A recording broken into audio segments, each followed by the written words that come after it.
Jiang Hao, who hadn't slept for 2 days straight while drafting a merger proposal, suddenly felt someone poking him from behind. "Stop it, just let me sleep a bit longer," Jiang Hao muttered, assuming it was his colleague Xiong Fei. He waved his hand lazily backward and slumped over the desk again. Just then, a voice familiar yet strangely distant sounded in his ear.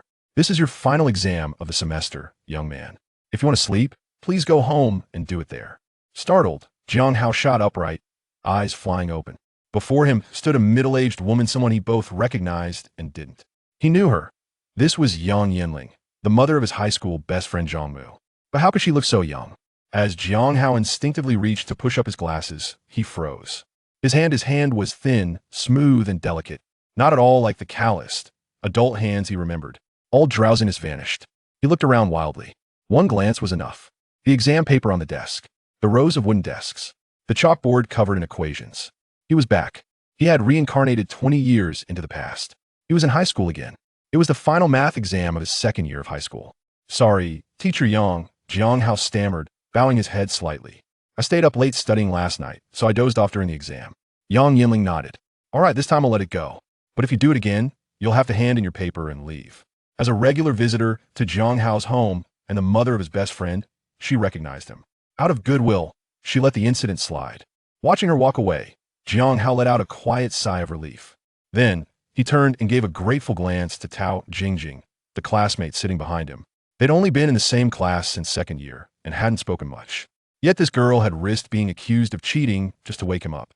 Tao Jingjing met his gaze, instantly blushed, and quickly lowered her head, pretending to focus on her own paper. Jiang Hao smiled softly. Though his body was that of a teenager, his mind was that of a grown man. He had no romantic feelings for Tao Jingjing. She was still just a child. With a light chuckle, he picked up his pen and began writing. Thanks to his PhD from his past life, high school math was child's play. In minutes, he finished the entire exam. Without hesitation, he stood, handed his paper to Teacher Yang, slung his backpack over his shoulder, and dashed out of the classroom. Yang Yinling watched, curious. She picked up the paper and skimmed through it. Then her eyes widened. Every answer was correct. She couldn't believe it. She didn't teach Jiang Hao's class, but she knew his academic record solid, maybe above average, but nowhere near perfect. This exam wasn't easy. To keep students humble, it included an extra challenge, an Olympiad-level math problem at the end. In her estimation, fewer than 3 students in the entire high school could solve it. Yet Jiang Hao had not only solved it, done so with flawless logic and clarity. Cheating? That was her first thought. But then she shook her head. Who could he possibly copy from? No one else in the room had even attempted the final problem. Meanwhile, Jiang Hao had no idea about her shock. He sprinted to the small convenience store by the school gate, fished 5 fun from his pocket, handed it to the shopkeeper, grabbed a bag of Vows soda from the fridge, bit a hole in the corner, and gulped it down greedily. The icy fizz stung his throat. In his heart, he roared, "If heaven has given me a second chancito, relive 1994, then let all my regrets from the past burn in hell." After crushing the empty soda pouch into a ball and tossing it into the trash, Jiang Hao shouldered his backpack and began walking home. He wove through Shaoqing's maze-like alleyways until he reached his 1994 home. Staring at the familiar courtyard, emotions surged. This was where Head spent his happiest childhood. This was where his grandparents had passed away, one after the other, in the coming years. This was where his parents would both lose their jobs, plunging the family into a hardship struggle that wouldn't ease until after he graduated college. "Aha, you're back. How was the exam?" His grandmother, washing rice and vegetables outside, greeted him warmly. Seeing her youthful face, Jiang Hao's heart warmed. "Don't worry, Grandma. I'm sure I ranked among the top in the whole school for math." "Stop bragging," she laughed. "Come inside. We just cut a watermelon waiting for you to eat it." Knowing his usual grades, she didn't press further, just ushered him inside. Grandma, who's visiting? You've prepared so much food," Jiang Hao noticed, eyeing the unusually lavish spread of vegetables. His grandmother smiled. "Your little Uncle Yi came. Your grandpa said to cook extra dishes." "Little uncle?" Jiang Hao's mind lit up. That was Yi Zai, his grandfather's younger brother's son. The family had always helped Yi Shi. His father was poor, so Jiang Hao's grandfather had supported them for years. When Yi Shi grew up, Grandpa even helped him land a job in Shaoqing, their small county town. But Yi Shi was a disappointment, lazy, aimless. Head quit the job Grandpa worked so hard to get him, infuriating the old man. Still, Yi Shi had one redeeming quality, gratitude. Even after quitting, he remembered Grandpa's kindness. He visited often and sometimes gave Jiang Hao pocket money. As a kid, Jiang Hao loved seeing little Uncle Ye because money always followed. Now a thought struck him. Right? I'm just a high school student now. I can't use my future knowledge to start big businesses yet. But with little Uncle Yi here, everything changes. Through him, Jiang Hao could start something. At the very least, he could prevent the family's future downfall after his parents lost their jobs. Determined, Jiang Hao quickly set down his backpack on a chair and stepped into the main room. Inside, he found Yi Zai, his bright red-brown hair, wearing trendy prince pants, chatting with Grandpa. "Hi, little uncle," Jiang Hao greeted. "How's back?" Yishi grinned, pulling out 2 yuan from his pocket and handing it to Jiang Hao. In the past, Jiang Hao would have snatched it eagerly. Today, he just smiled faintly and said, "Thanks, little uncle." Chapter 2. Making Money Through Lottery Scams. Perhaps sensing Jiang Hao's unusual calm, Yishi didn't engage further. Instead, he turned back to Grandpa, continuing their conversation. Listening in, Jiang Hao learned that Yishi had recently noticed how profitable arcade halls were. So, he borrowed money from his shady friends and opened one. But to his shock, his arcade had been a ghost town since day one. After months, not only had he made no profit burned through rent and utilities, leaving him desperate. Don't stress too much, Grandpa said gently. Things take time. Maybe ITLL pick up later. With no real advice to offer, Grandpa soon excused himself to help Grandma in the kitchen. Now, only Yishi and Jiang Hao remained in the room. "Little uncle," Jiang Hao said, leaning in. "I heard what you said. Want me to help?" "Go away, kid. What can you do?" Yishi snapped, annoyed. Jiang Hao didn't flinch. "Let me analyze why your arcade's failing. If I'm wrong, he'll shut up. Deal?" Something in Jiang Hao's calm tone gave Yishi pause. He studied the boy for a moment, then nodded. "Fine. Let's hear it. There are 2 main reasons your arcade isn't working. First, there are too many arcades around you. The whole town's clustered in one area. Too much competition. And your place is buried in the back. Elena, one wants to walk that far, unless there's something special. Second, I've been to your place. The machines are ancient. 9 out of 10 joysticks don't work. Who's going to play that?" Yishi listened, nodding slowly. The kid had a point. "So what should I do?" he asked after a long silence. 2 options. Option 1, relocate. The arcade cluster has foot traffic, but your spot's too hidden. Move to Dong Street, it's empty. People will come just because it's convenient. "But I already paid a year's rent," Yishi hesitated. Jiang Hao saw it. She was clinging to that money. He hadn't even repaid his loans. And what if Dong Street failed? Option 2, upgrade the machines. New ones will attract players. But Yishi shook his head. Impossible. A new machine costs 3 to 4,000 yuan. Where would I get that kind of money? Jiang Hao sighed. I'd expected this. Then, he leaned closer, a sly smile spreading. "Little uncle, I do know a way to make money. But I'm not sure you'll dare to do it." "What way? Spit it out." Yishi leaned forward, intrigued. Jiang Hao whispered into his ear. "What? Are you serious? That could work?" Yishi gasped, eyes wide. "Why not? I've given you the idea. Whether you act on it, hat's up to you." Jiang Hao sat back, calm. Yi's eyes expression twisted with conflict. Finally, he clenched his jaw. "Fine, he'll do it."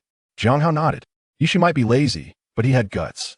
In his past life, Jiang Hao didn't know if the arcade failed, but 20 years later, Yishi had become one of the wealthiest men in town through business.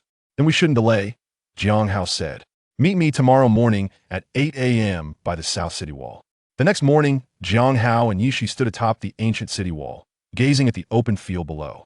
A row of tents stood there, each sheltering neat rows of wooden boxes labeled in bold, lottery boxes. Beside the tents, parked proudly, were the prizes. 1 Santana sedan, 2 Shally sedans. This was the 1990s infamous street lottery scam. Run by outsiders, these scams offered flashy prizes, cars, TVs, appliances, but the odds were rigged. The winner of the top prize? Always a shill. They'd randomly pull a ticket, win the car, and drive off in glory, luring more people in. It was all fake. Even at 8 a.m., the crowd was thick. People shoved cash into attendants' hands, then drew tickets from the boxes, eyes gleaming with hope. Jiang Hao watched, a cold smirk on his lips. In his past life, had been one of them. Had saved days of breakfast money, bought tickets, and won a cheap bar of soap. Years later, had learned the truth. The winners were actors. The tickets were rigged. The whole thing was a scam. Now, standing here, Jiang Hao had many ways to make money. But the fastest? Beat the scammers at their own game. Chapter 3. First prize. Jiang Hao turned to Yishi and inquired, "Are you ready? Or should we abandon this endeavor?" As the moment approached, Yishi appeared somewhat anxious, contemplating retreat. "It's fine for me, but what about your arcade? You've borrowed so much money. What will you do if it collapses?" Jiang Hao did not counter Yishi's concerns, but rather posed a question in return. Reminded of his arcade and the debts he had incurred, Yishi gritted his teeth and stamped his foot, declaring, "All right, let us do this. Let us begin." Jiang Hao nodded and pointed to an individual in the crowd, saying to Yishi, "Look, that's him." Understanding the implication, Yishi followed Jiang Hao's direction and spotted a middle-aged man standing outside the booth, scanning the area. He hurried over to the man. Li Wei stood beside the lottery booth, brimming with self-satisfaction. Having worked odd jobs in the county, he recently found fortune smiling upon him, securing a lucrative deal worth 200 yuan. The task was straightforward. According to Boss Lu's discreet instructions, he needed to retrieve a lottery ticket stuck in the lottery box and then drive the Santana to the designated location. The thought that he could earn in a mere morning what a regular worker makes in a month filled Li Wei with delight. After waiting for a while, Boss Lu glanced around and noticed the growing crowd. He signaled to Li Wei, who promptly understood and briskly approached the designated lottery box. The choice of this particular box was deliberate. It was situated at the far right of a row of tables, and since it was still morning, the foot traffic had not yet peaked. Thus, there were fewer people nearby, allowing for a more composed operation. As Li Wei swiftly approached the lottery box, just as he was about to hand over his money, someone unexpectedly blocked his path, stepping forward to pay the attendant and boldly declaring, "I'll take 2 tickets." Faced with this unforeseen interruption, Li Wei glanced at Boss Lu, who subtly shook his head, signaling him to remain calm and wait for another opportunity. Li Wei then composedly approached the lottery box, lifted it, and presented it to the intruder. The individual obstructing Li Wei was none other than Yishi. After all, Jiang Hao only knew that this man named Li Wei would be the one to draw the grand prize today, but he was unaware of which box contained it. Thus, Jiang Hao could only position Yishi beside Li Wei, waiting for the moment when Li Wei would attempt to draw from the box, allowing Yishi to swiftly seize the grand prize first. At that moment, Yishi felt an intense wave of nervousness. He rubbed his hands together and slowly reached into the lottery box, feigning the act of stirring the tickets within. Eventually, his fingers brushed against a loose piece of plastic at the top of the box. Had it not been for Jiang Hao's earlier warning, he might have assumed it was merely a plastic cover that had inadvertently come loose. However, after receiving Jiang Hao's guidance, he gently extended his hand through the plastic and withdrew a lottery ticket from inside. Yishi carefully retrieved this lottery ticket along with another from the lottery box, opening it in front of Boss Lu and feigning surprise as he exclaimed, "Ha ha ha, I've won the grand prize." At that moment, Jiang Hao, who had been waiting on the periphery for quite some time, shouted to the crowd, "Everyone, come quickly. Someone has won the grand prize." A substantial number of onlookers gathered around Yishi upon hearing the news of the grand prize winner. Observing the crowd, Yishi followed Jiang Hao's plan, stepping into the throng and flaunting the lottery ticket before proudly declaring, "Before I even bought the ticket, I sensed that today was my lucky day, and look, I've struck gold." The spectators, upon seeing the winning ticket in Yishi's hand, erupted in excitement as if a pot had boiled over. "Oh, so the grand prize was in this box. Had I known, I would have drawn from here," one lamented. "Huh, I've been here for 2 days and haven't even touched a hair of luck. This person is truly fortunate, winning with just 2 tickets." Another remarked, "You've only been here for 2 days. I've been here since this lottery booth was set up, and I too have drawn nothing. If anyone deserves the luck, it's him." After parading with the ticket among the crowd for a while, Yishi approached Boss Lu once more, presenting the ticket before him. "Sir, would you be so kind as to redeem this ticket for me?" Boss Lu shot Yishi a fierce glance, but remained silent. For him, a Santana car cost over 100,000. Even if his lottery business was profitable, it would take him at least 6 months to recover the costs after accounting for labor and expenses. However, if he refused, Yishi had clearly seen through his ploy. If Yishi were to expose him in a fit of rage, he would face the wrath of the public. Even if he avoided imprisonment, he could forget about earning a living in Anhui province. Noticing Boss Lu's hesitation and the crowd around him, Yishi grew bolder and pressed, "Sir, you wouldn't deny the prize, would you? If so, I might just have to call the police to settle this." He emphasized the word police. Boss Lu's face fluctuated between shades of red and green for a while before he finally ground out, "Indeed, my friend, you are quite fortunate. Rest assured, since I, Lu Yong, am in this business, I am not afraid of anyone claiming the grand prize. Here are the keys to the Santana. If you wish to drive it away, you can do so immediately." With that, he produced a set of keys from his waist and tossed them onto the table. Yishi gazed at the keys to the Santana on the table and casually remarked, "Boss Liu, I wonder if this Santana can be exchanged for cash." "Of course. If you don't want the car, I'll give you 100,000, Liu Yong replied. Yishi glanced at Jiang Hao in the crowd, saw him nod, and promptly agreed. "Very well. I shall wait here for you to bring the money." In truth, for both Jiang Hao and Yishi, the value of the Santana far exceeded 100,000, making the cash offer seem like a loss. However, Jiang Hao had his own considerations. Firstly, even if he and Yishi managed to acquire the Santana, converting it into cash in this small city, where affluent households were a rarity, would prove to be an arduous task. Secondly, the presence of Boss Liu, with his corpulent visage, clearly indicated that he was not a man to be trifled with. Rather than risk future complications, it was wiser to appease him with a modest sum now, ensuring his satisfaction. Chapter 4. Windfall in hand. Liu Yong gestured for someone to approach, whispering a few instructions before handing over a passbook. The individual took the passbook and departed. Approximately an hour later, he returned carrying a large black bag. "Here, my friend, 100,000 yuan, please verify it," Liu Boss said, unveiling the neatly stacked bundles of 100 yuan notes. Upon seeing this, Yishi immediately responded, "No need, no need. I trust in your integrity, Boss Liu." With that, he swiftly tucked the money away and vanished into the crowd. As Liu Boss observed Yishi's retreating figure, a look of frustration crossed his face. He initially intended to send someone to follow Yishi discreetly to ascertain his background, but recognizing Yishi's preparedness, he abandoned that notion. After navigating through the throng, Yishi made his way into a narrow alley and, after several twists and turns, finally arrived at his arcade, where he reunited with the already waiting Jiang Hao. "Ahau, we have struck it rich," Yishi exclaimed with palpable excitement. His exuberance was understandable. Despite running the arcade, he had only borrowed a few thousand yuan, and this was the largest sum he had ever encountered. 100,000 yuan was beyond anything he had ever seen in his life. Indeed, Jiang Hao replied coolly, fully aware that this sum represented merely the beginning of his entrepreneurial journey, a mere starting point rather than a conclusion.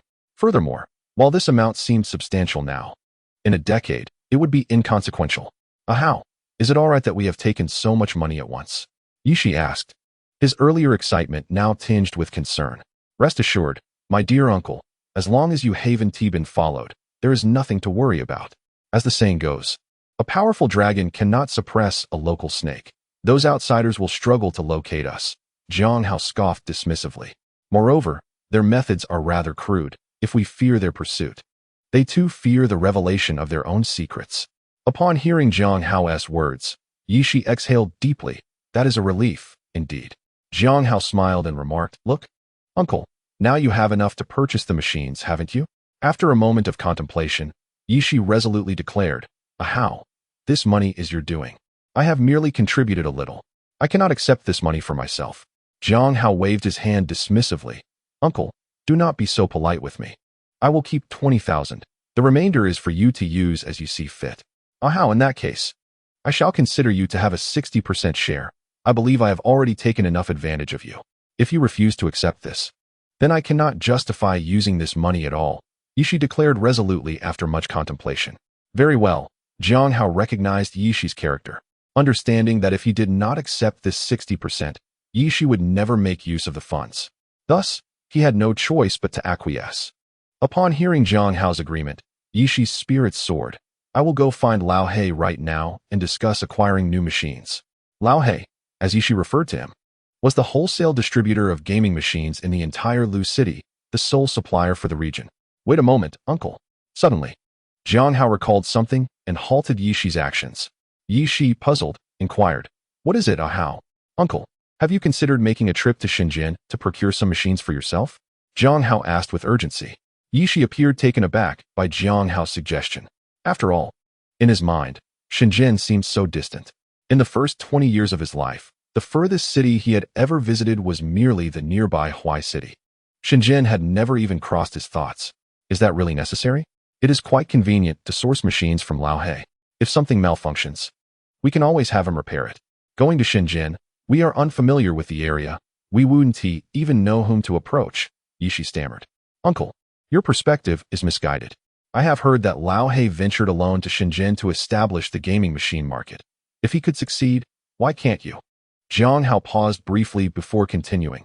Moreover, when you procure machines from Laohe, others do the same, meaning your machines will be identical. And the games will be the same. What advantage do your machines have aside from being newer? In truth, there was another reason Jiang Hao withheld. He was acutely aware that in a few years, when excellent computer games like Warcraft were released, the gaming machine industry would inevitably decline. Encouraging Yi Shi to explore Shenzhen now would allow him to accumulate experience for a potential future career shift. Shenzhen, as a bastion of reform and opening up, had developed rapidly since that elder drew a circle on the beach. This year, it had successfully transitioned from a county to a city. Regardless of Jiang Hao's future ambitions, Shenzhen would remain an indispensable destination. Had Yi Shi rushed to spend the money on gaming machines without consulting Jiang Hao, the latter would not have objected, their relationship remaining merely that of relatives. However, Yi Shi's demeanor in the face of the 100,000 yuan today indicated to Jiang Hao that he was worthy of assistance. After considerable hesitation, Yi Shi finally resolved, Hao, I recognize that you are a person of insight. I will heed your advice. Regardless of the outcome, I will venture to Shenzhen and give it a try. Seeing Yi Shi's acceptance, Jiang Hao refrained from further elaboration, offering a few words of caution. As noon approached, he pocketed the 20,000 yuan and set off towards home. As he ambled along the streets, gazing at the quaint, time-worn thoroughfare and the towering phoenix trees that could only be embraced by two, Jiang Hao felt an overwhelming sense of nostalgia. He vividly recalled that in a few years' time, this ancient street would be demolished under the guise of urban renewal by the county government, and the majestic trees would be felled in the name of replacing them with ornamental flora, making way for modern two-story buildings and rows of willows. He remembered even more clearly that 2 decades hence, in a bid to promote tourism, the county government would expend millions in an attempt to restore the street to its former glory, resulting instead in a hybrid of antiquity and modernity that bore little resemblance to the original. The thought of this filled him with sorrow. Nevertheless, he understood that amidst the rapid economic development, it was unrealistic to expect the leaders of a small county to possess foresight decades ahead. Moreover, to be fair, such actions had indeed spurred the economic growth of the town. Chapter 5. The Plan to Rescue His Unemployed Parents, Part 1. Thus, Jiang Hao continued his leisurely stroll, taking in the scenery along the way as he made his way back to his grandfather's home. The reason for returning was simple. Both Jiang Hao and his parents resided there, though the circumstances surrounding this arrangement were somewhat intricate. His grandfather, Yi Ming, served as the deputy director of the health bureau and was a retired civil servant, while his grandmother, Wang Xiumei, was a gynecologist at the traditional Chinese medicine hospital. Yi Ming and Wang Xiumei had only 3 daughters throughout their lives. Aside from Jiang Hao's mother, Yi Ling, his aunts lived in Lushi. As Yi Ming and Wang Xiumei aged, the responsibility of caring for them naturally fell to Jiang Hao's parents. Furthermore, as a retired civil servant, Yi Ming had been allocated a relatively spacious residence in the small county, making it feasible for Jiang Hao's family to reside together. Consequently, Jiang Hao's parents decided to move in with them. Mom and Dad, I'm home, Jiang Hao called out before even reaching the door. Hey, where have you been so early in the morning, returning so late? Come in quickly, dinner's ready. Yi Ling exclaimed as she emerged upon hearing his voice. Jiang Hao smiled at Yi Ling and replied, I was playing at my uncle's house for a bit. I lost track of time. Yi Ling regarded him with a moment's hesitation before carefully saying, Hao, after this summer vacation, you'll be in your final year of high school. This is a crucial period for your studies. You must focus all your energy on your education. Don't worry, Mom, I'm determined to get into a good university, Jiang Hao assured her before turning to enter for dinner. You stubborn child. I suggested that you attend a teacher training college after middle school, and yet you insisted on going to university. If you're going to pursue it, at least put in some effort. You are driving me to distraction, Yi Ling exclaimed in exasperation. At this point, Jiang Hao was not too far from Yi Ling and naturally overheard her words, shaking his head dismissively. According to Yi Ling, after graduating from middle school, she had wanted him to attend a teacher training college, which would have allowed him to start working after a few years. It is worth noting that the teacher training programs of the 1990s were vastly different from those of the 20th century. In the 1990s, the status of teachers was revered, and the prospect of guaranteed employment upon graduation was undeniably enticing for normal university students. During that period, typically, those with commendable grades in junior high would consider attending a teacher training institution, while only those with slightly above average grades contemplated pursuing university degrees. Jiang Hao had also performed admirably in junior high, meeting the qualifications for teacher training. However, due to his affluent family background, he chose not to seek immediate employment and instead opted to attend high school, wishing to indulge in a few more years of leisure before entering the workforce. Jiang Hao's inconsistent performance in high school, where he ranked merely above average, stemmed from his lack of serious study after commencing his secondary education. It wasn't until several years later, following the passing of his grandparents and the simultaneous unemployment of his parents, that Jiang Hao was spurred into diligence, ultimately earning a doctorate in chemistry and securing a position at a Fortune 500 company, thereby improving his family's circumstances, but that is a tale for another time. Upon entering the house, Jiang Hao found his grandfather, Yi Ming, and his father, Jiang Bei, sharing a drink at the table. Wang Xiumei, upon noticing Jiang Hao's arrival, promptly fetched a clean set of chopsticks and a bowl, presenting them to him, saying, "You're just in time. Come and eat." Jiang Yuan scoffed, criticizing Jiang Hao. "Humph. You're already in your third year of high school, yet you show no inclination to study, only to play, and you're out so late."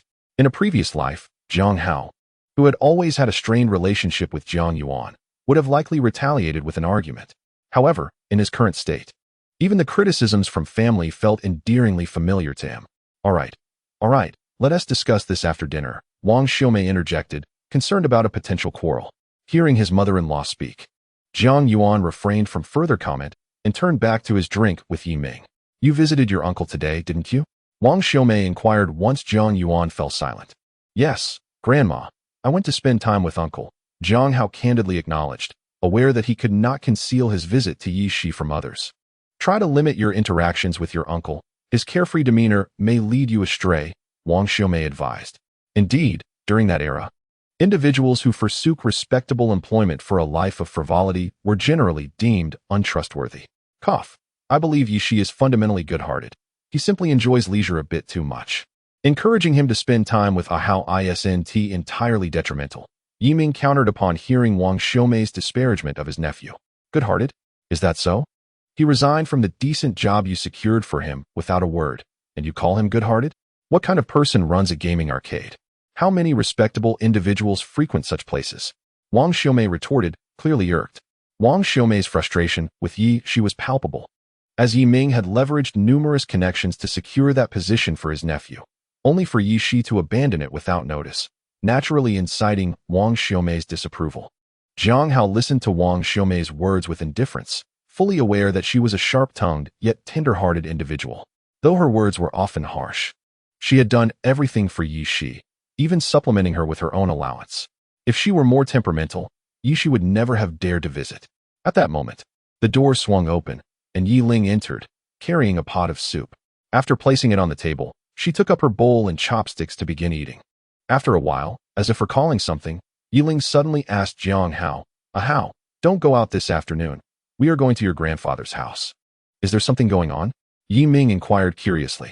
Generally, if there were no pressing matters, Jiang Yuan would take Yi Ling and Jiang Hao to visit their grandfather, Jiang Cheng, only on Saturdays, and today was merely Wednesday, indicating that there must be a reason for the visit.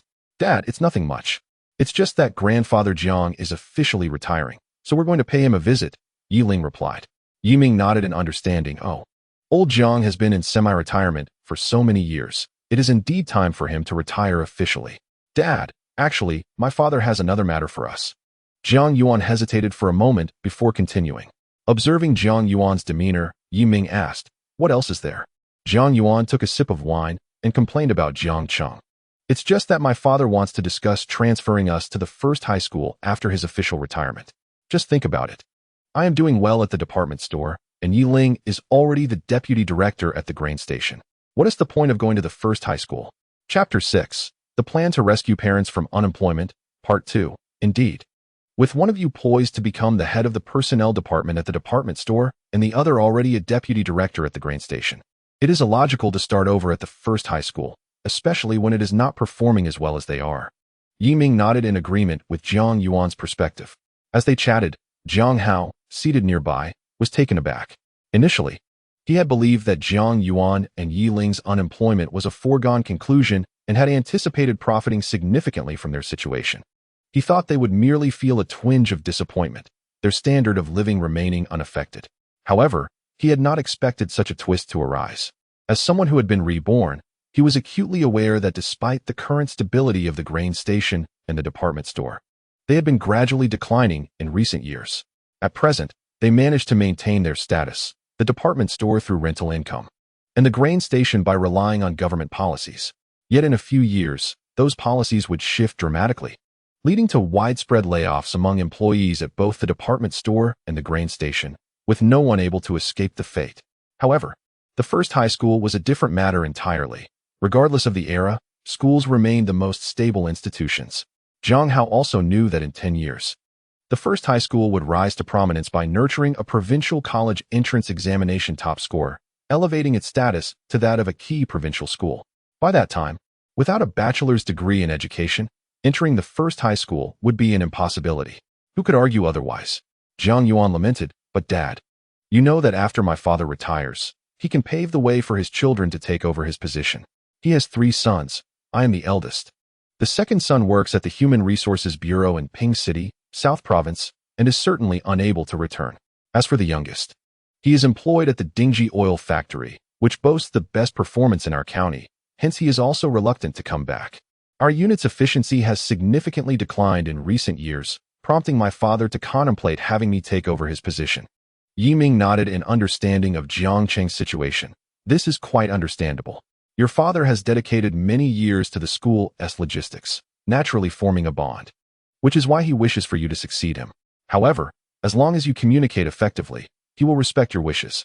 Their conversation was inconsequential, but it left Jiang Hao, who had been listening nearby, in a state of distress. He yearned to grasp Jiang Yuan's hand and implore, "Father, you must go to No. 1 middle school. Your department store will inevitably face bankruptcy in a few years."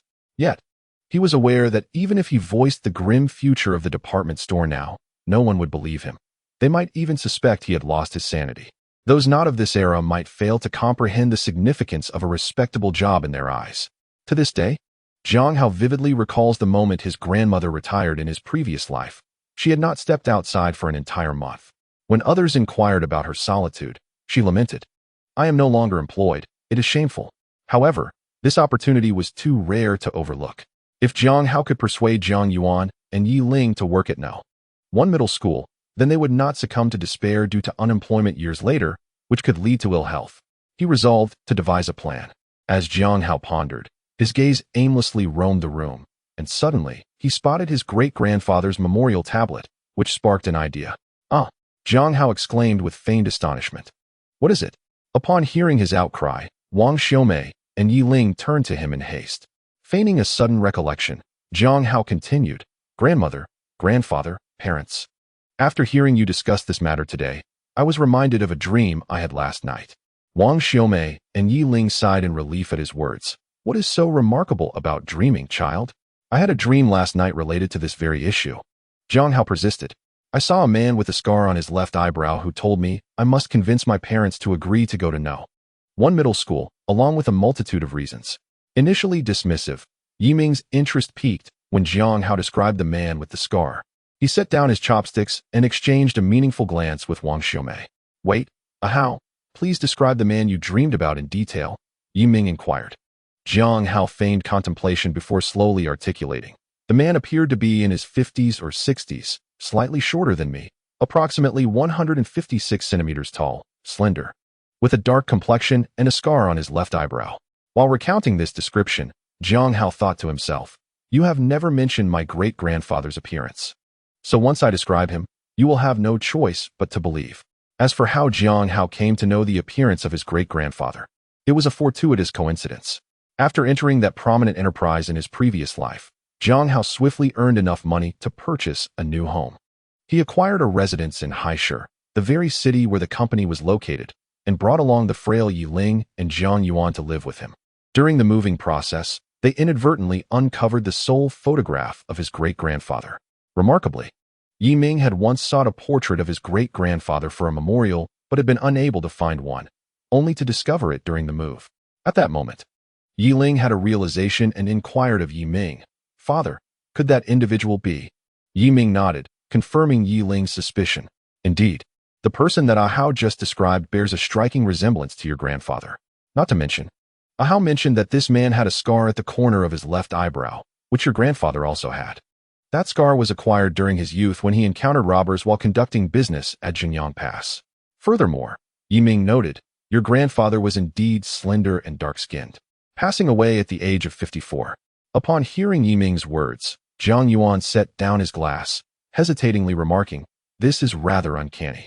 It was indeed uncanny. Yet we had never disclosed anything about Jiang Hao's great-grandfather to him. Even if he were to fabricate a story, how could he have known? Yiming stated solemnly. Hao, did you not mention that the man also shared numerous reasons with you? What did he say? Yiling pressed on. Jiang Hao had been anticipating Yiling's question. That individual articulated that currently, the department store appears to be thriving, primarily due to its spacious premises and rental income. However, as time progresses, being a state-owned entity, their system will inevitably become rigid, and the aging buildings will increasingly struggle to command high rents. Moreover, with the department store overcrowded, the current insurance provided by the state may falter should the ownership shift to individuals, rendering the department store's financial capacity insufficient. He continued, as for the grain station, it thrives on policy, yet it is currently in turmoil, with rampant shortages inciting public outrage. In a few years, should policy shift, it will face inevitable decline. Chapter 7. Resolute Determination. If Jiang Hao's earlier statements left Jiang Yuan in a state of half-belief, this discourse plunged him into profound contemplation. He was well aware of the circumstances surrounding both the grain station and the department store. However, these institutions had basked in glory since the planned economy era, and they had shared in that prosperity for decades. To suggest that these establishments might decline felt less like disbelief and more like an unwillingness to accept such a fate. Jiang Yuan turned to Yiming and asked, Father, what is your opinion? Yiming put down his chopsticks, pondering for a moment before lifting his gaze. Both you and I are party members. Theoretically, we should dismiss such notions. Nevertheless, Jiang Hao does present some valid points, and we must remain vigilant. With his head bowed, Jiang Yuan contemplated for a while before arriving at a resolution. Father, I propose this. Let Yiling enroll in number 1 middle school, and I shall wait and observe. Upon hearing this, Jiang Hao felt that although it was not the optimal situation, allowing Yiling to attend number 1 middle school was not without merit. With a sigh, Jiang Yuan softly remarked, over the years, I have come to realize that, setting aside other matters, just considering the department store, the expenditures on public funds for dining alone have reached hundreds of thousands annually. If it were not for the support of national policies and our unique business model, we would have long ceased to function. Look, we have only just embarked on the path of reform and opening up, and individual entrepreneurs are just beginning to emerge. Yet our department store's business is already in decline, relying solely on rental income to survive. Enough, enough. Even if the sky were to fall, there would be tall men to bear it. You are not the manager. Simply fulfill your duties without overburdening yourself with unnecessary worries. Yiming interjected, noticing Jiang Yuan's despondency. Upon hearing Yiming's words, Jiang Yuan scoffed, displaying a look of disdain. The manager, our manager, has indeed become quite astute over the years. His wife occupies the company's premises, running her own business, and now she is thriving, showing little interest in the affairs of the company. Dad, have you ever considered starting your own business? After all, you are not particularly busy at the company now. You could hire someone to help manage things. Jiang Hao suddenly chimed in. Jiang Yuan sighed and responded slowly. To say I have never entertained such thoughts would be a falsehood. However, starting a business requires capital. And considering our family situation, while we are not short of funds, it would be a challenge to withdraw several tens of thousands all at once. Upon hearing this, Jiang Hao felt a surge of delight. As long as Jiang Yuan was inclined towards entrepreneurship, he could provide the necessary capital when the time came. Thus, that evening, Jiang Yuan, accompanied by Yiling and Jiang Hao, visited Jiang Hao's grandfather's home. Oh, my eldest grandson has arrived. Jiang Hao's grandmother, Yu Shoufan, spotted them from afar and called out, Hello, Grandma. Jiang Hao greeted her obediently. However, having been raised by his maternal grandparents, he felt closer to Yiming and Wang Xiaomei in terms of familial bonds. Mother, is Dad inside? Jiang Yuan inquired. Yes, he is in the back room. The second and third sons have returned as well, just waiting for you, Yu Shoufan replied with a smile. Jiang Yuan hesitated for a moment before asking his grandmother, Mother, how is Dad's mood? Rest assured, to say he has no feelings at all would be a deception. However, he has long been mentally prepared and is managing. Yu Shoufeng reassured him. With this, Jiang Yuan felt at ease and entered the house. Big brother has arrived. As soon as Jiang Yuan stepped inside, the second son, Jiang Wei, and the third son, Jiang Li, greeted him warmly. With such significant matters at hand, could I possibly refrain from coming? Where's Dad? Jiang Yuan scanned the room, not seeing Jiang Hao's grandfather, and thus inquired of Jiang Wei and Jiang Li. He.s. in the back room watching television. Jiang Hao, your grandfather values you the most. Why don't you go in and see him? After a lifetime of hard work, he is now retired, and he must be feeling some emotions. Perhaps you can help him through this, Jiang Wei suggested. Very well, Uncle 2, Uncle 3, I shall go in, Jiang Hao replied. Understanding that the bond between generations often brings a sense of closeness. Jiang Cheng, their grandfather, held the belief that discipline breeds filial piety. Thus his 3 sons, including Jiang Yuan, tended to behave like mice in the presence of a cat, not daring to breathe a word, let alone offer comfort. For Jiang Hao and his contemporaries, Jiang Cheng's affection was abundant, yet he refrained from any physical contact, to the extent that even the usually stoic second uncle remarked with a hint of envy that the paternal love they had missed out on was now lavished upon the 3 of them. Among the trio of children from Jiang Hao's generation, Jiang Cheng held the utmost regard for Jiang Hao, who was also his favored one. Thus, it fell upon Jiang Hao to console Jiang Cheng during this time. Upon entering the room, Jiang Hao found Jiang Cheng seated in a rattan chair, engrossed in a recently aired television drama, 3 Kingdoms, occasionally tapping along to the rhythm. Grandfather, Jiang Hao called out. Ah Hao, you've arrived. Come sit. This episode will conclude in 10 minutes. Jiang Cheng gestured towards the chair beside him. Jiang Hao approached and settled into the chair, joining his grandfather in watching the television. At that moment, the screen showcased a segment featuring Zhuge Liang engaging in a battle of wits against the scholars, brilliantly portrayed by Tang Guiqiang, whose elegance and eloquence were vividly brought to life, captivating the audience. Jiang Hao, while watching, contemplated the stark contrast in production conditions between that era and future generations. Despite the rudimentary filming techniques of the time, the resulting television was nothing short of spectacular. Dramas such as Journey to the West, Investiture of the Gods, and Beijingers in New York, though only comprising around 20 episodes, were tightly woven narratives full of climactic moments, leaving no impression of brevity.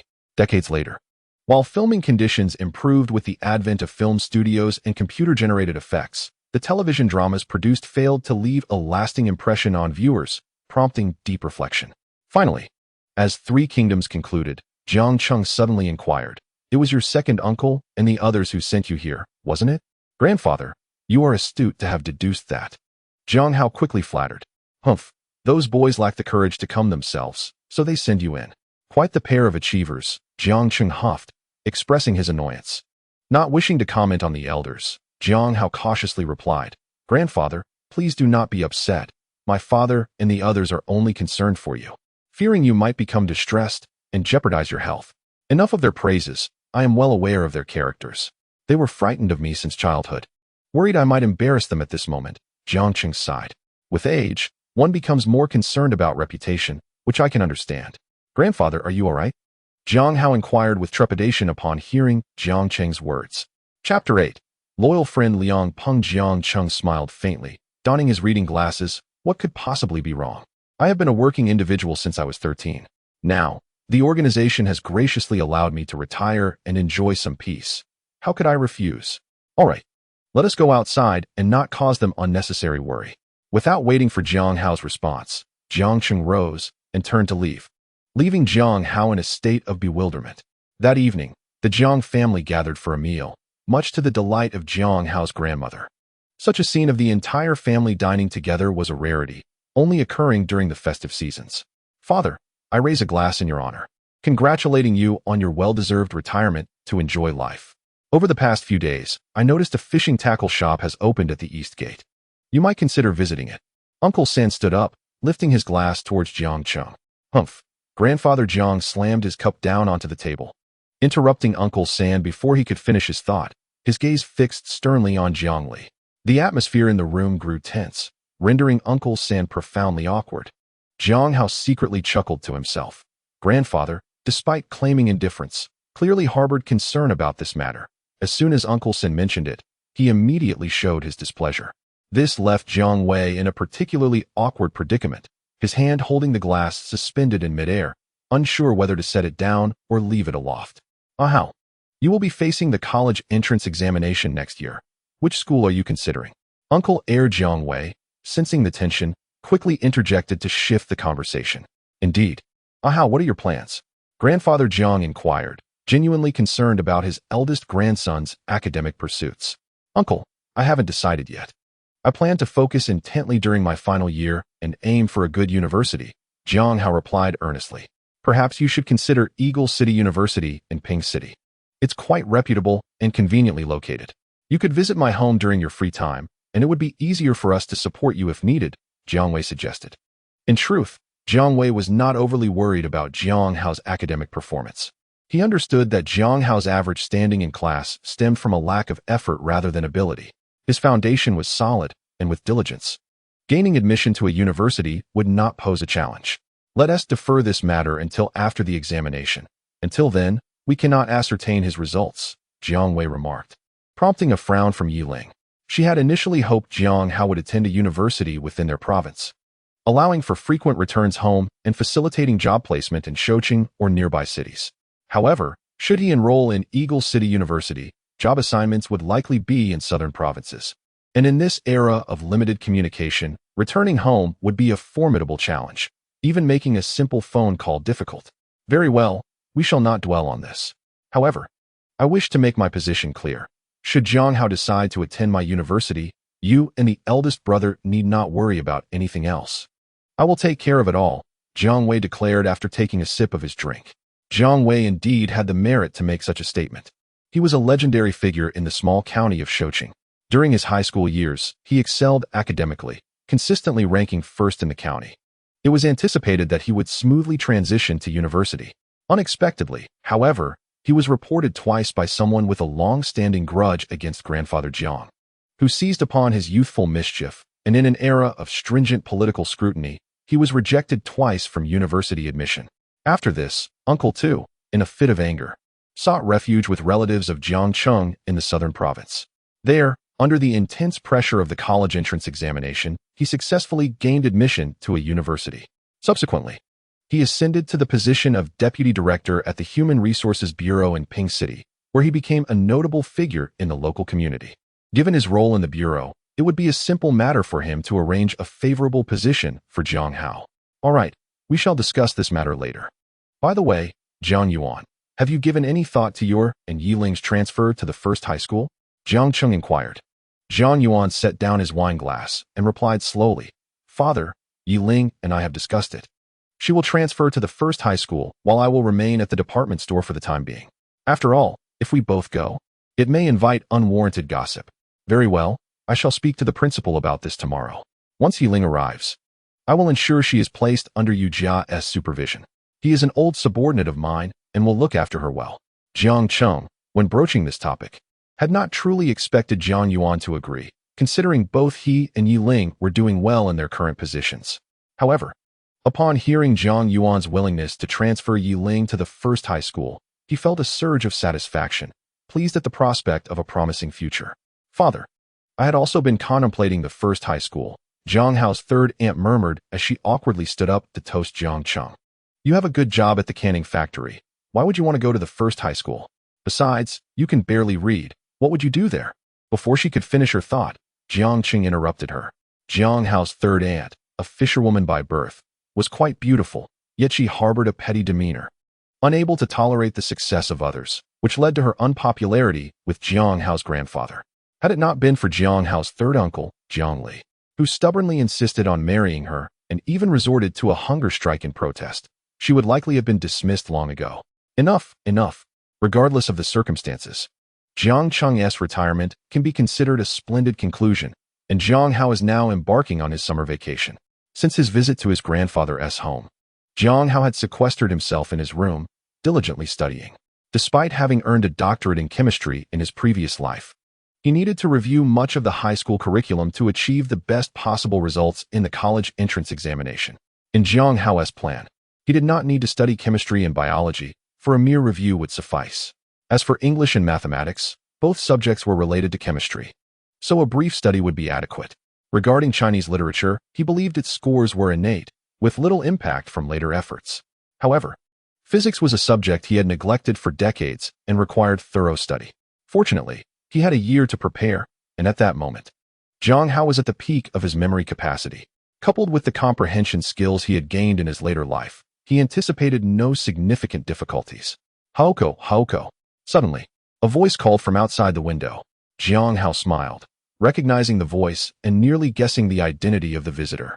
It's Depeng. Come in. Jiang Hao exclaimed as he peered out the window, eager to welcome his childhood friend, Liang Peng. I am parched. Please bring me a glass of water. Liang Peng exclaimed as he entered the room. Jiang Hao, well aware of Liang Peng's boisterous nature, paid it no mind. He simply approached the table, poured a glass of water, and handed it to him. Liang Peng accepted the cup and downed the contents in one swift motion, exclaiming, refreshing. Once Liang Peng had finished drinking, Jiang Hao inquired, Depeng, aren't you supposed to be helping your parents today? How do you find the time to visit me? Liang Peng's father, Liang, was among the first to benefit from the winds of reform and opening up.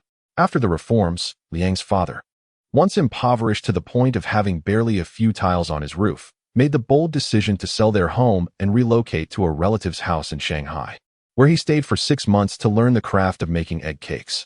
Subsequently, he returned to Shoqing, rented a storefront, and together with his wife, opened a cake shop. Do not underestimate this establishment. During this era, it was unparalleled in Shoqing. Despite Liang's father requiring customers to bring their own eggs while they provided the other ingredients and charged by the piece, throngs of eager buyers still flocked to their shop. After a few successful years, Liang's father was able to purchase a home in Shoqing, proudly becoming a member of the esteemed Qingyuan town. Once prosperity graced their lives, Liang's father placed great emphasis on his children's education. Thus, even though Liang Peng's academic performance was lacking, his father invested in sending him to the finest elementary and middle schools in Shoqing. Consequently, Liang Peng and Jiang Hao remained classmates throughout their primary and secondary education. However, upon reaching high school, Liang's father, observing his son's dismal grades, sighed and relinquished his aspirations for Liang Peng to achieve academic glory, instead allowing him to assist in the family business. Alas, my old man realized that having me help out at home was not a viable solution. So he sent me to Haishur to learn culinary skills and even secured a storefront for me to open a restaurant, Liang Peng lamented. Jiang Hao raised an eyebrow and chuckled. Isn't that quite advantageous? As people's living standards improve, dining out has become increasingly common. This could be a promising path. Liang Peng regarded Jiang Hao with surprise and remarked, your perspective aligns with my father's. He shares the same sentiment. Yet, look at me, a grown man forced to learn how to be a chef. Isn't that akin to asking Zhang Fei to embroider? You fail to grasp this, Jiang Hao retorted. While it is true that most cooks are women, the top chefs are predominantly male. To excel in the culinary field, it does indeed favor boys. Liang Peng pondered this for a moment before expressing his astonishment. You might be onto something. Take me for instance, my master and uncle are both men, and I have yet to encounter a female chef. Therefore, you should commit to this promising endeavor, Jiang Hao concluded. Drawing from his past experiences, he recognized that although Liang Peng was not academically inclined, he possessed a commendable emotional intelligence. After venturing into the restaurant business, Liang Peng, despite facing challenges, saw his establishment flourish. By the time Jiang Hao was reborn, Liang Peng had already opened branches in both Lushur and the provincial capital. Liang Peng sighed helplessly. I do wish to open the restaurant, but the establishment has already been acquired, the premises renovated, and we are merely awaiting the grand opening. If I fail to proceed, my father will undoubtedly take drastic measures against me. Jiang Hao observed the expression on Liang Peng's face, secretly amused. He yearned to inform Liang Peng that even if he chose not to open, decades later, that very property would be capable of yielding him a substantial fortune. Enough about that. I didn't come to discuss this today. My restaurant is set to launch in a few days, and after that, I suspect I shall have little time for leisure. You must accompany me for a wild adventure today. Upon finishing his statement, Liang Peng seized Jiang Hao and led him outside. Jiang Hao followed reluctantly, aware that Liang Peng's notion of a wild time merely entailed a visit to the arcade. In this era, the youth of Qingyuan town had limited entertainment options following recent events. As they strolled towards the alley housing the arcade, Jiang Hao glanced at Yi Shi's establishment, noting that the arcade's doors were firmly shut. He deduced that Yi Shi had ventured to the deep market. Otherwise, during this peak hour, it would be absurd for Yi Shi to forego potential earnings. Liang Peng guided Jiang Hao into another arcade, where Jiang Hao eagerly produced 100 yuan, slapping it down before the attendant. "I would like 50 tokens, please." The attendant regarded Jiang Hao with surprise. At this time, even those exchanging 10 yuan were rare, let alone someone presenting 100. However, upon seeing Jiang Hao's youth, the attendant presumed he had pilfered from his family and proceeded to exchange the tokens without further inquiry. Jiang Hao accepted the tokens and handed 40 to Liang Peng, retaining 10 for himself. "Is that really enough?" Liang Peng asked incredulously. "If it's insufficient, I can always buy more." "Why the rush?" Jiang Hao replied nonchalantly. The reason for Jiang Hao's meager token retention stemmed from his past life. During his studies, his sole form of entertainment had been the internet. Sometimes, seeking relaxation, he chose arcade games to avoid the addictive nature of online gaming. Therefore, he estimated that even with just 10 tokens, he would hardly exhaust them in a day. "Very well, let us play for now," Liang Peng declared, picking up his tokens and heading straight for his favorite game, Thunder Fighter. Jiang Hao wandered about until his sights were set on the classic game, Journey to the West, The Legend of the Monkey King.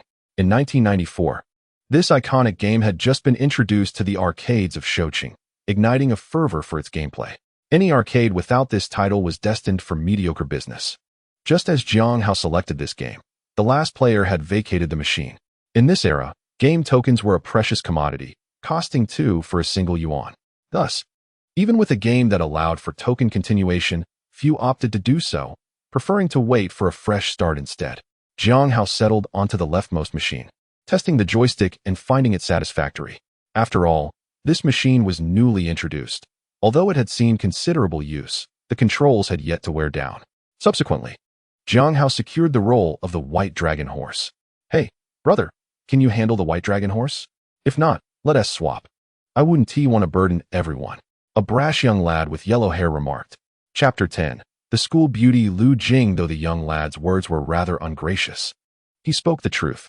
Jiang Hao had boldly chosen the most formidable character, the White Dragon Horse, and if he faltered, the game coins of the other 3 players would be squandered.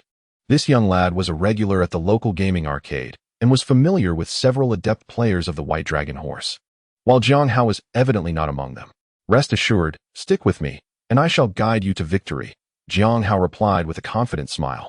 "Victory? I'm not expecting much. Just don't be a liability," the young lad retorted, realizing he had no choice but to select Sun Wukong and prepare to commence. In the first level, Jiang Hao adeptly reached the final stage, confronting the boss, King Goldenhorn. Once King Goldenhorn appeared, Jiang Hao first deployed a tower to accumulate energy, then unleashed another, and upon fully charging, unleashed a flurry of strikes that swiftly depleted King Goldenhorn's health by half. To the astonishment of the other 3 players, he swiftly eradicated the remaining health of the boss and casually collected several treasures. "Hurry and gather the loot. Why are you just standing there?" Jiang Hao urged the trio.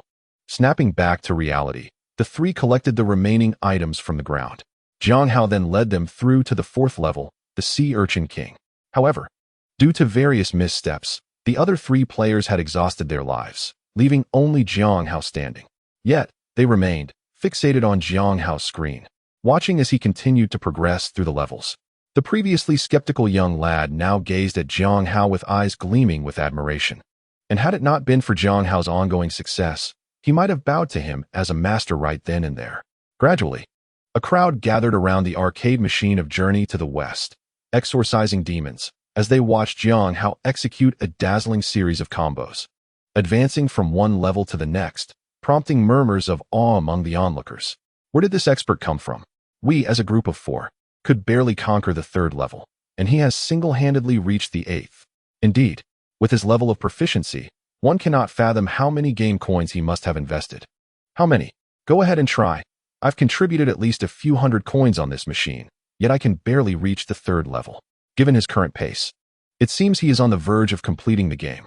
As their chatter subsided and they noticed the diminishing health of the bull god, Jiang Hao unleashed all his treasures, successfully vanquishing the bull god. After concluding the game, Jiang Hao stood, stretched lazily, and approached Liang Peng, who had been watching him in awe. "Let us go. It's time for dinner," Jiang Hao said, leading the still-dazed Liang Peng to the owner of the arcade. "Excuse me, could I have the remaining coins refunded?" The owner, beaming with delight, retrieved $10 and handed them to Jiang Hao. "Young man, you played remarkably well. Do come by often. I'll give you 3 coins for $1. Jiang Hao smiled, aware that having a skilled player in the arcade could significantly attract a crowd. In an era where mastering arcade games relied solely on personal exploration, many were eager to observe a proficient player and learn from their techniques. He resolved to return when the opportunity arose. After pocketing 10 yuan, Jiang Hao turned and exited the arcade. Upon stepping outside, he noticed a throng of people gathered, seemingly engrossed in some commotion. Jiang Hao understood that the arcade was often a hotspot for conflicts. Disputes were a commonplace occurrence in such a setting. As he attempted to navigate around the crowd with Liang Peng, a voice from within the group halted him. "Lu Jing, I mean no harm. I merely wish to take you to the arcade for some fun. Since you're here to play, what's wrong with me accompanying you?" The brazen shout resonated from the crowd. Jiang Hao turned to see 2 girls cornered by a group of boys, one of whom was the enchanting Lu Jing, the object of his high school affection. Although Jiang Hao had long since moved on from those feelings in his reborn life, Lu Jing represented a cherished dream from his youth. Witnessing that dream in jeopardy compelled him to intervene. "Da Peng, we need to step in," he declared, and without further ado, he strode into the crowd. Though his words were few, Liang Peng understood and followed suit. "Su Jian, what are you doing bullying my classmate here? Do you think we're just going to stand by?" Jiang Hao positioned himself between the 2 girls and the boys, shielding Lu Jing before speaking. He recognized the leader of the boys, Su Jian, the son of Su Run, the head of the Qingguan grain station, who was notorious for his reckless behavior and lack of academic diligence, choosing instead to frequent the arcades of Shouqing. Su Jian, emboldened by his father's influence, was widely regarded as a spoiled brat, while his father, Su Run, was no better, having exploited his position to pilfer resources from the grain station. Fortunately, due to his adept networking, Su Run had long since been incarcerated. "Jiang Hao, what is it to you if Lu Jing and I are conversing? Why are you so eager to intervene?" Su Jian retorted, accompanied by a lewd grin. "Say what you will. I simply cannot stand by while you bully our classmates." Jiang Hao replied nonchalantly, unaffected by Su Jian's provocations, having matured beyond such childish taunts. "Very well, Jiang Hao, I've never liked you. Let us settle this here," Su Jian declared fiercely. It was no surprise he felt animosity. From a young age, Jiang Hao had epitomized the ideal child, serving as the benchmark against which Su Jian was measured, enduring countless reprimands that invariably referenced Jiang Hao. Under such circumstances, Su Jian naturally harbored a strong dislike for Jiang Hao. However, he found himself at a disadvantage in every aspect, be it academic performance, physical appearance, or even in their skirmishes, where he could never best Jiang Hao. Fortunately, after completing middle school, Su Jian remained at home, awaiting his father's assistance in securing a job, thus distancing himself from Jiang Hao. To his surprise, he encountered Jiang Hao again today, and emboldened by his companions, he contemplated teaching Jiang Hao a lesson. Jiang Hao, noticing the situation, remained unfazed. He and Liang Peng were both seasoned fighters since childhood, and whether it was a one-on-one or two-on-two confrontation, he felt no fear. Yet, Su Jian's group was substantial, and a fight would undoubtedly involve Lu Jing and her friend, who stood behind them. Chapter 11. Toying with Su Jian. With this in mind, Jiang Hao slowly approached Su Jian and remarked, "Su Jian, your father and my mother work at the same establishment. There's no need for things to escalate this way." Hearing this, Su Jian mistakenly believed that Jiang Hao was intimidated, which only fueled his arrogance further. "Jiang Hao, don't speak such nonsense. Dragging our parents into this one tea give you any leverage. Today, I simply wish to teach you a lesson. What's wrong with that?" As he spoke, Su Jian pointed an accusatory finger at Jiang Hao. Observing Su Jian's finger thrust towards him, Jiang Hao swiftly acted, extending his left hand forward to seize Su Jian's finger. With a deft motion, he leveraged Su Jian's arm and twisted it behind his back. "Ouch!" Su Jian cried out in pain. At that moment, Su Jian's companions reacted, rushing to his aid. After all, Su Jian was known for his generosity, and they relied on him for their indulgences. If they failed to rescue him now, it was unlikely he would continue to fund their lavish lifestyles. However, as they moved, they were met with Su Jian's agonized groans. "Well, Su Jian, have you given in? Jiang Hao inquired with a smile. Jiang Hao, you despicable coward. You've resorted to trickery. Release me, and I shall face you one-on-one. Su Jian's hand throbbed painfully. Yet he refused to concede defeat, trying to provoke Jiang Hao. Oh, Su Jian, how heroic of you. Surrounding two girls with over a dozen people. Such gallant deeds are beyond me, Jiang Hao teased. This mockery managed to amuse Lu Jing, who had been anxiously watching from the sidelines. Liang Peng, having engaged in numerous altercations with Su Jian in the past, approached and seized Su Jian's other arm, twisting it with a swift motion. Ouch! Su Jian's cries grew even louder, drawing the attention of passers-by. Yet, like Jiang Hao before them, they had no desire to become embroiled in the conflict, merely casting a glance before hastily moving on. Su Jian, why do you babble so much? If you wish to fight, then let us do so. But first, I shall disable your hands. If you choose not to fight, clear the way, Liang Peng declared fiercely. After a moment of contemplation, Su Jian realized that should a fight ensue, Liang Peng would indeed follow through on his threat to incapacitate him.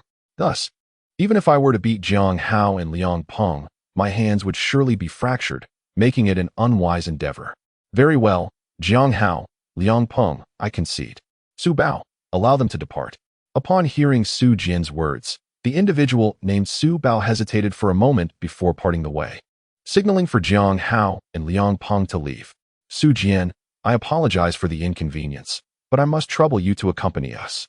Jiang Hao exchanged a meaningful glance with Liang Peng, and together they flanked Su Jian, leading him to the alley's exit. Lu Jing, how is your running? Jiang Hao inquired suddenly as they reached the alley's mouth. Lu Jing, startled by his question, stammered a response, indicating she was fair. And what about this lovely lady? Liang Peng directed his question towards the girl standing next to Lu Jing. Jiang Hao, taken aback by Liang Peng's unexpected interest in girls, scrutinized the girl closely. She had been shy and stood behind Lu Jing, thus remaining unnoticed. Yet upon closer inspection, Jiang Hao realized that while she may not rival Lu Jing in beauty, she was still quite attractive, possessing a delicate, pitiable visage that would undoubtedly evoke a man's protective instincts. The girl lowered her head and softly replied, I am also doing well. Jiang Hao nodded towards Liang Peng, then swiftly delivered a sharp kick to Su Jian's rear. In pain, Su Jian collapsed to the ground. In unison, Jiang Hao and Liang Peng, having established a silent understanding, each took hold of Lu Jing and the pitiable girl, and the force swiftly vanished from the alleyway, leaving Su Jian's bloodied figure to be hoisted by his companions, who would escort him to the medical room for treatment. After a brief, breathless dash, Jiang Hao released Lu Jing's hand, ensuring that Su Jian was not in pursuit. Thank you for today, Lu Jing said, her cheeks flushed with gratitude towards Jiang Hao. I must ask, Lu the Great Beauty, what prompted you to venture to such a place? Had it not been for Liang Peng and me passing by, our school's flower would surely have fallen into the jaws of a tiger, Jiang Hao teased. It struck Jiang Hao as peculiar. Lu Jing was known for her excellent academic performance and rarely ventured out, let alone to such a location. What could have brought her here today? Yes, I apologize. It is all my fault. I just arrived from the countryside to the county, and I insisted my cousin take me to the arcade. Unaware of the trouble that would ensue, the shy girl interjected, clarifying the situation. Let's put it behind us. By the way, do you have a place to change clothes? Jiang Hao gestured towards Lu Jing's attire, which was now speckled with various stains from their scuffle with Su Jian. Returning home in such a state would surely invite a barrage of questions from their elders. That is easily remedied. Come with me. My restaurant has just been renovated and hasn't opened yet. You can change there, and with the warm weather, your clothes should dry in about 2 hours. Liang Peng offered enthusiastically. Jiang Hao cast another glance at Liang Peng and discerned that Liang Peng was genuinely smitten. Aside from his mother, he had never observed Liang Peng exhibiting such concern for any other female. Lu Jing, on the other hand, was feeling rather disheartened today. Her cousin had just arrived from the countryside, hoping to secure a job in the small town, but due to the scarcity of employment opportunities, she had been idling at home for a while. At that moment, her cousin expressed a desire to explore the local arcade, and with a moment of weakness, Lu Jing decided to take her along. To her surprise, they encountered Su Jian, who had long been intent on courting her cousin. Fortunately, Jiang Hao was present, otherwise, the situation could have turned troublesome. Lu Jing discreetly cast a glance at Jiang Hao, who was seated nearby. In truth, Lu Jing and Jiang Hao had not interacted deeply in class. This was partly due to the norms of the 1990s, where relationships between boys and girls were not as casual as they would become later. Teachers emphasized that students should refrain from romantic entanglements during school hours, with some institutions even going so far as to notify parents if students exchanged notes. Additionally, Lu Jing excelled academically, dedicating herself solely to her studies and remaining indifferent to other matters. Chapter 12. Liang's Restaurant. Well then, Da Peng, lead the way to your restaurant, Jiang Hao suggested, observing the silent Lu Jing and her cousin, feeling it was his duty to secure an opportunity for his good friend. All right, follow me. Liang Peng replied with a brotherly nod, leading the way. Sister, what should we do? The girl timidly inquired of Lu Jing. Let us go, Lu Jing sighed, aware of her cousin's apprehensions. Her cousin was already in a precarious position, and she feared that her actions might further endanger Lu Jing's standing. If Lu Jing's parents were to find out, they might cease their assistance in her job search. Under Liang Peng's guidance, the trio arrived at his restaurant. The location is quite commendable, Jiang Hao remarked, surveying the surroundings with admiration. Liang Peng's establishment was situated at the bustling intersection of East Street and South Street in Shoqing, surrounded by various governmental offices. If Liang Peng's culinary skills were up to par, the restaurant would surely thrive. With a chuckle, Liang Peng remarked, "This spot was personally chosen by my father. Over the past few years, nearly all our earnings have been invested in this restaurant. I had to be prudent. If I fail to make a profit, I can only imagine my father's disappointment. Rest assured, even if you don't turn a profit, this restaurant is still worthwhile." Jiang Hao assured him. Why is that? Liang Peng began to inquire, but Lu Jing, intrigued, interrupted. Why so? Jiang Hao gestured towards the outside with an air of authority, asking, what do you believe has been the most significant change in the county over the past few years? Lu Jing pondered for a moment before uncertainly responding. There are more people engaging in business in the county. Jiang Hao cast a glance of appreciation at Lu Jing before saying, you are right. Ever since the reform and opening up, people have grown increasingly discontent with poverty and have developed a fervent desire for wealth. Consequently, more individuals are venturing into business within the county town. I firmly believe that as this trend continues, the number of entrepreneurs will only increase. Given the prime location of your store, Liang Peng, even if you decide to step away from this venture in the future, leasing it out would still be a lucrative opportunity. Liang Peng chuckled in response. For now, I have no intention of renting it out. My focus is solely on making this business thrive. By the way, it's already noon. Lu Jing, why don't you and your cousin wash your clothes? I'll prepare a few dishes for you. After you've eaten, you can head back and also sample my culinary skills. With that, Liang Peng turned to the kitchen to busy himself. Fortunately, he was preparing to open his establishment in the next couple of days, so all the necessary items, including ingredients, were readily available. Soon, the kitchen was filled with the fragrant smoke of cooking. Jiang Hao, feeling a bit apologetic, addressed Lu Jing. That's just Liang Peng's nature. He has the same with everyone. Please don't take offense. Since he has already started cooking, let us enjoy our meal here before heading back. Lu Jing nodded, smiling graciously. No worries. It seems we are the fortunate ones here. My cousin Lu Ying and I will wash our clothes at the faucet upstairs and come down shortly. After saying this, Lu Jing led her cousin Lu Ying upstairs. A little while later, Liang Peng returned with several plates of dishes, placing them on the table. He then turned to Jiang Hao, saying, Haozi, let us start with the dishes. The rice is steaming and will be ready shortly. Jiang Hao understood that. Lacking modern gas stoves, restaurants still relied on traditional earthen stoves, making the cooking process a tad slower. At that moment, Lu Jing and her cousin Lu Ying descended the stairs, having washed the stains from their clothes. If one didn't look closely, the marks were hardly noticeable, though the damp garments appeared slightly wrinkled. However, this was of little concern. It was already July, and clothes dried quickly, likely becoming presentable by the time the meal was finished. You timed it perfectly. Da Peng has prepared all the dishes, Jiang Hao said with a smile, inviting Lu Jing and her cousin to sit down. He then gestured towards Liang Peng. I hadn't the chance to introduce him earlier. This is my best friend Liang Peng, who has been involved in family business since graduating from middle school, and he is now preparing to venture out on his own. His family is quite affluent, making him the one treating us today. Indeed, in the 1990s, the concept of a 10,000 yuan household was akin to that of a millionaire in the 20th century, a rarity throughout the county. Once Jiang Hao finished his introduction, Lu Jing pointed to Lu Ying, saying, This is my cousin Lu Ying, who has just arrived from Yinyang Town, seeking employment in the county, and is temporarily staying at my home." Upon hearing Lu Jing's words, Liang Peng's eyes lit up. "Lu Ying, you're looking for work in the county?" Lu Ying, who had been shyly following Liang Peng earlier, nodded with a blush, feeling somewhat bashful. "Lu Jing, I recognize that my words may come across as rather abrupt. However, I am on the verge of opening my establishment and find myself in need of a server. Though I have only met Lu Ying once, I perceive her to be quite capable. If she does not mind, I would like her to take on the role of a server here." Liang Peng paused momentarily before continuing. "Rest assured, I shall not shortchange her in terms of remuneration. For the first month, I propose a salary of 200. What do you think?" Liang Peng was astute enough to understand that Lu Ying, given her character, would not make a decision independently, hence he directly approached Lu Jing. Lu Jing glanced at Lu Ying, who was also looking back at her, and it dawned on her that Lu Ying was eager for this job. It was only natural, considering Lu Ying had stayed at her home for quite some time without securing employment. Although she did not vocalize her anxiety, she must have felt it deeply.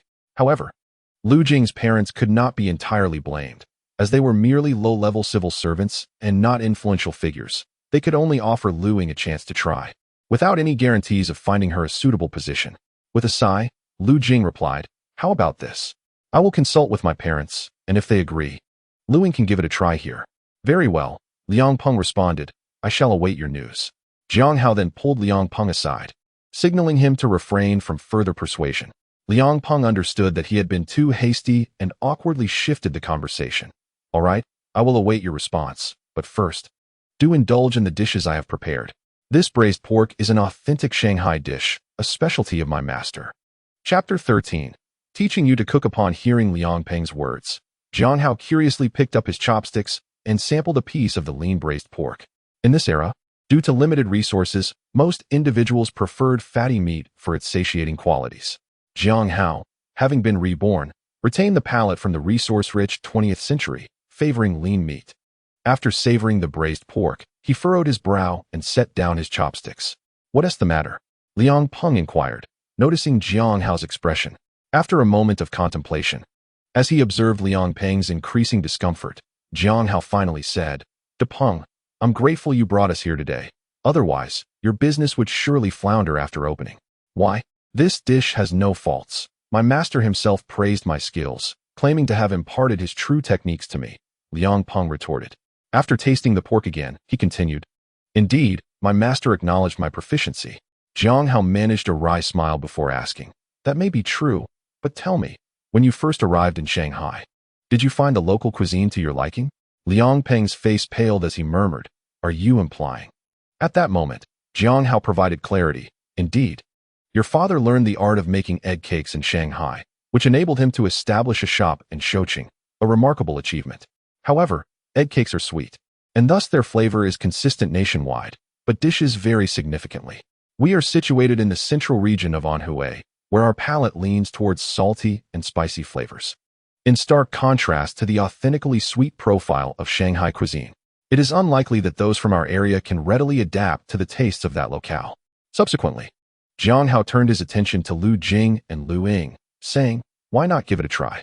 Do you think the dishes crafted by De Peng are delectable?" Lu Jing and Lu Ying, skeptical yet intrigued, picked up a small piece of braised pork and placed it in their mouths. Their expressions shifted to one of peculiarity, yet out of respect for Liang Peng, they refrained from spitting it out. "You and your parents have spent considerable time in Shanghai, so you may be accustomed to its culinary flavors and unable to discern the difference. However, those like them, who have never tasted Shanghai cuisine, can identify it immediately," Jiang Hao remarked while observing Liang Peng's dejected demeanor. In truth, Liang Peng's predicament had resolved a lingering question for Jiang Hao regarding why business had been slow when Liang Peng first opened his restaurant in a previous life. This was likely the reason. Nevertheless, Jiang Hao had been preoccupied with his college entrance examinations at that time. Thus, he had seldom dined at Liang Peng's establishment and remained oblivious to the underlying issues. Eventually, Liang Peng had adjusted the seasoning of his dishes, and since he did not mention it, Jiang Hao naturally remained unaware of the details.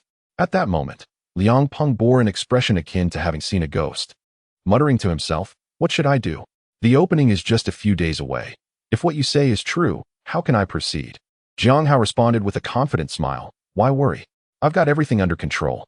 Over the next few days, I will teach you how to cook, ensuring your opening is met with great success. You can cook? I've never seen you do it, Liang Peng questioned, his skepticism evident. He conceded that Jiang Hao's analysis was accurate, yet having never witnessed his culinary skills, he harbored doubts about their authenticity. De Peng, there is much you have yet to see. Today, in my good spirits, I shall share a small secret with you. With that, Jiang Hao yanked the scarf from Liang Peng's neck and tied it around his own, saying, Come, lend me a hand. I need a cutting board. Liang Peng, despite his disbelief in Jiang Hao's cooking abilities, followed him into the kitchen to assist. Observing the ingredients, pork belly and a small rooster, Jiang Hao knew exactly what dish they would prepare. Go on, chop this rooster into small pieces. Remember, cut it into bite-sized chunks. Jiang Hao commanded without hesitation. Liang Peng shot a glance at Jiang Hao, resignedly taking the rooster and chopping it into pieces. Your basic skills are quite solid, Jiang Hao remarked, nodding in approval. Liang Peng, puffing with pride, replied while continuing to chop, Of course. You have no idea, when I was in Shanghai, my master was quite strict with me. To learn how to cook, I first had to spend months mastering my knife skills. I was able to start cooking after just 3 months.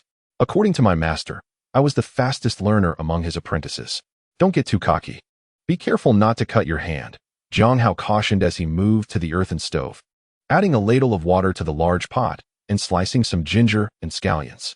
In the bygone era marked by an explosion of information, the culinary recipes and techniques now cherished by various schools of thought were no longer secrets. During that time, anyone with the willingness to learn could become a competent chef, including Jiang Hao, a 30-year-old bachelor preparing for his doctoral exams. What are you doing? Liang Peng inquired, perplexed by Jiang Hao's cooking method. This is blanching, Jiang Hao explained.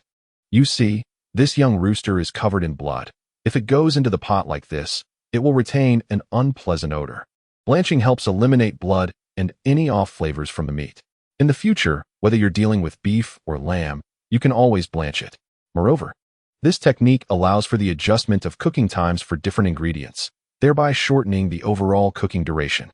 Some ingredients require varying amounts of time to cook due to their distinct properties, and blanching ensures they reach a uniform doneness. For instance, when stir-frying meat slices and vegetables together, if the vegetables are blanched to a semi-cooked state, adding them to the cooked meat will ensure a swift serving. If you skip blanching and cook them together, you risk having unevenly cooked ingredients. As he spoke, Jiang Hao placed the chopped rooster into the water to blanch away the blood, draining it afterward. He then added an appropriate amount of oil to the pot, frying the diced pork belly until golden brown, before incorporating ginger, garlic, scallions, and dried chili peppers, along with star anise, cinnamon, bay leaves, and various spices. Within less than half an hour, the pot-roasted chicken was presented before Lu Jing and the others. Wiping the oil from his hands with an apron, Jiang Hao gestured towards the dish and said, Come, try the pot-roasted chicken I prepared. Zhao Jing eagerly picked up her chopsticks, taking a piece of golden chicken and placing it in her mouth. With just one bite, she was captivated by the tender meat. After finishing one piece, she unabashedly grabbed another, quickly devouring it. Chapter 14. Let us venture into business together. Witnessing Lu Jing's voracious appetite, Liang Peng and Lu Ying also picked up pieces of chicken and began to eat with equal fervor. How does it taste? Not bad, right? Jiang Hao asked, pride evident in his tone as he observed their reactions. Liang Peng put down his chopsticks, gazing at Jiang Hao with a look of astonishment. Howsy, when did you acquire such culinary skills? I told you to accompany me to that old book stall in the west of the city. You wouldn't listen, would you? Let me tell you, the recipes I learned are from that stall. Otherwise, how would I know so much? Jiang Hao casually fabricated a reason. Yet, the old book stall in the west was indeed a frequent haunt for Jiang Hao, where second-hand books were sold, and discovering a cookbook was not unusual. Let me borrow that book, Liang Peng exclaimed, his eyes sparkling with excitement. Have you considered that I would actually purchase a cookbook? Of course, I did not buy one. However, I memorized most of the recipes. Come, take me as your mentor. I shall guide you in style and flair. Jiang Hao feigned the demeanor of a savior. And since they were close friends, a little jesting was harmless. Suddenly, Liang Peng reached out, wrapping his arms around Jiang Hao's neck, and exclaimed, Will you teach, or not? Coughing slightly, Jiang Hao felt his face flush from Liang Peng's antics. He could only plead, All right, I will teach. Just let me go, Liang Yi. Lu Jing observed their playful banter from her seat, a smile gracing her lips. All right. Enough of the shenanigans. Jiang Hao managed to break free from Liang Peng's grasp, retreating to catch his breath. Very well, let us dine. Liang Peng noted the time and invited Lu Jing and Lu Ying to sit down for a meal. Once the four had finished their repast, Lu Jing smiled and said, "Thank you, Jiang Hao and Liang Peng, for today. It's getting late, and I must return home with Lu Ying. In that case, I shan't keep you two young ladies any longer." Jiang Hao remarked as he and Liang Peng escorted Lu Jing and Lu Ying to the door. As for why they did not accompany them home, Jiang Hao considered that the county was neither too large nor too small, and encountering acquaintances could lead to awkwardness. Noticing Liang Peng's reluctance to part, Jiang Hao waved his hand in front of his eyes, teasing, "Stop staring, or your eyes will follow them away." Liang Peng sheepishly averted his gaze, responding, "What of it? I like her, and there is no shame in admitting it. Liking someone is one thing, but if you pursue her, you must treat her well." Jiang Hao advised Liang Peng with a knowing look. Jiang Hao was confident that someone like Liang Peng, with a wealthy background and a tall, imposing stature, would naturally attract women, especially since it seemed Lu Ying intended to work at Liang Peng's restaurant. The two would inevitably spend much time together, and it would be strange if feelings did not blossom. Therefore, Jiang Hao harbored no concerns about Liang Peng's ability to win Lu Ying's affection, merely reminding him to remain steadfast. "Of course, I want her to be my wife. I am not playing the fool," Liang Peng assured with confidence. Jiang Hao held a degree of faith in Liang Peng, recalling that in his previous life, Liang Peng's business flourished, yet he remained devoted to his rural wife, free from scandal, well into their 40s. As he often said, "Why would I spend money on someone who isn't on the same page as me? Just keep your wits about you. Now, let me teach you how to cook." Jiang Hao nodded, beginning to instruct Liang Peng earnestly. He guided him through the preparation of various dishes, including cloves chicken, stir-fried lamb, and seasonal tofu. Glancing at the darkening sky, he asked, "Have you mastered these dishes?" After a moment of contemplation, Liang Peng nodded and replied, "I've memorized the methods. I'll try making them over the next few days, and if I encounter any difficulties, I will ask you." Given the limited time, Jiang Hao knew he could not teach every dish in detail, so he imparted the techniques to Liang Peng. However, with Liang Peng's foundation in Shanghai cuisine, he should have no trouble recreating these dishes, as the fundamental techniques remain consistent, differing only in the method of cooking. "For the past few days, I have been at home. You may come to visit me directly." Jiang Hao readily agreed.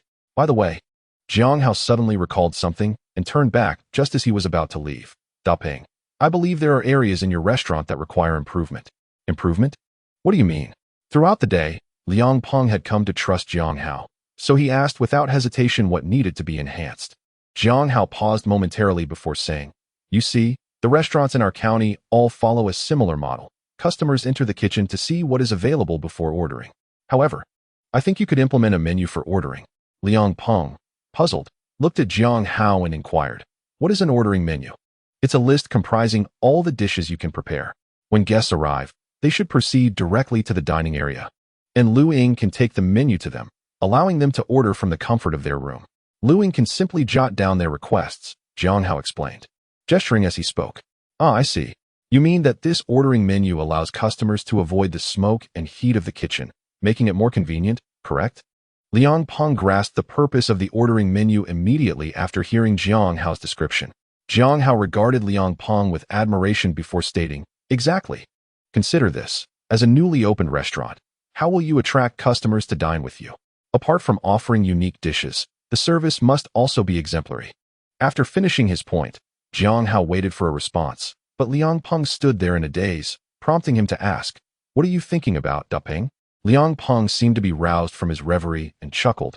"I was thinking, Haozi, with your business acumen, perhaps you should forego university and we could run a business together."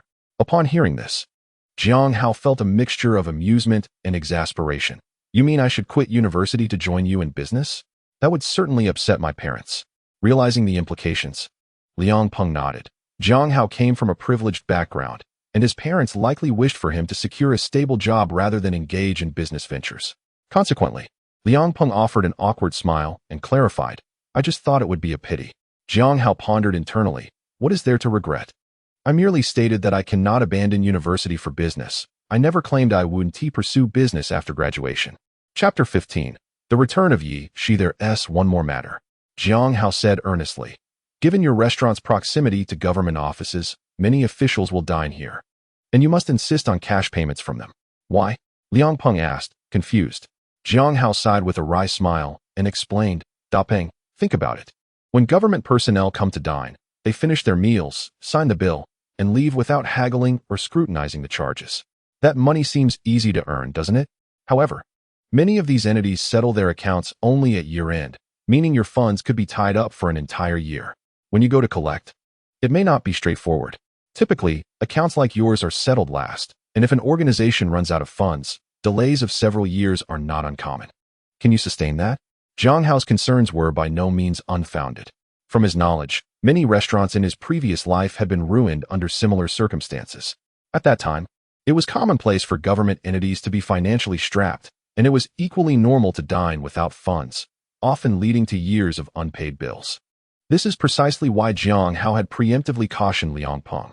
Liang Peng understood the rationale behind Jiang Hao's words. However, he felt reluctant to relinquish the significant public expenditure that the restaurant industry relied upon.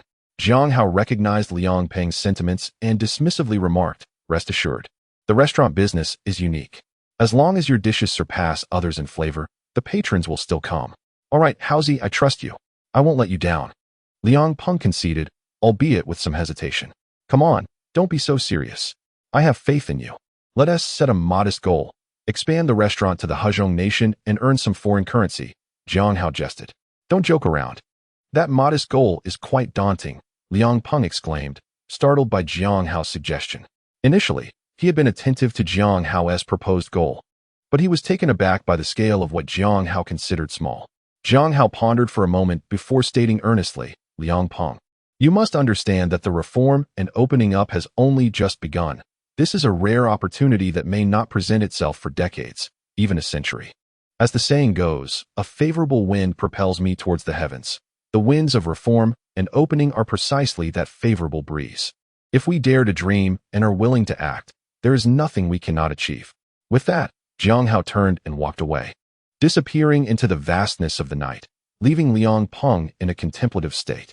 In the subsequent fortnight, Jiang Hao immersed himself in books. During this period, apart from Liang Peng frequently visiting to seek culinary advice, life was relatively uneventful.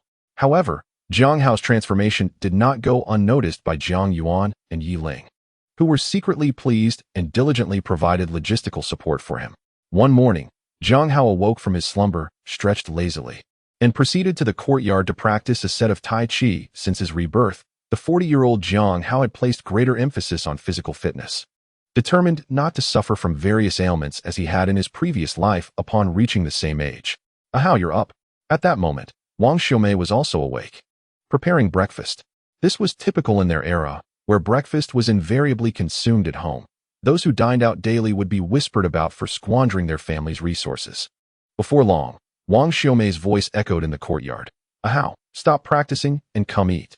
Jiang Hao chuckled helplessly, setting aside his half-completed Tai Chi routine, and made his way to the kitchen, taking a seat at the dining table. Today's breakfast consisted of porridge with red beans and boiled eggs, accompanied by a small dish of soy sauce for dipping. This breakfast, in an era of scarcity, could indeed be deemed quite satisfactory. It is worth noting that this is largely due to the influence of Wang Xiaomei, the esteemed authority in obstetrics and gynecology in this small county town, whose patients often express their gratitude by presenting her with eggs. Jiang Hao picked up the rice porridge and gulped down several large mouthfuls, soon depleting the bowl. After consuming an egg, he rose to return to his room. "Such a meager meal. Why not indulge in a few more eggs?" Wang Xiaomei suggested, observing Jiang Hao's solitary egg consumption. "Grandma, I have eaten quite enough. As you can see, I am full," Jiang Hao replied, secretly contemplating that, to be fair, these eggs were indeed farm fresh and quite delectable. However, even the most exquisite flavors cannot withstand the monotony of daily consumption. Hence the family unanimously agreed that a hearty breakfast sufficed.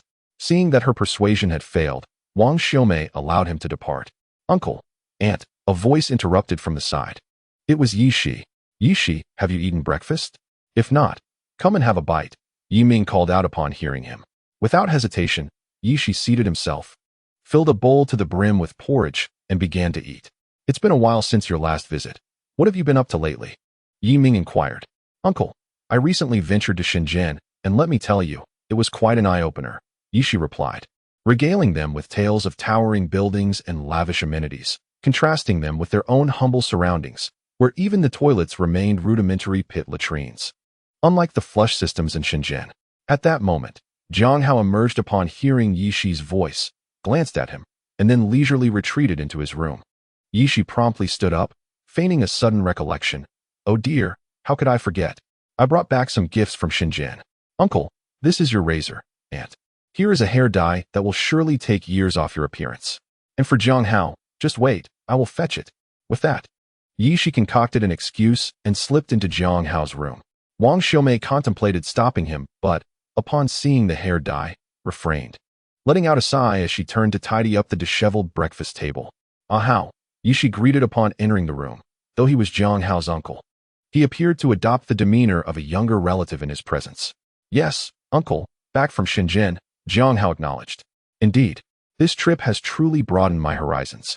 By the way, Ah Hao, here is a little gift I brought for you from Shenzhen. Yishi then retrieved a can of soda from his bag and handed it to Jiang Hao. Upon seeing the drink, Jiang Hao's eyes sparkled with delight as he accepted it, popped the tab, took a hearty sip, and exclaimed, Coca-Cola, truly delightful. Upon witnessing Jiang Hao's satisfaction with the cola he brought, Yishi felt a surge of joy, his eyes narrowing into slits of delight. He had begun contemplating what gift to present Jiang Hao even before his arrival in the bustling city of Shenzhen. Through his observations in the days leading up to his visit, although he remained unaware of the reasons behind Jiang Hao's significant transformation, his instincts urged him that aligning with Jiang Hao could provide him a shortcut to success. Thus, while selecting a gift, he exerted considerable effort, scouring the streets of Shenzhen for an extended period. At last, he discovered this beverage, and despite not knowing whether Jiang Hao would appreciate it, his own tasting convinced him that such a refreshing drink could hardly be met with disdain, particularly in the sweltering summer heat. As he watched Jiang Hao consume half a can in one go, Yishi realized that he had indeed made the right choice. After finishing half the can, Jiang Hao paused to find a plastic bag, sealing the cola and placing it in the refrigerator, firmly believing that Coca-Cola is best served chilled. Yishi sat silently, waiting for Jiang Hao to complete this task, and then softly remarked, I brought back an entire case of Coca-Cola. I will deliver it to you shortly. Jiang Hao acknowledged with a simple hum and added, That's fine, but first, share your observations from Shenzhen. My trip has truly broadened my horizons. Instantly animated by the topic, Yishi began to speak eagerly. However, noticing Yishi's inclination to recount his earlier conversation with his grandparents, Jiang Hao promptly interjected, Focus on the essentials. I need to study, and time is limited. Hearing this, Yishi took a moment to gather his thoughts and replied, My journey to Shenzhen involved an entire week on the train. Upon disembarking, I was utterly bewildered. The city is simply colossal. I pondered how I would locate a store selling gaming consoles, but to my surprise, as soon as I exited the train station, I encountered a crowd gathered with a directional sign. Resolutely, I spent 20 yuan to have one of them escort me to Changbei Street. Upon arrival, I was astounded by the vastness of the area, filled with stores selling electronic products. You were right. Not only are the prices remarkably low, but there are also numerous items unavailable here, such as Romance of the Three Kingdoms, among others. At this point, Yishi expressed his indignation, saying to Jiang Hao, It was there that I learned that Lao He lives up to his name. Any machine that passes through his hands yields triple the profit. Jiang Hao nodded in agreement. That is to be expected. The disparity in information is glaring, and given his exclusive business, who else would he profit from if not you? Yishi continued. A person informed me that if I intended to purchase gaming consoles worth tens of thousands, they had a vehicle that could deliver nationwide next month. Just this trip to Shenzhen cost me over 1,000 yuan. Noticing Jiang Hao's interest, Yishi pressed on. Jiang Hao contemplated for a moment and asked, Have you decided which consoles you wish to acquire? At this, Yishi felt a bit embarrassed and confessed, I did not place any orders for gaming consoles during my visit. Jiang Hao, upon hearing this, nearly spat out a mouthful of blood. Are you saying that you spent over 1,000 yuan to make a trip to the Shenzhen market, did absolutely nothing, and simply returned? Although Jiang Hao did not place too much importance on that sum, one must recognize that it represented over 1,000 yuan in the 1990s. enough for an individual in this modest county to subsist for half a year without any expenditures. Upon hearing Jiang Hao's words, Yishi hastily waved his hands, repeatedly asserting, "Of course not, of course not. I have identified 2 business opportunities, and I return to seek your opinion. If it seems viable, I shall shift my focus. If not, I can swiftly place an order for the machinery." Jiang Hao raised an eyebrow and inquired, "Pray tell, which 2 enterprises have captured your interest?" "Well," Yishi began, "I came across 2 intriguing gadgets at the electronics street, and I contemplated the possibility of venturing into that market, which prompted my return." As he spoke, Yishi retrieved a square box from a nearby bag and handed it to Jiang Hao. Jiang Hao opened the box and discovered a compact portable cassette player nestled within. "This device is known as a portable cassette player," Yishi explained. "I have heard it was invented by the Japanese, but now there are factories producing such items in Shenzhen. I believe it is convenient to carry, and certainly, some young people would appreciate it." Jiang Hao examined the cassette player meticulously for a considerable time, remaining silent before finally lifting his gaze to Yishi and asking, "What is the price of this device?" Seeing Jiang Hao's expression soften, Yishi quickly replied, "The prices vary. The Japanese-made ones are the most expensive, with a wholesale price of 800 yuan each, while domestic replicas are somewhat more affordable at merely 200 yuan apiece." "Ah, 200 yuan, a month's wage for an individual," Jiang Hao remarked. "That is indeed steep. I shall not pursue it," Yishi stated immediately in response to Jiang Hao's words. Strangely enough, ever since Jiang Hao had assisted Yishi in acquiring that 100,000 yuan, Yishi had behaved like a mouse in the presence of a cat, obediently adhering to Jiang Hao's guidance. Onlookers might even mistake Yishi for Jiang Hao's nephew. "Who said you should not pursue it?" Jiang Hao chuckled lightly, closing the lid of the cassette player's box. "The Japanese version is too costly for our market. It would be wiser to opt for the domestic product, thus supporting our homegrown industry." "What would be the selling price?" Yishi inquired cautiously. "Let us set it at 240 yuan, Jiang Hao casually determined. "Ah, how?" Yishi exclaimed, alarmed by Jiang Hao's decision. To him, it seemed that even if they were not as exorbitant as the black market sellers of game consoles, they should at least double the price. How could Jiang Hao merely add 40 yuan? With shipping costs included, there would be little profit to be made. "Do not fret, allow me to finish," Jiang Hao interjected, halting the anxious Yishi. "Consider this. If you set the price too high, how many customers do you think will buy it? How much profit can you truly expect?" Once Yishi displayed signs of contemplation, Jiang Hao continued, "By pricing it lower, we gain 2 significant advantages. Firstly, we control the market. If others cannot make a profit, they will cease to compete. Consequently, the entire market from Shouqing to Lusher, and even in Anhui province, shall belong to us. Secondly, the true profit from this venture does not lie here." After finishing his statement, Jiang Hao handed Yishi an item. Chapter 17, The Portable Cassette Player and Computer Tape. Yishi's eyes lit up as he exclaimed, "Yes, it's a cassette tape." Jiang Hao nodded and continued, "Consider this. What use is a portable player without a tape? It becomes utterly worthless. If you set a lower price for the player, you can afford to raise the price for the tapes. If the player is priced too high, potential buyers may hesitate. However, if they've already invested significantly in the player, they won't mind spending a little more on the tapes. Moreover, if the tapes are reasonably priced, a slight increase won't deter them. Remember, you can source tapes from the deep market. Inform the sellers that you require only the latest tapes, particularly those from Hong Kong and Taiwan. If you offer something others do not, that is your advantage. Customers will pay any price if they crave to listen. During the initial phase, you might consider promotional activities, such as a buy 10, get 1 free deal.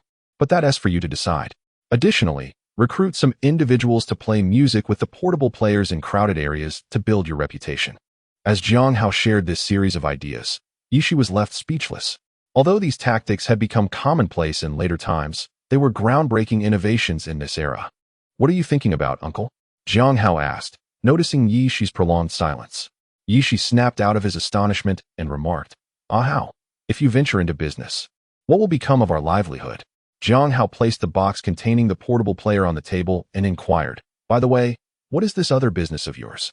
At that moment, Jiang Hao felt a genuine curiosity about Yishi's second business idea. Given Yishi's perception of the opportunity with the portable player, it was evident that his business acumen was quite remarkable, leading Jiang Hao to deduce that the second venture should also be viable. "It's this," Yishi said, producing a piece of paper and handing it to Jiang Hao. Ah, a computer, Jiang Hao recognized immediately, seeing that it was the manual for a computer. Ah, how? You know about this?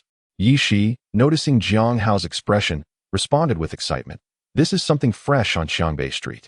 I played around with it there and discovered the games were incredibly entertaining, which sparked my desire to pursue this venture. Jiang Hao felt a surge of apprehension regarding Yi Shi's second business idea.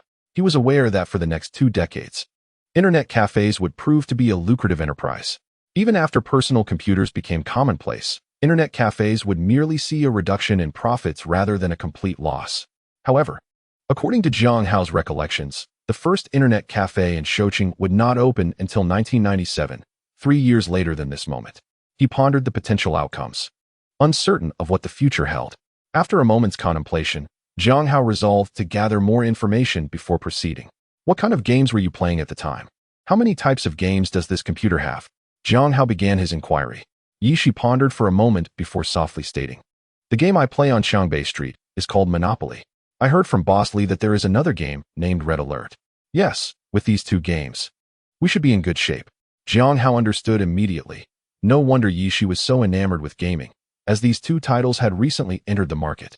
With the presence of these games, the fear of lacking players was alleviated. Pausing briefly, Jiang Hao inquired, how much does this computer cost? Yi Shi hastily replied, I asked.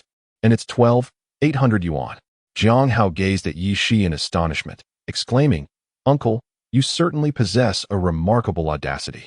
It was indeed surprising, considering their total capital was merely 100,000 yuan.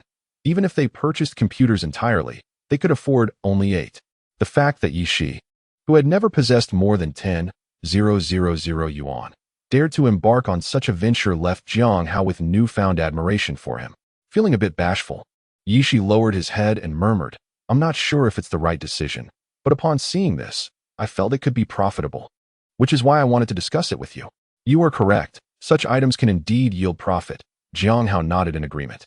However, before Yi Shi could revel in excitement, Jiang Hao continued, nevertheless, for us at this moment, the risks are considerably high and perhaps ahead of their time. It's worth noting that while someone in Anhui province might have purchased a computer, few are using it for business, and you would be the pioneer. What should we do? Yi Shi instinctively sought Jiang Hao's counsel whenever a problem arose. After a moment of contemplation, Jiang Hao decisively proposed, let us proceed with both of the businesses you selected, but we must not abandon the arcade. After all, it remains quite lucrative. Although Jiang Hao had previously mentioned the inevitable decline of the arcade industry, it still served as a cash cow, and relinquishing it would be a significant waste. Much like the later success of the online game Tianlong Bubu, despite the decline of such games, Tianlong Bubu remained a financial pillar for its developers. However, Yi Shi was reluctant to forsake the arcade business, despite his concerns about their limited capital. How could they manage multiple ventures concurrently? I have already considered that. Jiang Hao articulated his thoughts.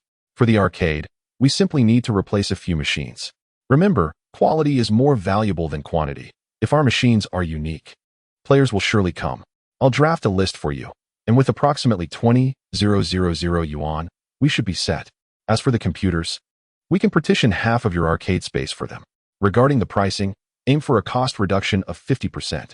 Inform them that we are acquiring second-hand machines and will handle the repairs ourselves, requiring only the provision of parts from them. Is that feasible? Yi Shi hesitated. Although Yi Shi had never ventured into the computer business, he was acutely aware that the most troublesome aspect of it was maintenance. Much like his arcade, the reason everyone sourced their equipment from Lao He was not solely because he was the only supplier in Lu City, but also due to his exceptional skills in repairing game consoles. No matter how damaged the device, it would be restored to life in his capable hands. Others, however, could only stare helplessly at their malfunctioning machines, utterly perplexed. Chapter 18. Attracting talents. Jiang Hao smiled slightly and assured Yi Shi, rest assured, Uncle, repairing this is not difficult. I have observed it at the second-hand bookstall, and by the time we are done, you will be able to fix it yourself. Currently, Jiang Hao would reference any obscure skill to the second-hand bookstall, challenging anyone to question him. First, they must peruse the towering stacks of books there before engaging him in conversation. Seeing Jiang Hao's confidence, Yi Shi, out of trust, remained silent. There's no need to acquire too many computers at once. 6 or 7 will suffice. If business flourishes, we can always procure more later. As for the remaining funds, we could invest in portable music players and tapes to sell at the entrance of the arcade, which might help draw in some crowd. After hearing Jiang Hao's plans for the 3 business ventures, Yishi could only express his agreement, unable to articulate anything further.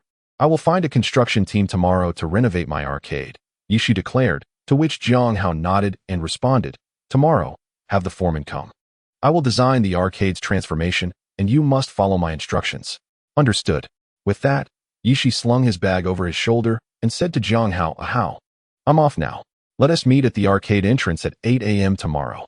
Jiang Hao rose to see Yishi off, and as he watched his figure recede into the distance, he fell into contemplation.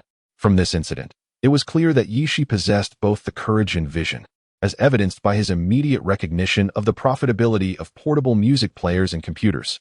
As for why Yishi had failed to expand his business in his previous life, Jiang Hao surmised that it was due to Yishi's prolonged stay in a small county town, which had stifled his development. After all, even with courage and vision, one requires sufficient experience to support them, much like Yishi, who seemed rejuvenated after a trip to the deep market. The next morning, after a hurried breakfast, Jiang Hao stepped outside under the watchful eyes of his concerned parents, heading straight for Yishi's arcade. As he approached, he spotted Yishi waiting for him at the entrance with another individual. Uncle, Jiang Hao greeted. Hao, this is Boss Lu Xing, the person I've hired to help us renovate the arcade. Yishi introduced Lu Xing. He then turned to Lu Xing and said, Boss Lu, this is my nephew, a senior high school student, soon to be a university student. I specifically invited him to assist with the design. You should follow his suggestions without needing to consult me.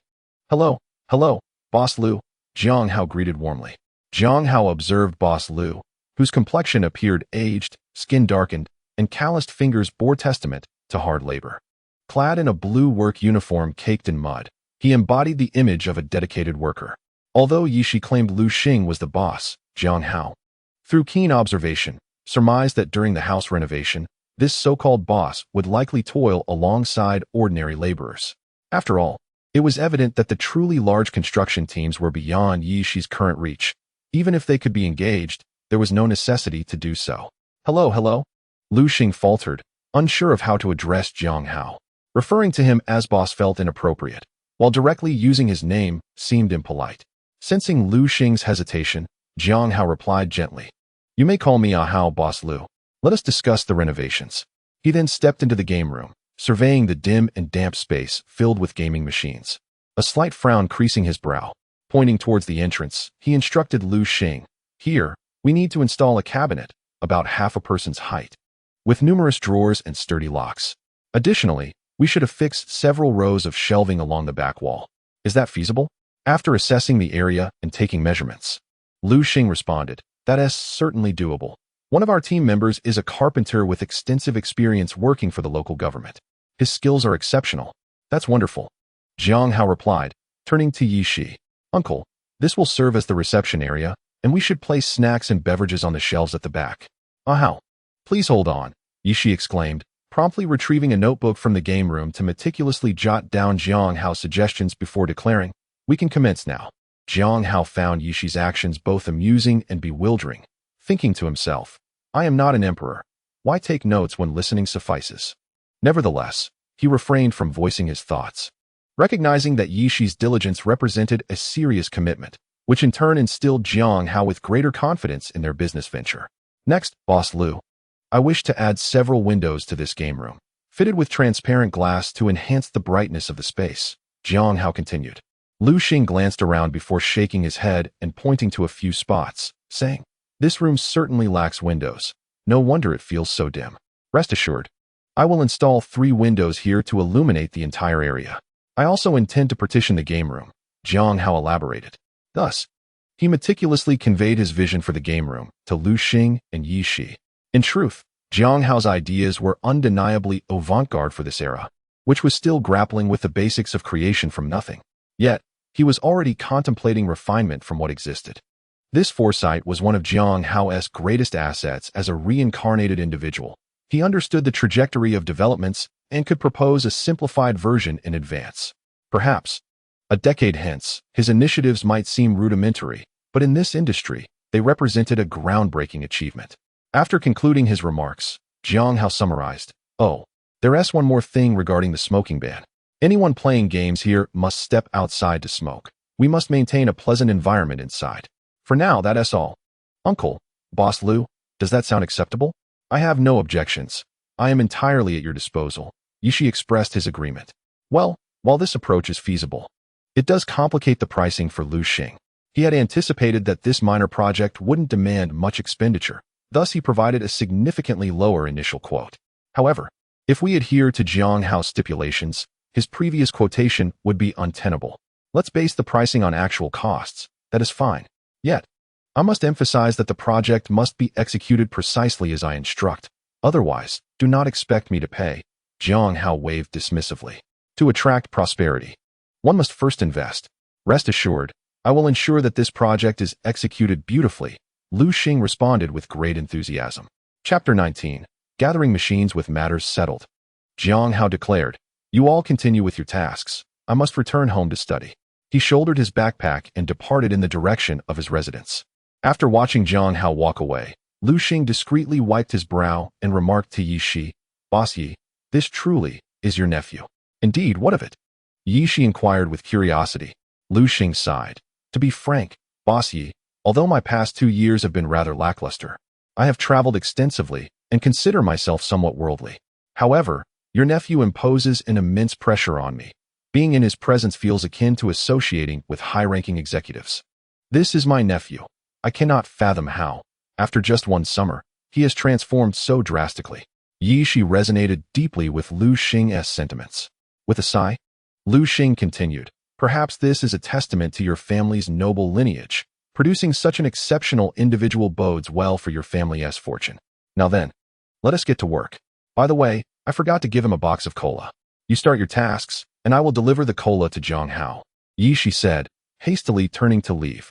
Thus, a month passed, and Yi Shi returned to inform Jiang Hao that the goods had arrived, and the game room had been renovated, awaiting Jiang Hao's inspection. Such promptness! Jiang Hao exclaimed in astonishment. He had anticipated that no matter how swiftly Yi Shi acted, it would be after the school term commenced before everything was ready. Of course, as you said, to earn money, one must learn to spend. I incentivized Boss Liu and the delivery driver with an additional 1,000 yuan each, resulting in Boss Liu working tirelessly day and night, while the truck driver took an extensive detour to ensure my goods were delivered first. Yi Shi boasted with pride. Observing Yi Shi's expression, Jiang Hao felt an inexplicable urge to kick him, even though he recognized that Yi Shi's actions were indeed justified. "Very well, let us go and take a look." Jiang Hao suppressed his impulse to kick him and feigned indifference as he spoke. Jiang Hao followed Yi Shi to the residence he had rented. The reason for storing the valuable goods in Yi Shi's place was due to the high worth of the items, which made Jiang Hao uneasy about leaving them in the arcade. Approaching the collection, Jiang Hao deftly picked up a portable cassette player, pressed a button, and heard a click as it powered on. After inserting a tape, a familiar melody began to play. "Oh, let us weave our hearts together, intertwining a lucky clover and a harmonious circle, allowing all expectations of the future to accompany our youth." The sound quality was commendable, Jiang Hao remarked casually. He understood that while the quality of these cassette players paled in comparison to those from Japan, they were still quite satisfactory. After all, for most individuals, spending 4 times the amount for superior quality was an extravagant pursuit. "Have the people been arranged?" Jiang Hao asked abruptly. Yi Shi instantly grasped that Jiang Hao was inquiring about finding individuals to promote the cassette players in crowded areas, and promptly replied, "Yes, I found some young folks. Their fees are reasonable, and they work diligently. Once you're ready, gather a few people so we can transport the items to the arcade." Aiming to set up both the computer and arcade rooms by tomorrow, Jiang Hao instructed in a low voice. He was unconcerned about this matter. Yi Shi had loitered on the streets for many years, lacking significant achievements but knowing many people, thus alleviating Jiang Hao's worries about personnel. Soon, Yi Shi enlisted the help of several robust middle-aged men, and with their assistance, they procured a few handcarts to transport the goods to Yi Shi's arcade. Observing them sweat profusely as they unloaded cart after cart, Yi Shi sat back, smoking a cigarette and crossing his legs. "Boss, the work is done," a middle-aged man, seemingly the leader, approached Yi Shi. Yi Shi acknowledged with a grunt. Flicking the cigarette butt away, he retrieved 20 yuan from his waist and handed it to the man. "Thank you, boss, thank you." The man expressed gratitude before departing with the money. Jiang Hao, witnessing this exchange, quietly inquired of Yishi, "Did you give them too little? I noticed there were 5 or 6 of them, and they each barely got 3 or 4 yuan." Upon hearing this, Yishi chuckled. "Ah Hao, you seem to misunderstand. This is the going rate for cart pullers. What I offered is quite generous. I could have found someone for as low as 15 yuan. But if they earn so little, why continue in this line of work?" Jiang Hao asked, puzzled. "Of course, they persist. No matter how you look at it. It's better than farming back home. Besides, did you see the cardboard they took with them? Selling that at the recycling station yields a substantial sum," Yishi explained, well versed in the intricacies of the situation. "Ah, I see now," Jiang Hao responded, finally enlightened. As Jiang Hao proceeded to unseal the computer, Yishi gazed in astonishment at the array of components before him: monitors, cases, motherboards, and memory sticks. This is a computer?" Yishi stammered. Jiang Hao, unfazed, picked up a screwdriver from the box. "Indeed, this is a computer, merely its assembly parts," he replied. With deft hands, Jiang Hao opened the computer case, removed its 2 side panels, and inserted the motherboard and memory sticks. Finally, he connected the monitor, and upon powering on the machine, the familiar interface appeared before Yishi. "What do you think? My skills are quite commendable, aren't they?" Jiang Hao said, setting down the screwdriver and indulging in a bag of snow treasures in one swift gulp. "Where did you learn such skills?" Yishi inquired. "At the old bookstall. You refused to learn back then. Now you see the benefits, don't you?" Jiang Hao retorted. Yishi opened his mouth, ultimately resigning with, "Had I known there were such advantages to learning, I would have done so long ago. Enough pondering, let us get to work. We have several machines to assemble. And if we work swiftly, we may finish before nightfall," Jiang Hao urged. Thus, Jiang Hao led the assembly while Yishi followed suit, learning as he went.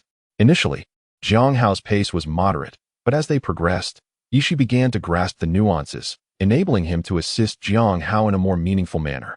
Jiang Hao's speed increased significantly, yet by nightfall, one machine remained unassembled.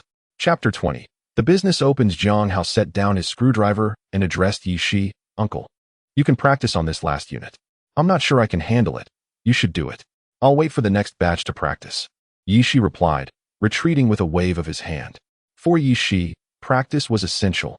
However, he envisioned it as a gradual learning process, not as an abrupt assignment of a costly machine. "It's fine. These devices aren't as fragile as you imagine.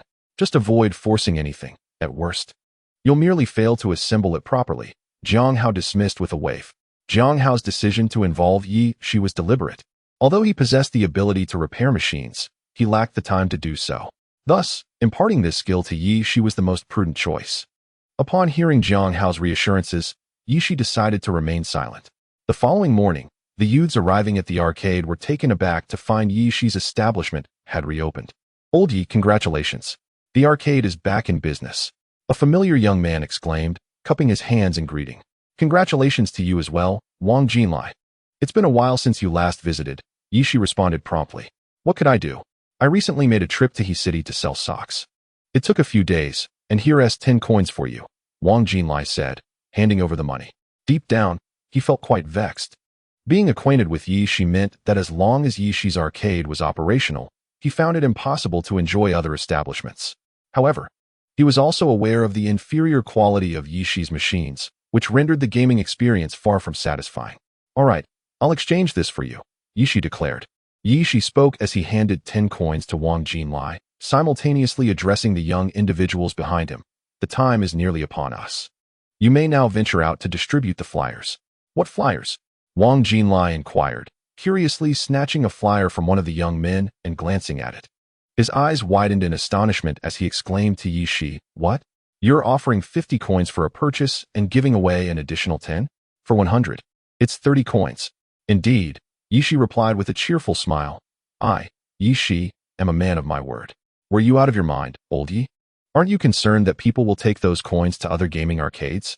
Wang Jinlai expressed his disbelief.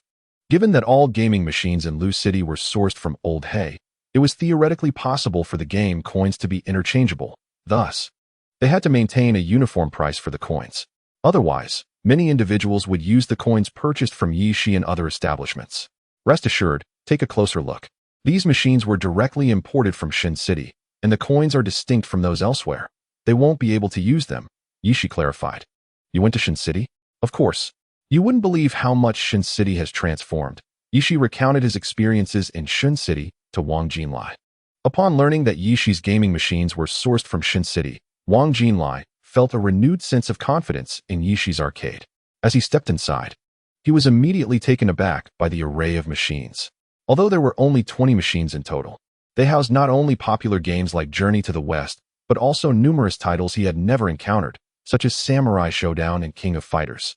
Wang Jinlai selected a Samurai Showdown machine, inserted a coin, and entered the character selection screen.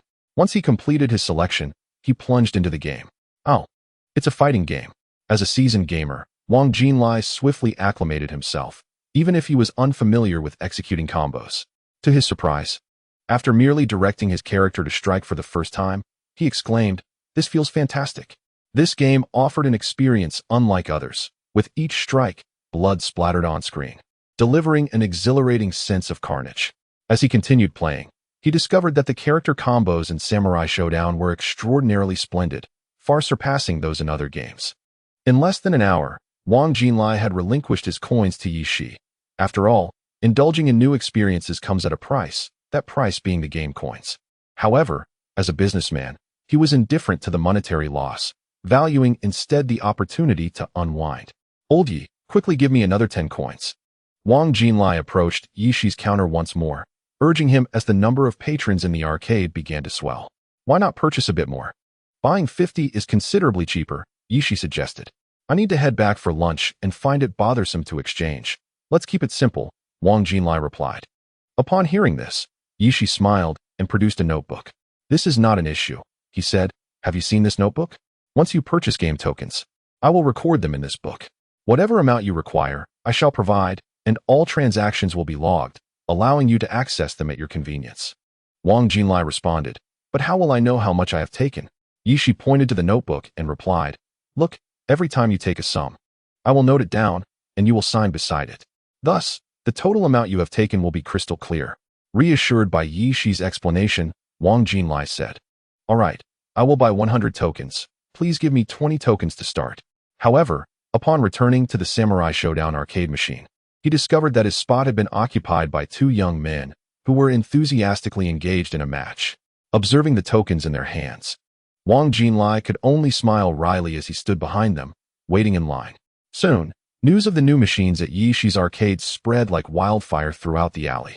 Many patrons from other arcades flocked to Yishi's establishment, where the atmosphere was lively and boisterous. "Come quickly. This King of Fighters is truly enjoyable. Yuhua. This Samurai Showdown is a blast." The patrons, as if they had stumbled upon a newfound treasure, called out to one another, forming long queues in front of each machine. "Boss Yi, what's in that half-locked room?" someone finally inquired, drawing attention to the remaining half of Yishi's space. "Inside, there are computers, ready for your enjoyment. However, I feared I would be too busy today, so I decided to hold off until tomorrow," Yishi hurriedly explained upon hearing the question. Chapter 21. The portable listener. Upon hearing the mention of computers, the crowd's interest peaked immediately. In this small county, computers were scarce, limited to a few governmental units, and only a select few had access to them. For the average person, a computer was a rare commodity, an opportunity to boast about during casual conversations. "Bossy, I think there's no need to wait until tomorrow. Why not open the computer room now? Let's play," someone suggested, inciting a cheer from the crowd. Yishi slowly set down his teacup and replied loudly, "Playing today is certainly possible, but the computer room is priced at 5 yuan per hour. You must ensure that my computer room is filled, after all." At Yishi's words, the crowd fell silent. 5 yuan for an hour was equivalent to a significant amount of game tokens, enough for seasoned players to enjoy a lengthy session. Thus, they began weighing the pros and cons. "How many computers do you have?" Wang Jinlai eventually broke the silence and asked. 7, Yishi answered without hesitation. "Count me in for one. I would like to reserve an hour." Wang Jinlai placed 5 yuan on the table. "All right, in that case, the rest of us will cover the remaining hours," a voice chimed in from beside Wang Jinlai. "No problem. I will open the door right away." Yishi recognized the individual before him.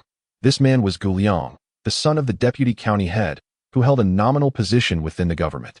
He often spent his leisure time here with a few friends.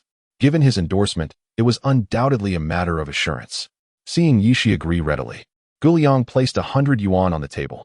Subsequently, he cast a sidelong glance and remarked, "Let me be frank, it is not that I lack funds. But if the computer games are not enjoyable, I shall not linger." With unwavering confidence in the computer, Yishi promptly replied, "Very well, since you, Director Go, have spoken. I shall make it clear. If you find the game lacking in enjoyment, I would feel too embarrassed to accept this 100 yuan. I will return it in its entirety." Yishi then retrieved the key to the computer room from his waist, unlocked the door, and, amidst the observation of the crowd, powered on the computer. "What games are available, and how does one play?" Guliang inquired after moving the mouse. As the son of the deputy county head, Guliang had experience with computers, though his prior encounters were limited to office use, featuring merely a typing game that had failed to captivate him. "Look here, Director Go, click on this one. Yes. This is Red Alert.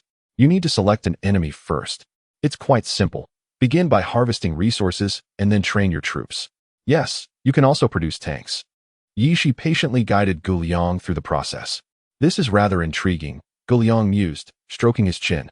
Under Yishi's tutelage, he gradually mastered the mechanics of Red Alert, only to face inevitable defeat in his first match. However, Guliang continued to play several rounds by himself, becoming increasingly engrossed in the game.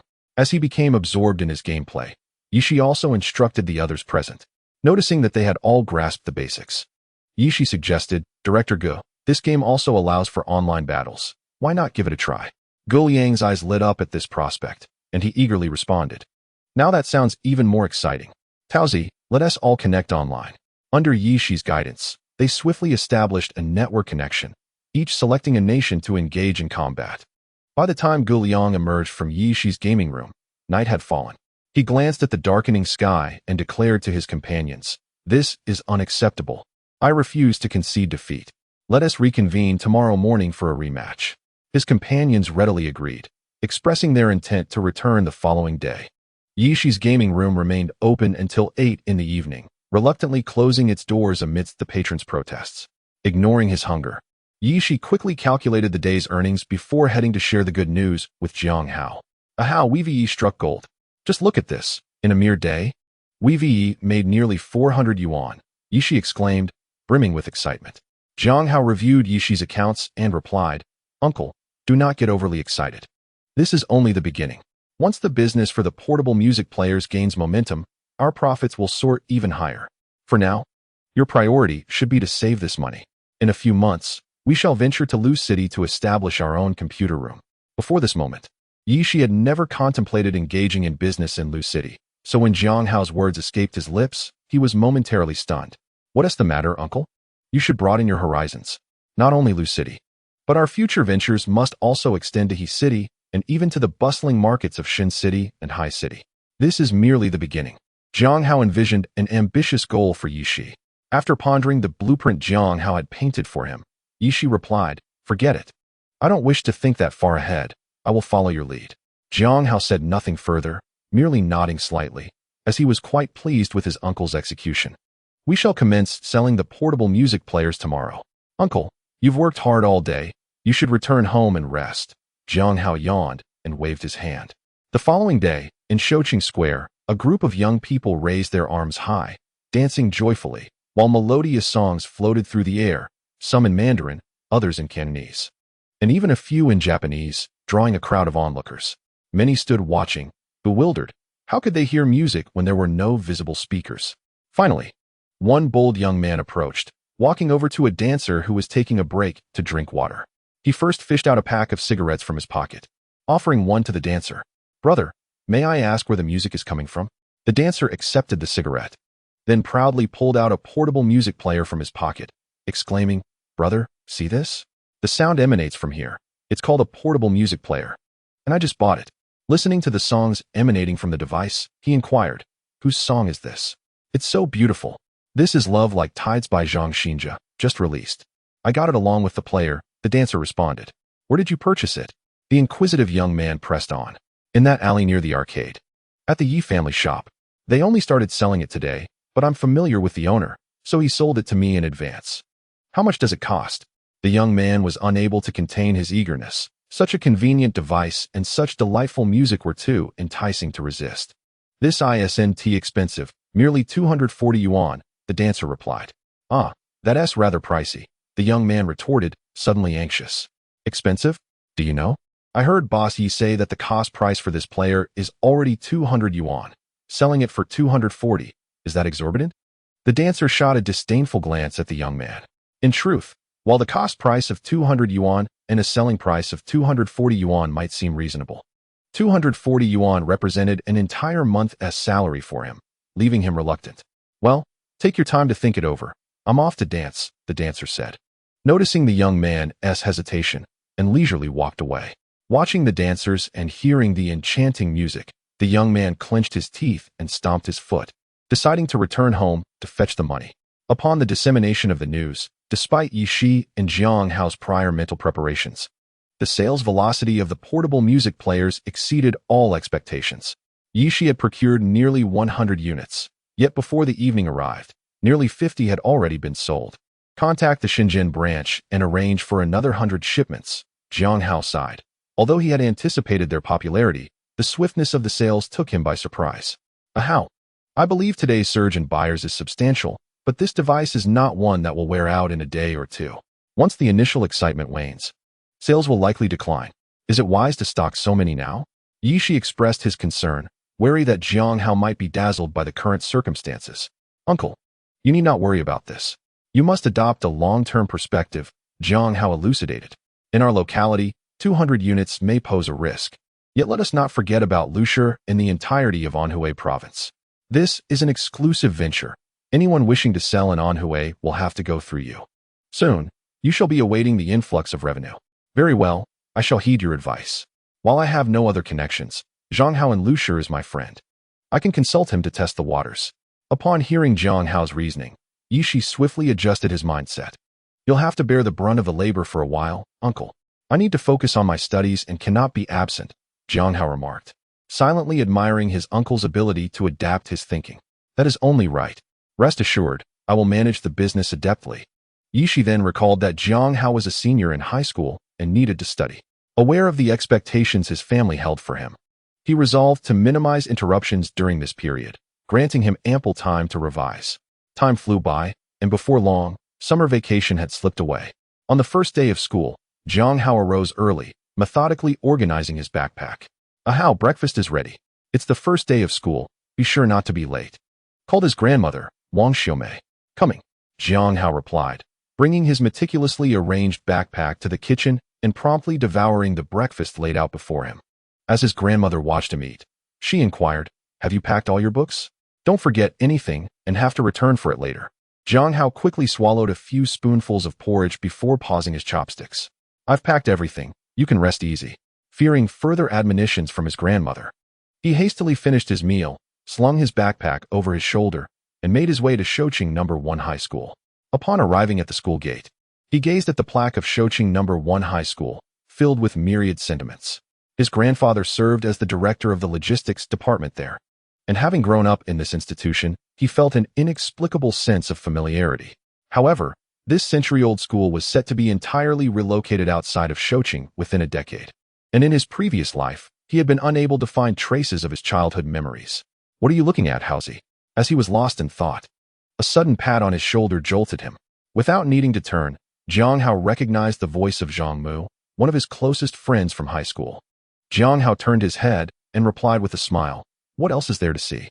Just look at the sign of the first high school. We won't be here much longer. This statement held a grain of truth, as from this moment until the end of the college entrance examination, Jiang Hao had less than 9 months left at the school, not counting the holiday breaks. If we can't stay, we can't stay. I just want to run away faster. These past 2 years have nearly exhausted me.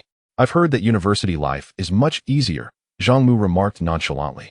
In truth, Jiang Hao already felt like a middle-aged man, and thus, the sentiments he expressed were beyond the comprehension of the youthful Zhang Mu. Jiang Hao then asked Zhang Mu, what's wrong? You didn't come to see me at all this summer. This struck Jiang Hao as peculiar, given Zhang Mu's character. No matter how strict his parents were, he would usually visit him at least a couple of times during the summer. Yet this year, he hadn't come even once, which puzzled Jiang Hao. Zhang Mu shook his head and offered a wry smile. Don't mention it. My parents were worried I'd go out and have fun over the summer, So they sent me to my grandmother's house in the countryside to study hard. Can you believe it? That desolate place has hardly any people, and it's swarming with mosquitoes. I was practically bitten to death. Jiang Hao, upon hearing Zhang Mu's lament, chuckled without a hint of camaraderie. Your parents are just looking out for you, concerned you won't study properly. After all, it's only a year of hardship. Just endure it. Upon hearing these words, Zhang Mu suddenly regarded Jiang Hao with a strange expression, making him feel uneasy. What are you staring at? Do you not recognize me? Jiang Hao inquired. Zhang Mu chuckled. You've changed quite a bit lately. As soon as I returned, my mother mentioned you to me, saying I should study hard like you since you ranked in the top 3 in the recent math exam. Thus, you must stick close to your older brother from now on, understood? Jiang Hao teased. Zhang Mu pretended to tussle with Jiang Hao, fully aware of his solid academic foundation, which set him apart from Zhang Mu, who was only at this school because his mother was a teacher there. He thought little of Jiang Hao's teasing and assumed he was simply diligent in his studies. Jiang Hao, what are you doing standing here? Hurry inside. A clear female voice suddenly rang out from behind them. Jiang Hao turned to see it was none other than Lu Jing. Oh, it's nothing. I'm just having some fun with Zhang Mu. He replied. Quickly go in. Otherwise, the teacher will be here, and you'll get scolded again, Lu Jing reminded them. As soon as she spoke, Lu Jing, catching Zhang Mu's curious gaze, realized her concern had been somewhat out of character, contrasting sharply with her usual icy demeanor. Consequently, her face flushed slightly, and she hastily averted her eyes from Liang Pong, making her way toward the classroom. Chapter 23. The back door. Zhang Mu teased. Jiang Hao, I never see you chatting with our school beauty. How come you seem so familiar all of a sudden? Could it be? Could it be what? Jiang Hao waved his hand, interrupting Zhang Mu. Here's what happened. That day, De Peng and I went to the arcade. In a bid to prevent Zhang Mu from speculating wildly, Jiang Hao recounted the events of that day in detail. To Zhang Mu's surprise, his expression grew even more ambiguous. Ah, so it was a case of a hero rescuing a damsel in distress. No wonder our beautiful Lu has taken such a liking to you. All right, enough of this nonsense. Ever since Lu Ying began working at Dapeng, I've run into Lu Jing a few more times, and naturally, we have become somewhat more acquainted than you all. If you keep babbling, and the teacher hears you, Lu Jing and I will be in trouble, Jiang Hao warned Zhang Mu. Must I cease my chatter? Zhang Mu, fully aware of the consequences should the teacher overhear, decided to refrain from further comments after his jest. Subsequently, the two entered the classroom, embarking on their senior year of high school. During the break, Jiang Hao lay his head on the desk, yearning for a brief slumber, for at his age, no amount of sleep seemed sufficient. However, just as his head made contact with the surface, Zhang Mu, seated behind him, roused him from his impending nap. What's the matter? Jiang Hao inquired, noticing the beads of sweat adorning Zhang Mu's forehead. Wiping his brow, Zhang Mu hurriedly replied, You can't sleep now. Do you realize the trouble you're in? Jiang Hao, perplexed, responded, What trouble could I possibly be in? Zhang Mu, growing increasingly anxious, explained, I was just in the restroom when a friend from the neighboring class, knowing we are close, came to inform me that Su Jian plans to corner you after school and give you a good scolding. Oh, that explains why I felt as though I was being watched today. It seems Su Jian hasn't had enough of my lessons, Jiang Hao remarked dismissively. Think of a way to deal with it. You wouldn't want to end up with a beating and then have to rest at home for a few days. Zhang Mu advised. Fear not, I have a plan to handle him. Su Jian can only catch me off guard because I was unaware. Now that I know, he shall find me unassailable, Jiang Hao replied confidently. With that assurance, Zhang Mu remained silent, chatting with Jiang Hao for a while before returning to his seat.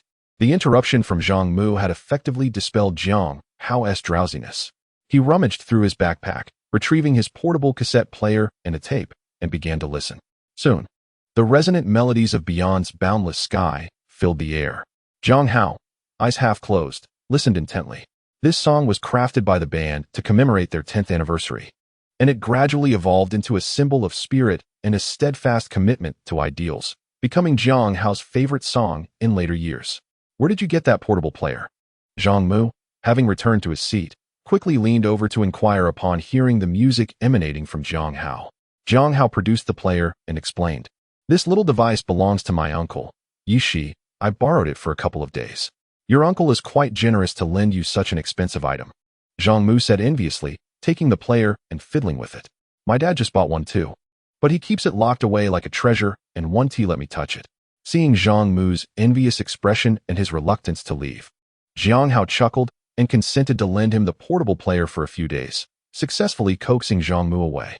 As the school bell rang, its sound reverberating throughout the campus, the students swiftly packed their bags, eager to rush towards the school gates. Once Jiang Hao had tidied his backpack, he paused for a moment before leisurely making his way to a section of the school wall. With a nonchalant toss, he flung his backpack over the wall, preparing to climb over. "Oh, what's this? Our great hero is fleeing today," came a teasing female voice. Upon hearing this voice, Jiang Hao halted his actions and turned towards the sound. Indeed, Lu Jing emerged gracefully from the other side of the wall, her large eyes playfully scrutinizing him. "Beauty Lu, isn't this all you're doing? Otherwise, why would Su Jian be fixated on me like a rabid dog?" Jiang Hao waved his hand and replied helplessly. Lu Jing was amused by Jiang Hao's description and, in jest, performed a mock curtsy, saying, "Of course, I know. Why else would I be here?" Simultaneously, she extended her delicate hand, resembling a tender bamboo shoot, and smiled. "My great hero, what do you think this is?" As soon as the words left her lips, Lu Jing realized the ambiguity in her statement, and a blush crept from her face down to her neck. Observing Lu Jing's reaction, Jiang Hao merely smiled faintly, choosing not to tease her further, and pointed at the keys in her hand, asking, "What is this?" Seeing Jiang Hao's gesture, Lu Jing let out a gentle sigh of relief. "This is the key to the back gate of the school." "Where did you get it?" Jiang Hao inquired in astonishment. He knew there was a back gate, but that key should be in the possession of the teachers. Where had Lu Jing acquired hers? "Don't forget what my father does," Lu Jing replied mischievously, reminding him. Jiang Hao then understood. Her father worked in the education bureau. No wonder she possessed the key to the back gate. Lu Jing, pleased that Jiang Hao had deduced the answer, declared, "You guessed it right. My tutoring class is just outside the back gate. The front gate is too far. So my dad specially arranged for someone to give me a key." As Jiang Hao looked at the triumphant Lu Jing, he mused to himself, "If this were 20 years later, not even if your father were in the Ministry of Education would this be possible. Well then, today you shall accompany me," Lu Jing asserted, leading Jiang Hao towards the back gate. Meanwhile, on the other side, Su Jian stood under the scorching sun, motionless, his gaze fixed on the entrance of the school, eagerly anticipating the appearance of that detestable figure, hoping for the opportunity to teach Jiang Hao a lesson. To his disappointment, even after all the students had left, Jiang Hao did not emerge from the school gates. At that moment, a breathless individual rushed to Su Jian's side, exclaiming, "Cousin, I've searched the entire school, but I couldn't find where Jiang Hao went."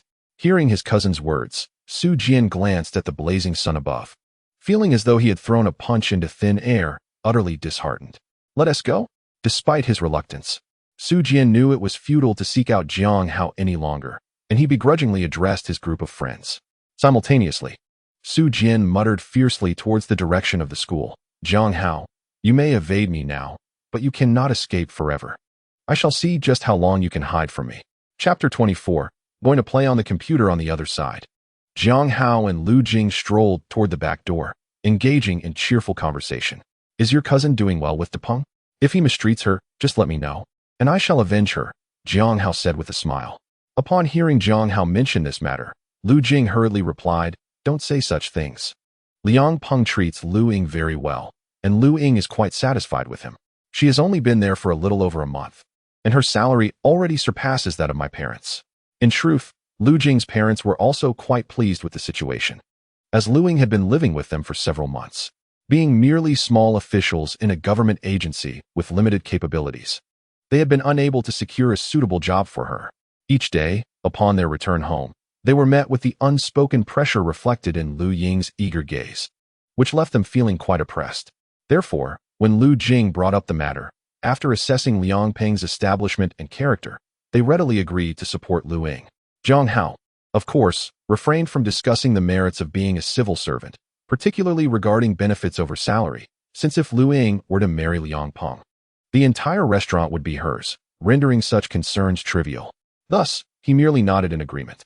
As they opened the back door and paused at its threshold, Jiang Hao softly remarked, "Thank you for today, Lu Jing. Your tutoring class is here. You should hurry."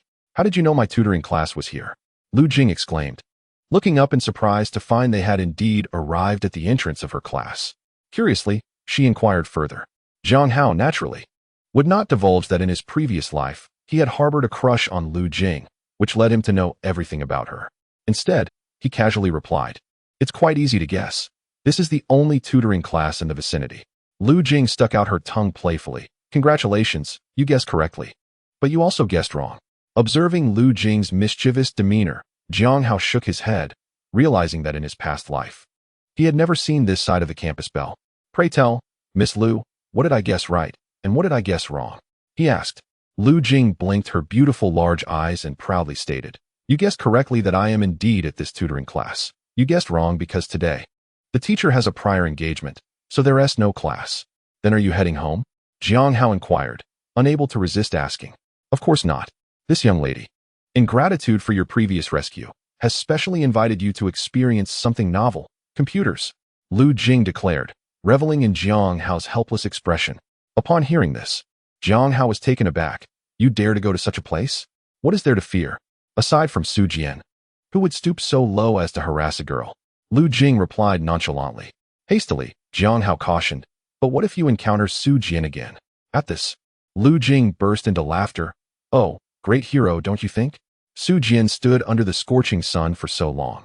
He wouldn't have the energy to head to the gaming room. Come on, let us go. I've had my friend reserve us 2 spots." Having spoken, Lu Jing pulled Jiang Hao and headed towards the game room. Jiang Hao had no time to explain and was dragged along to Yishi's computer room. At that moment, Yishi was seated at the counter in the game room, puffing on a cigarette, proudly observing the bustling crowd. Over the past few months, he had been experiencing a period of great success. His computer and gaming halls were flourishing, opening their doors at 6 a.m. and not closing until well past 9 p.m. The demand for portable music players had also surged, with even distant markets sending people to stock up, often in considerable quantities.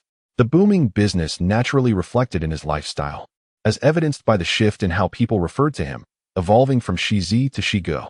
As Lu Jing arrived at the entrance of the game room and gazed at the throngs of patrons, she turned to Jiang Hao and said, "Wait here. I'll go find the boss. See, my foresight paid off by having someone reserve our spots." Without waiting for Jiang Hao's response, she approached the counter where Yishi was seated, cigarette in hand. "Boss, could you check for me? I had Shenja reserve 2 spots." Yishi, momentarily taken aback by Lu Jing's striking beauty, quickly composed himself and smiled. "Let me check for you." He retrieved his ledger, flipping through the pages before looking up. "Sister, I'm sorry, but Shenja reserved 2 spots for you. Yet you arrived half an hour late, so the machines have been taken by others." Lu Jing fell silent. Indeed, today they had taken a longer route through the back entrance, which caused their delay. "All right, boss, please refund my deposit then," she requested, seeking a consolation prize. "I'm afraid that can't be refunded," Yishi replied without glancing up. "Why not? I left a 10 yuan deposit. Even if I can't use the computer, you should at least return my money," Lu Jing insisted, her tone growing sharper as 10 yuan was not an insignificant amount for her. "Your establishment may be large, but you can't take advantage of customers." Upon hearing this, Yishi looked up with displeasure and replied coolly, "Sister, your words are misplaced. I, Yishi, have always conducted my business with integrity. Regarding the deposit, think about it. After Shunja reserved the machines for you, the 3rd and 4th machines were held for over half an hour, waiting for you. That is money lost. Many others inquired about using the machines, and I had to turn them away." Understanding the rationale behind Yishi's explanation, Lu Jing recognized the fairness of his argument. In a situation where machines were in high demand, leaving them unused represented a loss in potential revenue, making his reasoning reasonable rather than exploitative. Coughing lightly, Jiang Hao, unable to tolerate the situation any longer, stepped forward and cleared his throat. Upon seeing him, Yishi immediately brightened up, standing with a broad smile and greeting. "Ah Hao, what brings you here today?" "I'm here to accompany her." Jiang Hao pointed at Lu Jing and spoke. Yishi glanced at Lu Jing, then at Jiang Hao, a knowing expression appearing on his face, as he smiled at Lu Jing and said, "This truly is a case of the floods sweeping through the Dragon King's temple, where family no longer recognizes family." "Sister, oh wait, never mind. In any case, had you mentioned this earlier, we could have avoided such a significant misunderstanding." Chapter 25. The inarticulate. Upon finishing his words, Yishi took out 10 yuan from the drawer and handed it to Lu Jing. Lu Jing stood there, bewildered, casting an awkward glance at Jiang Hao, hoping he would come to her aid. Jiang Hao understood her plight, stepped forward, took the 10 yuan, and placed it in Lu Jing's hand, saying, "Do not be polite with him, just accept it." Seeing Jiang Hao accept the money, Yishi immediately addressed both Jiang Hao and Lu Jing. "Please wait a moment, I will free up 2 machines." With that, Yishi walked into the computer room, surveyed his surroundings, approached 2 young men, and said, "Brothers, I apologize, but I have 2 friends who would also like to play. Would you kindly vacate a machine for them? Today's internet session is on me." Upon hearing this, the 2 young men eagerly stood up, as they had already been online for several hours and were indifferent to losing a bit of time, especially since they could save some money. Meanwhile, Lu Jing, curious, asked, "Jiang Hao, why does this boss Yi act like a mouse in the presence of a cat upon seeing you?" Jiang Hao pointed at himself and replied, "My mother's surname is Yi, and this boss Yi she is my uncle by marriage. Now do you understand?" Upon hearing Jiang Hao's explanation, Lu Jing burst into laughter, leaving Jiang Hao looking utterly perplexed. "What are you laughing at?" Jiang Hao could not help but inquire. "Ha ha ha, it's just too funny. That man is your uncle. Yet if you told me you were his uncle, I would have believed it." Lu Jing explained her amusement. Jiang Hao, upon hearing this, helplessly waved his hand, thinking to himself, "What can I do? I haven't hit or scolded him, yet he is so afraid of me." While the 2 of them were engaged in their banter, they failed to notice 2 young men whispering nearby. One of the young men remained standing, while the other mysteriously vanished. At that moment, Yishi returned to Jiang Hao's side and said, "Ah Hao, the machines have been cleared. You may go and play." Seeing this, Jiang Hao turned to Lu Jing and said, "Well then, Lu Jing, you should go ahead and enjoy yourself. I have some matters to discuss with my uncle." Noticing Jiang Hao's demeanor, Lu Jing guessed he had something to discuss with Yishi and obediently entered the room. After Lu Jing went inside, Yishi gave Jiang Hao a thumbs up and exclaimed, "Ah Hao, you truly have an eye for talent. This girl is among the finest I have encountered." Jiang Hao, observing Yishi's animated expression, shook his head, just about to explain, "Actually." Before his words could escape, Yishi interjected, "Rest assured, Ah Hao, given our friendship, I will certainly not mention this to your family." Jiang Hao found himself both amused and exasperated by Yishi's antics, silently pondering. "Don't say that Lu Jing and I have nothing going on. Even if we did, what kind of friendship do you think we share? After all, you are my uncle." As Yishi appeared eager to continue his discourse, Jiang Hao felt compelled to shift the topic. "Uncle, how has business been lately?" Upon mentioning business, Yishi instantly cast aside all distractions, his eyes sparkling with enthusiasm as he exclaimed, "You wouldn't believe it. Our business has truly flourished. In just the past few months, our earnings have surpassed 100,000 yuan. In the game room alone, we generate several thousand yuan daily. But the real profit lies in the portable cassette players and tapes, from which we have garnered around 70 to 80,000 yuan. You wouldn't imagine it. People from as far as Ma City are coming to us for supplies." Jiang Hao was not at all surprised by Yishi's words. After all, this era was one where opportunities abounded, and with the right approach, capital accumulation could be achieved in the briefest of times. However, after a moment of contemplation, Jiang Hao made a decisive choice. "Uncle, starting today, we will reduce the price of the cassette players by 20 yuan. Ah Hao, please don't. We're already making minimal profits on each unit. If we lower the price by 20 yuan, we'll have no profit left at all," Yishi exclaimed, his urgency evident as he hastened to argue. Jiang Hao sighed, speaking earnestly to Yishi. "You must understand, even people from Ma City are sourcing from you now. Their mindset is far more open than ours here in Lu City. The source of your supplies is no secret. Once they discover where you procure your goods, will they not inquire themselves? If they do, and find a lower price elsewhere, what do you think will happen?" Yishi's expression shifted to one of alarm. He had been riding high on recent successes and had momentarily forgotten that while he could source from Shin City, so too could others. "What you need to do now is to lower the price of the cassette players. That way, even if they procure from Shin City and sell here, the transportation costs will render their profit negligible, securing our exclusive market." Jiang Hao elaborated further. "All right, I shall reduce the price of the cassette players tomorrow," Yishi replied, sounding deflated, akin to a punctured balloon. It was understandable. A sudden 20 yuan reduction felt like a significant blow to his profits, leaving him understandably despondent. "Rest assured, uncle, your profits will not diminish," Jiang Hao reassured him. "What do you mean?" Yishi perked up at Jiang Hao's words, inquiring eagerly. Jiang Hao smirked coldly and replied, Negotiate with those suppliers and insist they lower the price of the cassette players by 30 yuan. Inform them that if they refuse, we shall source from elsewhere. How audacious of them! They charge the same price for 10 cassette players as they do for 100 or 1,000. Is that not taking advantage of us? Yishi questioned, concern etched on his face. But will they comply? Fear not, uncle. Our order volume is substantial, and they will be unwilling to lose such a client. They will surely acquiesce. Frankly, had the southern region not been so distant, I would have procured the goods myself. Leaving no room for them to profit from the price difference, Jiang Hao's tone grew even more frigid. Yishi pondered for a moment and said, "Then I shall make another trip to Shan City to discuss this with them." Jiang Hao waved his hand dismissively and remarked, "No need for that. A phone call suffices." Going in person would be overly indulgent. Having arranged his business matters, he entered the computer room and took a seat beside Lu Jing. "What were you and your uncle discussing for so long?" Lu Jing casually inquired. "Oh, I was just chatting with my uncle about some family matters. We got carried away." Jiang Hao replied nonchalantly. "I see." Lu Jing did not press further and pointed at the computer, saying, "Look, this game is so much fun. The storyline is incredibly engaging. I've been playing for quite a while."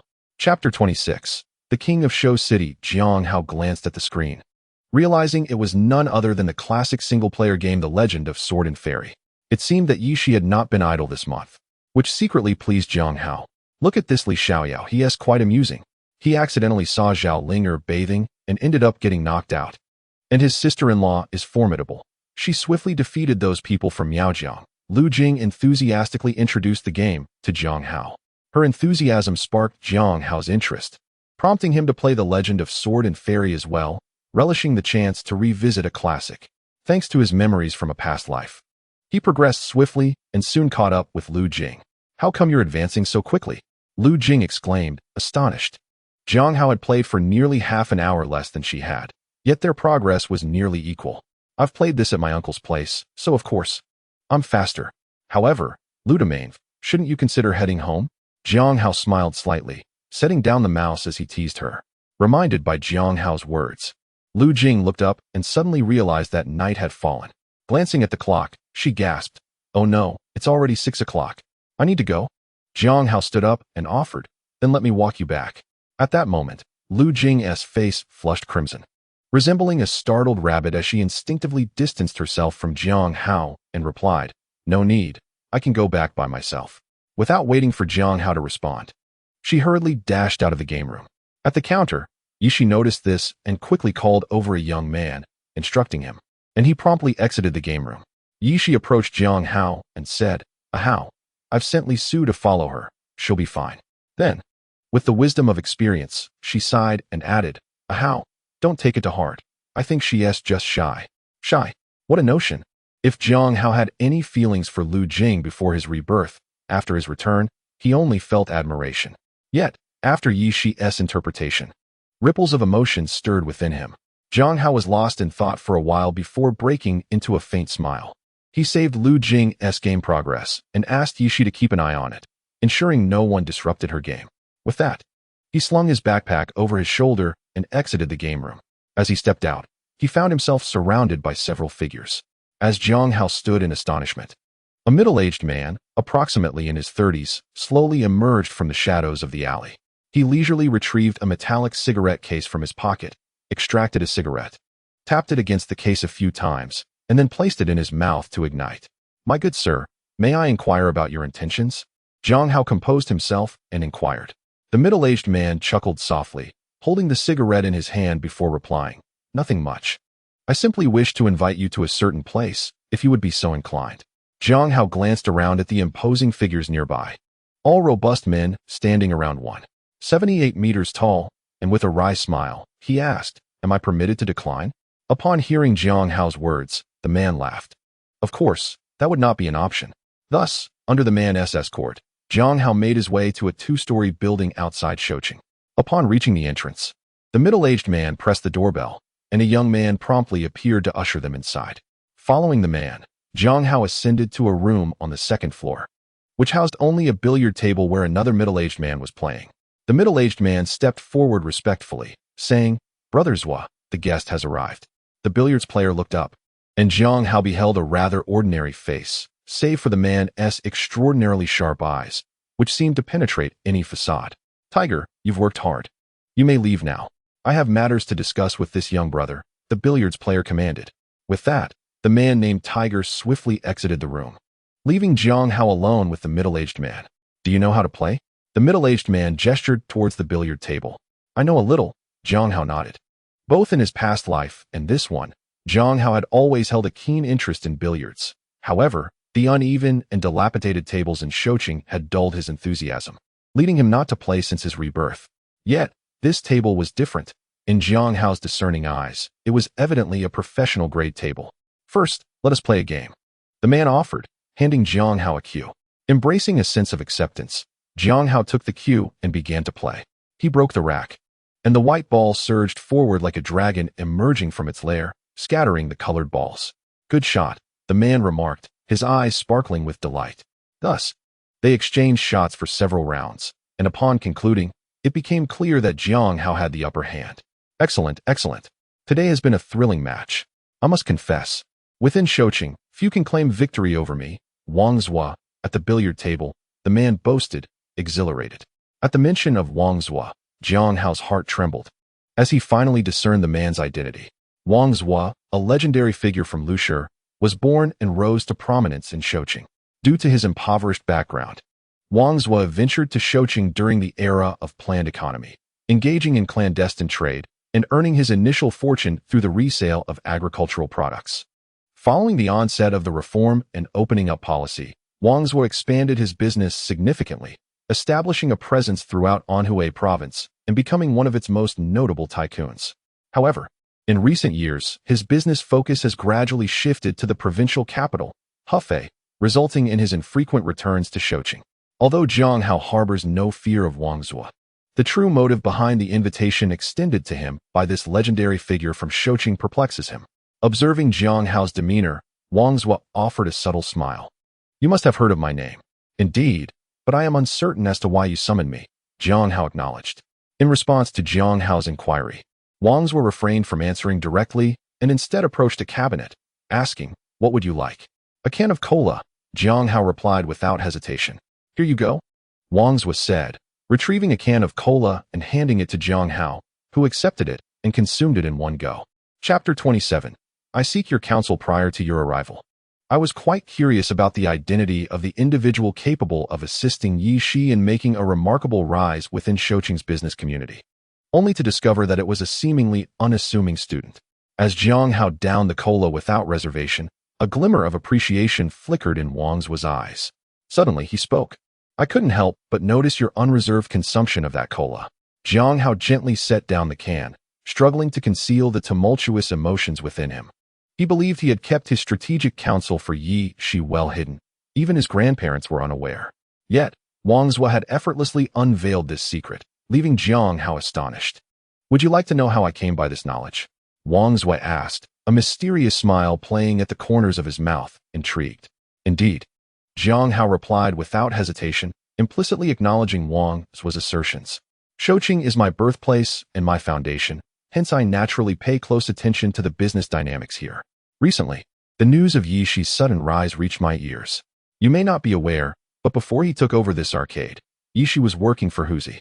Huzi is well aware of Yi Shi's capabilities. While he may possess some cleverness, the speed at which he has risen is beyond his own means. If he lacks the ability, then it stands to reason that he has received guidance from someone more capable. Identifying this mentor is not difficult. One need only observe where he has been frequenting lately," Wang Zhua explained, casting a glance at Jiang Hao to elucidate the matter further. "How is it that you can so accurately discern when I visit my uncle?" Jiang Hao inquired again. To be candid, before Wang Zhua elaborated on the intricacies of the situation, Jiang Hao had briefly entertained the notion that perhaps Yi Shi had betrayed him. After all, aside from assisting Yi Shi with business matters, he had not engaged in any conspicuous activities. However, he quickly dismissed that notion, wondering what benefit would it serve for Yi Shi to betray him. After all, he was Yi Shi's financial benefactor. Without him, her business would come to a standstill. Given Yi Shi's astuteness, she would undoubtedly grasp this calculation. Nevertheless, Wang Zhua's words instilled a sense of vigilance within Jiang Hao. Since his rebirth, he had sailed smoothly, perhaps underestimating the prowess of others in the world. Yet, in this era, where repressed passions have finally been unleashed, individuals like Wang Zuo were not in short supply. While Wang Zuo appeared to harbor no malicious intent, encountering an adversary with ill will could lead to his demise. Thank you for your guidance, Brother Wang. However, I have one lingering question. Why did you summon me? Jiang Hao steadied his mind and inquired. Well, given your respectful address of Brother Wang, I shall accept you as my younger brother, Wang Zuo declared with a hearty laugh. However, it is no easy matter to recognize you as my brother. To avoid alarming your family, I have stationed someone to keep watch in Yi Shi's gaming room around the clock. He then shifted the conversation, saying, the reason I have invited you here is to seek your advice. If I wish to expand my business further, what type of venture would be most suitable? Jiang Hao chuckled at this, spreading his hands in jest. Brother Wang, are you teasing me? Your business is already vast. Why inquire of me what type of enterprise is appropriate? Wang Zuo retrieved a bottle of red wine from the cabinet, poured himself a glass, and began to speak after swirling the cup in his hand. You are correct, my business is substantial. Yet, I am acutely aware that my current success is merely a result of having started earlier than others. Take my various enterprises, for instance, what I can accomplish. Others can as well. In recent years, I have distinctly felt the distance between me and the emerging merchants narrowing. After a moment of contemplation, Jiang Hao cautiously replied, in truth, Brother Wang, I believe you are overthinking this. Even if others' businesses are rapidly expanding, you have not remained idle. Moreover, in business, the larger the scale, the slower the expansion. They have a long journey ahead to catch up to you. Isn't it premature to ponder this now? Upon hearing Jiang Hao's words, Wang Zuo set down his glass of wine, raised his gaze, and looked directly at Jiang Hao. Suddenly, he posed an unexpected question. Jiang Hao, have you ever experienced hunger? Jiang Hao reflected for a moment. Throughout his previous life, and since his rebirth, he had lived in a stable environment. Even when both his parents lost their jobs, he had managed to secure his sustenance. Hunger was something he had never truly faced, and thus he shook his head. I have known hunger, often so. In my childhood, I was one of 7 siblings, ranking 4th, caught in a position of indifference, neither favored by my grandmother nor my uncle. Wang Zuo reminisced, a distant look in his eyes. The most vivid memory I have is of a day and night spent in hunger when there was no food left at home. That feeling was unbearable. After a day, I finally came across a sweet potato. I didn't even bother to peel it, simply swallowing it whole. In my earlier years, I harbored a profound disdain for certain childhood experiences. However, as I matured and reflected upon them, I found myself expressing gratitude for those very experiences. They imparted upon me the harsh reality of hunger and the understanding that the only means to avoid such suffering is through relentless effort and perseverance. Thus, Brother Wang, a constant sense of crisis has lingered within you, and it is precisely this awareness that drives you to remain vigilant even in times of comfort. Jiang Hao remarked with deep resonance. Wang Zuo nodded in appreciation, affirming, indeed, this is why I must inquire about your insights. The strategies you proposed for Yi Shi, be they promotional plans or marketing tactics, have truly enlightened me. Rest assured, should you assist me, I will ensure you are duly compensated. Jiang Hao pondered the implications carefully.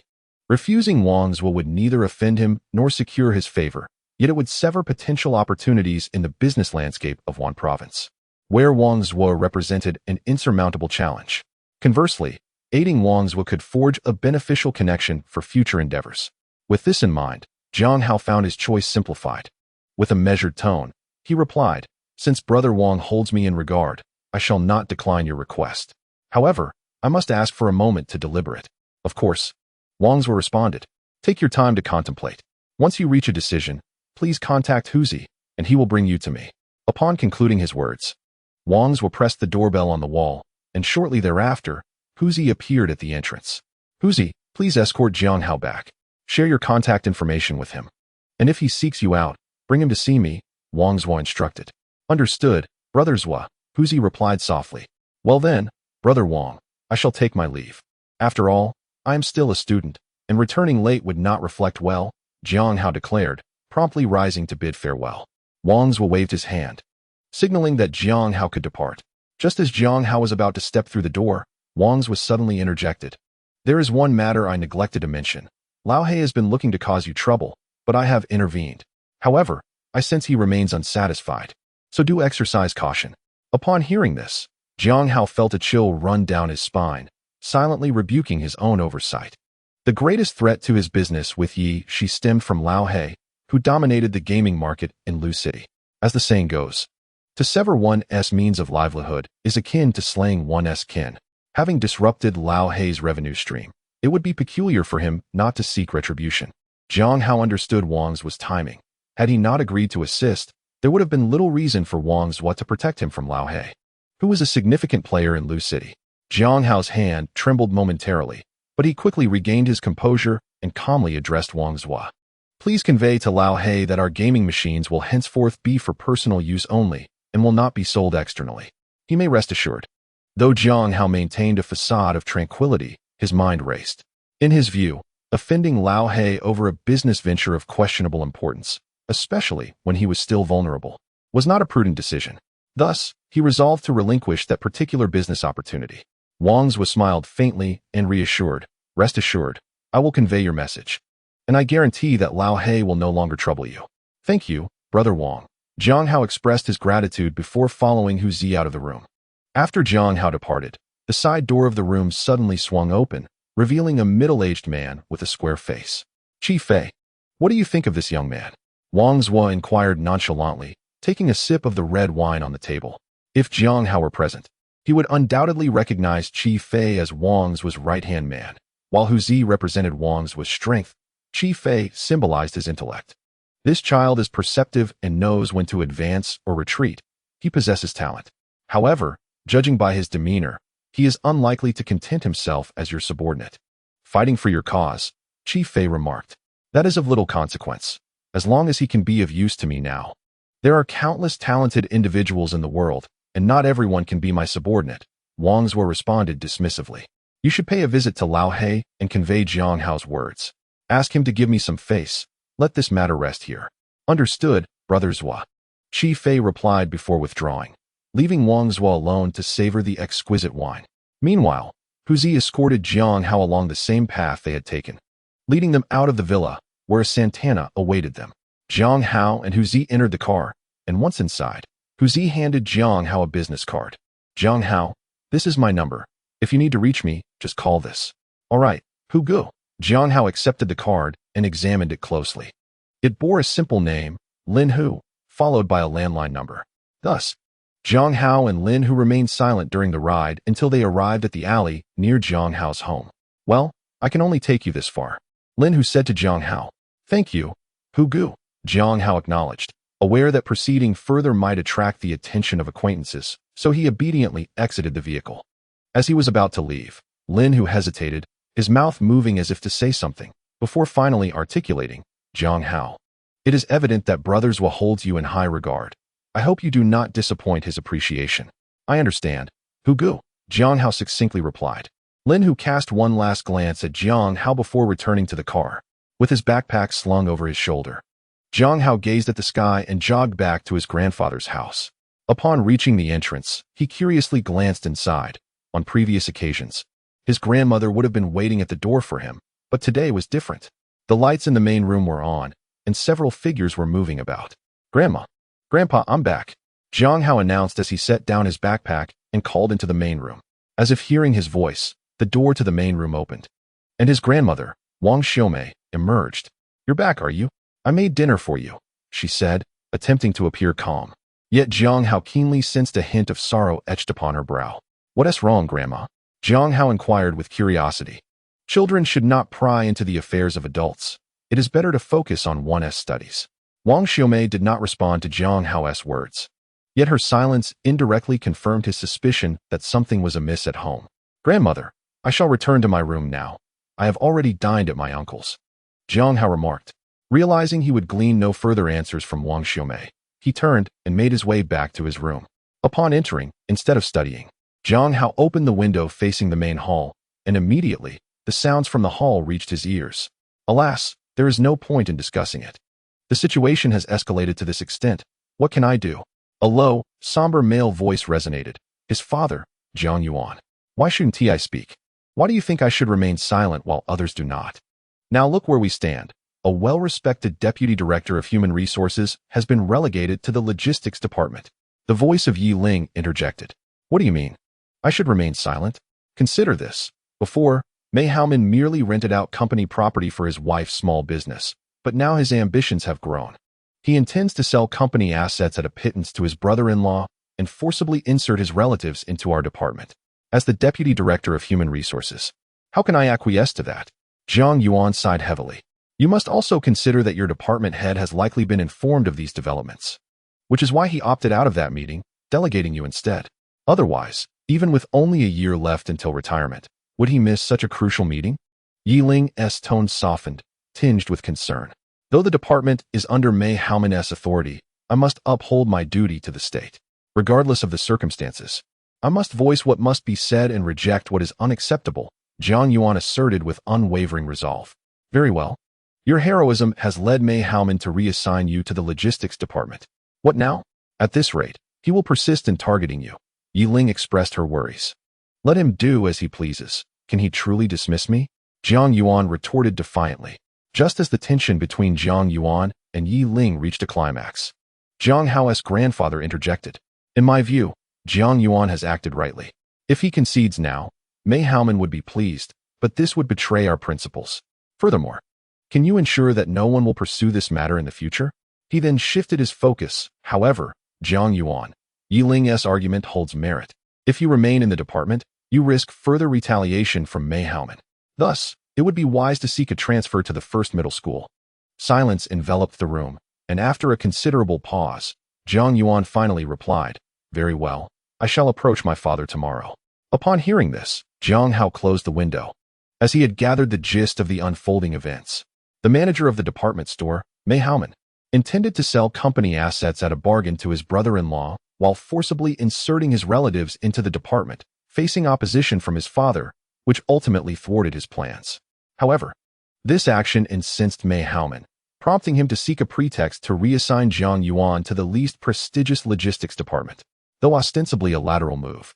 A closer examination reveals a stark disparity in authority between a personnel manager and a logistics officer. Moreover, from Yi Ling's tone, it was evident that Mei Haoman intended to further undermine Jiang Yuan. Consequently, Jiang Yuan contemplated requesting Jiang Cheng to transfer him to the prestigious First High School. Jiang Hao wholeheartedly supported this decision. Remaining in a declining department store held little appeal, and moving to First High was indeed the path to success. However, if Jiang Yuan were to depart for the department store in such a disheartened manner, what purpose would Jiang Hao's reincarnation serve? He was resolute in his intent to teach Mei Haoman a lesson. Nevertheless, Jiang Hao was acutely aware that, with his current capabilities, exacting retribution on Mei Haoman was beyond his reach. After further contemplation, he resolved to leverage an external force, specifically the influence of Wang Zhua, which conveniently aligned with Wang's request for assistance. At the same time, Jiang Hao experienced a sense of foreboding. This incident had not transpired prior to his reincarnation, yet it was occurring now. This indicated that his presence as a reincarnated individual had begun to subtly alter the course of events in this timeline. Furthermore, his foresight concerning the future would gradually lose its efficacy, and the forfeiture of this foremost advantage of reincarnation was the most formidable threat. Thus, Jiang Hao determined to capitalize on his precognitive advantage before it waned, aspiring to grow into a towering tree, ensuring that the regrets of his past life would not be repeated. 2 days later, Jiang Hao returned to Wang Zhua's villa and encountered him. You have thought this through so soon? Wang Zhua inquired, somewhat surprised. Jiang Hao nodded affirmatively and replied, I have indeed. Is a few days sufficient? If you need more time, feel free to take it. I am in no rush, Wang Zhua remarked with keen interest. Jiang Hao chose not to engage further in conversation. Instead, he lowered his backpack and retrieved a notebook, handing it to Wang Zhua. Upon receiving the notebook, Wang Zhua exclaimed, a project proposal. His interest piqued by this unfamiliar document. He began to peruse its contents. Initially, he glanced up only to be captivated by the first page, thereafter remaining engrossed in the proposal without lifting his gaze. Not only was he absorbed in reading, but he also animatedly gestured with his hands, eventually seizing a pen from the side and making annotations on the proposal. Young man, don't rush, take a seat, Chi Fei interjected, noticing the scene and inviting Jiang Hao to sit down, while also pouring a cup of tea for him. Jiang Hao accepted the cup, took a sip, and inquired, May I ask your name, esteemed sir? He recognized that anyone present in Wang's room was surely far from ordinary. "I am Qi Fei. You may call me by my name or simply Qi Gu," Qi Fei replied with a courteous smile. Upon hearing this, Jiang Hao understood immediately. He had been deliberately inquiring about Wang's information in recent days, so he was naturally aware that Qi Fei was Wang's right-hand man, handling a significant portion of Wang's affairs. "Then I shall call you Brother Qi. It sounds more endearing," Jiang Hao quickly remarked. After approximately an hour, Wang's lifted his head and handed the project proposal in his hands to Qi Fei, while furrowing his brow in contemplation. "Jiang Hao, the investment for this supermarket is substantial. I need to discuss it further with Qi Fei and the others, so I cannot give you an immediate response. However, regardless of the outcome, I appreciate your sentiments," Wang's eventually said. Seeing Wang's expression, Jiang Hao understood and replied, "All right, Brother Wang. I will take my leave for now. You should have a meal before heading back," Wang's suggested politely. "No, Brother Wang, you know I am still a student. My family would worry if I don't return home for dinner," Jiang Hao replied, picking up his backpack and heading toward the door. Lin Hu, noticing this, hurriedly followed to see Jiang Hao off. Once Jiang Hao had walked some distance, Wang's turned to Qi Fei, who had finished reading the proposal. "Qi Fei, do you think the supermarket business Jiang Hao mentioned is feasible?" With a smile, Qi Fei raised the project proposal, saying, "Brother Zhua, look at how detailed this proposal is regarding the industry outlook, model, positioning, planning, and forecasts, even down to the budget. I see no reason to doubt the viability of this business." Listening to Qi Fei, Wang's lightly tapped his index finger on the table, hesitating as he replied, "However, this supermarket requires a significant amount of investment, and we still have to contend with department stores." It is understandable that Wang's hesitated. The supermarket business Jiang Hao proposed was modeled after contemporary supermarket operations, requiring substantial initial investment. Moreover, a peculiar situation persisted. Department stores across the country had yet to disband, meaning that entering this business would necessitate competing for customers with established department stores. Despite Wang's considerable success in business, facing the formidable entity of department stores, which were backed by national capital, left him feeling uncertain. It was akin to a person who had been impoverished for decades. Even if they had amassed wealth through their efforts, they would still feel a lack of confidence when confronted by those who had been wealthy for generations. Chapter 30. A firm resolution. Brother Zhua, I believe it is worth a try, Qi Fei remarked after organizing his thoughts, gradually analyzing. "We have been conducting business in Anhui province for many years, and we understand that department stores are relics of the planned economy era, now squeezed by individual entrepreneurs. The reason department stores still exist is twofold. Firstly, they possess substantial capital, akin to a centipede that, though dead, does not stiffen, having operated for decades. They have accumulated considerable resources. Secondly, the state has been backing them. However, in recent years, the government has gradually loosened its grip on department stores, allowing them to fend for themselves. This presents a splendid opportunity for the rise of supermarkets. I believe this business venture is indeed feasible. Shall we wait a little longer?" Although Qi Fei spoke with conviction, Wang's remained somewhat hesitant. The adage "barefoot people fear, not those in shoes" aptly describes Wang's a decade ago, when he would have readily embraced any business opportunity without hesitation. However, the current Wang's has established a substantial enterprise with considerable capital at his disposal, making him a man of means, and naturally, his concerns have multiplied. Sensing Wang's uncertainty, Qi Fei grew anxious. "Brother Zhua, why are you seeking Jiang Hao? Is it not because our business has expanded significantly? Prominent entrepreneurs like Wan Jia and Gu Jia are poised to band together to counter our influence. Are we to believe that our traditional business can endure in its current state? For us, stagnation equates to regression. If we fail to forge ahead, we risk being forced off the stage in Anhui province. You could choose to withdraw and live as a wealthy gentleman, but can you truly accept that?" Wang's expression fluctuated as he absorbed Qi Fei's words, before he clenched his teeth and resolved, "Very well, let us summon Jiang Hao tomorrow. He mentioned in the business proposal that we could initiate a trial in Shouqing. If it proves successful, we can expand to Anhui province and even nationwide." Qi Fei exhaled in relief at Wang's decision, fearing that prolonged deliberation might lead to complications. "Great. Brother Zhua, let us proceed as you say.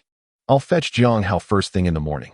Subsequently, Wang's handed the business plan to Qi Fei, instructing him, "Share this with our team. It's essential they study it closely. For any future ventures, Ensure they draft a business proposal modeled after this one. The following morning, as Jiang Hao stood before Wang Zhuo and Qi Fei, he felt a swell of pride. Indeed, the supermarket business represented a dual benefit for him. Not only would it assist Wang Zhuo in embarking on a new venture, but it would also serve to undermine Mei Haoman. Jiang Hao understood that Mei Haoman's foundation lay within the department store.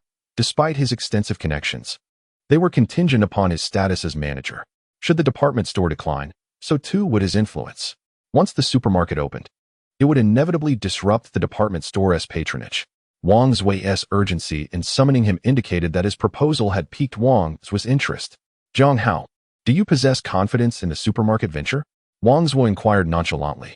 Jiang Hao pondered briefly before responding cautiously. Brother Wang, as you know, in business, there are no guarantees of profit. Therefore, I can only assure you that this plan holds the highest probability of success. Brother Wang, you've traveled extensively and must realize that supermarkets are not novel concepts. As they already thrive in cities like Shenzhen and Haikou, they merely await development. However, the market can always be unpredictable. Jiang Hao would never claim that success was assured, for even though he felt optimistic about the supermarket endeavor, the nature of business is inherently uncertain. That is indeed true. However, since you are the one recommending this venture, you cannot distance yourself from the preparatory work that lies ahead, Wang Zhuo asserted, fixing his gaze on Jiang Hao. Jiang Hao promptly expressed his agreement. Of course, Brother Wang. Since you trust me so much, I will certainly do my utmost. However, I am just a student, and I am in my final year. The unspoken words were clearly understood by Wang Zhuo, who waved his hand dismissively. You need not worry about this. It won't take much of your time. I will send Lin Hu to assist you. As long as you entrust him with the tasks, he will handle everything meticulously. That works for me.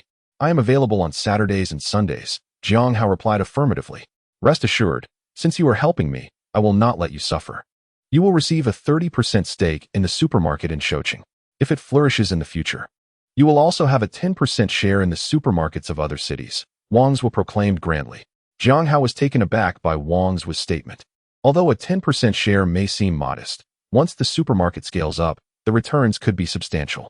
Jiang Hao was merely offering suggestions, without any monetary investment or significant time commitment. Logically, it would suffice for Wang Zhuo to provide him with some financial compensation. He was unprepared for Wang Zhuo's proposition of shares right from the outset. Just as Jiang Hao was about to decline, Wang Zhuo interrupted him. Jiang Hao, do not be hasty in your refusal. Since you are assisting me, I will ensure that you do not incur any loss. I, Wang Zhuo, have risen from humble beginnings, and my success is rooted in a fundamental principle. To make the horse run, one must feed it well. Otherwise, who would be willing to work diligently? Gazing at Wang Zhuo's resolute expression, Jiang Hao reflected on the notion that a person's success is often anchored in a guiding principle. Wang Zhuo's ability to gather a considerable number of individuals to work for him certainly stemmed from his charismatic personality. All right, Brother Wang, if I continue to decline, it would seem insincere. I accept the shares, but rest assured, I will ensure that you find it worthwhile, Jiang Hao replied decisively. Very well, I eagerly await your contributions. Time is of the essence, so let us commence. The first step is to select the location for the supermarket. Have you thought of a place, Brother Wang? With the plan set in motion, Jiang Hao immediately began his preparations. We contemplated a few locations yesterday. Take a look at this. Qi Fei presented a map to Jiang Hao. Jiang Hao accepted the map and opened it, examining it closely.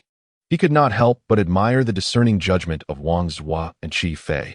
The selected locations were indeed optimal in terms of both geographic and demographic considerations. However, since Wang Zhuo had granted him shares, Jiang Hao felt compelled to demonstrate his capabilities. He pointed to the site that Wang Zhuo and Qi Fei deemed the least favorable, saying, if I were to choose a location, it would be here. Are you certain? Qi Fei raised his head, staring at Jiang Hao for a moment before hesitantly inquiring. Jiang Hao smiled slightly and nodded affirmatively. Wang Zhuo did not respond immediately, instead studying the map for a while before saying, well, since you have chosen this location, there must be a reason behind it. Please share your thoughts. Pointing to the selected area on the map, Jiang Hao began to explain. I chose this location for two reasons. Gu, this location is indeed the largest among those you selected, isn't it? Jiang Hao inquired of Qi Fei. Qi Fei replied, yes, this place is indeed the largest we have chosen, but, before he could finish, Jiang Hao interrupted. As long as it is the largest, that's sufficient. Wang Gu. In business, we must think long-term. Have you not seen what I outlined in my proposal? Opening a supermarket is merely the first step. Subsequently, we aim to transform it into a multifaceted plaza that encompasses dining, entertainment, and leisure. To achieve this, the area must be sufficiently expansive. And this location perfectly meets our requirements. I concur with this point, Jiang Hao concluded, and Wang Zhuo expressed his agreement with Jiang Hao's perspective. That was the first rationale. The second reason, Wang Gu, have you not noticed something peculiar about the county government in recent years? Jiang Hao suddenly queried. Wang Zhuo furrowed his brow, pondering for a moment before reluctantly admitting, I am indeed a frequent visitor to the county government, but I have not observed the peculiarities you mentioned. Observing the expression on Wang Zhuo's face, Jiang Hao subtly hinted, Wang Gu, do you not find the county government rather dilapidated? Before Jiang Hao could continue, Wang Zhuo abruptly turned to him, his eyes sparkling with insight. Are you suggesting the county government is planning to relocate? Jiang Hao was taken aback by Wang Zhuo's perceptiveness. He possessed knowledge from his past life, yet Wang Zhuo grasped the implication with just a hint. Yes, Wang Gu, consider the current circumstances in Shoqing. Jiang Hao gestured broadly, indicating several locations. The main urban areas are enclosed within the city walls, which cannot be dismantled due to their status as cultural relics. In the past, this scope may have sufficed, but as reforms continue to advance, the existing urban layout no longer meets our needs. Under these circumstances, expanding beyond the city walls becomes an inevitable necessity. The county government of Shoqing is similarly constrained. If you visit, you'll see small offices crammed with numerous individuals, making even simple movements cumbersome. It is likely that the county government has long contemplated relocation. Thus, when planning the layout for the supermarket, we must consider not only the present but also the future. Qi Fei shook his head, disagreeing with Jiang Hao's outlook. Jiang Hao, I acknowledge that your perspective may hold merit, but it remains speculative. Without concrete evidence, hastily positioning the supermarket here is rather perilous compared to the other sites, which seem more secure. Jiang Hao, unfazed by Qi Fei's words, took a sip from the cup on the table and responded, Qi Gu, while I indeed lack tangible evidence, I possess a basis for my conjecture. My rationale lies in observing that some of the county government's offices have been in disrepair for an extended period. They leak when it rains. A few years ago, the county government was actively engaged in repairs, but in recent years, unless absolutely necessary, they refrain from addressing the issues. The reason for this, I suspect, is that the county leaders have already resolved to relocate, though various factors have prevented such information from being publicly disclosed. Qi Fei, feeling dissatisfied, continued to argue. All right, even if everything you say is true, that the county government is to relocate and the county town is to expand outward, how can you be certain it will move to this particular location? Jiang Hao pointed to the map and elaborated. There are two justifications. Firstly, to the north, there are towering mountains that hinder development. To the west, fertile fields that are unlikely to be disturbed. To the east lies the ancient battleground of the water warfare, which is also unsuitable for development. That leaves only the southern direction.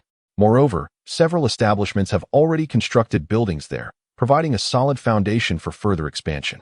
Secondly, the south faces the direction of Lusher City, and as Shoqing County, we have every reason to gravitate towards the urban area.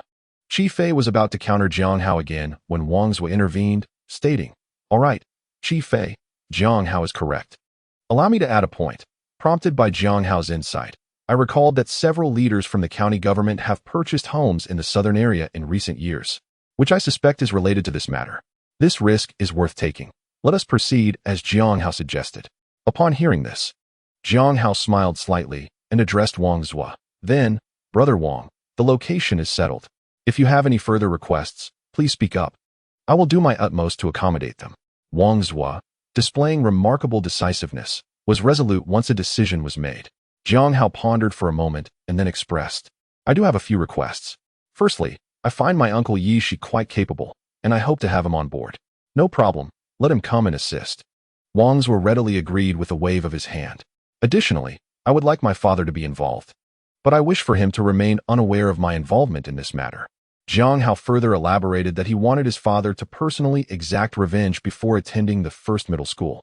That is also feasible. Let him join, and I will provide him with a salary while keeping your involvement confidential. Wang Zhuo concurred.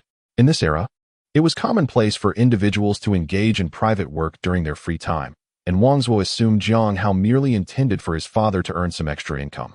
Thus, he paid no further heed to it. With no other issues at hand and Wang's was enthusiastic agreement, Jiang Hao refrained from making additional demands. Very well. We shall commence tomorrow. The houses are ready, and regarding the renovations, I will have Hu Zi lead my team as foreman, Lao Lu, to meet you. You can discuss the details with him. This exemplified Wang's character. Once a decision was made, he would waste no time in taking action. I shall await your arrival. And as for my father, my uncle can handle that, Jiang Hao concluded, feeling that their discussions had reached a satisfactory resolution. Brother Wang, I must take my leave now, Jiang Hao said. Wang Zuo, smiling, replied, as you are still a student, I shall not keep you for a meal. I noticed you quite enjoy cola. So I will have Hu Zi bring you a few cases to take home and savor at your leisure. Thank you, Brother Wang, Jiang Hao accepted graciously. As the cola his uncle had previously provided had dwindled over the summer, making Wang's offer perfectly timed. Chapter 32. Cultivating good relations after Jiang Hao departed. Wang's turned to Qi Fei and remarked, Qi Fei, I must say, the words you spoke upon first meeting Jiang Hao were misguided. How so, Brother Zuo? Qi Fei inquired eagerly. From a single leaf, one can discern the arrival of autumn. Today's encounter has enlightened me. Someone like Jiang Hao, even if he were to serve under me, would remain beyond my control, Wang's lamented. Brother Zuo, perhaps, Qi Fei began, but was swiftly interrupted by Wang Zuo. Enough. Individuals like Jiang Hao cannot be constrained by you. Moreover, he is still a student. It remains uncertain which path he will choose in the future.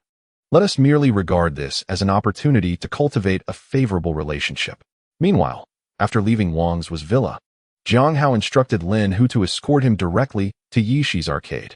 Upon arrival, Yishi was taken aback to see Lin Hu, taking a moment to regain his composure before stammering a greeting.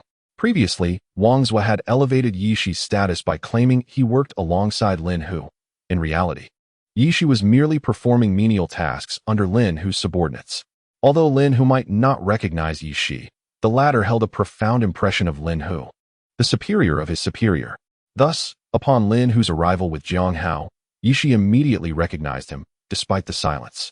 Uncle, the situation is as follows, Jiang Hao said, swiftly pulling Yishi aside to elucidate the events that had transpired, allowing Yishi to grasp what Jiang Hao had been involved in during these days. You mean to say, you want me to join in the preparations for this supermarket? Yishi finally comprehended Jiang Hao's intentions and exclaimed with excitement. Indeed, if you are willing, I would be pleased to have you on board, Jiang Hao affirmed with a nod. I am willing, I am indeed. Yishi enthusiastically agreed. Additionally, your arcade business is thriving. I plan to allocate a substantial space on the second floor of the supermarket for you to open a branch, Jiang Hao continued. That's splendid. I shall procure a new batch of machines in the coming days. Yishi readily concurred, having realized the potential of Jiang Hao, who had swiftly gained favor even with Wang Zuo. Having clarified everything, Jiang Hao then introduced Yishi to Lin Hu.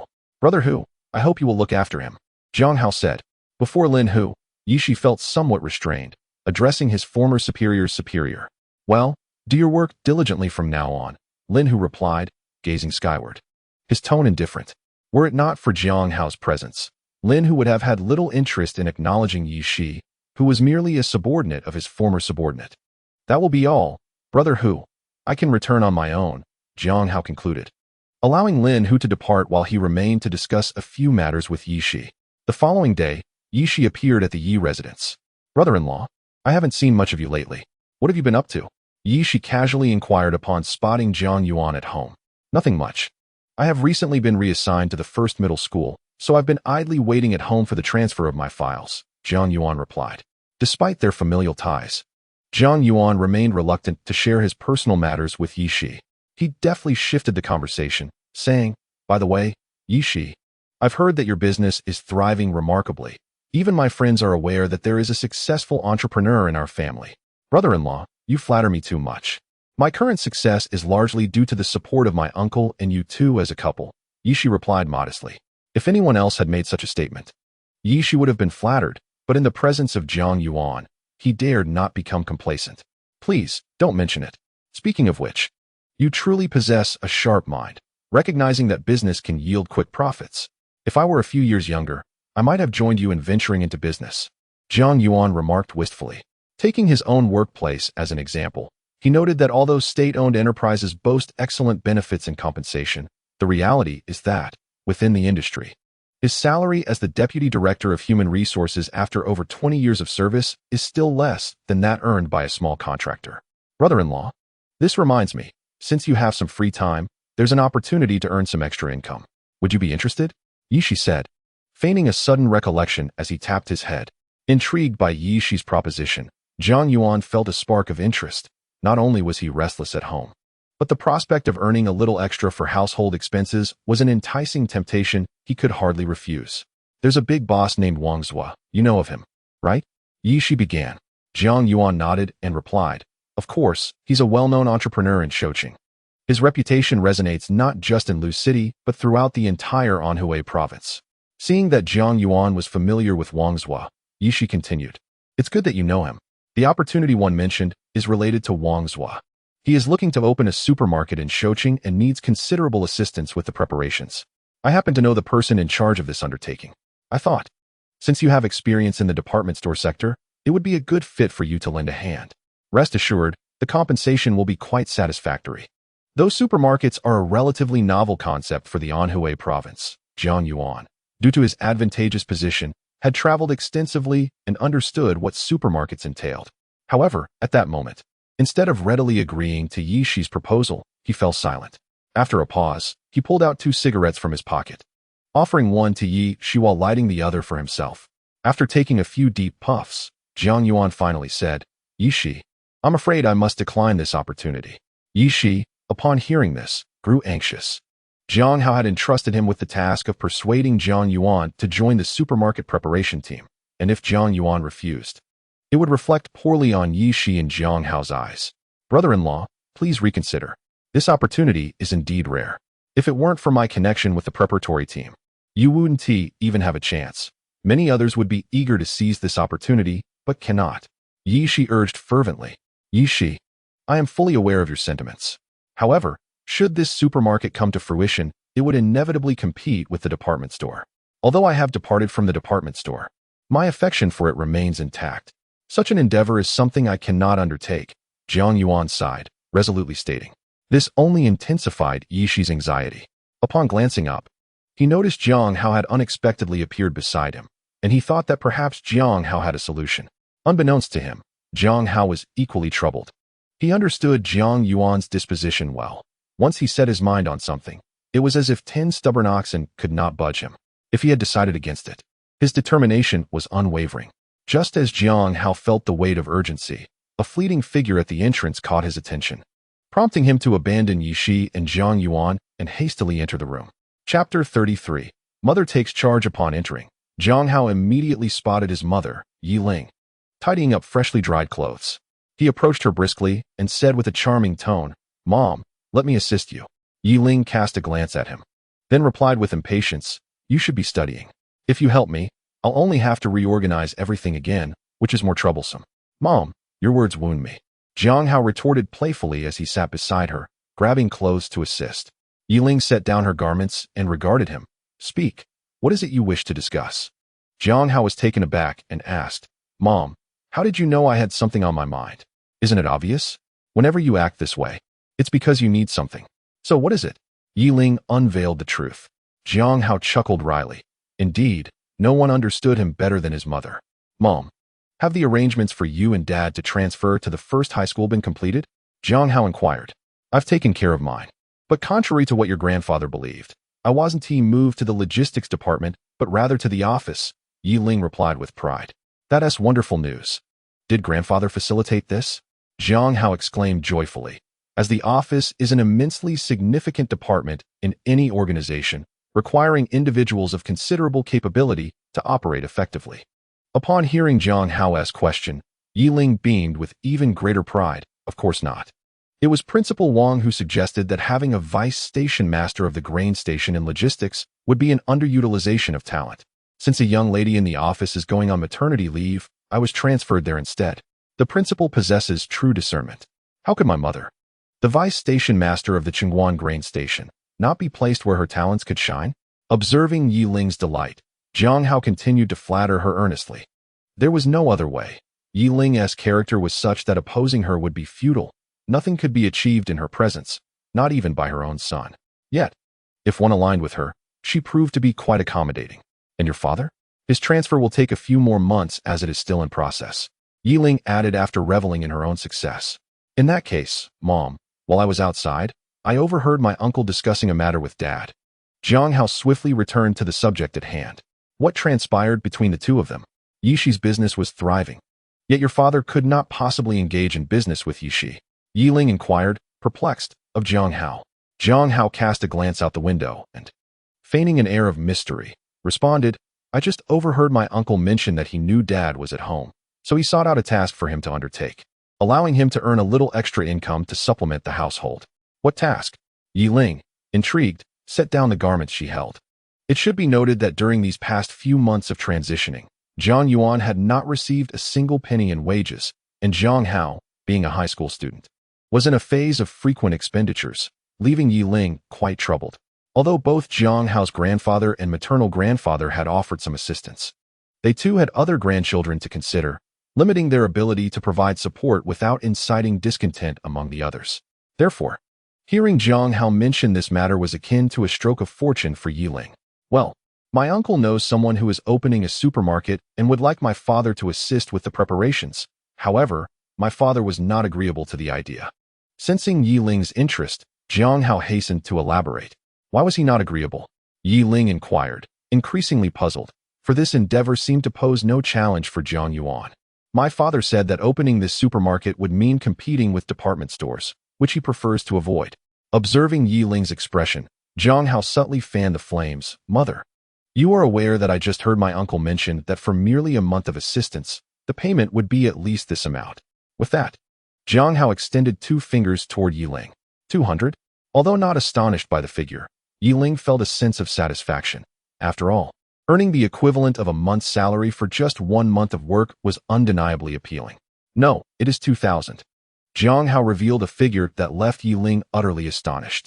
Without uttering another word, Yi Ling promptly took Jiang Hao by the hand and headed toward the small kitchen outside.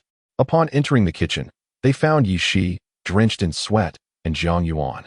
Shaking his head vigorously, Yi Shi, has Jiang Yuan agreed to this matter? When does he start? Yi Ling first confirmed the arrangement with Yi Shi. Just as Jiang Yuan was about to speak, a single glance from Yi Ling silenced him. Sister, you simply need to report to the 2-story building in the south of the city tomorrow, Yi Shi exclaimed with delight, leaving the kitchen without allowing Jiang Yuan a moment to respond. Who gave you the authority to agree to this? Jiang Yuan shouted at Yi Ling after Yi Shi had departed.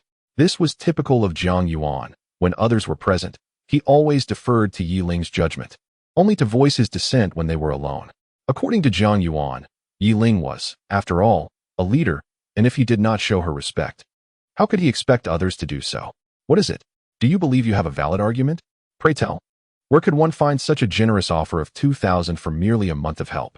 How is it that Yi Shi kindly introduced you to a job to earn some extra cash, and yet you are here to be obstinate? Yi Ling admonished Jiang Yuan. Jiang Hao and Jiang Yuan shouted in unison. Even with his eyes closed, Jiang Yuan was acutely aware that only he, Yi Shi, and Jiang Hao were privy to the situation, and the way Yi Ling reacted clearly indicated that Jiang Hao had leaked information. Upon hearing this, Yi Ling's anger intensified. She pulled Jiang Hao behind her and exclaimed, Why are you yelling at the child? What is there that cannot be discussed? You are in the wrong. Yet you still feel justified. Bingzi, you must understand that the opening of this supermarket means we are going head-to-head with the department store. I just transferred from the department store, and proceeding with such action seems rather inappropriate, Jiang Yuan replied, lowering his head. The mere mention of the department store only fueled Yi Ling's ire further, causing her voice to rise by an octave. Do not even mention that department store. The thought of it infuriates me even more. You have dedicated yourself to that department store for over 20 years, neglecting home and family, and never once changed a diaper for a Hao. I managed to take care of the grain station and still returned home to look after Jiang Hao. Have I ever complained? Yet, how did that department store treat you? One little disagreement and they demoted you to logistics. Has anyone ever spoken up for you? Tell me, how many department heads or deputy heads in other departments did you promote? As Yi Ling's words escalated, Jiang Yuan's head sank lower. Indeed, after leaving the department store, it would be a lie to claim he felt no resentment. Rejecting Yi Shi was merely a lingering attachment to his former job. Enough. I will go, all right. Jiang Yuan, unable to hold his head high under Yi Ling's barrage, could only respond in a subdued tone. Seeing Jiang Yuan acquiesce, Yi Ling finally lifted her head with satisfaction, casting a sidelong glance at him before retreating to organize her belongings. Observing this, Jiang Hao quickly returned indoors, thinking it was better to avoid a reprimand from Jiang Yuan. Meanwhile, he couldn't help but secretly chuckle.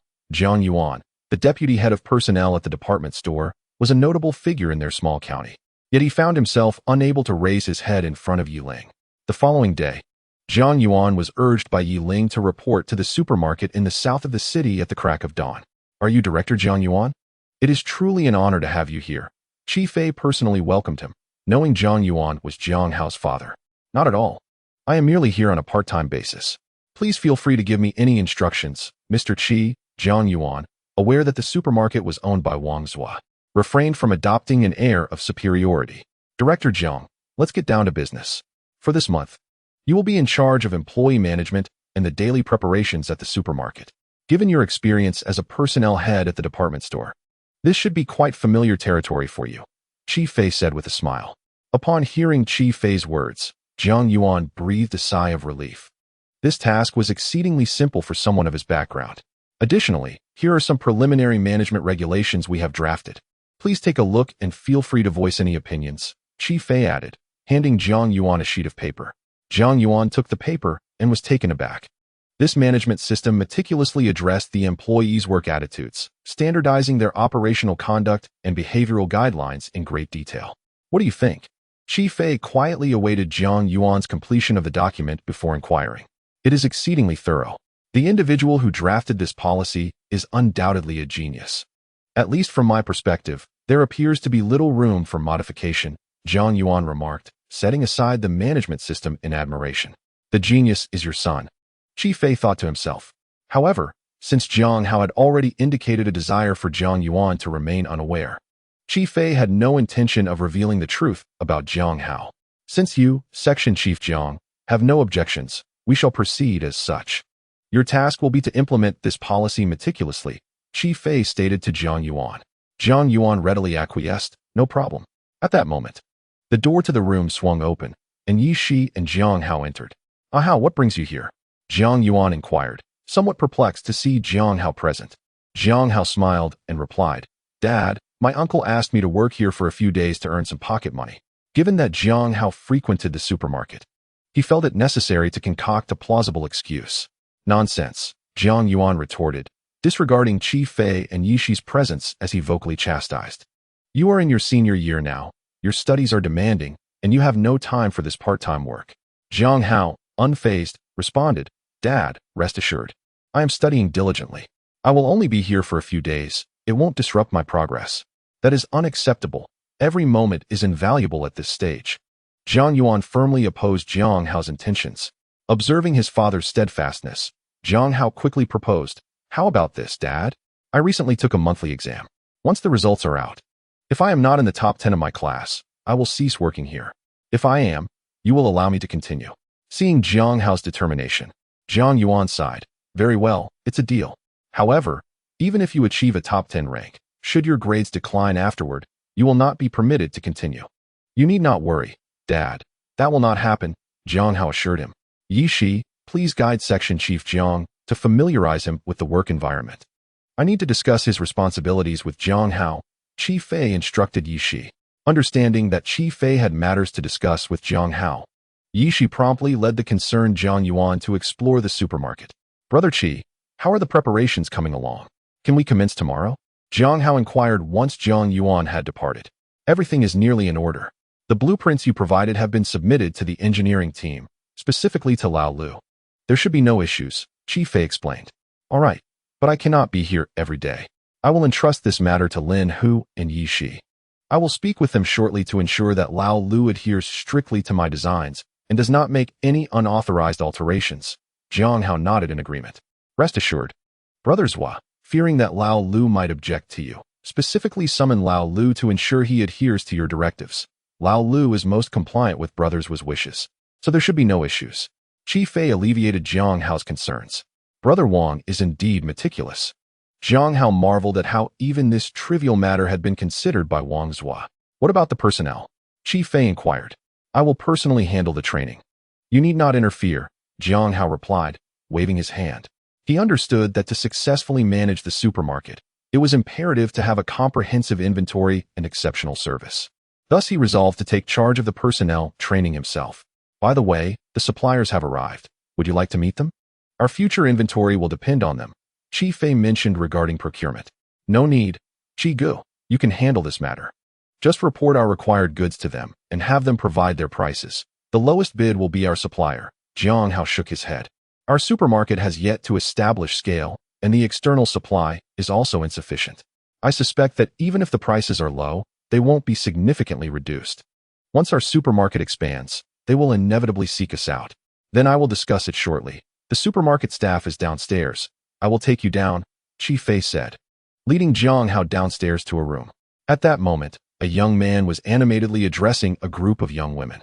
Let me tell you, finding a job nowadays is not easy. The only reason you are here is due to familial connections. If anyone does not perform well, they will be dismissed immediately. Starting tomorrow, you will officially commence work. I have placed an alarm clock in your room.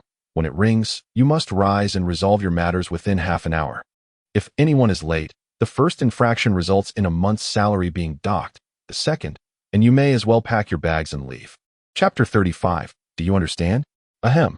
Qi Fei waited patiently, but the young man showed no signs of stopping his monologue.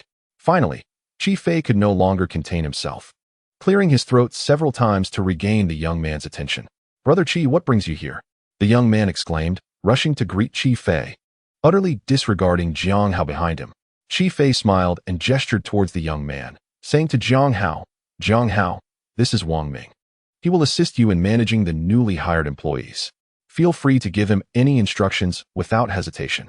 Turning to Wang Ming, Qi Fei spoke earnestly. Wang Ming, this is Jiang Hao.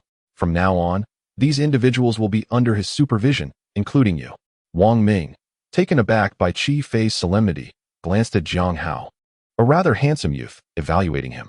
To be honest, he had felt a twinge of disdain and disbelief upon hearing Qi Fei's words. Although young, Wang Ming had dedicated many years to serving alongside Wang Zhua, which was why he had been appointed as a managerial figure. However, this Jiang Hao was a complete stranger, clearly not part of Wang's established circle, and he was to be assisted? Wang Ming questioned his qualifications. As Qi Fei observed Wang Ming's expression, he grasped his thoughts and added, Wang Ming, do not feel disheartened. Jiang Hao is a talent whom even brothers will praise. The purpose of your transfer is twofold: to assist Jiang Hao and, hopefully, to learn something from him. Upon hearing Qi Fei's words, Wang Ming suppressed some of his discontent. He was aware that receiving brothers' commendation signified that the young man possessed certain abilities, a thought he harbored in silence. Unbeknownst to Wang Ming, Jiang Hao regarded him with a hint of disdain. He had overheard Wang Ming's words, which lacked substance, merely threats cloaked in the guise of work responsibilities. Such a person could indeed be in a management position. However, since brothers had assigned Wang Ming to Jiang Hao, it would be inappropriate for Jiang Hao to refuse him as a deputy, especially considering that brothers was spearheading the supermarket business. Keep a close watch, Jiang Hao remarked before he approached a group of young women. As Jiang Hao approached them, the girl's eyes brightened, compared to the rather ordinary yet domineering Wang Ming. Jiang Hao appeared much more amiable, even somewhat handsome. Little did they know that Jiang Hao was reflecting on the fact that, in later years, supermarket workers were predominantly older women, making it a rarity to find so many young girls in the current setting. This was not due to the supermarket's reluctance to hire young women. Rather, the higher wages for young girls made hiring older women a more economical choice. Additionally, the turnover rate for young women was relatively high. Often, the supermarket would invest time in training a girl only for her to leave for another job shortly thereafter. Meanwhile, the number of unemployed young women in rural areas was staggering, and it was conceivable that their parents might have even offered bribes to secure them employment at the supermarket. Step forward, Jiang Hao instructed, pointing at one girl, who, taken aback, timidly complied. Rest assured, I am not here to criticize you. I merely wish to ask a few questions. Jiang Hao smiled, easing the girl's apprehension. What is your name? He inquired. My name is Tao Qian, she replied, mustering her courage. Tao Qian, a lovely name, Jiang Hao feigned admiration. In truth, during this era, it was commonplace for boys' names to include Ming and girls' names to feature Qian. If not for the relatively uncommon surname Tao, names like Li Qian or Wang Qian would be ubiquitous. Where are you from? Jiang Hao continued. I am from Yinxian Town. Tao Qian gradually relaxed and responded naturally. Ah, Yinxian Town, not far from our county. How is life at home? Jiang Hao probed further. After a moment of hesitation, Tao Qian slowly replied, I have 2 younger brothers. I can only say that we manage to get by and have enough to eat. Very well. Let me ask you another question. How is the food here? Are you satisfied? Jiang Hao inquired. Upon hearing this, Tao Qian eagerly nodded. Yes, yes. The food is truly excellent here. We have meat every day, and each person gets an egg daily. And what about you? Jiang Hao turned to the group of girls and inquired, Are you satisfied? Of course we are. At home, I only get to eat meat once a month, but here, it's a daily delight. The dormitory is quite nice as well, with electric fans to keep us cool in the heat. Moreover, they are making us clothes. A tailor came yesterday to take our measurements, stating they would prepare several sets of work uniforms. The girls exchanged their experiences since arriving, each contributing to the conversation. Well, as long as you are content, Jiang Hao nodded, then continued slowly. But you must understand what your present life is built upon. It's based on the company's performance. We are a private enterprise, without the backing of the state. If the supermarket's profitability declines, it will inevitably close its doors, leaving you to fend for yourselves. Therefore, you should be clear about how to conduct yourselves in your future work. He promised, Here, I pledge to select a model worker each year, granting an extra month's salary. After delivering this message, Jiang Hao observed the girls, whose spirits were ignited with fervor, and he contentedly walked over to Qi Fei and Wang Ming. Do you understand? Jiang Hao asked Wang Ming. Wang Ming, head bowed, replied quietly, I understand. Jiang Hao bluntly remarked, With your arrogant approach, those girls might refrain from speaking up. But do you think they won't harbor resentment? In due time, they may resign after a short while, leaving you to train new recruits. Or worse, they might cause disturbances at work. What then? Even if you resolve the issue, can it truly be addressed? Can you shoulder the consequences if the supermarket's business falters? Jiang Hao's words left Wang Ming in a cold sweat. He was acutely aware that he could not bear such responsibility, having followed Wang Zhuo for many years. He understood the significance Wang Zhuo placed on this supermarket, evidenced by the transfer of Qi Fei and Lin Hu. From today onward, they will begin their training. I have already prepared the training materials, just follow them. If you encounter any difficulties, consult my father, Jiang Yuan, Jiang Hao stated before exiting the room. Watching Jiang Hao's retreating figure, Qi Fei sighed and remarked to Wang Ming, Do you now grasp why your uncle brought you here? It is so you can learn properly from Jiang Hao. Chapter 36. Su Jian returns in Wang Zhuo's villa. An elderly man wearing glasses recited from a notebook. Addressing Wang Zhuo earnestly, Mr. Wang, the expenses for this supermarket are exceedingly high. Nearly 600,000 has been spent even before its opening. While spending this money is easy, recouping it will prove challenging. After finishing his reading, the old man summarized. Kai Lao, please take a seat. Wang Zhuo courteously invited him to sit. The reason for Wang Zhuo's politeness towards this man, known as Kai Pei, stemmed from his extensive 40 years of experience as an accountant. Due to his forthright nature, he had been marginalized by the manager of his former state-owned enterprise, ultimately leading him to resign in anger and return home. Upon hearing about the situation, Wang Zhuo personally visited Kai Pei's residence to coax him out of seclusion, entrusting him with the oversight of all accounts under his purview.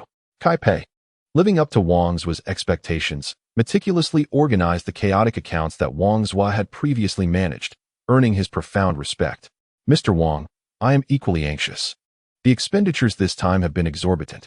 If this continues, we shall deplete nearly half a year's profits, which pains me greatly, Kai Pei lamented. Wang Zhuo offered a slight smile and handed Kai Pei a cup of tea. Once Kai Pei had sipped the tea, Wang Zhuo inquired, Kai Lao, where has all this money gone?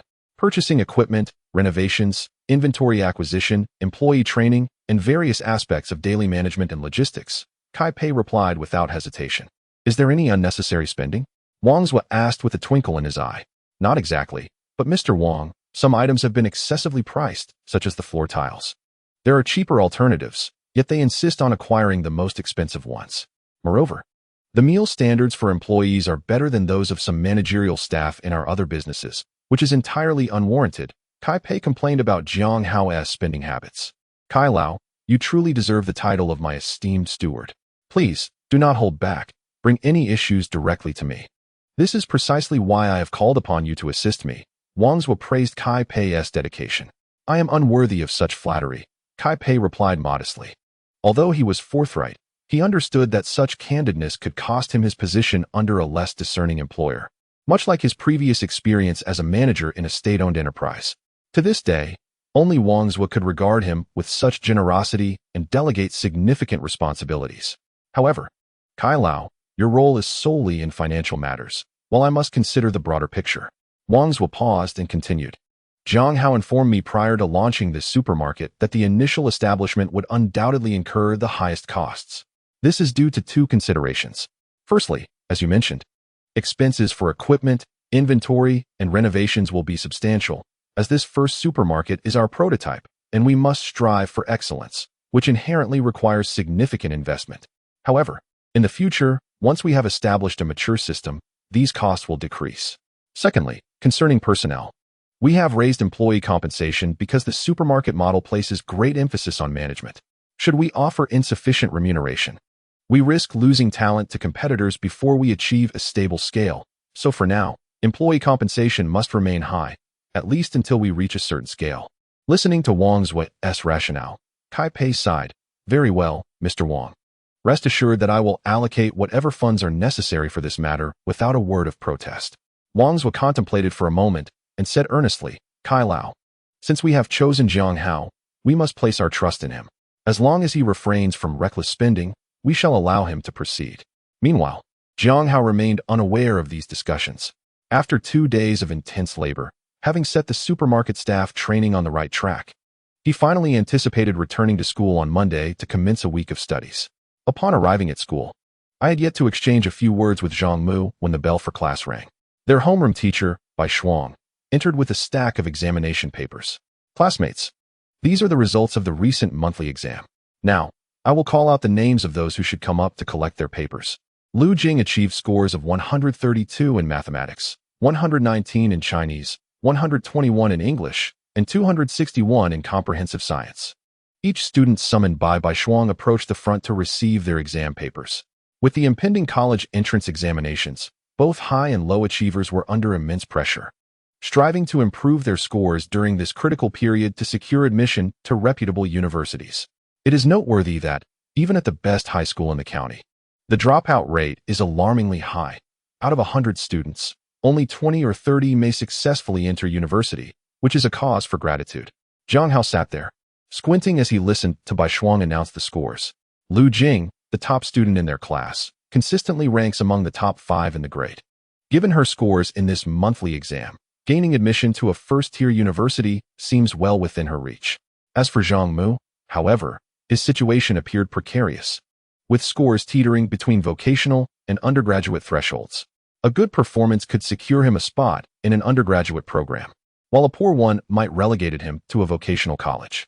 After reading the scores of all the students except Jiang Hao, Bai Shuang finally picked up Jiang Hao's paper and declared loudly to the class, I would like to individually commend one student today, and that is Jiang Hao. Since entering the 3rd year of high school, his academic performance has surged impressively. In this exam, he ranked 8th in the grade and 2nd in our class, scoring only 10 points less than Lu Jing. Lu Jing, you need to step up your game. Don't let Jiang Hao surpass you. While praising Jiang Hao, Bai Shuang also took the opportunity to nudge Lu Jing. Stealing a glance back at Jiang Hao, Lu Jing's face suddenly flushed crimson, and she turned away, too shy to look at him again. After class, Zhang Mu sidled up to Jiang Hao, teasingly remarking, Haozi, have you ingested some magical elixir or vitality pill? Your scores have skyrocketed so impressively. Do spare me. This is simply the fruit of my diligent study. If I had such a thing, I wouldn't share it with you. Jiang Hao retorted, rolling his eyes at Zhang Mu. I know, if such a potion existed, it wouldn't be within our reach. However, you still might have to navigate through backdoor channels today, Zhang Mu mused. Is Su Jian back again? How many times has it been now? He just doesn't know when to give up.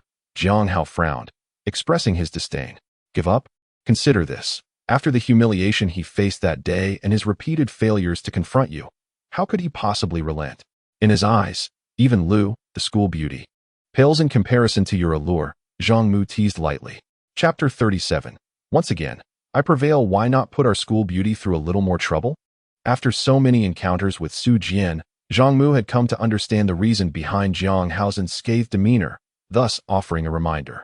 However, the look Jiang Hao cast upon him was laden with an ambiguous glint. This time, I shall confront him openly. Today, Jiang Hao had a perfect opportunity to teach Su Jian a lesson, and he certainly would not let it slip by. Upon hearing Jiang Hao's words, Zhang Mu felt a surge of anxiety. Jiang Hao, please don't act recklessly. Is it worth risking your porcelain self against Su Jian's earthenware temperament? You have but a few months until the college entrance examination. It would be unwise to take a break at home over this matter. Jiang Hao, observing Zhang Mu's distressed demeanor, offered a slight smile and patted his shoulder, saying, "Rest assured, I have my own ingenious plans. Just wait and see." After school, Su Jian remained stationed outside the school gates, yet he no longer peered inside as he had done previously. After several unsuccessful attempts to intercept Jiang Hao, Su Jian, not lacking in intelligence, realized that someone had tipped Jiang Hao off. Moreover, he had dispatched individuals to shadow Jiang Hao, uncovering the secret behind his evasion, which only fueled his anger further. Typically curt with everyone, Lu Jing inexplicably accompanied Jiang Hao out through the back entrance, sharing laughter in the process. Determined to make Jiang Hao experience the taste of defeat, Su Jian had resolved to act, dismissing any potential consequences. After all, he was currently unemployed, and a brief detention was hardly a matter of concern. This time, Su Jian was prepared. He positioned himself at the front entrance to create a blockade, while his friends made their way to the rear to fetch Jiang Hao. Thus, despite his gaze fixed on the front, Su Jian remained unconcerned.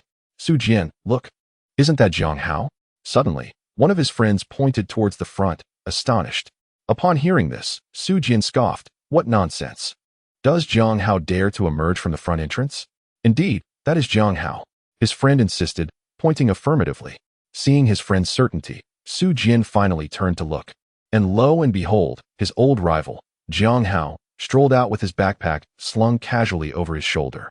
However, instead of heading home, he meandered toward a nearby alley. What could this mean? Did Lu Jing fail to inform Jiang Hao of the impending ambush? A flurry of thoughts raced through Su Jian's mind. "Su Jian, are you going or not? If you hesitate any longer, it may be too late," his friends urged, growing impatient. Indeed, they had grown weary of the frequent attempts to block Jiang Hao. They were not without their own affairs, and the time wasted on these endeavors was becoming intolerable. Had it not been for Su Jian's usual generosity, they might have abandoned him long ago. Consequently, their eagerness to intercept Jiang Hao overshadowed even Su Jian's own determination.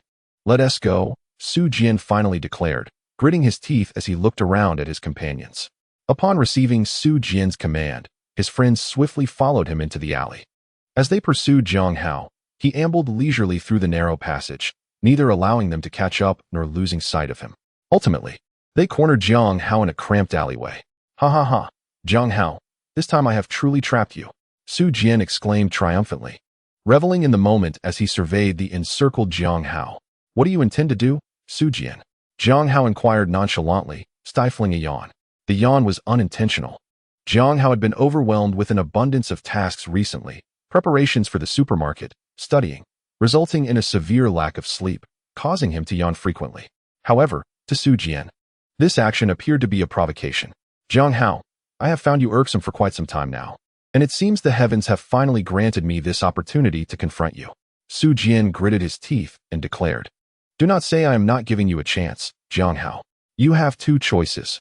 Kneel and bow to me a few times, and perhaps I shall forgive you. Otherwise, I might just have to beat you senseless for 10 days to a fortnight, and we shall call it even." "Su Jian, do you know what comes to mind when I see you?" Jiang Hao replied dismissively. Su Jian glared fiercely at him. "I am curious to hear this, but be warned. Once you speak, you will only have the second option left." Unfazed, Jiang Hao continued, "It is said that villains meet their demise through excessive verbosity." After a moment of contemplation, Su Jian realized Jiang Hao was insinuating he was the villain in this scenario, prompting him to refrain from further chatter. He gestured for his companions to advance, intending to teach Jiang Hao a lesson.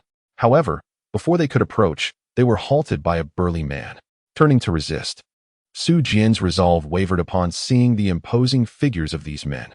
He complied, standing still as he addressed them. Brothers, we have no grievances in the past or present. Today, I merely brought these few to teach this student a lesson. I wonder why you intervene. The leader of the group ignored Su Jian, slowly advancing toward Jiang Hao, asking with genuine concern, "How are you doing? Is everything all right?" "Brother Hu, thank you. I do not know how I attracted the attention of these ruffians today. I appreciate your assistance," Jiang Hao responded promptly. The reason for Jiang Hao's audacity in this situation was that he had arranged to meet Wang Zhuo today with Lin Hu. Based on his understanding of Lin Hu's flamboyant personality, he anticipated that despite the lack of prior notice, Lin Hu would undoubtedly bring along 3 or 4 companions. With their presence, there was no reason for him to fear Su Jian. Lin Hu, upon hearing Jiang Hao's explanation, merely smiled, unconvinced. Knowing Jiang Hao's astuteness, he doubted that he would be so careless. Perhaps he intended to use this situation to teach Su Jian and his companions a lesson. Nevertheless, Lin Hu chose not to expose Jiang Hao's intentions, believing such trivial matters did not require explicit clarification, as they were not of significant principle. Upon realizing that these men were acquainted with Jiang Hao, Su Jian quickly understood he had once again fallen into Jiang Hao's trap. Adhering to the principle that a wise man does not suffer immediate loss, Su Jian attempted to flee. Yet, the burly men were swifter, swiftly trapping Su Jian and his friends with their arms. With a smile, Jiang Hao approached Su Jian, gently patting his cheek, and remarked, "It seems, Su Jian, that once again, I emerge victorious." Chapter 38. Labor Day operations caught between Lin Hu's subordinates. Su Jian's teeth chattered as he stammered, "Jiang Hao, what do you intend to do?" Jiang Hao smiled and glanced at Su Jian, saying, "Su Jian, in light of the 2 choices you just offered me, I shall present you with 2 options as well. The first is that you may do to me as you wish today, and I shall reciprocate accordingly.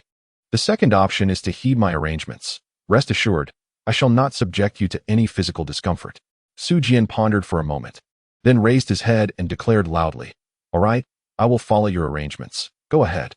Upon hearing this, not only did Lin Hu and his subordinates cast scornful glances, but even Su Jian's friends felt a twinge of embarrassment and lowered their heads.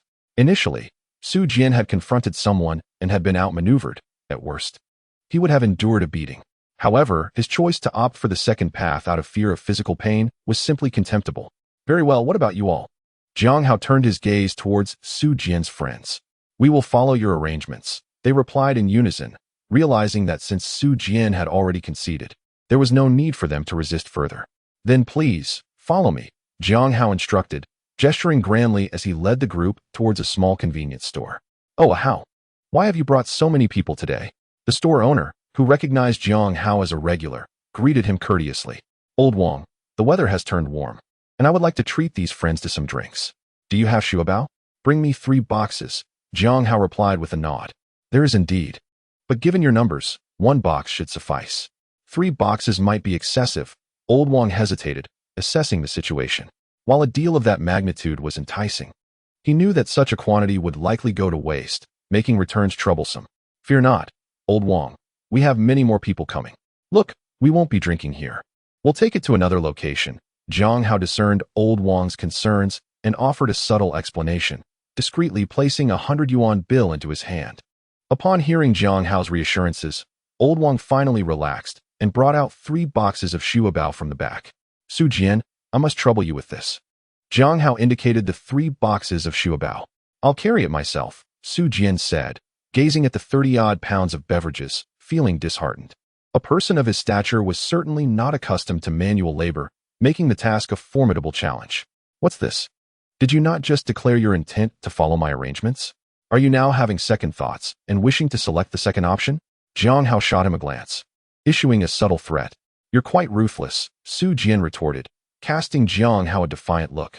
However, recognizing the prevailing circumstances, he resigned himself to lifting the 3 boxes and following Jiang Hao. Jiang Hao then led Su Jian back to the site of their earlier encounter. Observing Su Jian, drenched in sweat, brought a wave of satisfaction to Jiang Hao's heart. After placing down the xiaobao, Su Jian gasped for breath. "Jiang Hao, you've had your fun. Can we leave now?" Jiang Hao pointed to the 3 boxes and addressed Su Jian. "Su Jian, You and your friends have exerted considerable effort in confronting me these past few days. Today, I invite you to enjoy this bao. Once you've consumed these 3 boxes, you shall be free to go." At this moment, Lin Hu and the others finally understood Jiang Hao's intention behind purchasing 3 boxes of bao, and they couldn't help but chuckle. For them, consuming 1 or 2 bags of bao was a delightful experience, but if the quantity were to suddenly multiply several times, it would be sheer torment. "All right, I'll drink." Su Jian gritted his teeth and took the lead by tearing open a bag of bao and began to sip. Observing this, his friends, with the mindset of finishing it quickly, followed suit and tore open their bags, drinking heartily. At first, Su Jian maintained his usual composure while drinking. But as he continued, his expression gradually changed. The sweet taste of bao seemed to transform into a bitter flavor. His pace slowed considerably. Initially, he could finish a bag in a few gulps, but now he was struggling to finish even one. He glanced around at his friends, noting that they were in a similar predicament. Some even resorted to letting much of it dribble from the corners of their mouths, with bao trickling down their shirts. Jiang Hao observed Su Jian closely, aware as a chemistry doctorate holder that this bao was undoubtedly laced with some flavoring agents. At this moment, these agents had a peculiar characteristic. While one bag would taste sweet, the more one consumed, the more their taste buds would adapt to the sweetness, leading to an overwhelmingly bitter experience. Ultimately, after consuming 1.5 boxes of bao, Su Jian could no longer contain himself and vomited out the contents of the bag he had stuffed in his mouth, accompanied by a significant expulsion of bao. "That's enough. Su Jian, let's consider today's events settled. But remember the consequences the next time you seek me out," Jiang Hao declared before departing with Lin Hu. As they left, Lin Hu gently helped Su Jian to his feet, smoothing out his clothes, and with a grin said, "So, Su Jian, I am Lin Hu from the southern part of the city. If you have any grievances, feel free to approach me." Watching Lin Hu's retreating figure, Su Jian pondered over his words. Lin Hu from the south of the city. He silently committed the name to memory, intending to inquire with his father, Su Run, about this Lin Hu's background upon returning home. Jiang Hao and Lin Hu arrived at the supermarket in the southern district, where Wang Zhua had been waiting for Jiang Hao. "Brother Zhua, Jiang Hao has arrived," Lin Hu quietly announced, dismissing the earlier incident with Su Jian as trivial. Wang Zhua smiled, complimenting Jiang Hao. "Jiang Hao, I just took a stroll around here, and I am quite satisfied." "As long as you are satisfied, that's good. This supermarket indeed has its merits, but it can be quite costly. As long as no one accuses me of extravagance, I am content," Jiang Hao replied, well aware of the financial ebb and flow since the supermarket's inception, teasingly adding.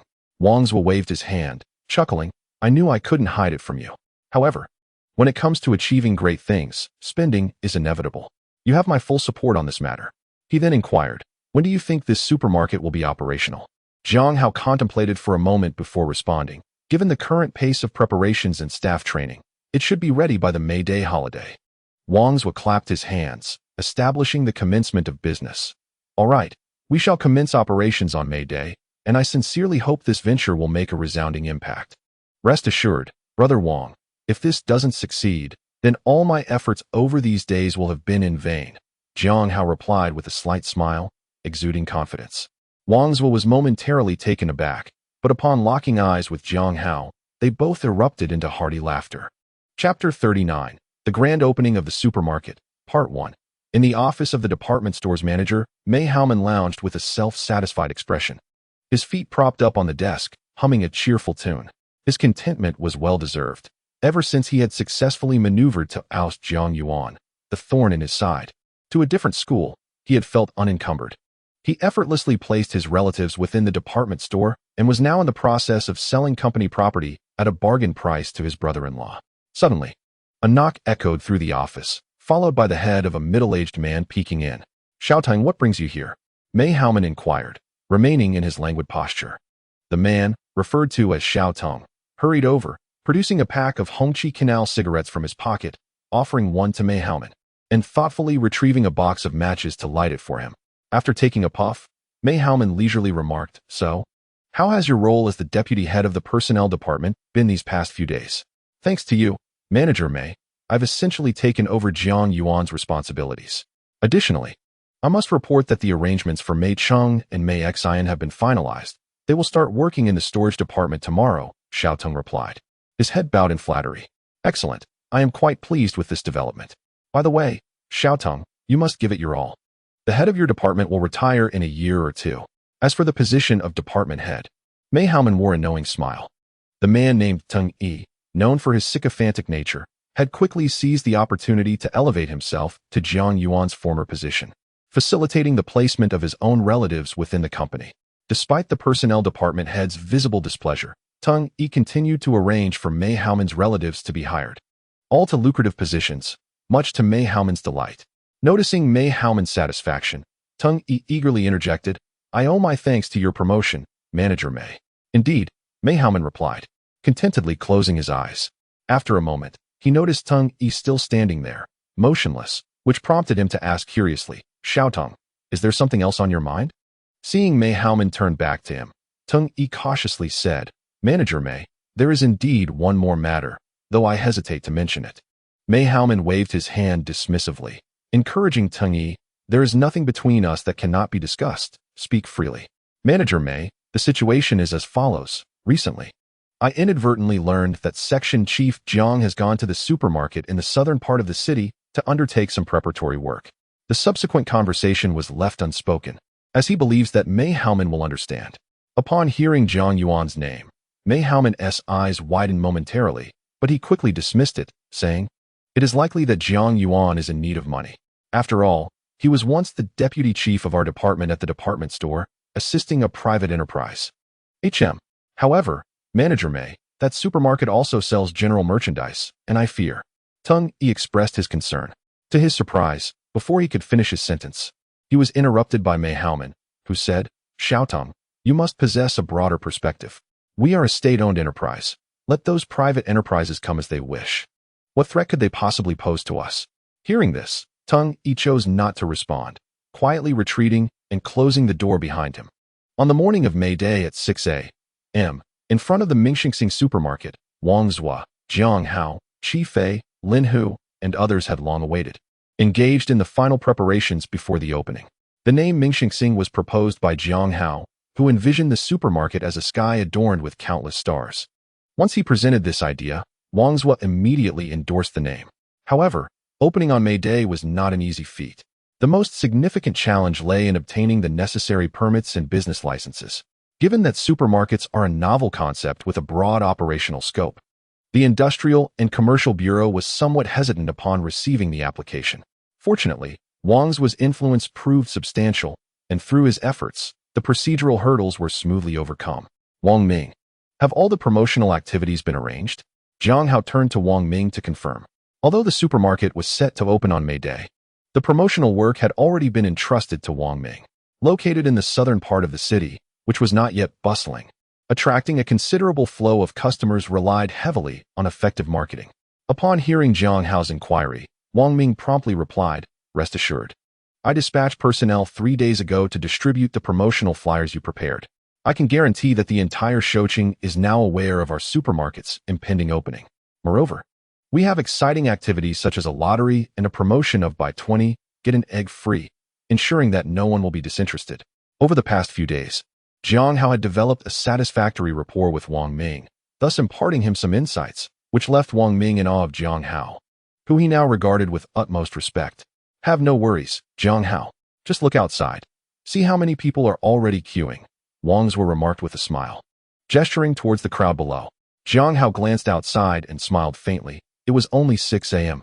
Yet a significant number of individuals were already waiting for the supermarket to open, which instilled him with considerable confidence.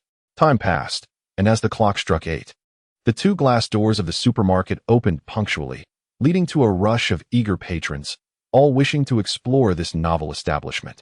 However, those who entered soon found themselves astonished, for the arrangement within the supermarket was entirely different from their expectations.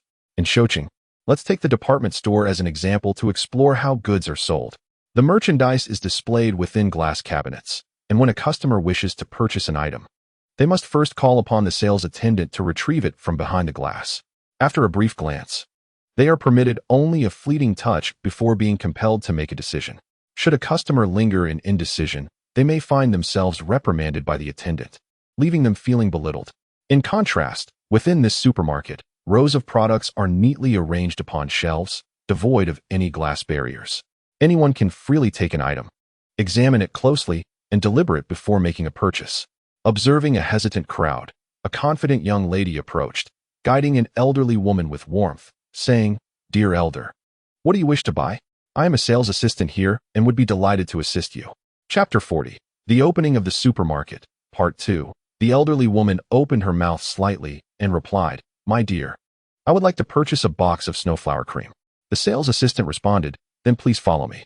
She led the elderly lady to a counter, pointing at a row of snowflower creams, saying, "Here they are, featuring brands such as Baikai Ling, Shuangmei, and Meijijing. You may choose for yourself." The elderly woman, in disbelief, asked, "Can I really take one down?"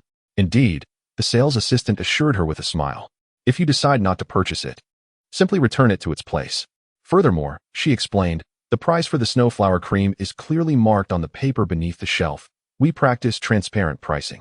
The elderly lady carefully selected several options from the shelf and ultimately chose the one she deemed to offer the best value for money, contentedly making her way to the checkout counter.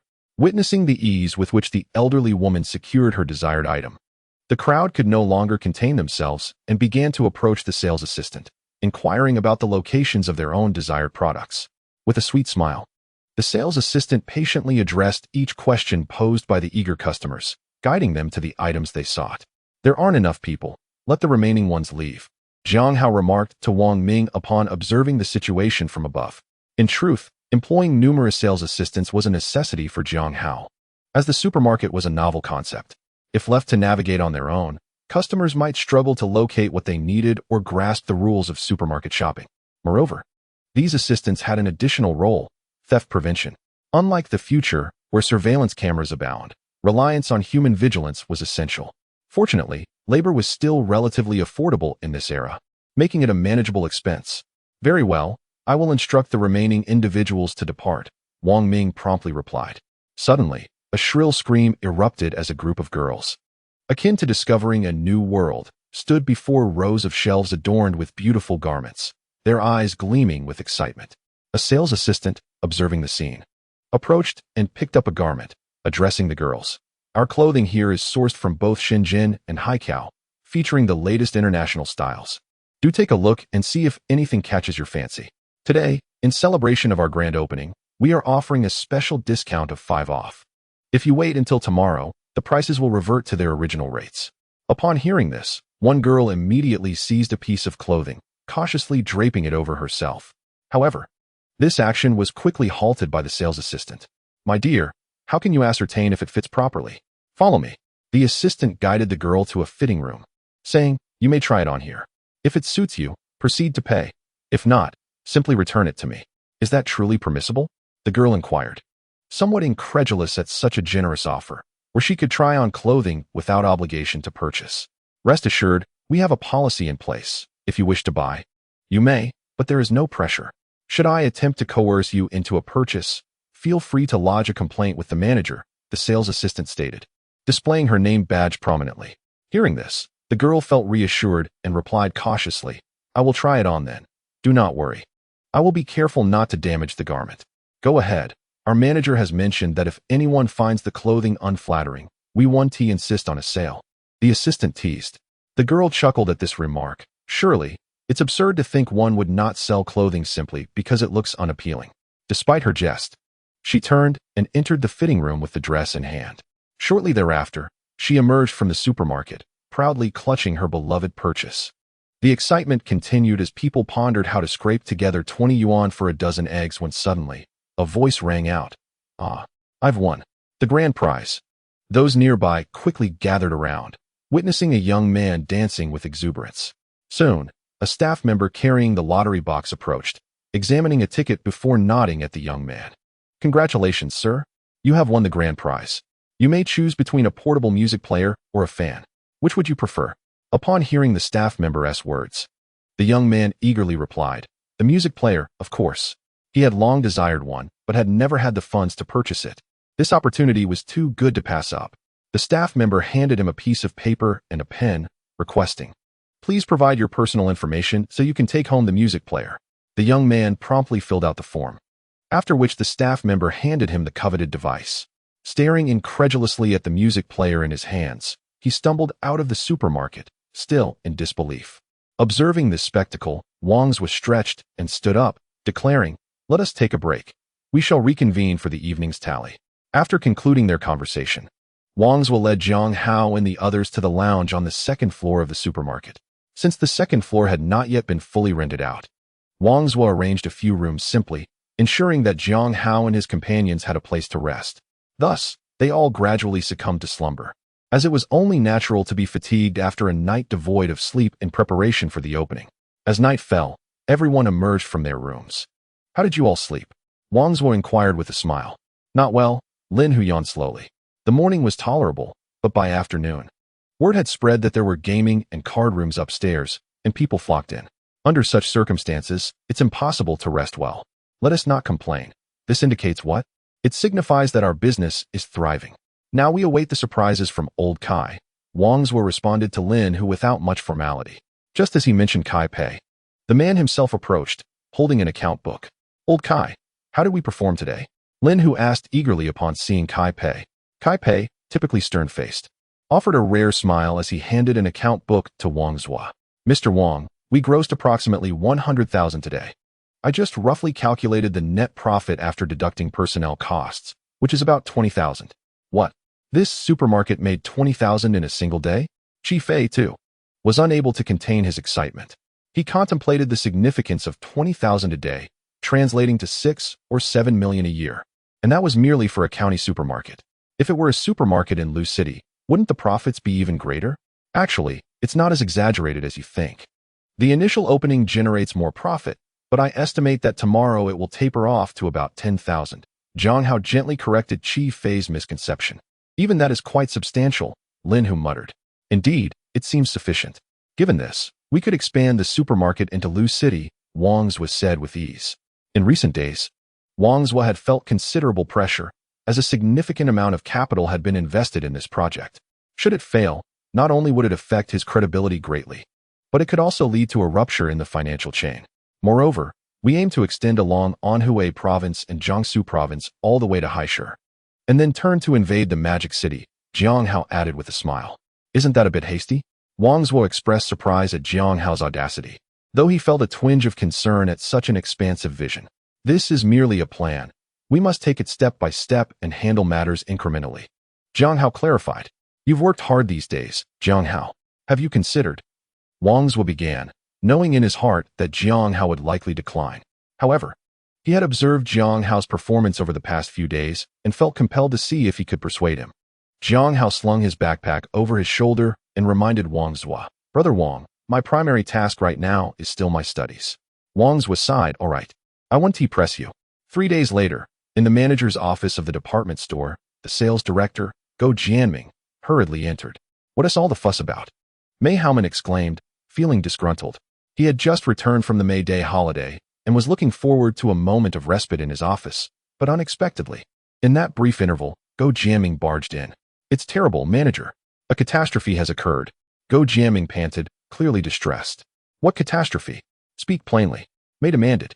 "Manager, our sales performance during the May holiday amounted to merely 3 or 4,000 yuan, Go Jianming replied hastily.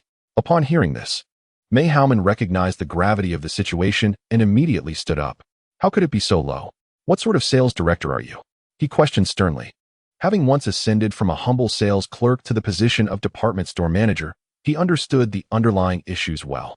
The store's performance had already been subpar, and the bonuses relied heavily on the revenue generated during the holiday period. Typically, the gross profit during the May holiday could reach tens of thousands of yuan. Yet this year, it was an abysmal 3 or 4,000. With such meager earnings, not only would the bonuses for the store's regular employees be in jeopardy, but even his own bonus would be at risk. "This is not my fault, manager. A new supermarket, Starry Sky, has opened in the southern district.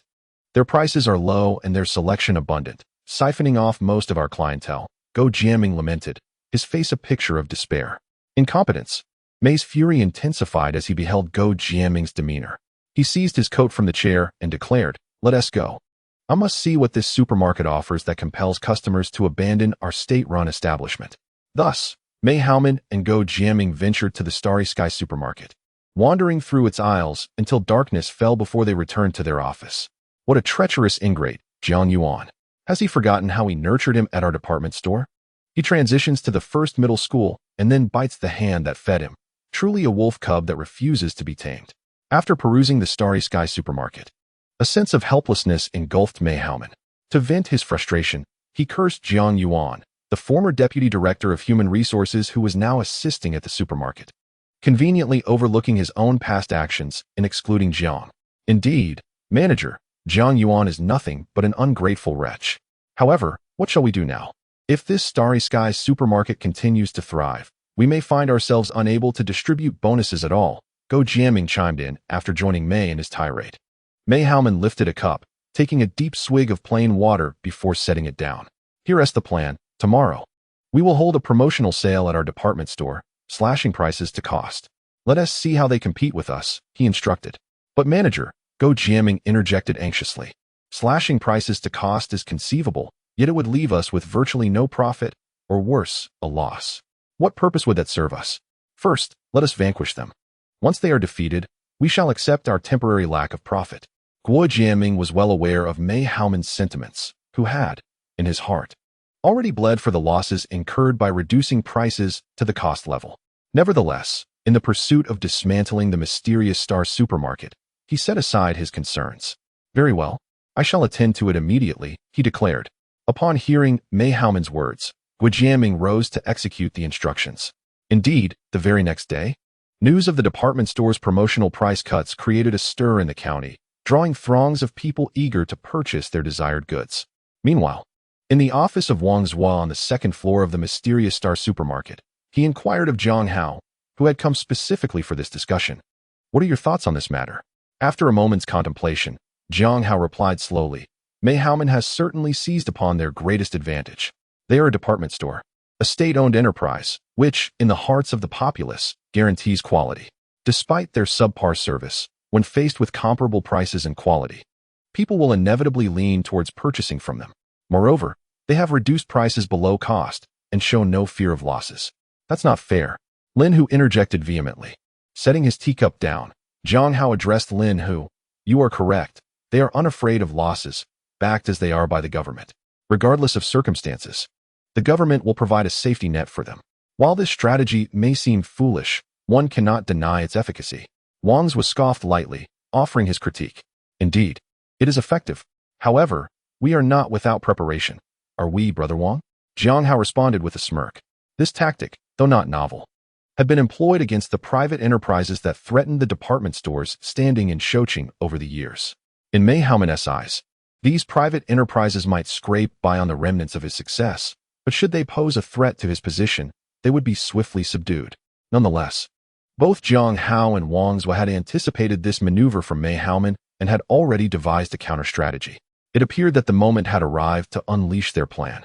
Chapter 42. The benefits of membership cards. On the final day of the National Day holiday, a multitude of young individuals emerged from the supermarket, clutching promotional flyers. As they rushed into the streets and alleys of Shoqing, distributing the leaflets to the townsfolk. What? Recharge 100 yuan to enjoy a 10 discount. And this, recharge 200 yuan and receive an additional 20 yuan. Furthermore, the supermarket will be introducing new refrigerators and washing machines, all at discounted prices. The citizens were bewildered by the series of enticing offers from the mysterious Star supermarket. Such good fortune. Recharge money, receive cash back, and purchase items at lower prices. The young distributors provided clarifications. Is it true? Just go and see for yourselves. Your money remains in your own pocket. I cannot take it from you. Curiosity piqued. The crowd soon made their way to the mysterious Star supermarket, where many were in the process of signing up for membership cards. Sir, here is your membership card. Please keep it safe. You can simply present it during your future purchases.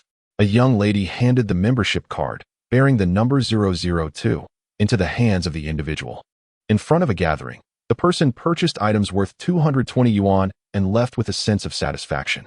That was quite commendable, Jiang Hao remarked, observing the scene below. This is a relative of mine from my hometown, named Wang Chong, who works in Haisher and is quite worldly. I invited him over to lend a hand this time. Wang Zhua elaborated on the individual's background. Wang Chung was indeed someone Wang Zhua and Jiang Hao had entrusted, as Jiang Hao put it. Given that this was a novel concept, it was essential to have someone lead the way in experimentation. As anticipated, upon witnessing Wang Qing effortlessly acquire 220 yuan worth of goods for just 200 yuan, some individuals could no longer remain seated. In this era, even if one deposited 200 yuan in a bank for a year, the interest accrued would barely amount to a few yuan. Consequently, some began to return home to fetch their bank books, and soon after, others commenced the process of applying for membership cards. This development certainly revived business. However, Lin Hu found it difficult to accept. To him, the supermarket's profit margin was merely around 30%. And if they allowed customers to treat 200 yuan as equivalent to 220 yuan, the supermarket would scarcely profit. Upon hearing Lin Hu's concerns, Wang Zhua erupted into hearty laughter. "Huzi, do not fret. Do you not see our chief manager sitting there? If we were at a loss, he would hardly appear so indifferent." Lin Hu glanced over and indeed saw Kai Pei, the manager, calmly savoring tea, occasionally nodding in contemplation, as if relishing the fragrance of the delicate brew. Sensing Lin Hu's gaze, Kai Pei opened his eyes, took a sip of tea, and then spoke slowly. "Huzi, do not worry, regardless of how we calculate this business. We are profiting." Observing Lin Hu's bewildered expression, Kai Pei sighed softly, feeling somewhat like he was speaking to a wall. "Kai Lao, see how anxious Huzi is. Perhaps you should provide him with a thorough explanation," Wang's was suggested to Kai Pei. "Very well, Huzi, let me elucidate the reasoning behind this. You see others spending 200 yuan to acquire goods worth 220 yuan, yet you haven't grasped the underlying accounting involved." Kai Pei began. "Are you aware of our procurement process?" "Yes, I am aware. We first pay for the goods, then procure them from other suppliers, and finally sell them to customers." Although Lin Hu typically followed Wang's orders, it did not imply he was indifferent to matters at hand. Kai Pei smiled. "Correct. Our procurement process entails these steps. Initially, we invest considerable time to sell goods to customers, allowing us to earn profits. However, our capital remains tied up in the process, which incurs a certain turnover cost. Yet, with the implementation of this membership card, it is akin to us receiving the goods in one hand while simultaneously grasping the funds in the other. With cash in hand, we can naturally embark on numerous ventures." Observing Lin Hu's increasing bewilderment, Kai Pei could only smile wryly and present an example he thought would resonate with him. "Let me offer a simple illustration. The money they deposit for the card is held by us, and when we place it in the bank, the interest generated becomes ours. Do you comprehend this?" Although Lin Hu listened with a foggy understanding, he ultimately grasped a fragment of the concept. "I think I understand, Mr. Kai." There was an additional advantage. Once they acquired our supermarket card, their purchases would be restricted to our store, thereby eliminating their patronage of department stores. Jiang Hao interjected. With a loud crash, Mei Haoman shattered his most cherished cup in the office of the department store manager. Meanwhile, Gu Jianming and Teng Yi sat frozen in their chairs, paralyzed with fear. "Damn it, we reduce our prices, and they retaliate with card promotions. Just when our business was starting to improve, now this. You two, one in charge of personnel and the other of sales, spend your days acting like Zhuge Liang with your fans, and now you're both silent." Mei Haoman berated them, slamming his hands on the table in a frenzy. Only after Mei Haoman had vented his frustration did Teng Yi rise to clean up the shattered pieces of the cup. He then retrieved a new cup, brewed a cup of tea, and courteously offered it to Mei Haoman. "Manager, please calm down. We are a state-owned enterprise. Regardless of their bravado, they cannot outmaneuver us. Allowing them a moment of arrogance is inconsequential. Remember, the higher they are lifted, the harder they will fall." Seeing Teng Yi's considerate gesture, Mei Haoman felt his anger subside slightly and lifted the teacup.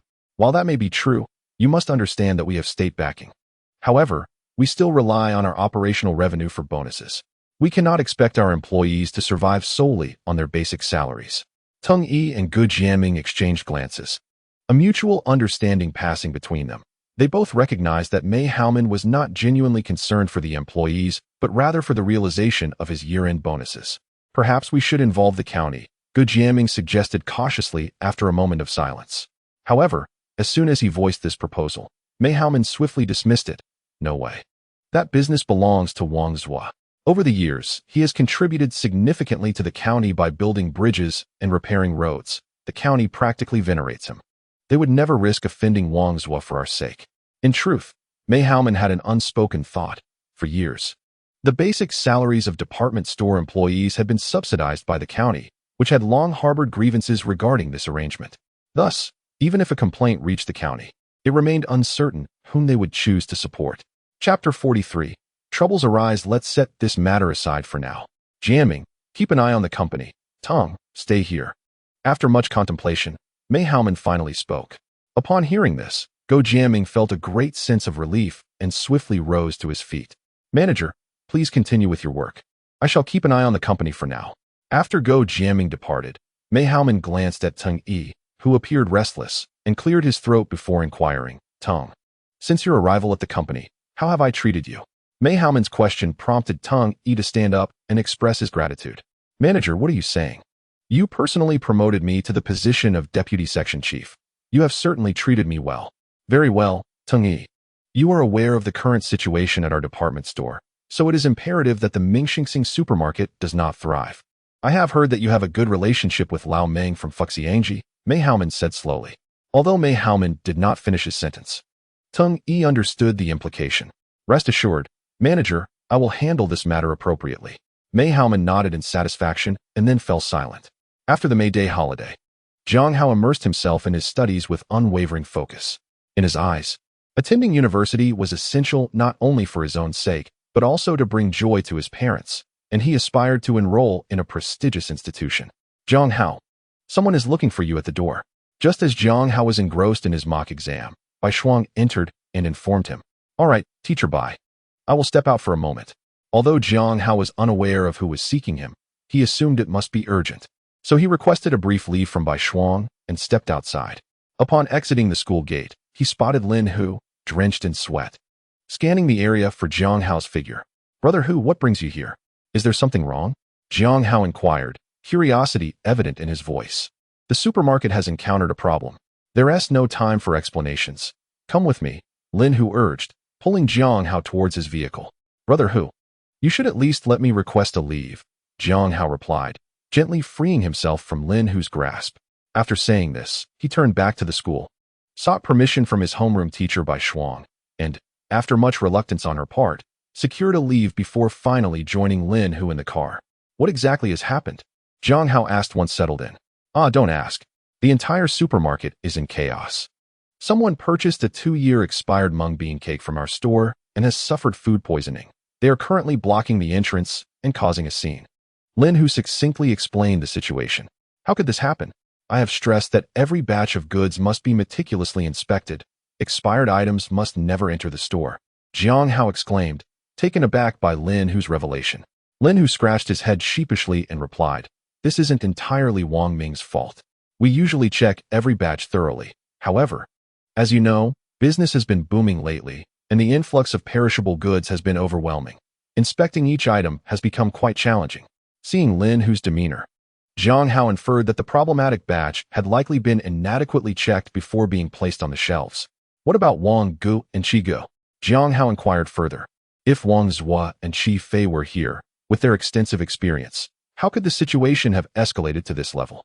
Zhua and Qi have gone to Lushur to prepare for the opening of a branch store, leaving Wang Ming in charge of the supermarket, which has led to some disorder. Lin Hu felt increasingly embarrassed. Under normal circumstances, it would be inappropriate to disturb Jiang Hao at such a critical moment. However, unlike in the future where countless communication tools could easily connect to Wang Zhua and Qi Fei, he had no choice but to seek out Jiang Hao. Upon Lin Hu's brief introduction, Jiang Hao comprehended the situation. Although he was uncertain whether there was any foul play involved, the timing felt suspiciously fortuitous, coinciding with a vulnerable period for the supermarket. After inquiring, Jiang Hao fell silent, closing his eyes to gather his thoughts until they reached the supermarket's entrance. As soon as they arrived, a perspiring Wang Ming rushed toward them. Brother Hao, your arrival is timely. We are on the brink of collapse, he exclaimed, his eagerness palpable before Jiang Hao even alighted from the vehicle. Jiang Hao glanced at the crowd gathered outside the supermarket, and before he approached, their murmurs reached his ears. See, I told you this supermarket was not to be trusted. They are selling mung bean cakes that expired 2 years ago. Indeed, I'm glad I didn't get a membership card. Had I done so, I would have been ensnared. Look at my neighbor, Yu Chun, who just spent 500 the other day. Let us see how he manages. A customer without a membership sneered from the side. I believe state-owned enterprises are more reliable. Though their prices are a bit higher, the quality is guaranteed. Indeed, I fear this supermarket may soon cease operations. Listening to their discussions, Jiang Hao shook his head, recognizing that Wang Ming's mismanagement had left them in a precarious position. Should we go take a look? Wang Ming cautiously inquired, observing Jiang Hao's expression. No, let us head upstairs first. I will inquire further about the situation, Jiang Hao replied, leading Lin Hu to the second floor while Wang Ming scurried behind them. In Wang's office, Jiang Hao stood with his hands clasped behind his back, gazing out the window while idly fiddling with the clivia on the sill. Wang Ming, what is the problematic merchandise? Jiang Hao asked straightforwardly. It's the mung bean cakes from Fuxiangji, Wang Ming promptly answered. Jiang Hao recalled the brand. After all, in these times, few manage to establish their own brands. Are we certain that they fell ill after consuming our product? Jiang Hao pondered before posing another question. That seems to be the case. After falling ill, they approached the counter and, in front of our sales staff, uncovered several expired mung bean cakes. Wang Ming disclosed without reservation. Did you inspect this batch of mung bean cakes upon receipt? Jiang Hao set aside the clivia and turned to Wang Ming, his gaze piercing. Yes, we did check. However, the mung bean cakes from that brand have been selling exceptionally well, and we received a large batch, so we could only conduct spot checks. The ones outside were fine. We did not expect the batch at the back to be problematic. As Wang Ming met Jiang Hao's intense gaze, a cold sweat trickled down his back. Your concerns are beyond my jurisdiction. Await Brother Wang's return for clarification. For now, let us descend and resolve the matter. Jiang Hao turned and proceeded downward, with Lin Hu closely following him. Chapter 44. A complete resolution. Oh dear, my stomach. Li Xian exclaimed, clutching his abdomen and dramatically leaning over his chair. The growing crowd intensified his theatrics, culminating in Li Xian rolling on the floor before the amused customers. As a ne'er-do-well, Li Xian had always lived a hand-to-mouth existence, uncertain of where his next meal would come from. However, his fortunes shifted after Tung Yi sought him out. Tung Yi, a distant relative, had specifically asked Li Xian to purchase some mung bean cakes from the Mingxing supermarket and to feign illness as a pretext for lodging a complaint. As compensation, Tung Yi offered him a generous sum of 500 yuan, much to Li Xian's delight, who eagerly accepted the task. It soon became evident that Tung Yi had made a wise choice. Li Xian's knack for creating chaos was on full display, disrupting the supermarket's operations. Just as Li Xian was fully immersed in his performance, he noticed a youth and a burly man standing nearby, arms crossed, observing him intently. The imposing figure caused a momentary jolt of apprehension in Li Xian, yet he quickly resumed his act. Despite his idleness, he maintained a sense of professional integrity, diligently fulfilling Tung Yi's instructions. All right, brother, you may take a breather now, Jiang Hao remarked coldly, having observed the scene for some time. He deduced that Li Xian was merely feigning a stomach ache. Noticing Li Xian's furrowed brow and serious expression, which lacked genuine pain, he discerned the ruse. If the discomfort were real, Li Xian would surely be curled up in a corner or seeking medical attention. Li Xian glanced at Jiang Hao, sensing a commanding presence. Yet perceiving him to be youthful, he continued to shout, "How can I rest after consuming mung bean cakes that expired 2 years ago? This is unbearable. Look, not a single person from the supermarket has come forward to address this. Brother, you may rise now. I am here on behalf of the supermarket to address the issue. Please, share your concerns with me." Jiang Hao crouched down, speaking to Li Xian. With the supermarket representative present, Li Xian had no choice but to stand. Even then, he continued to clutch his abdomen, questioning Jiang Hao. You seem rather young. Can you truly make decisions? Certainly. Rest assured, as I am here, I hold the authority. Jiang Hao replied confidently. At that moment, Wang Ming rushed down to join Jiang Hao. Upon seeing Wang Ming, Li Xian felt a wave of reassurance. Wang Ming had previously handled his affairs. Wang Ming following Jiang Hao signified that Jiang Hao held a higher standing, indeed someone capable of making decisions. Very well. Since you are in charge, do enlighten me on how to handle this matter. If I find your answer unsatisfactory, I must regrettably declare that your supermarket shall not open. Li Xian arrogantly proclaimed. Let us proceed, my friend. Jiang Hao paused momentarily before continuing. We have conducted our investigation, and indeed, these mung bean cakes originated from our supermarket. Admittedly, there are shortcomings in our operations. Please propose a solution, and should it be reasonable, I shall take the liberty to finalize it. Very well. I suffered a stomach upset and must visit the hospital in Lu City for an examination. Additionally, I seek compensation for nutritional expenses, nursing fees, and lost wages. Therefore, I propose a sum of 3,000 yuan to settle this matter, Li Xian stipulated. His eagerness for compensation stemmed from a desire to extort money from the Mingxing supermarket. Upon hearing his demand, even the customers who had initially sympathized with him could not contain their disapproval. 3,000 yuan is the annual salary of an ordinary person. Even if one were to suffer from a stomach ailment, the treatment would hardly amount to such an exorbitant sum. Look at this individual, demanding 3,000 yuan at once. That is quite excessive, one customer remarked. Indeed, while the supermarket may hold some responsibility, the staff's demeanor remains commendable. Consuming a single mung bean cake could hardly warrant 3,000 yuan in compensation, another chimed in. Not at all. I believe this is reasonable, Wang Ming. Jiang Hao responded with a smile amidst the customers' discussions. Indeed, Wang Ming quickly interjected. Let's provide this gentleman with 3,000 yuan. Jiang Hao gestured towards Li Xian. Upon hearing Jiang Hao's words, Wang Ming hastily retrieved a stack of cash from his pocket, counted out 3,000 yuan, and handed it to Jiang Hao. Brother, here is your 3,000 yuan. Please verify the amount. Jiang Hao remarked as he casually passed the money to Li Xian. Li Xian, upon seeing the 3,000 yuan, was overjoyed, momentarily lost in euphoria. He extended his trembling hand to count the bills. Brother, I hope you do not take this matter to heart. In truth, the mung bean cakes from Fuxiangji are quite delectable, sweet and delightful, Jiang Hao said, observing Li Xian with a friendly demeanor. Indeed, those mung bean cakes are rather tasty. They are sweet. Otherwise I would not have indulged so much, Li Xian replied, lowering his guard as he continued to count the money. However, just as Li Xian finished speaking, a hush fell over the crowd, and Lin Hu and Wang Ming positioned themselves on either side of him. What do you intend to do? Are you reneging on our agreement? Li Xian sensed the shift in atmosphere and demanded sternly. Rest assured, brother, we will not go back on our word. However, we kindly request an explanation as to how the savory mung bean cakes from Fuxiangji transformed into sweet ones upon reaching your mouth, Jiang Hao replied, maintaining his calm demeanor. In truth, it was not entirely Li Xian's fault. Fuxiangji's mung bean cakes are renowned, albeit exorbitantly priced. A person like Li Xian, who leads a carefree life, would hardly spend a meal's worth of money on a few mung bean cakes. Moreover, the mung bean cakes he purchased from Mingxing supermarket were already expired, making them even less appealing. Am I not allowed to make a mistake? Li Xian, drenched in cold sweat, retorted defiantly upon hearing Jiang Hao's words. You are mistaken. My friend, while I might believe you if you claim to forget the breakfast you had a year ago, how can I trust you when you assert that you cannot recall the mung bean cake you just consumed? Jiang Hao retorted. Before Li Xian could respond, Jiang Hao continued. Since you say you cannot remember, I shall report this to the authorities and let the police assist you in recollecting.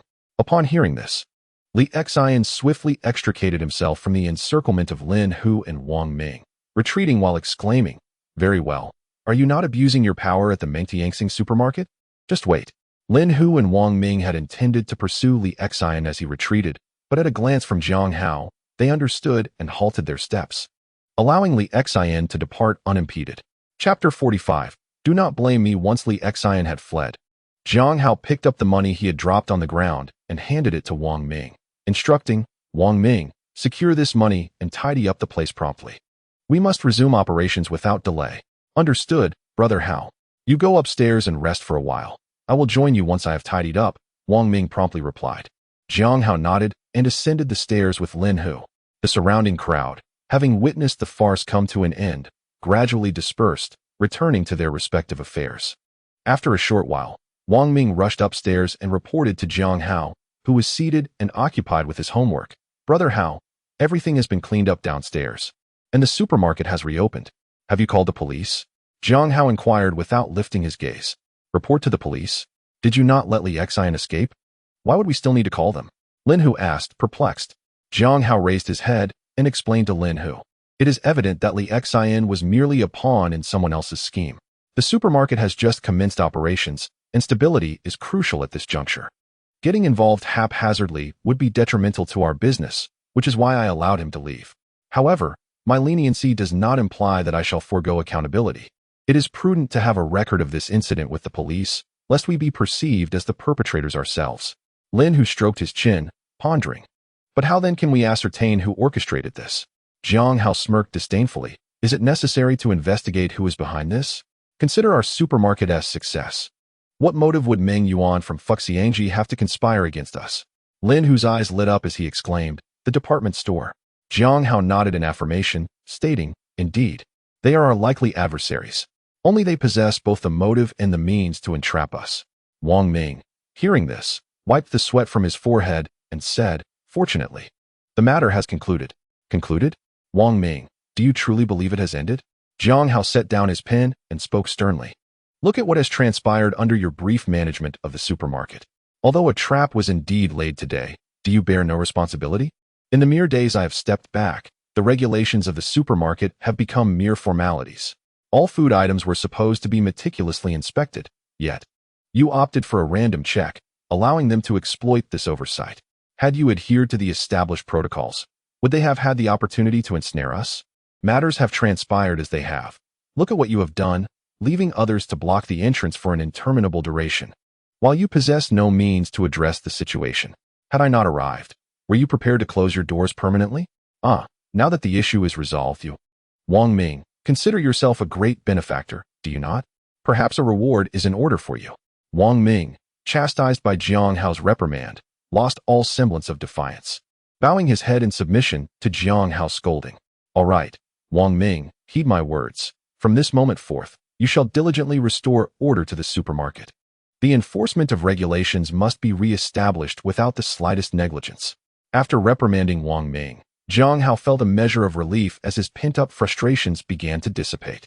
Very well, I shall attend to it immediately, Wang Ming finally managed to utter after a prolonged silence. As for how you choose to handle things, that is no longer within my purview. Await Brother Wang's return for an explanation, Jiang Hao remarked as he lifted a sizable cup of tea to his lips. Upon hearing Jiang Hao's words, Wang Ming's previously improved demeanor darkened once more.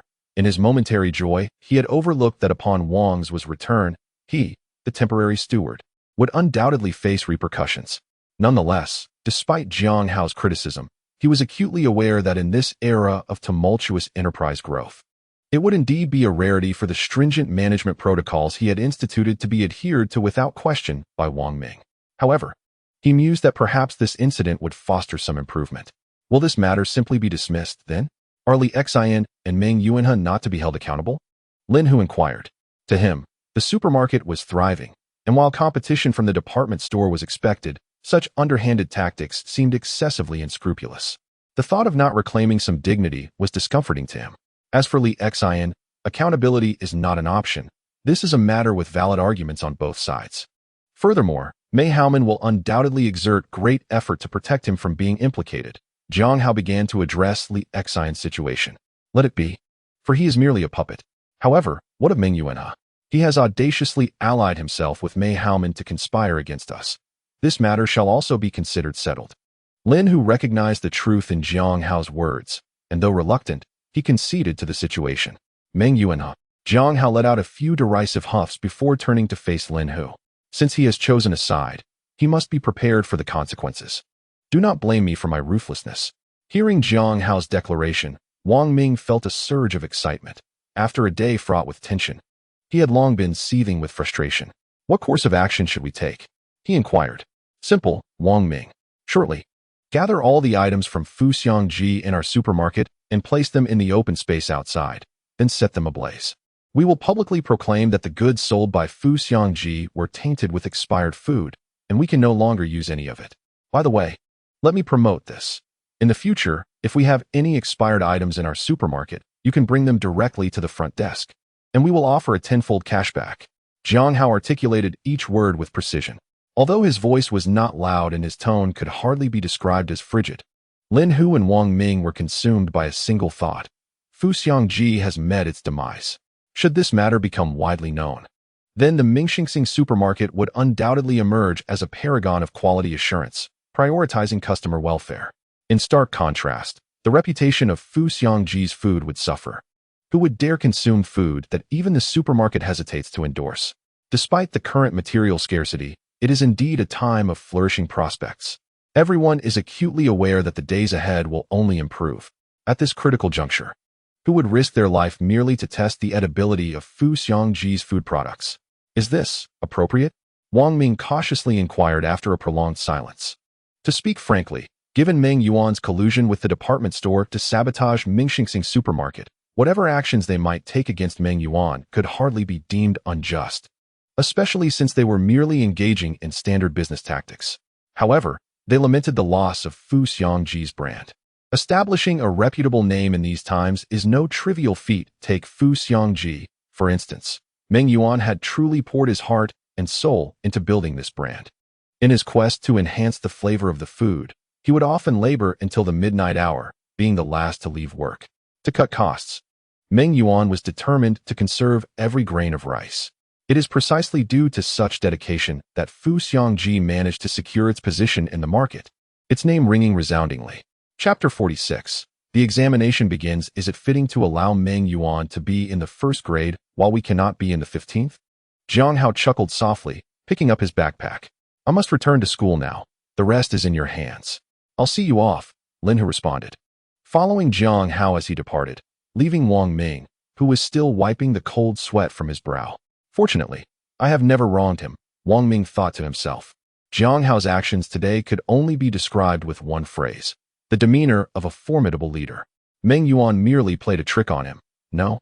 Meng Yuan was still unaware that he had been outmaneuvered by Jiang Hao. The fruits of his labor in establishing Fu Xiangji were on the verge of becoming a relic of the past. As for Wang Ming, he reflected on all his interactions with Jiang Hao and found that aside from initially underestimating him, he had not wronged him in any significant way. And he could not help but feel a sense of relief. On July 7th, before dawn had broken, Jiang Hao awoke, for today marked the day of his crucial examination. Faced with this monumental event in his life, even someone as composed as Jiang Hao felt a surge of excitement. Half a year had passed since he had reincarnated into this timeline, during which he had been engrossed in matters concerning Yi Shi and Wang Zhua, dedicating the remainder of his time to preparing for the examination. Upon rising, Jiang Hao glanced at his textbooks but soon realized that despite his early start, he was unable to concentrate on the material. With no other choice, he set the books down on his desk and meticulously checked the contents of his pencil case once more. As Jiang Hao rummaged through his pencil case, he noticed that its contents seemed to have been disturbed, filling his heart with warmth. He understood that his family, concerned he might misplace something, had taken a moment to check on his belongings while he slept, subsequently returning everything to its rightful place. Upon stepping outside, he found Yi Ming, Wang Xiumei, Zhang Yuan, and Yi Ling waiting at the door, breakfast already laid out on the table. Good morning, Grandma and Grandpa, Mom and Dad, Jiang Hao greeted. Ah, you're up. Come. Eat, Zhang Yuan replied lightly, making an effort not to put any pressure on him. Approaching the table, Jiang Hao filled his bowl with a generous serving of congee, devouring it alongside an egg and a fried dough stick. No, have another egg. You have an exam today. Eat two and score a perfect 100, Wang Xiumei insisted. Noticing he had only taken one egg, and insisting on placing another in his hands. Seeing his family's evident anxiety, Jiang Hao smiled reassuringly. Everyone, don't be so nervous.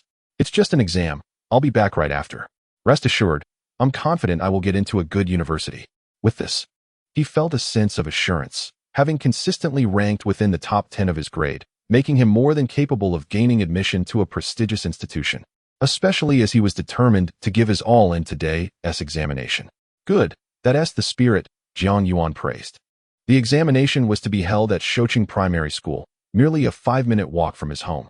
After finishing breakfast, Jiang Hao lingered for a while and, at 7:15, picked up his pencil case, ready to depart. Ah Hao, let me take you, Yi Ling said, her worry evident. Mom, I know where Shoqing Primary School is. You don't need to accompany me. Just wait for my good news at home, he replied, turning to leave, leaving Yi Ling to stamp her feet in frustration. Upon arriving at Shoqing Primary School, the entrance was a sea of people, with parents and students mingling in a bustling throng, more lively than during the spring festival. Suddenly, he heard Lin Hu's voice calling for him. Turning around, he saw Wang Zhua, Qi Fei, and Lin Hu standing by the roadside, and hurried over to greet them. Wang Ge, what brings you here? Jiang Hao asked. Wang Zhua smiled and replied leisurely, Today is your big day. Of course, I had to come see. Additionally, I have a gift for you. With that, Wang Zhuo pulled a fountain pen from his pocket and handed it to Jiang Hao. Jiang Hao, this is a Parker Century pen that Wang Gu specially brought back from Haishur. It costs 6,000 yuan. Chi Fei explained from the side. Thank you, Wang Gu, Jiang Hao said, accepting the pen without hesitation and placing it in his pocket.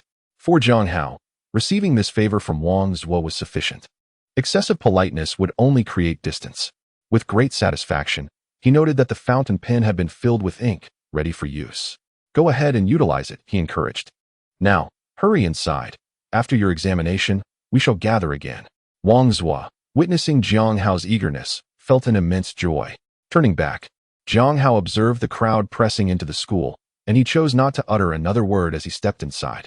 Clutching his examination permit, he approached the entrance of the examination hall, where he allowed the invigilators to conduct a thorough search before entering the classroom with his pen pouch, eventually locating his assigned seat. As the bell chimed, signaling the commencement of the Gaokao, the first subject was Chinese literature.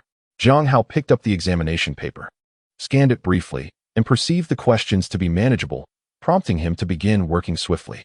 Among all the assessments, he felt the least assured about the Chinese exam, for it significantly differed from others. In other subjects, one either knew the answers or did not. However, Chinese often left one with an ambiguous sense of both knowledge and ignorance. Furthermore, innate talent played a crucial role in this subject, and despite Jiang Hao's rebirth, his performance could not be vastly improved. Fortunately, the disparity in scores between high-achieving and struggling students was not overly pronounced, as they all began from the same starting line. Engaging with fill-in-the-blanks, multiple choice, true or false, and reading comprehension, Jiang Hao tackled each question methodically. When he arrived at the essay section, he realized that less than an hour remained. He lightly read the essay prompt, finding it not particularly challenging, while it may lack brilliance. It was also unlikely to lead to significant deductions. After careful contemplation, he began to write. 40 minutes later, Jiang Hao picked up his completed examination paper and reviewed it once more. He was confident of passing. In his heart, he had already gauged his expected score for this subject. As the time limit drew near, the invigilator announced, "Please stop writing." With that command, Jiang Hao's Chinese examination concluded. Chapter 47. Receiving the answers after completing the Chinese exam, Jiang Hao proceeded through the subsequent mathematics, English, and comprehensive science assessments with greater ease. With only a handful of questions stumping him, he navigated the remainder of the problems smoothly. This outcome did not surprise him. After all, with parents holding dual doctoral degrees, it was hardly surprising that he could tackle elementary school assignments, let alone a national examination. Encountering a few challenging questions was entirely normal. Moreover, in this era characterized by a fervor for Olympiad mathematics, encountering several such problems within a single paper was commonplace. Nevertheless, Jiang Hao held confidence in his abilities, believing that the questions he could not solve would likely perplex many others as well. As the examinations concluded, he followed the flow of students, gradually exiting the school gates. Along the way, he observed a spectrum of emotions among his peers, some silent, some despondent, and others beaming with joy. He understood that, for him, the Gaokao was merely a captivating interlude in his life. However, for the diligent students of this era, it represented a pivotal opportunity to alter their destinies. The saying 1,000 troops and horses crossing a single log bridge is no mere jest for students facing the Gaokao. Traversing this narrow passage signifies a boundless ocean for fish to leap and a vast sky for birds to soar. Upon entering university, the state will allocate a formal position upon graduation, thereby transforming one's destiny. Those who do not succeed in crossing this bridge are left with three choices. Those from affluent backgrounds may seek connections to secure employment or opt for a repeat year, while others facing hardships are left with the choice of either repeating the exam or venturing out to work. As Jiang Hao stepped out of the school gates, he was greeted by the eager faces of his family, waiting for him. "How did you fare? Are you confident?" Yi Ling inquired, her curiosity bubbling over. In the days leading up to the exams, they had refrained from asking him about his performance, focusing instead on the logistics surrounding the tests. Now, having completed the exams, Yi Ling could no longer contain her anticipation. "Rest assured, I will definitely get into university. The only question is which one," Jiang Hao replied confidently, flashing a reassuring smile while holding up two fingers. "That's wonderful news. As long as you get into university, It's all that matters, Wang Xiaomei responded joyfully. All right, let us not linger here. Any discussions can wait until we're home, Jiang Yuan interjected, addressing the jubilant crowd. Although his expression remained neutral, Jiang Hao sensed a hint of satisfaction in his words. For the following 2 weeks, Jiang Hao diligently rested at home, recuperating from the exhausting months of study. It wasn't until July 20th that he ventured out to collect the examination results. Upon his arrival at school, he found Zhang Mu and Lu Jing had already obtained their results and had collected Jiang Hao's as well. Here, this is your answer sheet, Zhang Mu said, extending his hand towards Jiang Hao. Jiang Hao accepted the sheet and asked, how did you both do? It was understandable that he inquired only now, unlike the future. Communication was not as effortless in this era. In this county, even a pager was a rarity, making casual conversations a challenge unless one was fortunate enough to encounter a friend. I did all right. I glanced at the answers earlier and surprisingly, I got a few correct by sheer luck, Zhang Mu replied first. Lucky you. What about you, Lu Jing? Jiang Hao turned to her. I did reasonably well. Just performed as expected, Lu Jing responded with a gentle smile. Jiang Hao chuckled, knowing that for a student like Lu Jing, who ranked among the top 10 in the entire grade, merely performing as expected was commendable. Exceptional performance could propel her into the provincial top 100. There's nothing particularly concerning, except the university application process is quite daunting. I'll need to discuss it with my mother to ensure my scores align with the cutoff. Zhang Mu lamented about the application process. It was no surprise he expressed frustration, as students were required to submit their preferences before their scores were released, relying on their own estimates to determine which schools to apply to. This inevitably leads to a situation each year during the college entrance examination where many students find themselves selecting unsuitable schools, underestimating their scores, or facing an overwhelming number of applicants for their desired institutions. Thus, the process of filling out applications has become quite a technical endeavor for contemporary examinees. Moreover, this has given rise to a specialized industry that charges fees to assist students in this process, reportedly at quite a significant cost. By the way, how did you perform? Zhang Mu inquired about Jiang Hao's results. I believe I exceeded expectations. As for how much, that will be revealed by the answers, Jiang Hao confidently replied, raising the answers in his hand. As soon as he finished speaking, Zhang Mu leapt up. You exceeded expectations? Doesn't that mean you can choose whatever you wish? It is understandable why he would say such a thing. By the end of the term, Jiang Hao had already ranked among the top 10 in the school. And if he were to exceed expectations further, there was a high probability that his scores would place him within the top 100 in the province. At the very least within the top 500. Such results would indeed allow him to apply to any school he desired. However, it is not quite so simple. Both Shemu University and Modi University still require a certain level of appeal, Jiang Hao remarked with an air of superiority. At that moment, the class leader Zhao Yun approached them. Class leader, what is up? Do you have any instructions for us? Zhang Mu joked. Zhao Yun smiled wryly. Who am I to give directions to you two academic prodigies? I merely intend to gather everyone for a farewell dinner tonight. I wonder if you all have the time? In response to Zhao Yun's somewhat envious words, Jiang Hao smiled knowingly. In truth, Zhao Yun's performance was not poor, ranking third in their class, just behind Lu Jing and Jiang Hao. However, in other classes, the leaders were typically the top scorers, while in theirs, due to Lu Jing and Jiang Hao's insistence on not taking the role, Zhao Yun, as the third highest, had assumed the position. This made him feel somewhat inferior to the leaders of other classes, which resulted in his somewhat sour demeanor when addressing Jiang Hao and Lu Jing. Nonetheless, Zhao Yun was a decent person, dedicated to class affairs, and both Jiang Hao and Lu Jing acknowledged his efforts. I'm available. Where will it be tonight? Jiang Hao was eager to attend the farewell dinner, a customary event for graduates, but he needed to clarify the details beforehand to avoid complications later. Tonight, it will be at Liangjiao restaurant. I've already reserved a room. They also have a karaoke downstairs, so after we eat, we can sing for a while. Zhao Yun replied promptly. Chapter 48. Farewell dinner. Wow. Class leader, you've got quite the connections if you manage to secure a reservation at Liangjiao restaurant, Jiang Hao teased. Jiang Hao was well aware that Liangjiao restaurant was owned by Liang Peng, but ever since its opening, the business had been thriving. Not only was it difficult to secure a reservation, but even queuing for a table before meal times could prove futile. This is all thanks to my father. He works in the Industry and Commerce Bureau and is quite familiar with the owner of Liangjiao restaurant. But enough about that. Wu Dongdong has arrived. I'll go and find her. Be sure to arrive on time tonight, Zhao Yun said before walking over to another classmate. Jiang Hao was not surprised by Zhao Yun's remarks. Those who could reside in the county seat and attend the prestigious No. 1 high school were typically the offspring of local officials, so Zhao Yun's connections were indeed to be expected. Jiang Hao, which university are you planning to apply to? Lu Jing inquired, her lips moving hesitantly until she finally mustered the courage to ask. I haven't made a decision yet. I'll figure it out when I fill out my application, Jiang Hao replied. By the way, Lu Jing, which university do you wish to apply to? He asked, feigning ignorance. In truth, Jiang Hao was already aware of her aspirations. Lu Jing aimed to enroll in the illustrious Shanghai Film Academy, a cradle for national stars.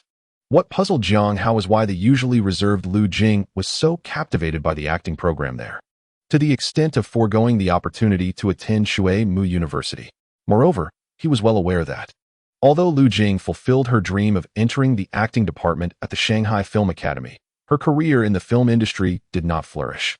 Due to her refusal to acquiesce to unwritten rules, she spent the subsequent 20 years as a struggling actress on the fringes of fame, ultimately resigning herself to a marriage with a wealthy second-generation heir in her 30s. I plan to apply to the Shanghai Film Academy, Lu Jing confessed, her cheeks flushed.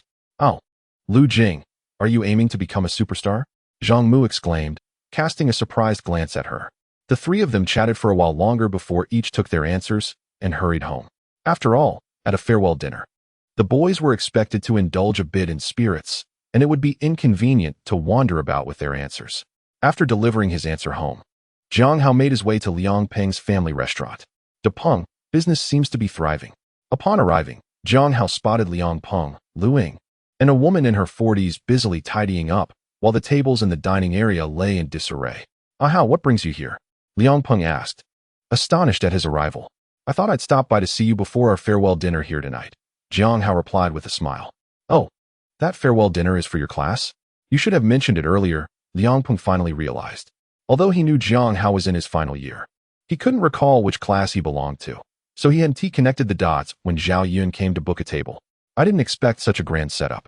You've even arranged tables in the courtyard, Jiang Hao remarked as he surveyed the surroundings. What can I do? A few tables of guests insisted on dining here. When I told them there were no tables left, they just brought some from elsewhere and set them up in the yard. Given the situation, I couldn't refuse them. So I let them eat outside, Liang Peng chuckled proudly. Hao, have some tea. Lu Ying, noticing Jiang Hao's arrival, hurriedly poured a cup of tea and handed it to him. Well done, Lu Ying, you're beginning to embody the essence of a hostess, Jiang Hao teased. Observing her poised demeanor, Lu Ying's face flushed crimson, caught between retracting the tea and leaving it with him. Just drink your tea. Don't tease Lu Ying, Liang Peng interjected, taking the cup from her and placing it in Jiang Hao's hands. You two act as if it's a secret, unmarried and unwed. What is there to be shy about? Jiang Hao remarked leisurely. Why don't you just sit there for a while? I'll speak to you once I'm done, Liang Peng said, shifting the topic before turning back to continue his cleaning. By the time Liang Peng had finished tidying up, it was already past 4 in the afternoon. More people had arrived. Jiang Hao observed the diligent lady still at work and inquired about Liang Peng. It's unavoidable. Lu Ying and I simply cannot manage on our own. This Annie was brought in by my father. She is from our village and is a widow who works quite efficiently, Liang Peng replied with a hint of resignation. When do you and Lu Ying plan to get married? Have your parents been informed? Jiang Hao pressed further. My parents are aware, but Lu Ying is yet to find out that they know. She is quite naive. I plan to take her home during the new year to discuss this matter with her parents. Liang Peng's words were somewhat convoluted, yet Jiang Hao grasped his meaning. After chatting for a while longer, Zhang Mu arrived. Depeng, you're impressive. Your business has grown so large. Zhang Mu, a close friend of Jiang Hao, naturally recognized Liang Peng, though their friendship had not yet reached the level of being best friends. Flattery, flattery, Liang Peng replied modestly. The next time I come for a meal, you must offer me a discount, Zhang Mu joked. Of course. Who could I possibly shortchange if not you, Zhang Mu? Liang Peng readily agreed. After sitting for a while, Jiang Hao's classmates and other restaurant patrons began to arrive in succession. Realizing that lingering at the table was not productive, Jiang Hao and Zhang Mu made their way directly to the private room. When most of the guests had gathered, Zhao Yun pulled out several packs of cigarettes from his bag and placed them on the table, announcing, I know some of you smoke. Here they are, help yourselves. In previous times, the girls would have likely stood up to object, But at this moment, no one spoke, allowing the few smoking classmates to take their cigarettes, light them, and exhale clouds of smoke. As the dishes were served, the farewell dinner for the graduating class officially commenced. The atmosphere was markedly different from previous school gatherings. The table was saturated with a subtle melancholy, with everyone solemnly raising their glasses. Even the girls who typically abstained from alcohol partook in a few beers. "Let us go sing some karaoke," Zhao Yun suggested, sensing the need for a change in mood. After speaking, he led his classmates to a small room in Liang's restaurant, where a family karaoke machine had been set up and was already operational. It was worth noting that Liang Peng had installed the karaoke system at Jiang Hao's suggestion, incurring considerable expense, yet it proved to be remarkably popular, drawing many who would come merely to sing rather than dine. Zhao Yun picked up a CD and looked around, asking, "Who wants to go first?" Chapter 49. You, my deskmate. Though everyone carried the weight of impending farewell, the novelty of the karaoke machine sparked a keen interest, and they felt an urge to partake. However, apart from Jiang Hao and Zhao Yun, no one had experience with it, leading to a moment of hesitation. "I'll go first," someone volunteered. Upon witnessing the scene, Zhao Yun responded with enthusiasm. He then retrieved a compact disc and inserted it into the karaoke machine. In an instant, melodious tunes filled the entire room. Grasping the microphone, Zhao Yun first adjusted the sound and then began to sing. "Fly, oh fly. Behold the red dragonfly soaring across the azure sky, as it chases its dreams amidst the playful wind. The sky is an eternal home, the earth is its kingdom. To soar is to live. Our childhood resembles the wind that carries us toward growth, gently lifting our dreams into the atmosphere. The red dragonfly was my childhood hero. How I long for the day we could fly together." It must be said that Zhao Yun truly possesses remarkable talent. His voice, fresh and natural, imbued this classic song by the Little Tigers, Red Dragonfly, with a hint of the original's essence. This piece is a cover of a song originally performed by a singer from Country R, and it marks the Little Tigers' first transformative work, one of Jiang Hao's personal favorites. The song resonates with Jiang Hao due to its refreshing and natural singing style. As for the fact that it is a cover of a song from Country R, one cannot help but jest. Does the music scene of Country R sustain the entirety of Asia's music industry? Not only the Little Tigers, but even the renowned Miss Deng has covered numerous songs from Country R. After passionately finishing Red Dragonfly, Zhao Yun passed the microphone to another classmate and addressed everyone present. "This is how it works. Select a disc, insert it, and you can start singing." The songs are all instrumental tracks, devoid of original vocals. Once everyone learned how to use the karaoke machine, they eagerly took up the microphones, performing their favorite songs. Even Lu Jing, who typically shuns the limelight, picked up the microphone to sing Miss Deng's By the Water's Edge. "Jiang Hao, it's your turn. We've never heard you sing before. We are in for a treat." After all the classmates had sung a song, Zhao Yun handed the microphone to the quietly seated Jiang Hao, announcing loudly to the class. Jiang Hao took the microphone, feeling somewhat at a loss. The atmosphere of the day, coupled with his low tolerance for alcohol, had left him rather inebriated. He wished to sing a song, yet struggled to recall which one to choose. It seemed that one's alcohol tolerance does not change with rebirth, he thought with a wry smile. Seeing Jiang Hao in such a state, the intoxicated classmates began to cheer him on. "Sing a song. Are you unable to sing? You're the top student. Surely you can manage. Should we call that girl to help you out?" Amidst the playful teasing, Jiang Hao swiftly approached a wall and retrieved a guitar that was hanging there. As he took the guitar, the surrounding crowd fell silent. After all, playing the guitar is no simple feat, and it truly takes years of dedication to master it. Embracing the guitar, Jiang Hao strummed a few chords and began to sing in a voice that held a subtle magnetism. The brother sleeping in the upper bunk, silent and unassuming, once posed questions to me that now go unasked. The brother who shared cigarettes, who shared the joys of the past, could never quite guess the coin I held in my hand, shaking his head in bewilderment at its mystery.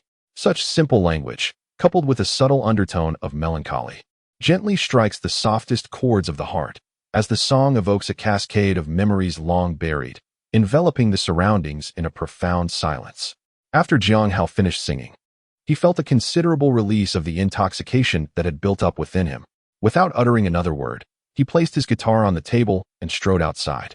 The night had fallen completely, and he inhaled the fresh air deeply before taking a seat in the courtyard. To be candid, even with his experience of 2 lifetimes, Jiang Hao found it difficult to accept the scene before him.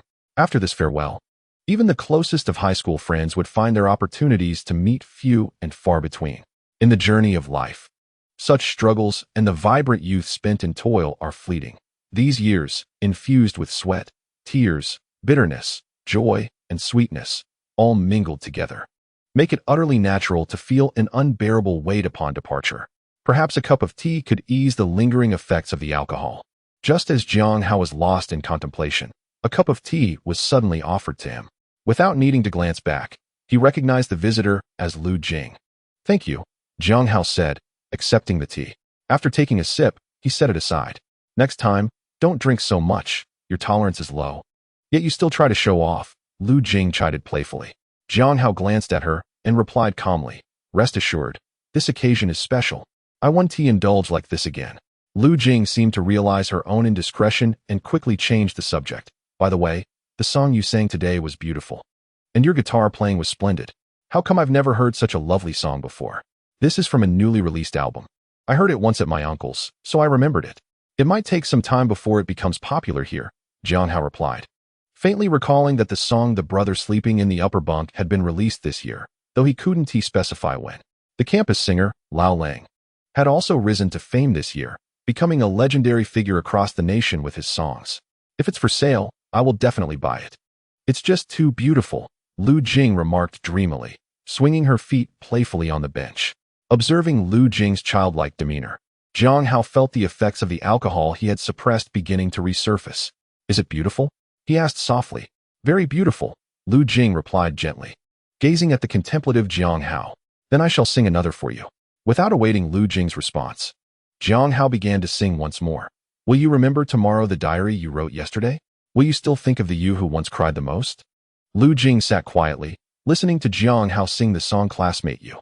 Gradually, his voice softened and eventually faded away. Turning around, Lu Jing noticed that Jiang Hao had already dozed off on the chair. "You." Lu Jing let out a word, a mix of irritation and amusement. Chapter 50. Back to the department store. When Jiang Hao finally awoke the next afternoon, he found himself lying on a small bed in Liang Peng's hotel room.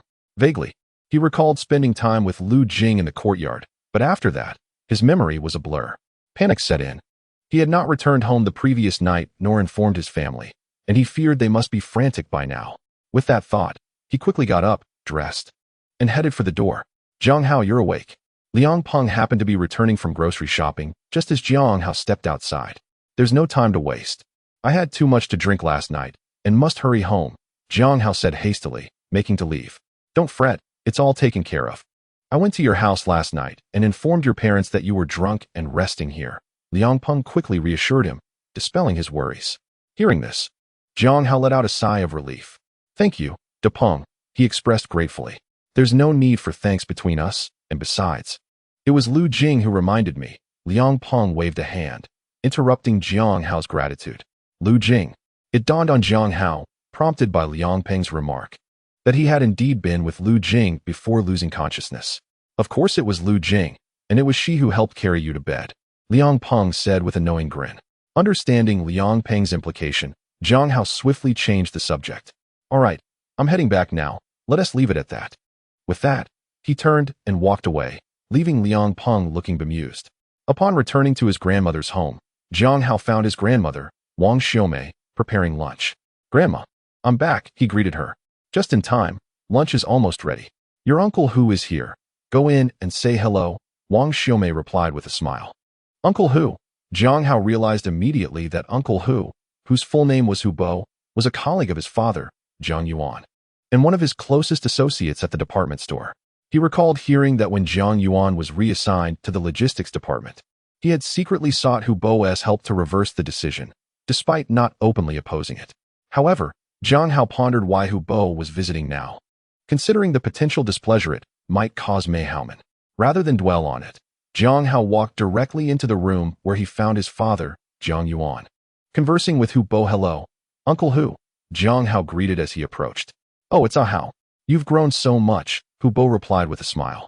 "I heard you're taking the college entrance exam this year. How did it go?" "It went well. I should have no problem getting into university," Jiang Hao responded. "That's wonderful. We look forward to celebrating your success," Hu Bo said joyfully. "Old Hu, the scores have yet to be released. Do not heed the ramblings of the children. Hu Bo's words were interrupted by Jiang Yuan. You little rascal, am I not aware of your capabilities? With your intellect, how could you possibly fail to gain admission to university? Hu Bo offered a compliment. That is all in the past. You are here to inform me of Mei Haoman's downfall, are you not?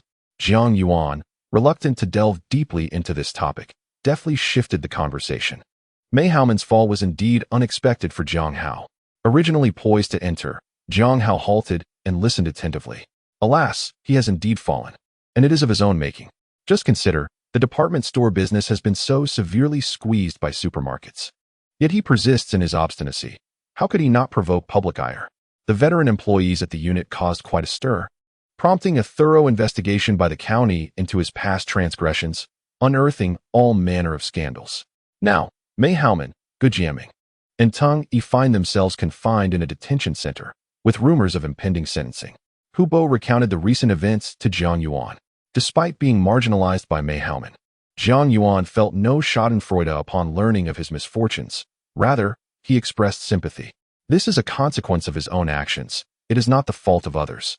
That is true, but my visit today is related to this matter. Hu Bo revealed the true purpose of his visit to Jiang Yuan. Speak plainly, old Hu. Jiang Yuan replied candidly. Hu Bo paused for a moment before continuing. The situation is thus. Following Mei Haoman's downfall, a new manager was parachuted in from the county, named Yan Min. Upon his arrival, he learned of your circumstances and wishes to reinstate you at the department store as the head of human resources. Jiang Yuan remained silent for an extended period after hearing this, merely lighting a cigarette and taking several deep puffs. Old Hu, I appreciate your kindness, but I have already been reassigned from the department store and am awaiting my transfer to the first high school. It would be unwise to return at this juncture. Jiang Yuan finally replied after a considerable pause. Truth be told, it would be disingenuous to claim that Jiang Yuan was not swayed by Hu Bo's proposition. After all, he had dedicated a significant portion of his life to the department store. The prospect of returning was indeed tempting. However, the previous events at the department store had left him disheartened, and he had invested considerable time and effort in securing his transfer to the first high school. Reversing that decision would be quite challenging. Do not be hasty, old Jiang. Everyone has witnessed your contributions at Mingxing. It is not that they blame you, but rather that they genuinely consider you an invaluable asset in business operations. Manager Yin stated that if you return, he will personally oversee the transfer of your files. Furthermore, upon your return, you will not only be responsible for the Human Resources Department, but also for business operations. What a testament to the trust placed in you. Upon hearing this, Hu Bo became increasingly anxious. What he said was not without merit. During the preparations for Mingxing supermarket, Jiang Yuan had thrived in his role. If Jiang Hao was in charge of planning and Wang Ming focused on training, then the execution fell squarely upon Jiang Yuan's shoulders. During that period, no matter how challenging the task, it was effortlessly accomplished by Jiang Yuan, without impeding the preparation schedule in the slightest. The successful opening of the department store on May Day was intricately linked to his diligence, earning him newfound respect even from Wang Zhua. Had Jiang Yuan not held a formal position elsewhere, Wang Zhua would have considered enticing him to join his team. The department store staff also recognized his exceptional performance. Although they publicly criticized him as a traitor in front of Mei Hao, privately they held immense admiration for his capabilities, believing that the store should not let such talent slip away. Upon becoming the manager of the department store, Yan Min inevitably heard about this situation. Consequently, he sent Hu Bo to persuade Jiang Yuan to return to the department store. Chapter 51. Declining the invitation. Old Hu. It's not that I don't appreciate the offer, but this time my connections involve too many factors. My father, at his age, has gone to great lengths for my sake. If I refuse to go now, where would I leave his dignity? After much contemplation, Jiang Yuan ultimately declined Hu Bo's proposal. Very well, I want to press you further. Let us consider this matter dismissed, Hu Bo replied candidly. With his message delivered, whether Jiang Yuan accepted or not was no longer his concern. Jiang Hao, who had been listening nearby, breathed a sigh of relief. He had genuinely feared that Jiang Yuan might relent and return to the department store, which would have rendered his efforts on Jiang Yuan's behalf futile. Thus, after enjoying a meal at Jiang Hao's home, Hu Bo departed. Following lunch, Jiang Hao reviewed his exam answers, meticulously comparing them to those he had noted on his scratch paper. After a considerable time, he set down his answers and quietly calculated a score, 650.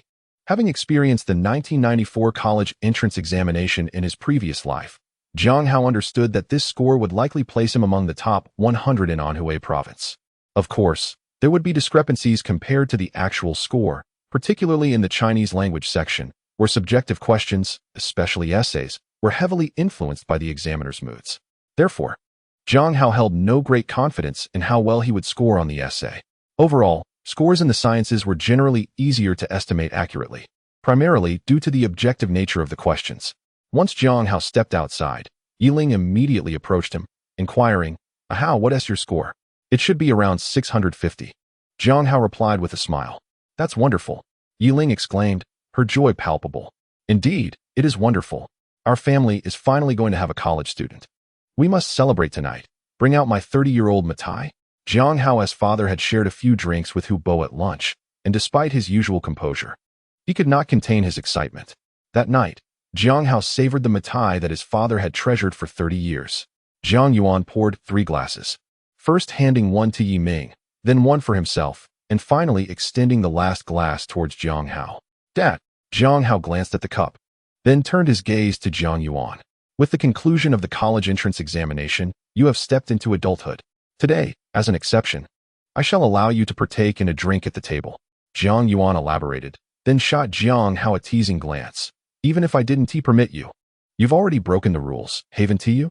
Jiang Hao, beaming with delight, accepted the cup and expressed, "Thank you, Dad. I have no objections to drinking, but do refrain from overindulgence. Excessive drinking can lead to an embarrassing loss of composure," Jiang Yuan cautioned. "Yes, Dad, I understand," Jiang Hao responded earnestly, reflecting on his own experience from the previous night. After having drunk too much, he had lost all recollection of what he had said or done with Lu Jing, leaving him feeling somewhat anxious. Yet what could he do?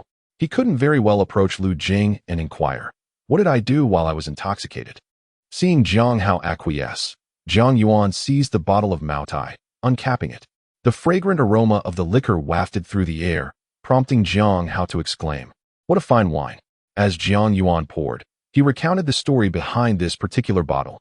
"Of course it's a fine wine. These 2 bottles were given to me just days before I enlisted. Your grandfather asked, 'Yuan, as you prepare to serve in the military, what would you like?' I replied, 'Dad, I need nothing. The army provides for everything. But if you truly wish to give me something, then 2 bottles of good wine would suffice.' That very night, your grandfather presented me with 2 bottles of Maodai. I have preserved them ever since, planning to drink one at your wedding and the other when you have children. However, today I felt joyous and decided to open one." Thus, the 3 of them shared the wine, each receiving approximately 3 liang, and while none were intoxicated, they had no intention of drinking further. "Hao, with your predicted scores, which university do you intend to apply to?" Yi Ming inquired as the atmosphere grew convivial. Upon hearing this question, everyone at the table set down their chopsticks, eagerly awaiting Jiang Hao's response. "To be honest, with my scores, I could apply to either Shuyuan or Magic City universities. But I also believe Huazhong University of Science and Technology could be a viable option. I have yet to make a definitive decision regarding which school," Jiang Hao replied, setting down his cup. "Regardless of which university you choose, we will fully support you," Jiang Yuan declared with a sweeping gesture. The following morning, Hu Bo arrived once more at Jiang Hao's home, accompanied by a robust middle-aged man in his 40s. "Old Hu, what brings you here?" Jiang Yuan inquired, puzzled. "Old Jiang, allow me to introduce you to our current general manager at the department store, Yin Min. He has come specifically to extend an invitation to you," Hu Bo explained, gesturing toward the middle-aged man. "Manager Yin, greetings. Why are you still standing outside? Please, come in and have a seat." "Hao, go fetch us some tea," Jiang Yuan urged, quickly ushering Yin Min inside. Thus, the 3 of them settled into the living room. "Director Jiang, I come from a military background, so I tend to be direct in my speech. I trust you are aware of my purpose here. I have come specifically to invite you back to the department store," Yin Min stated plainly as soon as he was seated.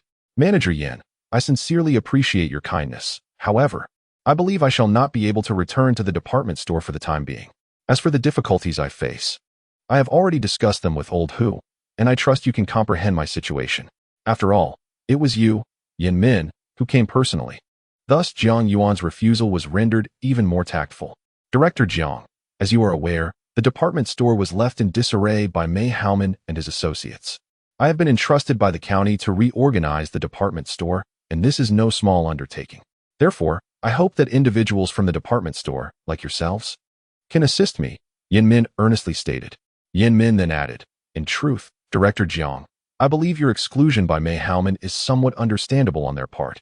What do you mean? Jiang Yuan inquired directly, setting down his cup. To be frank, Director Jiang, you have always been too modest. Although you have accomplished much, I believe your abilities have not been fully realized. Were it not for your recent preparatory work at the Mingxing supermarket, your potential would still remain untapped. Consider this. Had you revealed your considerable capabilities from the outset, even if you wished to depart, Mei Haoman would have certainly retained you. Chapter 52. The path forward. Upon hearing Yin Min's words, Jiang Yuan offered a bitter smile before gradually responding, Manager Yin, you jest. I possess no exceptional abilities, merely a stroke of good fortune. Very well, Director Jiang. I wish for you to return and demonstrate your capabilities once more. Do you think that feasible? Yin Min continued. Jiang Yuan's expression shifted several times before he despondently replied, I apologize, Manager Yin. Your confidence in me is truly touching. Yet I too have my own challenges. Please understand. Yin Min, upon hearing Jiang Yuan's response, smiled lightly. Very well, Director Jiang. If you do not wish to return, I shall not press the matter further. I will take my leave now, along with old Hu. Manager Yin, having traveled such a distance, why not share a meal before you depart? Jiang Yuan quickly rose. Not at all. We have matters to attend to. We shall take our leave. Yin Min stood, signaling to old Hu. Allow me to see you off, Jiang Yuan insisted as he prepared to accompany Yin Min outside. Oh no, Director Jiang. We owe you an apology for our earlier conduct. It would be even more inappropriate for you to escort us. Instead, let your son accompany me for a short walk. A glimmer of mischief flickered in Yin Min's eyes. Very well, Jiang Hao, please see Manager Yin off on my behalf. Although Jiang Yuan found Yin Min's request somewhat peculiar, it did not seem excessive, so he allowed Jiang Hao to escort Yin Min. Upon their arrival at the door, Jiang Hao dutifully prepared to return, having fulfilled his responsibilities. Yet Yin Min did not follow suit. He addressed Hu Bo, Old Hu, you may return now. Let Director Jiang's son accompany me for a stroll. Once Hu Bo complied, Yin Min turned to Jiang Hao and said, So, Jiang Hao, shall we take a walk together? At this moment, Jiang Hao too found Yin Min's behavior somewhat strange. However, as a host, he felt it was inappropriate to refuse a guest's request to accompany them. Thus he continued on with Yin Min towards the outskirts of the city. As Yin Min and Jiang Hao reached a grand bridge in the southern part of the city, Yin Min suddenly halted his steps. He gazed for a moment at the ceaselessly flowing river beneath the bridge and inquired of Jiang Hao, what do you believe the future holds for the department store? Jiang Hao, taken aback by Yin Min's question, quickly feigned ignorance and replied, Uncle Yin, I do not understand why you say such a thing. Isn't the department store's performance quite satisfactory? Where does this notion of a bleak future come from? Moreover, even if you intend to inquire, should it be directed at me? Yin Min smiled and lifted his gaze, responding, Jiang Hao, since I have posed this question to you, there is a reason behind it. Reflect on this. If I were not aware of your past achievements, would I be asking you? Upon hearing this, Jiang Hao comprehended that his past endeavors had come to Yin Min's attention. However, he felt no trepidation, for his actions were neither unlawful nor unethical. His reluctance to disclose them stemmed merely from a desire to remain out of the spotlight. If anyone believed they could leverage this against him, they would be gravely underestimating him. With an air of calm, he inquired, How did you come to know, Uncle Yin? Yin Min adjusted his glasses and delivered a revelation that left Jiang Hao astounded. It was Wang Zhua who informed me. Yin Min continued, Do you understand the nature of my relationship with Wang Zhua? Jiang Hao shook his head, remaining silent. Wang Zhua and I are brothers sharing the same mother but different fathers. When Wang Zhua first arrived in Shouqing, he resided in my dormitory. Yin Min remarked with a self-deprecating smile. Had it not been for this connection, the county would not have entrusted me with the position of department store manager. Why is that? Jiang Hao pondered, unable to grasp the correlation between the managerial role and Yin Min's fraternal ties to Wang Zhua. Yin Min shook his head and chuckled awkwardly. The reasoning is quite straightforward. The department store is presently viewed by the county as a hot potato, neither easily discarded nor comfortably held. In contrast, Wang Zhua is a prominent businessman from our county, and over the years, he has been the go-to person for all matters great and small. In the eyes of the county, one is a burdensome liability, while the other is a local benefactor. Which would you choose? Recently, Mei Haoman has been fervently attempting to undermine the Mingxing supermarket, and the county has grown weary of this, fearing that they might drive away our local benefactor, Wang Zhua. Thus, they seized the opportunity presented by the unrest among the department store employees to thoroughly investigate Mei Haoman. Furthermore, to enhance the relationship between the department store and Wang Zhua, I was appointed as the general manager of the department store. Upon hearing Yan Min's explanation, Jiang Hao experienced a moment of enlightenment. This was the power of capital. In this era of reform and opening up, capital wielded significant influence, and for the county, the support of a businessman like Wang Zhua was an essential condition for rapid development. Consequently, the choice between Wang Zhua and the department store became all too evident. Having shared the entire sequence of events with you, I learned that Wang Zhua, noticing my distress over the department store's affairs, recommended you to me, asserting that you would undoubtedly possess the means to resolve the matter. Yan Min, with a faint smile gracing his lips, replied nonchalantly, "Very well, since you, Manager Yan, are a brother of Wang, I shall speak candidly and without reservation. I am curious to know what you mean by what lies ahead." Jiang Hao inquired first. Upon comprehending the intricacies of the situation, Jiang Hao realized there was no evading this responsibility. After all, Wang Zhua had always treated him exceptionally well, and in accordance with his character of repaying kindness and settling scores, he found himself unable to shirk this matter. Yan Min offered a wry smile and slowly articulated, "As for what lies ahead, let me put it this way, Jiang Hao. I previously worked in government and thus cannot claim to understand department stores fully. However, during my brief tenure as the manager, I have discerned that the issues plaguing the department store are exceedingly grave.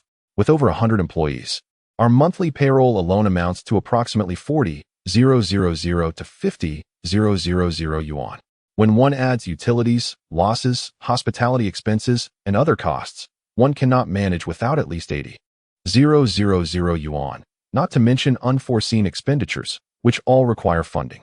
Currently, while the county has addressed the payroll issue, it is but a drop in the bucket and cannot alleviate our urgent needs. In recent years, the store's revenue has scarcely covered daily expenses. Had it not been for our solid foundation and the support from state-owned enterprises, we would have succumbed to bankruptcy long ago." Chapter 53. Choosing a university. After listening to Yan Min's discourse, Jiang Hao remained silent for an extended period before finally speaking. "Manager Yan, do you wish to hear the truth or a falsehood?" "Undoubtedly the truth," Yan Min replied with unwavering conviction. "Very well then, Manager Yan. The truth is that this predicament is insurmountable. If you have the ability, you should consider departing from the department store at the earliest opportunity. Otherwise, the circumstances ahead will be 100 times worse than they are now," Jiang Hao stated resolutely. "Surely not."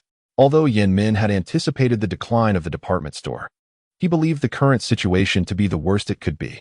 He was taken aback by Jiang Hao's assertion that the future would be exponentially more dire.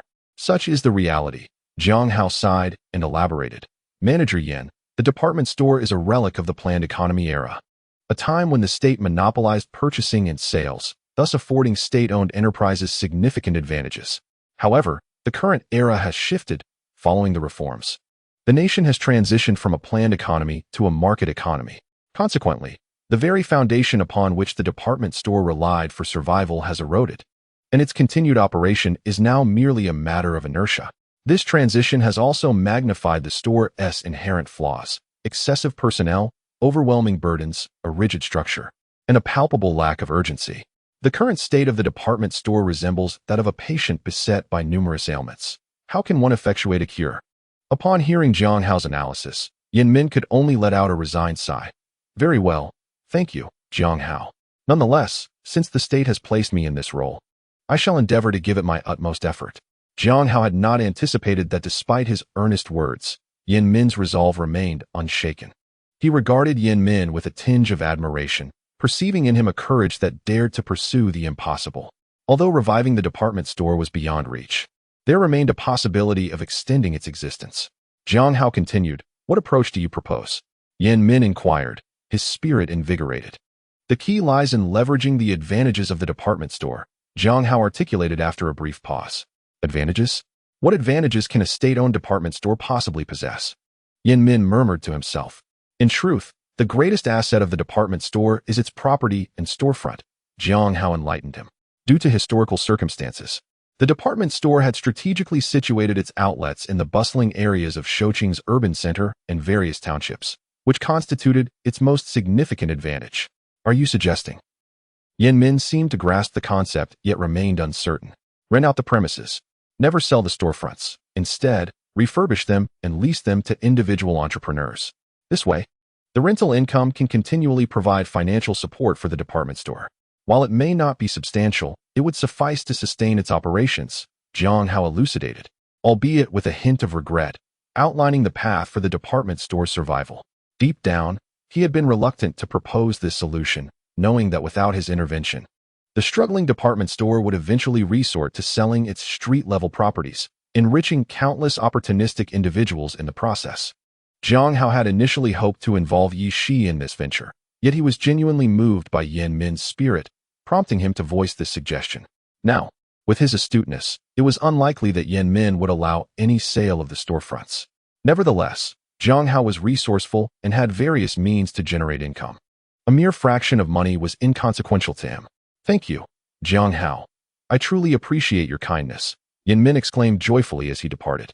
Jiang Hao shook his head, contemplating that this solution merely postponed the inevitable decline of the department store. To believe it could reverse its fortunes was nothing short of a fantasy. Upon returning home, Jiang Yuan awaited him in the living room. Have you sent them back? He asked, his demeanor somber. Yes, Jiang Hao replied, immediately sensing Jiang Yuan's discontent. After dedicating many years to the department store, Jiang Yuan had developed a profound attachment to it. His refusal of Yan Min's invitation to return had left him in silent turmoil. Following this, Jiang Hao retreated to his study, reflecting on his impending college applications. He believed that if his predicted scores were accurate, they would suffice for admission to the top universities, including Shui Mu and Mo Du. The choice of which university to attend would ultimately depend on his personal preferences. In academic circles, Mo Du and Shui Mu each held distinct strengths and areas of focus. Traditionally, many perceived Mo Du as superior in the humanities while Shui Mu excelled in the sciences. In truth, this understanding is not comprehensive. The metropolis excels not only in the humanities, but also in the sciences. In 1952, there was a nationwide adjustment of academic departments, resulting in the complete integration of the water and wood sciences into the metropolis, which led to a prolonged period of supremacy in the sciences over other universities across the nation. Water and would primarily excel in engineering and sports. However, what captivates Jiang Hao the most is that the library of the Metropolis University surpasses that of water and wood in size. Its collection ranks second among Asian universities, boasting a staggering total of 10 million volumes, sufficient for a lifetime of reading. If given the choice between the Metropolis and water and wood, Jiang Hao would undoubtedly choose the Metropolis University. Nevertheless, in his heart, he harbors another option: Huazhong University of Science and Technology. Though Huazhong University may not be renowned in Huaguo, this is merely a matter of modesty. In terms of rankings, it stands among the top 5 universities in the nation, conveniently located in the provincial capital of Anhui. Jiang Hao mused that returning home would be more convenient. Despite Huazhong University having this singular advantage over the metropolis and water and wood, in this era, traveling home can be a daunting task, especially during the festive season, when countless individuals find themselves stranded at school, spending the new year alone. Furthermore, Jiang Hao has other considerations. While Huazhong University's location in the provincial capital may seem a disadvantage, it also presents an advantage. Jiang Hao does not aspire to a political career, believing himself unsuited for public office. Thus, he plans to venture into the business realm. Both the Metropolis University and water and wood are situated in the metropolis, which, despite being in the early stages of reform and opening, has already become a hub of political and cultural power, bustling with talent. If he were to pursue a career in the metropolis, he would likely find himself amidst fierce competition, a challenging experience in such a constricted environment. Conversely, developing in his city would be relatively easier, offering more opportunities. In Jiang Hao's view, surrounding first-tier cities with third-tier cities is the true path to development. Chapter 54. Engaging in business. Though he has contemplated the issues thoroughly, Jiang Hao remains indecisive among these 3 universities, with one primary concern: Lu Jing. Jiang Hao is aware that Lu Jing's decision to apply to the Metropolis Film Academy is already set in stone, and her acceptance is almost assured. If he does not apply to a university in the metropolis, it is likely that they will drift apart. Thus, Jiang Hao has been wrestling with the idea of applying to the metropolis himself. After much contemplation, he seems to have made a firm decision and steps out of his room. He then approaches Jiang Yuan and Yi Ling. "What is the matter, Hao?" Jiang Yuan and Yi Ling inquire, puzzled by Jiang Hao's unusually grave demeanor, which contrasts sharply with his usual nonchalant attitude. "Mom, Dad, I've made my decision. I will apply to Huazhong University," Jiang Hao states solemnly. Ultimately, Jiang Hao comes to realize that if he and Lu Jing are meant to be, then even if he applies to Huazhong University, they will find a way to be together. Conversely, if they are not destined for one another, then even applying to the Metropolis University would not bring them together. Therefore, he concludes that it is better to adhere to his own plans and strive for excellence. "Very well, we are here to support you," Yi Ling eagerly responded. For her, it was a most ideal situation that Jiang Hao was to attend Huazhong University of Science and Technology. This alleviated her concerns about him being assigned to another province, as well as his ability to return home during holidays. "You may decide for yourself," Jiang Yuan remarked with a casual tone. "By the way, Mom and Dad, there is something else," Jiang Hao suddenly interjected. "What is it?" "Speak freely," Jiang Yuan gestured with a wave of his hand. Jiang Hao extended a hand, offering them an envelope. "This is for you," he said to Jiang Yuan, and Yi Ling. Jiang Yuan glanced at the envelope, but did not take it, merely inquiring, "What is this?" "This is my reward from helping out at the Mingxing supermarket last time," Jiang Hao replied with a slight smile, revealing the envelope's origin. In fact, the envelope contained a profit share given to Jiang Hao by Wang Zhua. However, Jiang Hao understood that Wang Zhua was currently busy opening new branches and had many financial commitments, so he only took 20,000 yuan for himself and let Wang Zhua reinvest the rest into the supermarket. Upon hearing this, Yi Ling promptly pushed the envelope back into Jiang Hao's arms, saying, "Ah Hao, keep the money you earned for yourself. You're about to start university. Treat yourself to something nice." "Mom, this amount is too much. I fear it won't be safe with me." Jiang Hao pretended to express concern. "How much?" Yi Ling then realized something was amiss. If the envelope contained money, it seemed rather thick. 20,000, Jiang Hao replied nonchalantly. As soon as his words fell, Yi Ling snatched the envelope from his hands, opened it, and pulled out the 20,000 yuan, counting it repeatedly in disbelief before she accepted that indeed, there was a substantial sum within the inconspicuous envelope. "How could they give you so much?" Jiang Yuan inquired, furrowing his brow at Jiang Hao. "Of course, they could give that much because I authored their regulations." Jiang Hao had already prepared his response for Jiang Yuan. "What? You wrote their regulations?" Jiang Yuan stood up abruptly, incredulous. "Naturally, otherwise. How could they afford to give me so much?" Jiang Hao replied dismissively. "What is wrong with their regulations? Is there an issue?" Yi Ling questioned, observing the exchange between father and son. "There's no issue per se, but I always assumed that the regulations were crafted by someone well-versed in management." Not realizing it was Ah Hao, Jiang Yuan finally comprehended the implications of Wang Zhua and Qi Fei's knowing smiles when he had previously inquired about the author of the regulations. "If that is the case, then you truly got a good deal with that 20,000 yuan. This amount is excessive. I shall keep it for you, to use when you marry," Yi Ling asserted, no longer holding back, as she took the envelope into her possession. "Mom, it seems a bit premature to discuss that now," Jiang Hao responded with a hint of exasperation. "Premature? Not at all. Once you finish university and secure a job, you should focus on finding a partner. Don't end up like your cousin Yitian, still single at his age, causing his parents great distress." As soon as Yi Ling broached the topic, her words flowed like a relentless torrent, akin to a machine gun. Observing her fervor, Jiang Hao sensed that she might inadvertently steer the conversation towards matchmaking. He hastily redirected the subject. "Dad, this money is essentially a windfall. Keeping it in the bank would be a waste. What do you propose we do?" Jiang Yuan inquired. Had Jiang Hao not previously mentioned that he was the architect behind the regulations of the Starry Sky supermarket, Jiang Yuan might have dismissed his opinion. However, upon learning that Jiang Hao had indeed established the supermarket's guidelines, Jiang Yuan began to regard his son's suggestions with newfound seriousness. "Dad, since your file 1T transfer to the first high school until September, why not use this money as capital to start a business?" Jiang Hao suggested. The notion of entrepreneurship piqued Jiang Yuan's interest, having assisted at the Starry Sky supermarket. he had come to recognize his own capabilities. After the supermarket's preparations concluded and he found himself idle at home for so long, he was eager to engage in something productive. Yet he pondered, what sort of business could be initiated in just 2 months? Dad, starting a business doesn't necessarily require your constant presence. You could set up the framework and hire a relative to manage the store. It would still contribute to the household income, Jiang Hao elaborated, having already contemplated this strategy. Jiang Yuan hesitated. After all, 20,000 yuan was no trivial sum. What if the venture failed? Dad, consider it this way. Didn't your aunt come by seeking employment? If you establish the business and let her oversee it, she gains a job, and you can rest assured. It would be a win-win situation, Jiang Hao urged, keen to dispel his father's hesitation by invoking familial ties. The aunt Jiang Hao referred to was his cousin, Jiang Li, who had once shared a close bond with Jiang Yuan and had even lived with the Jiang family during Jiang Hao's childhood. Over the years, as Jiang Li's children grew, her burdens increased, and the meager income from farming in the countryside could no longer meet her needs.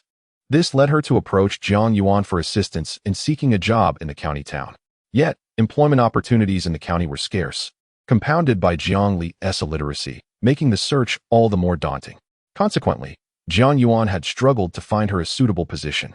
Being a man of pride, he had avoided facing Jiang Li, and this concern had become a persistent source of distress for him. All right, let us give it a try, Jiang Yuan finally declared, steeling himself. But how? You must prepare yourself. There is no such thing as a guaranteed profit in business. If things go awry, before he could finish, Jiang Hao interjected, Dad, rest assured. If we incur losses, consider it a valuable lesson in experience. However, I have faith in you. If you can manage a large supermarket, handling a small business should pose no significant challenge. Jiang Yuan chuckled at his son's confidence. You seem to have more faith in me than I do. Oh, let us not stray too far from the point. While I do not oppose the idea of engaging in business during this time, we must carefully consider what kind of enterprise we wish to pursue, lest we act impulsively, Yi Ling interjected, unable to restrain herself as she observed Jiang Yuan and his son growing ever more animated in their discussion. Indeed, how? Since you have brought this up, I am certain you have your thoughts on the matter. Please, do share, Jiang Yuan prompted his son, Jiang Hao, feeling somewhat embarrassed. Jiang Hao scratched the back of his head, surprised that even after 2 lifetimes, his family could still easily discern his thoughts. Father, do you recall your business trip to Guangzhou? He inquired. Of course, that was to survey the department stores there. Is there an issue? Jiang Yuan replied after a moment of reflection. Not an issue per se, but I do remember you returning with a tie, Jiang Hao reminded him. Yes. Your father brought back a tie from Guangzhou, a rather expensive one, over 100 yuan.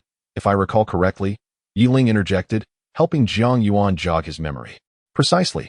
I believe this represents a potential avenue for profit. Father, consider this. In the past, people were content as long as they had enough to eat and warm clothing. But now, individuals seek a refined lifestyle. I once researched the Jinli brand out of curiosity. It was established by a patriotic businessman from Hong Kong and is quite renowned along the coastal provinces, with several branches. However, once one ventures beyond these coastal areas, there are no stores selling this brand, leaving individuals like us with no means to purchase it. My proposal is to obtain the rights to represent this brand, overseeing its sales and promotion in Anhui province. This way, we can earn revenue both from physical stores and through distribution rights. Jiang Hao articulated his vision in detail. You certainly have audacity, Jiang Yuan remarked, unable to offer more than that. He had initially believed Jiang Hao was merely interested in small-scale business ventures, not realizing he aimed to target an established brand. Your ideas are rather ambitious, but have you considered whether they would even agree to such a proposal? What reason would they have to comply? Yi Ling, taken aback by Jiang Hao's notion, quickly identified the flaws in his plan, dousing his enthusiasm with a splash of cold reality. How would we know unless we try? Since I have completed my exams and have yet to embark on an outing, why not visit the headquarters of Jinli? We can treat it as an excursion, Jiang Hao suggested nonchalantly. Very well, Jiang Yuan contemplated, agreeing with the rationale. After all, Jiang Hao had finished his exams, and it would be fitting to take him on a trip, seizing the opportunity to enjoy a little adventure. And so, they resolved to take action. The following day, the Jiang family prepared their belongings and set forth on their journey to Meizhou in Guangdong province.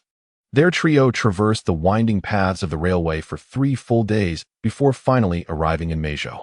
Standing beside the train station, Jiang Yuan turned to his wife and son, inquiring, "What shall we do now? Should we head directly to the Jinli group or find a place to stay first?" "Father, let us find accommodations for the night, and we can make our way to the Jinli group tomorrow," Jiang Hao replied, his complexion pale. It is no wonder that Jiang Hao is feeling disoriented. The trains of this era are vastly different from those of the future. The carriages sway as if one were flipping pancakes, tossing passengers back and forth. Aside from Jiang Yuan, who is accustomed to frequent business trips, both Jiang Hao and Yi Ling find it unbearable. "Very well, let us find a place to stay," Jiang Yuan suggested, casting a meaningful glance at Jiang Hao and his mother. "Every time I go on a business trip, you both claim I am merely out for leisure. Now you understand the experience yourself, do you not?" Upon hearing Jiang Yuan's remarks, Yi Ling lifted her head, shot him a disapproving look, and then, feeling somewhat defeated, followed Jiang Hao as they sought accommodation with Jiang Yuan. The following morning, the trio arrived at the grand entrance of the Jinli group. Gazing up at the towering edifice and the myriad of security personnel, Jiang Yuan hesitantly remarked, "Do you think we can gain entry? Just watch me," Jiang Hao asserted confidently as he strode toward the entrance with an air of nonchalance. "Excuse me, young sir. May I inquire where you are from and why you are attempting to enter?" A security guard approached, blocking Jiang Hao's path. "Can't you tell?" Jiang Hao replied, pointing to himself incredulously. "Sir, this is Jinli Group, a private establishment. If you are looking for someone, I can inquire on your behalf," the guard offered politely. Unaware of Jiang Hao's true identity, "I am a relative of your general manager Chen from Haizhou. My parents are visiting Meizhou, and I came specifically to see him. Please notify him," Jiang Hao declared, taking a seat on a nearby chair. "Haizhou, your accent does not seem to match," the guard remarked with a puzzled expression. "Why not just ask General Manager Chen? He will clarify everything," Jiang Hao replied, feigning impatience and waving his hand dismissively. Seeing Jiang Hao's unwavering confidence, the guard hesitated to press further. After all, if Jiang Hao truly were a relative of General Manager Chen, causing him distress could lead to complications for the guard in his modest position. "Very well, young sir, please wait here while I inform General Manager Chen. You shall be permitted entry shortly." The guard directed Jiang Yuan and the others to sit down and offered them tea before entering the building. Leaning closer to Jiang Hao, Yi Ling whispered, "You shouldn't lie like that. We are not related to General Manager Chen. What if he questions it and we are exposed?" "Fear not, mother. Even emperors have distant relatives. Whether or not you are considered his relative, he likely would not discern the truth, allowing us the opportunity to meet him. Once we have an audience, I am confident I can persuade him," Jiang Hao replied with assuredness. As Jiang Hao had surmised, the chairman of Jinli Group, Chen Ming, was perplexed upon receiving the guard's report, unable to recall which of his relatives might be visiting unannounced. Nonetheless, family ties are significant, and offending a relative could tarnish his reputation back home. As a man from Hong Kong, he placed great importance on maintaining a good standing among his community. Much like Sir Xiao, who, in an effort to enhance his hometown's reputation, had donated countless resources to local schools. Chapter 56, 5 minutes let them in. Chen Ming ultimately decided, opting to meet this individual who claimed to be his relative. "Sir, our general manager invites you to enter," the guard announced. After a considerable pause, the security guard finally led Jiang Hao into Chen Ming's office. Jiang Hao cast a glance at Chen Ming, who possessed a square face and an unremarkable appearance, yet exuded a noticeable vitality. "May I ask who you are?" Chen Ming inquired hesitantly. Though he seldom returned to his hometown, he was acquainted with most of his relatives there. However, he had no recollection of the trio before him, prompting his curiosity. "Apologies, Mr. Chen. We are not your relatives from your hometown. Nevertheless, had I not introduced myself this way, it is likely we would not have been granted entry into your office," Jiang Hao interjected, speaking ahead of Jiang Yuan and Yi Ling. Upon hearing Jiang Hao's words, Chen Ming's expression darkened. His initial courtesy towards Jiang Hao and the others stemmed from the possibility of their familial connection, but once he realized they were unrelated, he felt no obligation to remain polite. He picked up the phone, preparing to instruct the security to escort them out. "Mr. Chen, I acknowledge that impersonating your relatives was rather presumptuous. However, we genuinely have significant matters to discuss with you. I kindly ask for a moment of your time." Jiang Hao swiftly halted Chen Ming's action. "Very well, you have 5 minutes," Chen Ming replied, glancing at his watch. Jiang Hao understood that these 5 minutes represented his final opportunity, so he spoke rapidly. Mr. Chun, the consumption levels among our populace have seen a remarkable increase. And your brand, Jiangli, caters precisely to this demographic, which we might refer to as white-collar workers. One cannot deny that your strategy is astute. Your targeted design has successfully penetrated the Chinese market, rendering your products a symbol of fashion and prestige among the white-collar class. You have 4 minutes remaining, Chen Ming stated, his expression inscrutable. In truth, Jiang Hao's earlier remarks had begun to earn Chen Ming's admiration. The depth of Jiang Hao's research and understanding of the Jiangli brand was evident. However, this was not sufficient to dissuade Chen Ming from his initial intention to dismiss him. Regarding the Jiangli brand, I must assert that while it is indeed flourishing, it also harbors latent crises. These may not be apparent in everyday circumstances, yet they will surface when challenges arise. Jiang Hao seemingly ignored Chen Ming's interruption and persisted. I believe the foremost peril for the Jiangli brand lies in its insufficient brand development. Although Jiangli has established its identity, brands thrive on the goodwill of the public. The pace of brand development is lagging behind its market expansion. Currently, the brand's success is merely a consequence of having entered the mainland market ahead of foreign competitors. However, this advantageous position is contingent upon those established brands not having promptly entered the mainland market.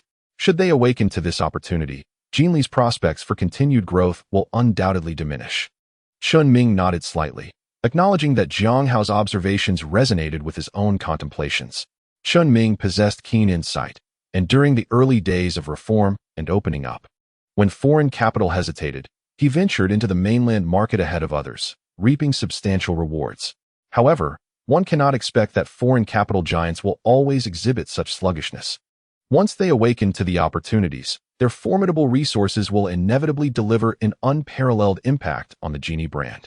Just as Chen Ming was captivated by this notion, Jiang Hao abruptly fell silent. Continue, Chen Ming urged in a low voice. Jiang Hao's earlier remarks had sparked a flicker of inspiration within him. Yet he chose to withhold further commentary, leaving Chen Ming in a state of agitation. Apologies, Manager Chen, but 5 minutes have elapsed. We must take our leave, Jiang Hao said with a subtle smile, feigning to step towards the door. However, as he took his first step, Chen Ming grasped his arm firmly. Regardless of your intentions in seeking me, I must assert that you have achieved your objective. Please proceed, Chen Ming stated solemnly.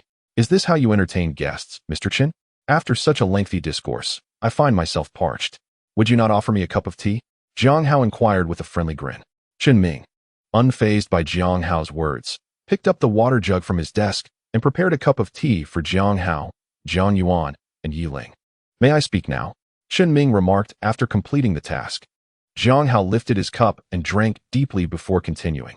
I believe that Jiangli's brand development must cultivate a widely recognizable image, akin to figures like King Guo and King Lu from Hong Kong, who could serve as effective ambassadors for the brand. The second peril for Jiangli lies in its overly cautious expansion.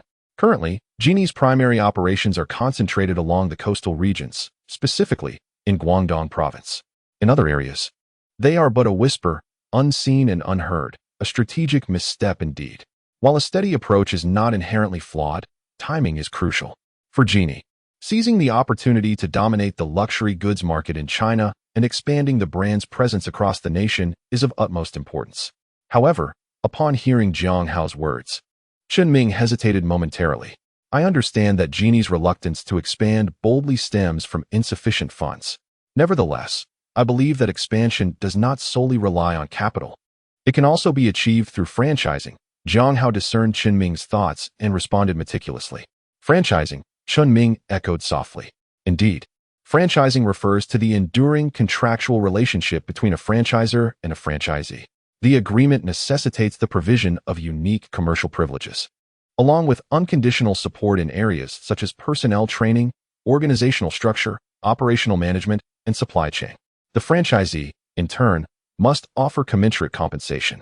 Through franchising, Jiangli can expand without the constraints of capital while swiftly establishing a competitive brand advantage. Truly a dual benefit, Jiang Hao elaborated. So, your purpose in approaching me is to discuss franchising, he concluded. Chen Ming truly exemplifies a prominent figure in the business realm. Although he initially failed to comprehend the purpose behind Jiang Hao and his companion's visit, He soon grasped it following Jiang Hao's subtle hints. Naturally, however, Chairman Chun, we are merely here to propose a partnership. The feasibility of this venture ultimately rests in your hands, Jiang Hao replied, arms crossed over his chest. Chapter 57. Provincial General Agent. Indeed, the younger generation often surpasses the older, despite your youth. Your previous remarks reveal that you are no ordinary individual. Just as Jiang Hao felt a surge of elation, Chun Ming's tone shifted. Nonetheless, this matter carries significant weight. I must convene with our group's leadership to deliberate before reaching a conclusion. That is acceptable, yet I am keen to ascertain your stance, Chairman Chen. Do you support this endeavor or not? Jiang Hao inquired. With a smile, Chun Ming responded, if I did not support it, I would not be contemplating this meeting. However, as you are aware, while I serve as the chairman, there are numerous stakeholders in our group, and not all decisions rest solely with me. Chun Ming then made a phone call, and shortly thereafter, a young man in his 20s entered the room. Shen Lu, these individuals are my relatives. Please arrange accommodations for them at the hotel owned by our group, Chun Ming instructed. Yes, Chairman. I shall attend to it immediately, but what standards shall I adhere to? Shen Lu hesitated to ask. This hesitation was understandable, for although Chun Ming often hosted relatives each year, he was known for his strict separation of personal and professional matters. He typically paid for their lodging at external hotels. However, this time, after introducing Jiang Hao and his group as his relatives, he surprisingly arranged for them to stay at the group's hotel, leaving Shen Lu perplexed. Simply treat them as esteemed guests, Chun Ming interjected, cutting Shen Lu off before he could finish. Very well, I shall escort them now, Shen Lu replied, leading Jiang Hao and his companions to the Jinli Hotel. The accommodations are quite impressive, Jiang Hao remarked as he surveyed his surroundings. Compared to the hotel they had stayed at upon their arrival in Mei City, this establishment was markedly superior, featuring pristine wooden floors, modern toilets, large televisions, and DVD players. I am delighted you find it to your liking. This hotel belongs to our group, and meals are complimentary. If you find yourselves hungry during mealtimes, simply head to the first floor for the buffet. Just present your room card. By the way, here is my contact information. Should you need anything, do not hesitate to call, Shen Lu offered, handing a business card to Jiang Yuan. After sharing these details, Shen Lu departed to attend to other matters, leaving Jiang Hao and his companions together. Mom, Dad, see? I told you there would be no issues, Jiang Hao stretched and said to Jiang Yuan and Yi Ling. You young man, how is it that your courage has grown so dramatically?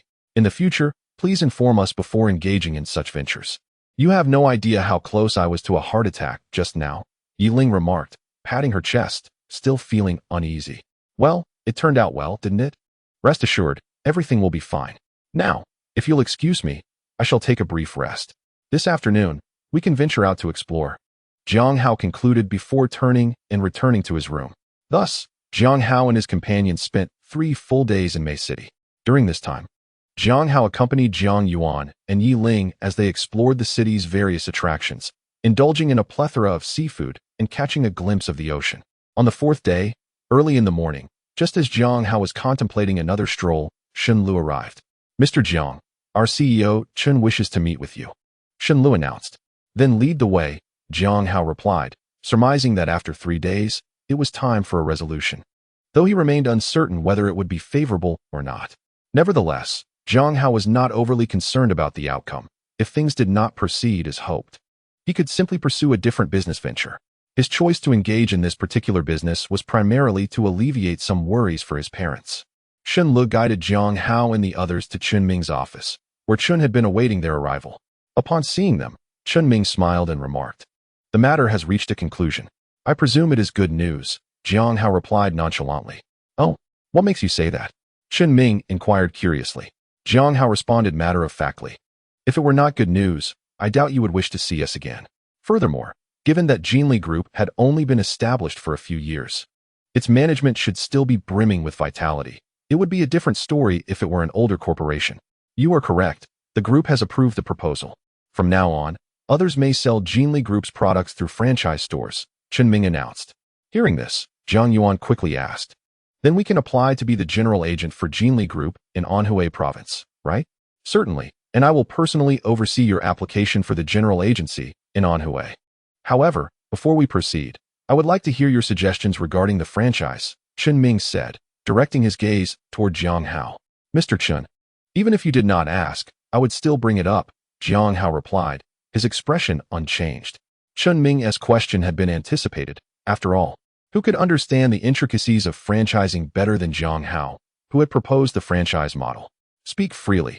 As long as your suggestions are reasonable, I will accommodate them, Chen Ming declared, waving his hand in assurance. Jiang Hao then began to articulate his thoughts. I believe that franchising is not merely a matter of paying a fee and stepping back. Jiangli Group should provide us with guidance, ensuring that our franchise stores are decorated in accordance with the Jiangli proprietary style. That is certainly feasible, Chen Ming nodded, confirming that this had already been part of his considerations. Furthermore, personnel management must also be aligned. The employees of the franchise stores should adhere to Jiangli Group's personnel management protocols, Jiang Hao continued. That too is not a problem. As the first franchisees of Jiangli Group, I will assign someone to accompany you to Anhui when you depart. This individual is well-versed in Jiangli Group's operational model and can address the 2 points you have raised, Chen Ming assured Jiang Hao. Observing Chen Ming's demeanor, Jiang Hao felt a tightening in his brow, aware that Chen Ming's calmness indicated he had anticipated Jiang Hao's 2 stipulations. Additionally, the number of franchise stores in a given area should be regulated, Jiang Hao added. Chen Ming raised an eyebrow and inquired, "What do you mean by that?" "It is quite straightforward. I believe that the number of franchise stores in a particular area should not be excessive. If there are too many franchises, it inevitably leads to competition among them, ultimately affecting their profitability. Furthermore, when numerous stores offer identical products of the same quality, the only distinguishing factor becomes price. Should a price war ensue, it could severely diminish the intrinsic value of the Jiangli brand. Therefore, I suggest that when someone applies for a franchise in a given area, considerations such as the local population and economic conditions must be taken into account. For instance, in a first-tier city, it may be feasible to establish 5 Jiangli franchise stores, whereas in a second-tier city, only 4 should be permitted, and so forth, to avoid undermining one's own interests." Chapter 58. Filling out applications. Jiang Hao's words jolted Chen Ming back to reality. Initially, he believed that the more franchise stores, the better. The broader the distribution of the Jiangli brand, the greater the profits for the group. However, he completely overlooked the potential disputes that could arise among the franchises if too many were opened. What would happen if this led to a wave of closures among Jiangli franchises? How would such a situation be resolved? And what would be the public perception of the Jiangli brand? The more he pondered, the more he broke into a cold sweat. Finally, he lifted his gaze to Jiang Hao. "I will heed your advice," Chen Ming stated succinctly. 2 days later, Jiang Hao and his companions embarked on their journey home, accompanied by a franchise consultant from Jiangli Group. This consultant was a girl in her 20s with short hair and an unremarkable appearance. Through their conversation, Jiang Hao learned her name was Dai He, who hailed from a rural area in Mei City. Initially, she worked as a sales clerk in a Jiangli clothing store. Remarkably, within just 3 months, she was promoted to the sales manager of that store. After a few more years, this young woman had ascended to the position of manager for 3 of Jiangli's direct-operated stores. Despite her youth, Dai He was far from someone to underestimate. After all, those chosen by Jiangli Group for expansion must possess considerable competence. Upon returning home, under Dai He's guidance, the Jiangli Shouqing franchise was being meticulously prepared.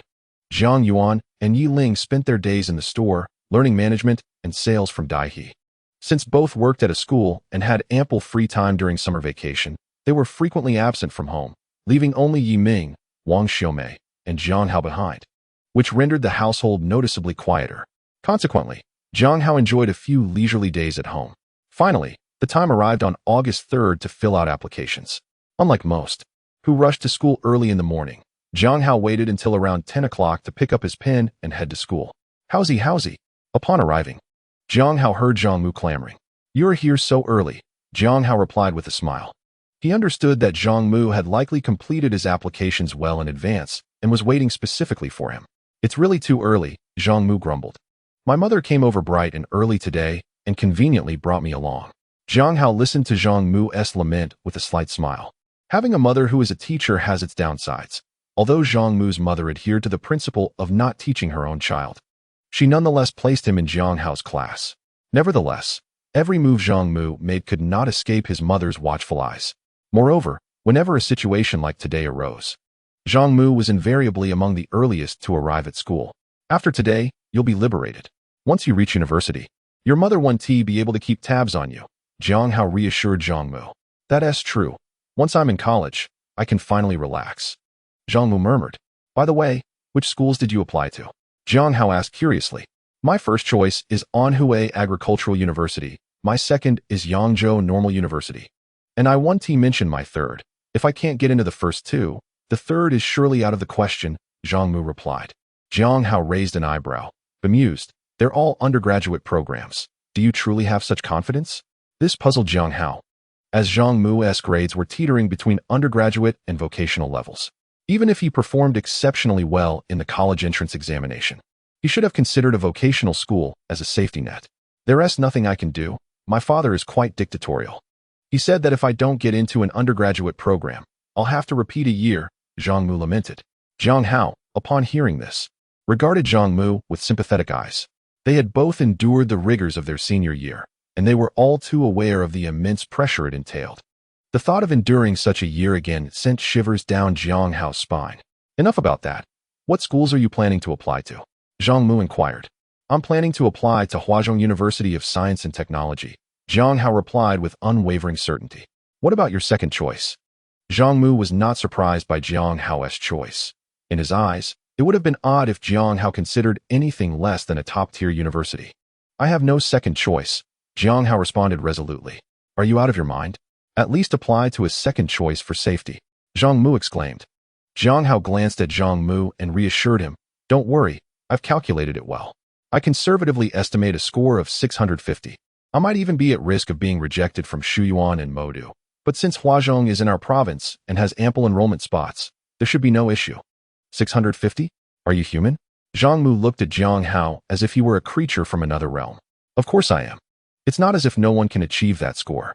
I estimate I'll rank within the top 100 in the province. The top 100? With so many examinees, including repeaters, being in the top 100 and not being satisfied is quite a stretch. Zhang Mu gazed at Jiang Hao enviously. All right, enough talk. Let us go fill out our applications, Jiang Hao concluded, pulling Zhang Mu along to Bai Shuang's office. Teacher, I'm here to fill out my application. Jiang Hao greeted as he entered. Ah, it's Jiang Hao. What score did you estimate? Bai Shuang inquired with a smile upon seeing him. 650, Jiang Hao quickly replied. That's quite high, Bai Shuang remarked, momentarily surprised but otherwise unfazed. For Shoqing No. 1 High School, a renowned institution in the province, it is an ordinary affair to produce several students among the top 100 every year, unless a student emerges as the top scorer in the provincial entrance examination. Jiang Hao's score would scarcely create ripples within the school. Have you decided on your school?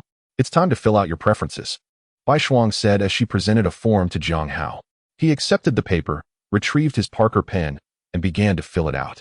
Once he completed the form, he handed it back to Bai Shuang, saying, Teacher, I have finished. Oh, Huazhong University of Science and Technology, Finance Department, Bai Shuang glanced at Jiang Hao's choice. Then at the blank second preference. She initially contemplated offering some advice, but refrained upon recalling Jiang Hao's estimated score. This is an unspoken rule within the school. Teachers seldom provide input on students' choices unless prompted, fearing potential disputes that could arise from such significant decisions affecting a student's future. Jiang Hao had long since settled on the university, yet he had invested considerable time in selecting his major.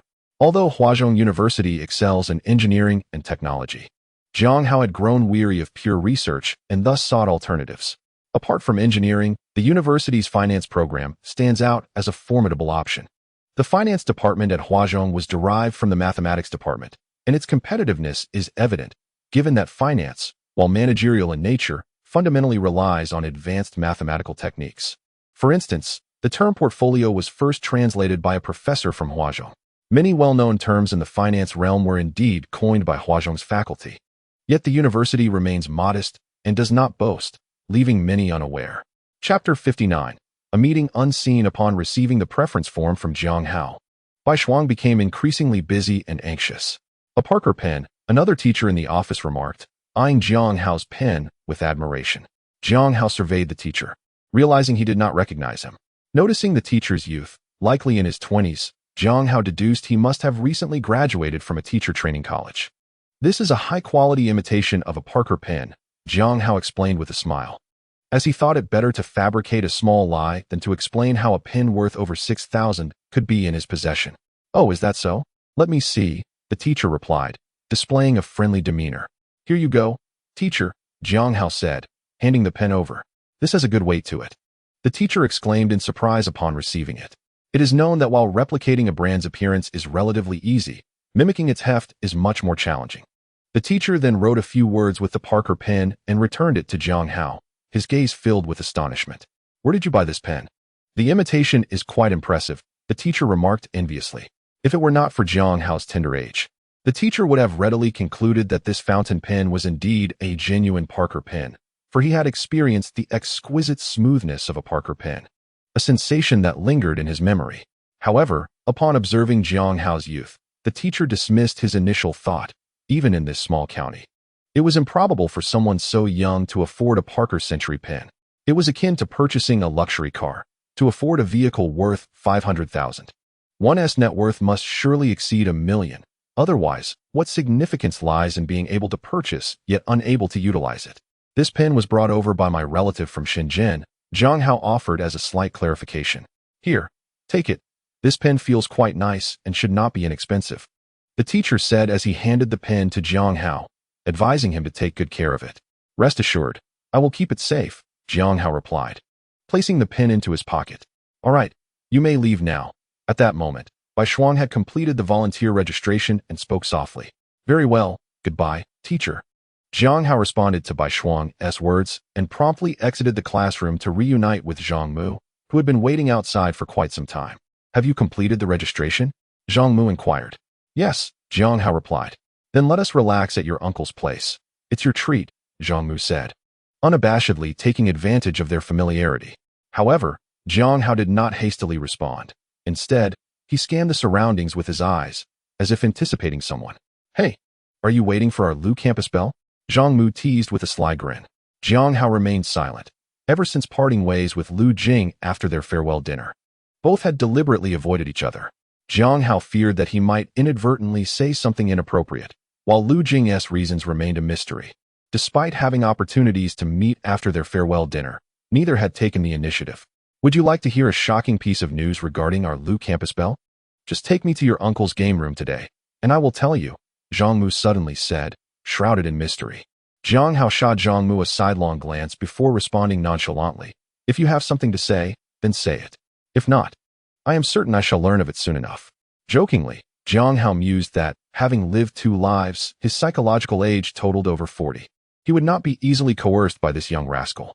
All right, fine, I will tell you, Zhang Mu conceded upon observing Jiang Hao's demeanor. Don't wait. Lu Jing will not be coming today. Zhang Mu revealed a piece of news that left Jiang Hao in disbelief. Upon hearing this, Jiang Hao could no longer contain his curiosity and asked Zhang Mu, why? Zhang Mu glanced at Jiang Hao before teasingly responding. I thought you were indifferent. Let me inform you. Just as you entered, I discreetly inquired with my mother. Lu Jing is preparing to apply to the Modu Film Academy and has left early for the city to prepare for her art examinations. According to my mother, Lu Jing is determined to succeed. She has been in Modu for half a month now and has even enlisted the help of a teacher from the Modu Film Academy for physical training. Then, will she not fill out her applications? As soon as Jiang Hao's question escaped his lips, it faltered. Lu Jing's parents both held positions in the county's education bureau. Assisting Lu Jing with her application was surely a trivial task. Observing Jiang Hao's disheartened demeanor, Zhang Mu couldn't help but console him. Do not fret, Haozi. Even if Lu Jing intends to apply to the Magic City Film Academy, whether she gains admission remains uncertain. There is still hope for your future together. Jiang Hao shook his head, unable to divulge to Zhang Mu that in a previous life, Lu Jing had smoothly gained admission to the acting department of the Magic City Film Academy. At that moment, a tumult of emotions swirled within Jiang Hao, ultimately coalescing into 6 poignant words. It is better not to meet. Let us go. I shall take you to my uncle, Jiang Hao proclaimed, slinging his backpack over his shoulder as he addressed Zhang Mu. Subsequently, Jiang Hao led Zhang Mu to Yishi's place, where Yishi procured a computer for him. While Jiang Hao engaged in conversation with Yishi, the reason he refrained from indulging in computer games was twofold. Firstly, the events concerning Lu Jing had dampened his spirits. And secondly, due to his recent busy schedule, he had scarcely visited Yishi. Thus he felt the need to discuss the state of their business operations. How? We have made a tremendous profit this time. Yi Shi exclaimed, producing a ledger and sharing his excitement with Jiang Hao. Look, in these past few months, we have opened 2 branches, one on the 2nd floor of the Mingxing supermarket and another at the Anhui Grand Theater in Lusher. You were right. I specifically sought out Old Hay to bring him on board as a shareholder, granting him a 30% stake. With Old Hay's assistance, our business in Lusher has flourished, allowing us to recoup our initial investment within just a month. I am even planning to open a 3rd branch in Lusher. I have already secured a location directly across from the Lusher Dance Hall, where the bustling area promises profitability. In less than half a year, excluding the expenses for opening branches, they currently had 50,000 cash in the gaming room and 160,000 in the portable audio business. That is excellent. My uncle should safeguard this money and refrain from touching it lightly. I may require it soon. Jiang Hao nodded, quite pleased with the rate of business expansion. To be frank, the rapid growth of Yi Shi's enterprise was indeed beyond his expectations. However, at this stage, the faster Yi Shi's business thrived, the more advantageous it was for Jiang Hao. All right, I shall deposit this money, Yi Shi replied, not questioning the reasoning. For he understood that as long as he partnered with Jiang Hao in business, he would never suffer a loss. Uncle, there is one more matter. We must focus on enhancing the profits of our gaming room while directing our primary efforts towards the computer room, Jiang Hao suddenly stated. He was acutely aware that the gaming room had its limitations, while it could serve as a cash cow for the time being. Treating it as a primary venture would be misguided.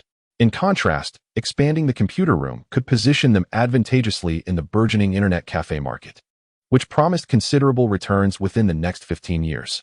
Understood. We shall prioritize the computer room and limit the gaming room's expansion, Yi Shi nodded, indicating that he had taken note of Jiang Hao's instructions. 3 days later, Jiang Hao's family-owned Jianli clothing store finally opened its doors.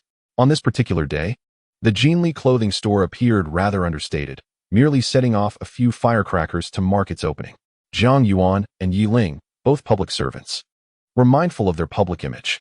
However, in preparation for today's grand opening, they had not spared any effort.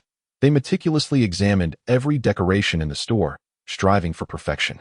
Once the store was inaugurated, observing the throngs of curious onlookers, Zhang Yuan and Yi Ling finally breathed a sigh of relief.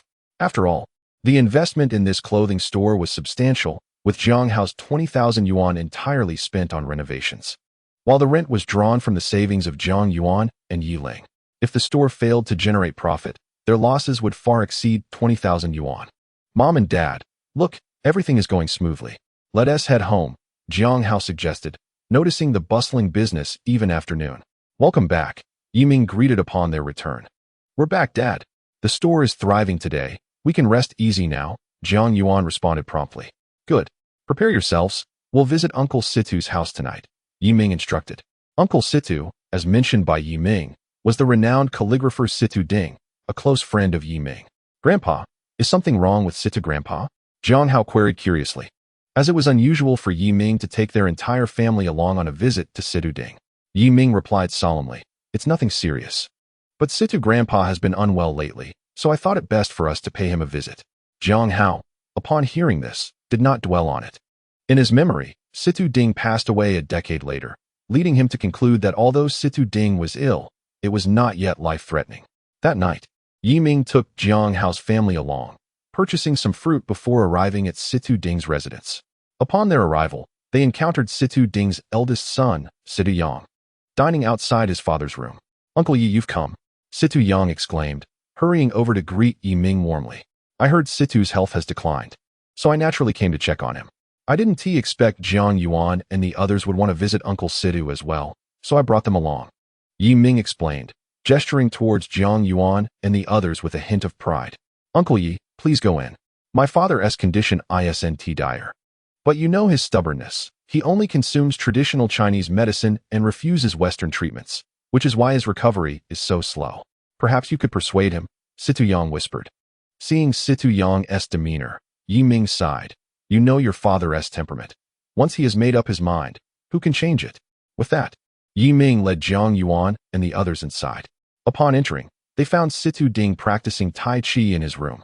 Cough, cough. Lao Yi, what brings you here? Please, have a seat, Situ Ding welcomed them. As Situ Ding spotted Yi Ming, he hurriedly approached him and greeted him warmly. Just moments ago, while practicing Tai Chi, Yiming had not perceived the severity of Si-Tu Ding's condition, but as soon as he paused, a violent cough erupted, revealing the gravity of his ailment. Once seated, Yiming was joined by Si-Tu Yang, who entered and graciously offered a cup of tea to each of them, saying, "Uncle Yi, please enjoy some tea." Upon receiving the tea, Yiming turned to Si-Tu Ding and inquired, "Si-Tu, how did your illness become so severe? Have you seen a doctor?" "Yes, I have," Si-Tu Ding replied. "The doctor diagnosed me with pneumonia and some pleural effusion, suggesting surgery." A flicker of disdain crossed Si-Tu Ding's face as he continued, "Surgery only drains one's vitality further. I prefer to recuperate at home." Acknowledging the finality in Si-Tu Ding's words, Yiming refrained from further persuasion, responding ambiguously, nevertheless. "You must trust the doctor. There is reason behind his recommendation for surgery." While Yiming and Si-Tu Ding exchanged pleasantries, Jiang Hao, feeling somewhat idle, began to explore Si-Tu Ding's bedroom. Suddenly, his gaze fell upon a piece of calligraphy crafted by Si-Tu Ding. He halted, standing beside the artwork, captivated by its beauty. In his later years, he would come to appreciate calligraphy only after gaining life experience following Si-Tu Ding's passing. Thus, he had little prior exposure to Si-Tu Ding's artistic works. However, upon witnessing this particular piece today, he was struck by its brilliance. He had heard his parents speak of Si-Tu Ding's unique style and esteemed reputation in the realm of calligraphy, noting that his skills spanned regular, cursive, clerical, seal, oracle bone, and bronze inscriptions, with a particular mastery in wild cursive. The piece before him was indeed a remarkable example of wild cursive, resembling a dragon swirling on the page, characterized by an intricate composition and ethereal brushwork that rendered the calligraphy almost otherworldly. "What do you think of this piece, Jiang Hao?" Si-Tu Ding suddenly appeared before him, inquiring softly. "Grandpa Si-Tu, I believe this work embodies the spirit of Zhang Su, Huai Su, Huang Tingjian, Zhu Yunming, Wang Duo, and even Wang Shiji, Wang Xianji, and Sun Guoting. It is truly a masterpiece among wild cursive. I doubt many in our nation could replicate such artistry." Jiang Hao cautiously reviewed. "Indeed, you have noted the merits. What about its shortcomings?" Si-Tu Ding paused before posing another question.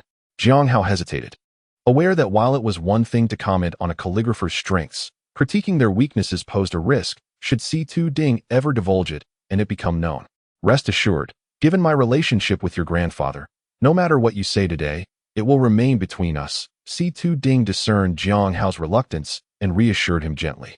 With Si-Tu Ding having broached the subject so candidly, Jiang Hao steeled himself and replied, "Grandpa Si-Tu, if I may speak frankly, your cursive is indeed commendable. Yet in comparison to the masters of the past, it lacks a slight variation in expansion and contraction." "Jiang Hao, how can you speak so of your grandpa Si-Tu? You must apologize." Yiming interjected, hastily reprimanding Jiang Hao. Not long ago, Si-Tu Ding and Jiang Hao engaged in a discussion about calligraphy, and Yiming, pleased to witness this exchange, refrained from interjecting. However, when Jiang Hao began to critique Si-Tu Ding's calligraphic accomplishments, Yiming could no longer remain silent. "Old Yi, do not be anxious. I am merely conversing with Jiang Hao about calligraphy. It shall not be disclosed," Si-Tu Ding remarked, casting a glance at the somewhat apprehensive Yiming. He then turned his gaze toward Jiang Hao and slowly articulated, "You are right. My cursive script indeed lacks the fervent passion and rhythmic cadence found in the works of esteemed predecessors like Zhang Su and Huai Su. Nevertheless, this is also intertwined with my own life experiences, which have been fraught with obstacles and tribulations. Perhaps I shall never reach the realm where one can express inner turmoil through calligraphy as they did." At this juncture, a shadow of melancholy clouded Si-Tu Ding's eyes. For understanding one's limitations can be a profoundly painful realization. Observing this scene, Jiang Hao hastily offered words of comfort. "Grandfather Si-Tu, while your calligraphy may have its shortcomings, I dare say that among the living calligraphers, there are scarcely a handful who surpass your artistic prowess. Alas, alas, my present achievements are largely attributed to the advantages of our era. Unlike the ancients, we have access to masterpieces that they could only dream of encountering. A mere visit to a museum can unveil numerous works from ancient masters. Compared to those who rose from humble beginnings in bygone times, we are greatly indebted." Si-Tu Ding lamented. "Jiang Hao, since you possess the discernment to evaluate calligraphy, you must have some understanding of it yourself. I have paper and brush on my desk. Please inscribe a few characters for me to admire, Situ Ding said, his interest piqued. Without hesitation, Jiang Hao accepted the challenge. Inspired by Situ Ding's work, he approached the writing desk, took up the brush, closed his eyes for a moment to center his thoughts, and then inscribed 10 large characters. Calligraphy reaches the pinnacle of refinement, akin to the purity of the plum blossom. Situ Ding's eyes brightened, and he swiftly moved to the desk to examine Jiang Hao's writing closely before commenting. This possesses a certain charm. You have indeed practiced the characters of Yin Jinqing. Yes, Grandfather Situ, under my grandfather's guidance, I have copied several calligraphic models, Jiang Hao acknowledged with a nod. This statement held truth. In his childhood, Yiming had indeed encouraged Jiang Hao to practice calligraphy. However, after a period of time, Jiang Hao's impatience caused him to abandon the endeavor. Your foundation in calligraphy is commendable, though it still lacks some strength. Furthermore, your thoughts seem rather scattered, making the regular script unsuitable for you. It would be prudent to establish a solid foundation in regular script before transitioning to cursive, Situ Ding assessed. Indeed, Grandfather Situ, I shall remember to lay the groundwork before pursuing cursive, Jiang Hao affirmed. In his previous life, Jiang Hao had practiced calligraphy on his own, devoid of any notable guidance, merely following tutorials on his computer. Thus, Situ Ding's insights provided him with a newfound clarity, akin to the lifting of clouds to reveal the sun. Do not be disheartened. Despite pointing out your deficiencies, your level of calligraphic skill at your age is truly remarkable, Situ Ding praised. Suddenly, Situ Ding shifted the conversation and asked Jiang Hao, Jiang Hao, would you be willing to learn calligraphy under my guidance? Upon hearing Situ Ding's words, Jiang Hao was overjoyed. It is known that Situ Ding is a master calligrapher of national renown, enjoying immense prestige across the country. Thus, the opportunity to become his disciple was indeed a coveted one for Jiang Hao. Yes, absolutely, Jiang Hao eagerly replied. As he looked at Jiang Hao, Situ Ding felt a deep sense of reflection. For many years, he had not taken on a disciple, not for lack of desire, but rather due to the absence of worthy candidates. Given his esteemed reputation in Shoqing, his children had well-established careers and lacked the focus to pursue calligraphy. And as for his grandchildren, their privileged circumstances rendered them even less inclined to dedicate themselves to the art. Consequently, the small size of Shoqing meant that few young talents emerged in the realm of calligraphy, leading to a prolonged hiatus in his search for a disciple. The reason Jiang Hao caught Situ Ding's attention was his youth, although Situ Ding found his calligraphic skills rather modest. The rarity of such dedication at a young age compelled Situ Ding to contemplate taking him under his wing. An additional factor played a role. Situ Ding's recent health issues had inspired thoughts he had never entertained before, the desire to pass on his mastery of cursive script, ensuring that his unique style would not fade into obscurity. Very well, it is settled then. With his long-held aspiration finally realized, Situ Ding was profoundly elated. And even his health seemed to improve, his cough lessening in severity. Thank you, Grandfather Situ. Although he had formally acknowledged Situ Ding as his master, Jiang Hao continued to refer to him as Grandfather Situ out of habit. I noticed your keen interest in this piece of calligraphy earlier. Today, in my joy, I would like to gift it to you, Situ Ding said as he moved towards the wall, intending to take down the artwork. Please, do not. Before Situ Ding could proceed, Yiming quickly stepped forward to halt him. Gazing at Jiang Hao, who looked puzzled, Yiming explained, Hao? This is the very piece that astonished the nation, crafted by your grandfather Situ. You absolutely cannot accept it. Realizing the significance, Jiang Hao quickly responded, Grandfather Situ, I cannot accept this piece. The story behind this artwork dates back to 1976, when Situ Ding was still relatively unknown. By a stroke of fortune, one of his cursive works was exhibited in our country, where it elicited widespread acclaim. Upon hearing about this, the people back home began to recognize Situ Ding and his artistry. Since then, requests for his works poured in, with many specifically seeking his enigmatic cursive script. This piece was the very one that had captivated our country, a source of immense pride for Situ Ding. Given its value and the story it carried, Jiang Hao understood that he could not accept it. Chapter 62. Obtaining a license. The written word is lifeless, yet the spirit of the person is vibrant. To lose the word, yet gain the person, this is what I desire.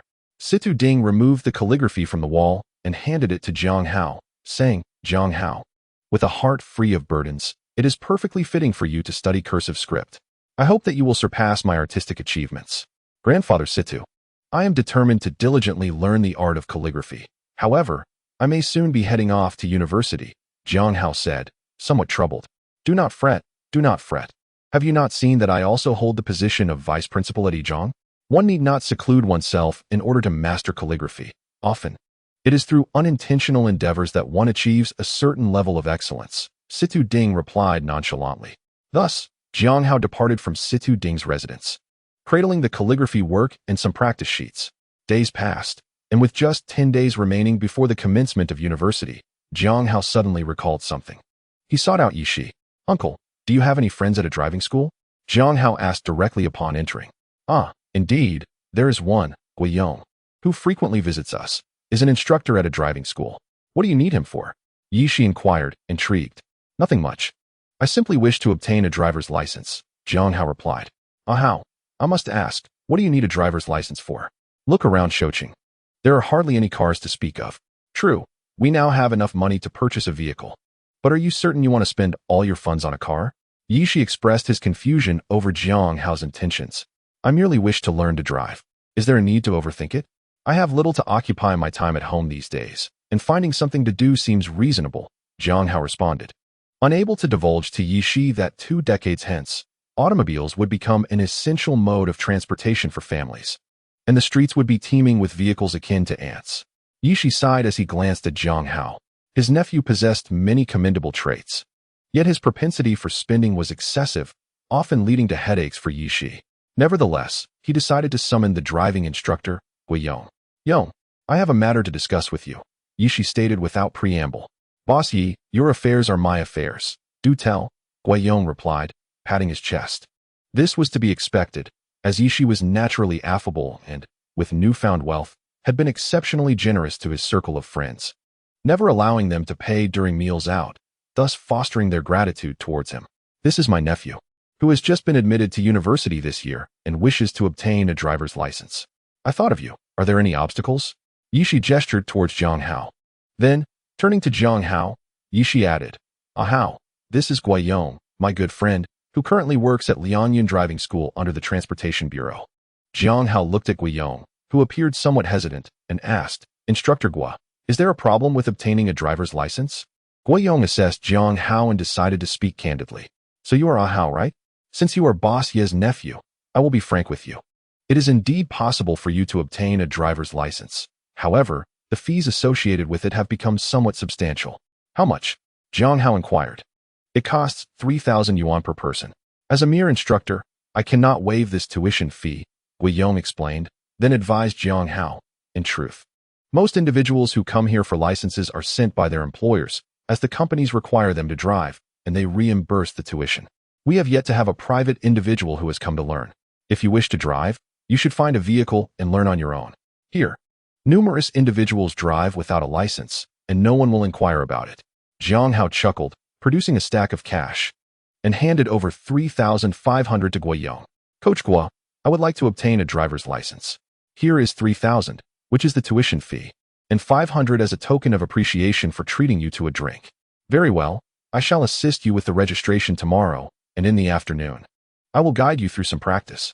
The driving test is the day after tomorrow, and if you pass, you will receive your license. Guiyong, pleased with Jiang Hao's straightforwardness, refrained from further comments. On the 3rd day, bright and early, Jiang Hao arrived punctually at the examination site, where Guiyong awaited him. Coach Gua, are you sure we don't need to find a spot to practice? I'm concerned I might not fit in, Jiang Hao said with a wry smile. It was understandable that he felt apprehensive. He had not anticipated that Guiyong's notion of practice merely entailed familiarizing him with shifting gears, starting the engine, and reversing, without any guidance on finding a spot, an essential skill. Although Jiang Hao had obtained his license in his previous life, he recognized that the driving test differed significantly from everyday driving. Without a designated area, maneuvering into the parking space would prove exceedingly challenging. Rest assured, I will be right beside you, ensuring your success, Guiyong assured him. At this point, Jiang Hao realized he had no alternative but to place his trust in Guiyong. Consequently, he entered the vehicle, started the engine, and began to reverse towards the parking space. As anticipated, the car gradually veered off course, threatening to stray outside the designated area. Stop, Guiyong approached, signaling for Jiang Hao to halt. Following his instruction, Jiang Hao brought the vehicle to a stop. Guiyong, upon noticing Jiang Hao had complied, promptly moved to the bamboo pole marking the edge of the parking space and nudged it aside. All right, continue reversing, he called out. Jiang Hao was taken aback by Guiyong's actions, yet he discerned from the nonchalant expressions of the examiners that such occurrences were likely not uncommon. Thus, he successfully passed the driving test. Thank you, Coach Guo, Jiang Hao expressed after completing the examination. He then handed Guiyong 2 packs of Honghe cigarettes. Upon receiving the cigarettes, Guiyong beamed even more brightly. Do not worry, your license will be ready in 2 months. I will leave it with Boss Yi, and you may collect it at your convenience. However, Coach Guo, was there truly no issue? Jiang Hao inquired with uncertainty.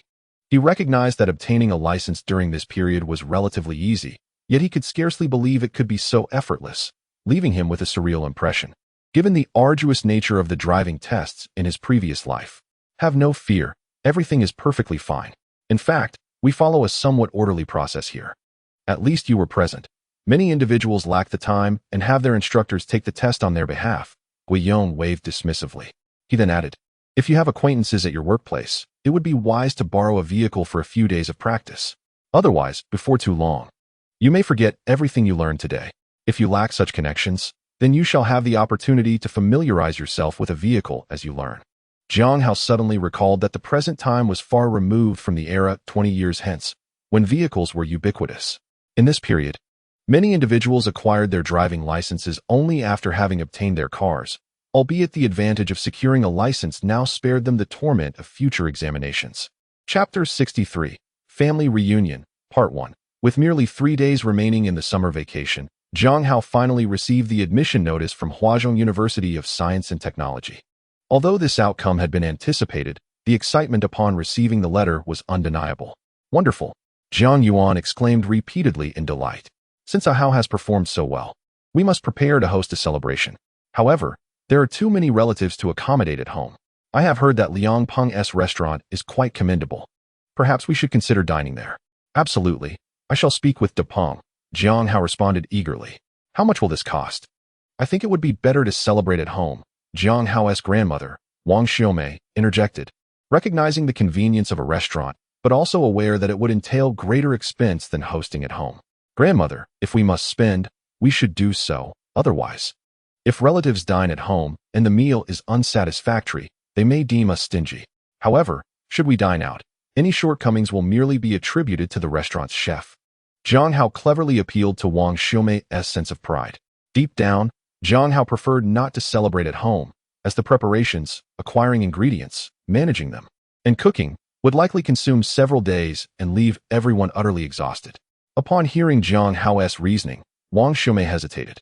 She had always valued her reputation. Losing face over her grandson's university admission would be more distressing than spending money. Moreover, the family's clothing store had recently profited significantly. A few extra expenses were not a concern. Observing Wang Xiaomei's wavering resolve, Jiang Hao continued, this is indeed true. Since the opening of the Genie clothing store, business has flourished, with numerous orders from government entities. After all, with improved living standards, who doesn't wish to dress elegantly when stepping out? Currently, Genie clothing store was overwhelmed with business, and Jiang Li alone could not manage the demands. Consequently, Jiang Yuan had to hire another girl from the countryside to assist Jiang Li. The next step in Jiang Yuan's plan involved expansion, as they had secured the provincial distributorship and needed to recruit numerous stores for partnership. Very well, we shall go to Liang's restaurant, concluded Yi Ming with finality. The following day, around 6 in the afternoon, at the entrance of Liang's restaurant, Jiang Yuan, accompanied by Yi Ling and Jiang Hao, welcomed guests. Congratulations, big brother. Jiang Li was the first to arrive, extending his congratulations to Jiang Yuan. Ha ha, the child has made us proud, and I have done nothing, Jiang Yuan replied, laughing heartily without modesty. Jiang Xian, take a good look at your elder brother. Observe his achievements compared to yours. What have you been up to? Jiang Li turned to provoke his son, Jiang Yuan. Third brother, Jiang Xian is doing quite well. He is only in the 9th grade, with several years until the college entrance examination. Why push so hard at this stage? Jiang Yuan advised. Indeed, Jiang Yuan's words were spoken insincerely. Jiang Xian, in an attempt to uphold family honor, jested, yet his current academic standing placed him among the bottom 10 in his class. Had Jiang Li not facilitated his school attendance, his prospects for high school would have been bleak. However, this does not imply that Jiang Xian lacks intelligence. In fact, he performed commendably during his elementary years. Alas, upon entering junior high, his attention became wholly absorbed by the female classmates around him. Even in such a restrictive environment, he managed to change girlfriends annually, leaving his father, Jiang Li, utterly astonished. "Uncle, please go ahead," Jiang Hao interjected, stepping forward to ease the tension. He held a measure of admiration for Jiang Xian, recognizing that despite his academic shortcomings, he possessed a commendable sense of loyalty. In later years, while pursuing his master's degree, Jiang Hao found himself in dire financial straits, only to be generously aided by his seemingly unremarkable cousin, Jiang Xian, who lent him 30,000 yuan, enabling him to complete his studies. "Come, let's go inside," Jiang Li huffed, ushering Jiang Xian along. At that moment, however, Jiang Hao embraced Jiang Xian's shoulders and cheerfully addressed Jiang Li. "Uncle, you go on ahead. I have a few words to discuss with Jiang Xian." Jiang Li cast a curious glance at Jiang Hao, but dismissed any notion of impropriety in the brothers' newfound camaraderie. Proceeding inside, pulling Jiang Xian aside, Jiang Hao observed his cousin with a puzzled expression. "Brother, what's with the mystery?" Jiang Hao crossed his arms, a sardonic smile gracing his lips. "You seem quite capable, yet are you not concerned about the potential repercussions?" Jiang Xian's face drained of color at Jiang Hao's insinuation, though he retorted defiantly, "What repercussions? I'm unaware of any." "Chen Sisi, need I elaborate further?" Jiang Hao remarked, exposing Jiang Xian's naivety. Chen Sisi was the name of Jiang Xian's current girlfriend, and Jiang Hao was acutely aware of the turmoil Jiang Xian was embroiled in. The predicament arose when Chen Sisi, having inadvertently become pregnant, and the two, due to their youth, clandestinely sought a hospital to terminate the pregnancy. Unfortunately, this sensitive matter came to light, igniting the ire of Chen Sisi's parents, who, upon learning of their daughter's distress, confronted Jiang Xian. They did not delve into the intricacies of the situation, but rather insisted, "While we understand that this was mutual, our daughter requires post-procedure care, and you must contribute 1,000 yuan for her nutritional needs." This demand plunged Jiang Xian into despair. His entire wealth barely amounted to 10 yuan, leaving him at a loss for how to provide such an exorbitant sum. The thought of confiding in Jiang Li was even more daunting, as he was certain that such revelations would incite his father's wrath, resulting in severe repercussions. Jiang Hao recognized that it would not be long before Chen Sisi's parents escalated the matter to the school, potentially leading to Jiang Xian's expulsion from junior high and forcing him into the workforce. Terrified by the prospect, Jiang Xian anxiously scanned his surroundings and, in a hushed voice, implored Jiang Hao, "Brother, please, do not mention this to my father." Jiang Hao, upon hearing Jiang Xian's words, could not help but laugh. "I shall not divulge anything, but do you truly believe you can conceal this matter for long? Are you not afraid they will create a ruckus at school?" "Surely not." Jiang Xian was taken aback by Jiang Hao's statement. Initially, he had thought that if he merely postponed the issue for a while, Chen Sisi's parents would lose interest upon realizing he had no money, and the matter would simply fade away. Yet, according to Jiang Hao, if Chen Sisi's parents were to escalate the situation to the school, Jiang Xian could forget about maintaining his standing in this county. He would have no choice but to seek work elsewhere. "You are exceedingly naive. Consider this. Do you truly think Chen Sisi's parents would acquiesce to their daughter being taken advantage of by you? Chen Sisi is currently in her postpartum phase and cannot attend school. What do they have left to fear?" Jiang Hao ruthlessly dispelled Jiang Xian's illusions. Chapter 64, Family Gathering, Part 2. "What shall we do, elder brother?" Hearing Jiang Hao's words, Jiang Xian's expression fell, and with a mournful visage, he implored Jiang Hao for guidance. "What do you intend to do? When you engaged in that act, did you not contemplate the consequences?" Jiang Hao reproached him. "I did not wish for this. How could I have known that Chen Sisi would suddenly become pregnant?" Jiang Xian nearly burst into tears at Jiang Hao's remarks. Jiang Hao withdrew a stack of money from his pocket and handed it to Jiang Xian. "Here are 1,500 yuan. Use 500 to purchase some nutritional supplements for Chen Sisi and visit her. The remaining 1,000 should be given to her parents as a sincere apology. Chen Sisi is a good girl. Do not let her be wronged." Jiang Hao's words were not without merit. In the future, after Jiang Xian was compelled to work in Haishur, Chen Sisi traveled great distances to be with him, unwavering in her support. Eventually, they married. starting from nothing and establishing a modest business, living quite well. Very well, I shall heed your counsel, elder brother. Jiang Xian eagerly nodded in agreement. You may go inside now. Having concluded this matter, Jiang Hao felt a sense of relief. Among Jiang Hao's 2 aunts and 2 uncles, only his 3rd uncle, Jiang Li, could attend due to the distance others had to travel, while the remaining relatives were more distant. By 6:30, Jiang Hao's relatives had gathered, and Liang Peng promptly served the dishes. As soon as the food was presented, Jiang Hao realized that Liang Peng had incurred a loss this time. The meal, arranged by Jiang Yuan, had been priced at 100 yuan per table. However, this banquet, featuring an array of chicken, duck, fish, and even a large turtle, was not only diverse, but also plentiful. The cost of the dishes alone would amount to no less than 200 to 300 yuan. Jiang Yuan opened the wine, pouring a glass for each relative who could partake, and then proclaimed loudly, I extend my heartfelt gratitude to everyone for joining us. Jiang Hao's acceptance into Huazhong University of Science and Technology is inseparable from your support. I raise my glass to you all. May we eat well, drink well, and not leave until we are thoroughly inebriated. With that, Jiang Yuan lifted his glass and downed it in one gulp. With Jiang Yuan setting the tone, the atmosphere at the table grew lively. As the drinks flowed, casual conversations ensued. Elder brother, I heard your job has also undergone a change, remarked Jiang Qing, a distant cousin of Jiang Hao. Indeed, my wife and I are both going to Yizhong this time, Jiang Yuan casually replied. Alas, my dear brother, it seems you are quite irrational. The department store is indeed a splendid institution, one that many aspire to join but cannot. How is it that you can so nonchalantly mention a transfer? Jiang Qing sighed, lamenting the situation. In their eyes, Jiang Yuan appeared foolish for forsaking such a commendable position at the department store in favor of a transfer to the first middle school. What else could it be but folly? It's neither good nor bad. Merely a matter of me taking over your uncle's position upon his retirement, Jiang Yuan replied with indifference.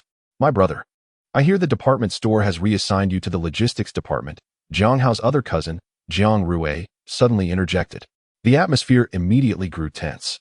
Jiang Hao discerned the motive behind Jiang Rui's words. He was aware of the underlying resentment.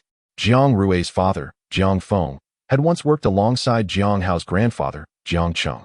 However, Jiang Feng had faced disciplinary action for embezzling a small sum and returned to agricultural life. Naturally, Jiang Rui followed suit, fostering a deep-seated imbalance within him. Why should his family toil in the countryside, while Jiang Yuan enjoyed a position at one of the county's finest enterprises? Fueled by alcohol, Jiang Rui finally let his frustration surface. Is Director Jiang here? Just as Jiang Yuan felt the weight of embarrassment, a voice echoed from outside the restaurant. It's Manager Yan. Please, come in. Jiang Yuan recognized Yan Min's voice and hurried to welcome him. No need for formalities, Director Jiang. I came to specifically congratulate Jiang Hao on his admission to Huazhong University of Science and Technology, Yan Min declared, producing a red envelope to present to Jiang Yuan. Such generosity is unwarranted, Manager Yan. Your presence alone is a tremendous honor, Jiang Yuan protested, as he turned to Yi Ling and instructed, quickly, fetch an additional set of chopsticks and a few more dishes for our esteemed guest. Yan Min insisted, forcibly placing the envelope into Jiang Yuan's hands, stating, What is this? Director Jiang? You refused to return to the department store as the head of human resources, and now you want to let me make friends? Well then, I shall graciously accept, Jiang Yuan conceded, realizing that further protest would be futile, and allowed Yan Min to sit and partake in the revelry. Oh no, I must decline. Our company's facade is under renovation, and I need to oversee it, Yan Min remarked, promptly taking his leave. After bidding farewell to Yan Min, Jiang Yuan returned to the table, and the conversation shifted. No one dared to mention his reassignment to the logistics department again. After all, even Yan Min had openly expressed a desire for Jiang Yuan to return as the head of human resources. Who would dare speak against that? Thus, the banquet concluded amidst an atmosphere of harmony.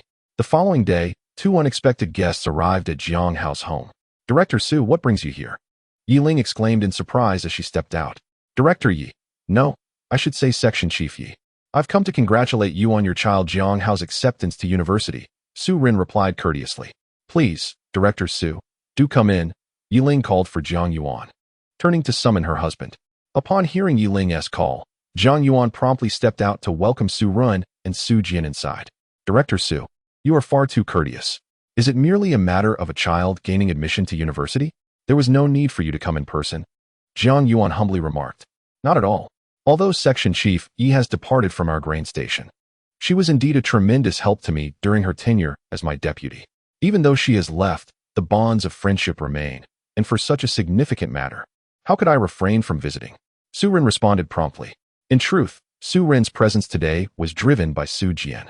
Having suffered a considerable setback at the hands of Jiang Hao, Su Jian naturally sought to regain his standing. However, he was well aware that his group of unreliable companions could never match up to Lin Hu. Consequently, he confided in his father, Su Ren, hoping to enlist his aid in exacting revenge. To his surprise, upon mentioning Lin Hu from the southern city, Su Ren felt a jolt of apprehension. While others may remain unaware, Su Ren was acutely conscious that in Shoqing, only Wang's was right-hand man, Lin Hu, dared to invoke his name. After inquiring further about Lin Hu's physical characteristics, Su Ren became increasingly convinced that the individual in question was indeed Lin Hu. This revelation sent a wave of dread through Su Ren.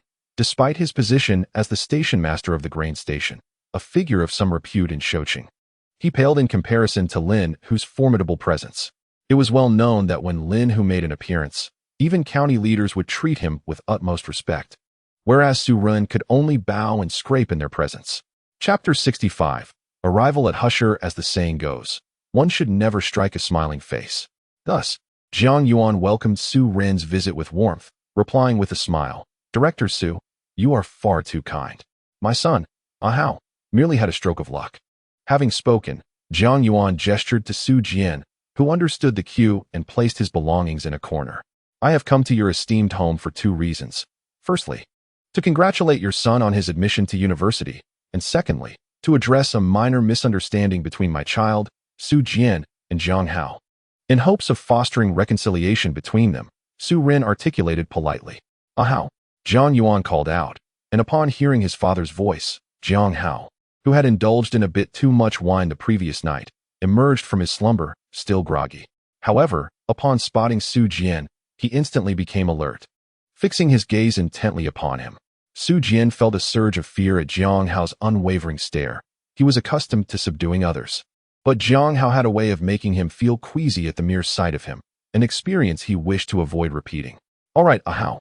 I just heard from your uncle Su that you and Su Jian have had a disagreement. How about you two resolve it here? Both your mother and I come from the grain station. We see each other often, so there is no need for any estrangement, Jiang Yuan suggested generously. At this moment, Su Ren exchanged a knowing glance with Su Jian, who reluctantly approached Jiang Hao, head bowed. Hao, I was wrong last time. Please forgive me, Su Jian uttered. In truth, Su Jian would have preferred to stand his ground, but under the threat of his father, Su Ren, he knew that failing to comply would mean forfeiting any financial support from him in the future. Devoid of funds, Su Jian found himself in a state far more unbearable than death. Thus, he reluctantly conceded. It's all in jest, Su Jian. Since Jiang Yuan has spoken, it would be improper for you to contradict him, he thought, especially considering that Jiang Hao had confirmed that, following the incident with Lin Hu, Su Jian had lost the audacity to create trouble for him. Although Jiang Hao harbored a profound disdain for Su Ren's character, he could not help but admire Su Ren's cunning adaptability. On the afternoon of August 31st, Jiang Hao stood at the bus station with a suitcase in hand, accompanied by Liang Peng. Originally, according to Yi Ling's wishes, both Jiang Yuan and she intended to escort Jiang Hao to He City. However, he had declined their offer, not wishing to burden them with the ordeal of accompanying him. I suggest we leave tomorrow morning. Once we arrive, we can check into the dormitory. Why rush today only to search for a hotel for the night? Yi Ling complained. In response to her grievances, Jiang Hao explained patiently, Mother, there will be a multitude of people reporting tomorrow. If I wait until morning, the registration alone may consume the entire day. By arriving a night early, I can complete the registration promptly at dawn, which will expedite the process considerably. Besides, De Peng is heading to He City to scout for the branch location, so it would be nice to have company. Fine, you win this round, Yi Ling conceded, albeit somewhat irritably. All right, the bus is here, quickly get on, Hao? Jiang Yuan urged as he noticed the vehicle's arrival. Without needing further prompting, Jiang Hao and Liang Peng swiftly boarded the bus, securing 2 seats in the midst of the crowded interior. It would be foolish to delay, as the bus was teeming with students and workers alike. Jiang Hao had no desire to stand for 2 hours en route to He City. Once the bus was filled to capacity, it gradually set off, only to take a detour around Shoching before finally heading toward He City. Observing the familiar faces around him, Jiang Hao reflected on the irony that this outdated mode of transportation would not be replaced by the more advanced Iveco vehicles for another decade. After nearly 2.5 hours, the bus finally arrived in He City. Disembarking, Jiang Hao surveyed his surroundings before turning to Liang Peng. "What shall we do now?" he inquired. "First, let us check the location of my branch. You can help me assess it, and afterward, we can find a nearby inn to stay," Liang Peng suggested. "Very well, let us take a motorcycle taxi," Jiang Hao agreed with a nod. The two sought out a few motorcycle drivers near the station. This was what they referred to as a motorcycle taxi. Unlike the conveniences of the modern world, public transport in He City was limited to only a few routes, leading to the emergence of this informal industry. A motorcycle taxi involved an individual purchasing a motorcycle to ferry passengers, despite its apparent lack of safety and inherent risks. It undeniably facilitated the travel of the populace. "Hey there, where to?" one of the drivers inquired. A motorcycle taxi driver approached us with enthusiasm. "My friend and I were headed to Jianxi Road in the Swan District." "How much will it cost?" Jiang Hao inquired, providing the address to the driver. "It's quite a distance. I'll charge you both 10 yuan. The driver calculated cautiously after considering the route. "All right," Jiang Hao readily agreed. His quick acceptance stemmed from his own mental calculations. A round trip to Jianxi Road would take at least half a day. At 10 yuan for the fare. Even if he transported passengers both ways, he would only earn about 20 yuan for the day, which was indeed not substantial. Although Jiang Hao was financially comfortable, he did not wish to be taken advantage of. After negotiating the fare, he hopped onto the motorcycle, and the driver, along with his friend, swiftly whisked Jiang Hao and Liang Peng to their destination. Upon arrival, the driver addressed Jiang Hao and Liang Peng. "Here we are." Jiang Hao handed the driver 10 yuan and added, "If you don't mind waiting, my friend and I will check out the place first. And then we need to go to Huazhong University of Science and Technology. I'll give you an additional 20 yuan then." "Sure, I'll wait right here for you." The driver readily agreed. Subsequently, Jiang Hao and Liang Peng entered a building on Jianxi Road, where a middle-aged man was waiting for them. "This must be Boss Liang," the man said, momentarily taken aback before addressing Jiang Hao, who was leading the way. "I am Liang Peng." Jiang Hao stepped aside to allow Liang Peng to introduce himself. Chapter 66. The report. "I am Liang Peng. You must be Master Li, right? My uncle mentioned you are looking to rent out a property." Liang Peng promptly approached, speaking courteously. "Yes, indeed, that's me," Master Li responded eagerly. "Well then, let us take a look at the property," Liang Peng suggested, beginning to stroll around the room. Observing Liang Peng's interest, Master Li hurried to catch up, explaining as they walked, "These apartments belong to us. We were originally employees of a state-owned textile factory, which unfortunately closed down, leaving us unemployed. However, the factory allocated these few units to us as a form of compensation, and we decided to band together to rent them out, ensuring we have some income. Is it reliable to rent a property like this? What if the factory decides to reclaim it?" Liang Peng asked, expressing his concerns. His apprehension stemmed from the understanding that such arrangements were often precarious. The factory retained ownership rights while merely granting usage rights to the workers until retirement, as a compensation for their unemployment. Many individuals hesitated to rent such properties due to fears of potential complications. "Rest assured," Master Li replied with urgency, "these apartments were hard-earned from our decades of toil. If the factory dares to reclaim them, we would fight back." "Master Li, please remain calm. I was merely voicing my concerns." Liang Peng reassured him before turning to Jiang Hao. "What do you think?" "The location is quite pleasant, featuring 6 well-ventilated rooms with both southern and northern exposure, complete with a kitchen and other amenities. A simple renovation would suffice. The area is also favorable, with several large factories nearby, ensuring a steady flow of people." Jiang Hao nodded in agreement. "Very well, Master Li, what is the rental price here?" Liang Peng inquired. "Here's the deal. If you sign a 1-year lease, it will be 5,000 per year. For 5 years, it will be 4,000 per year. And for a 10-year lease, 3,000 per year," Master Li replied readily. "Dapeng, let us proceed with a 10-year lease," Jiang Hao suggested, eager to assist Liang Peng in his business venture. A decade-long commitment would likely leave Master Li regretting his decision, especially if rent soared to 100,000 a year by then.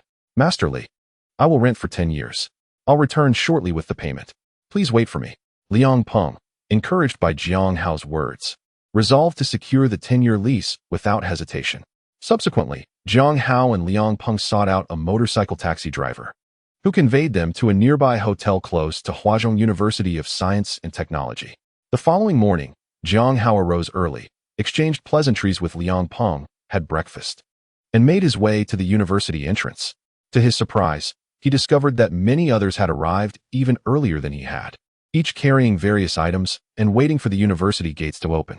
In contrast to their numerous bags, Jiang Hao appeared rather unconventional with only a single suitcase.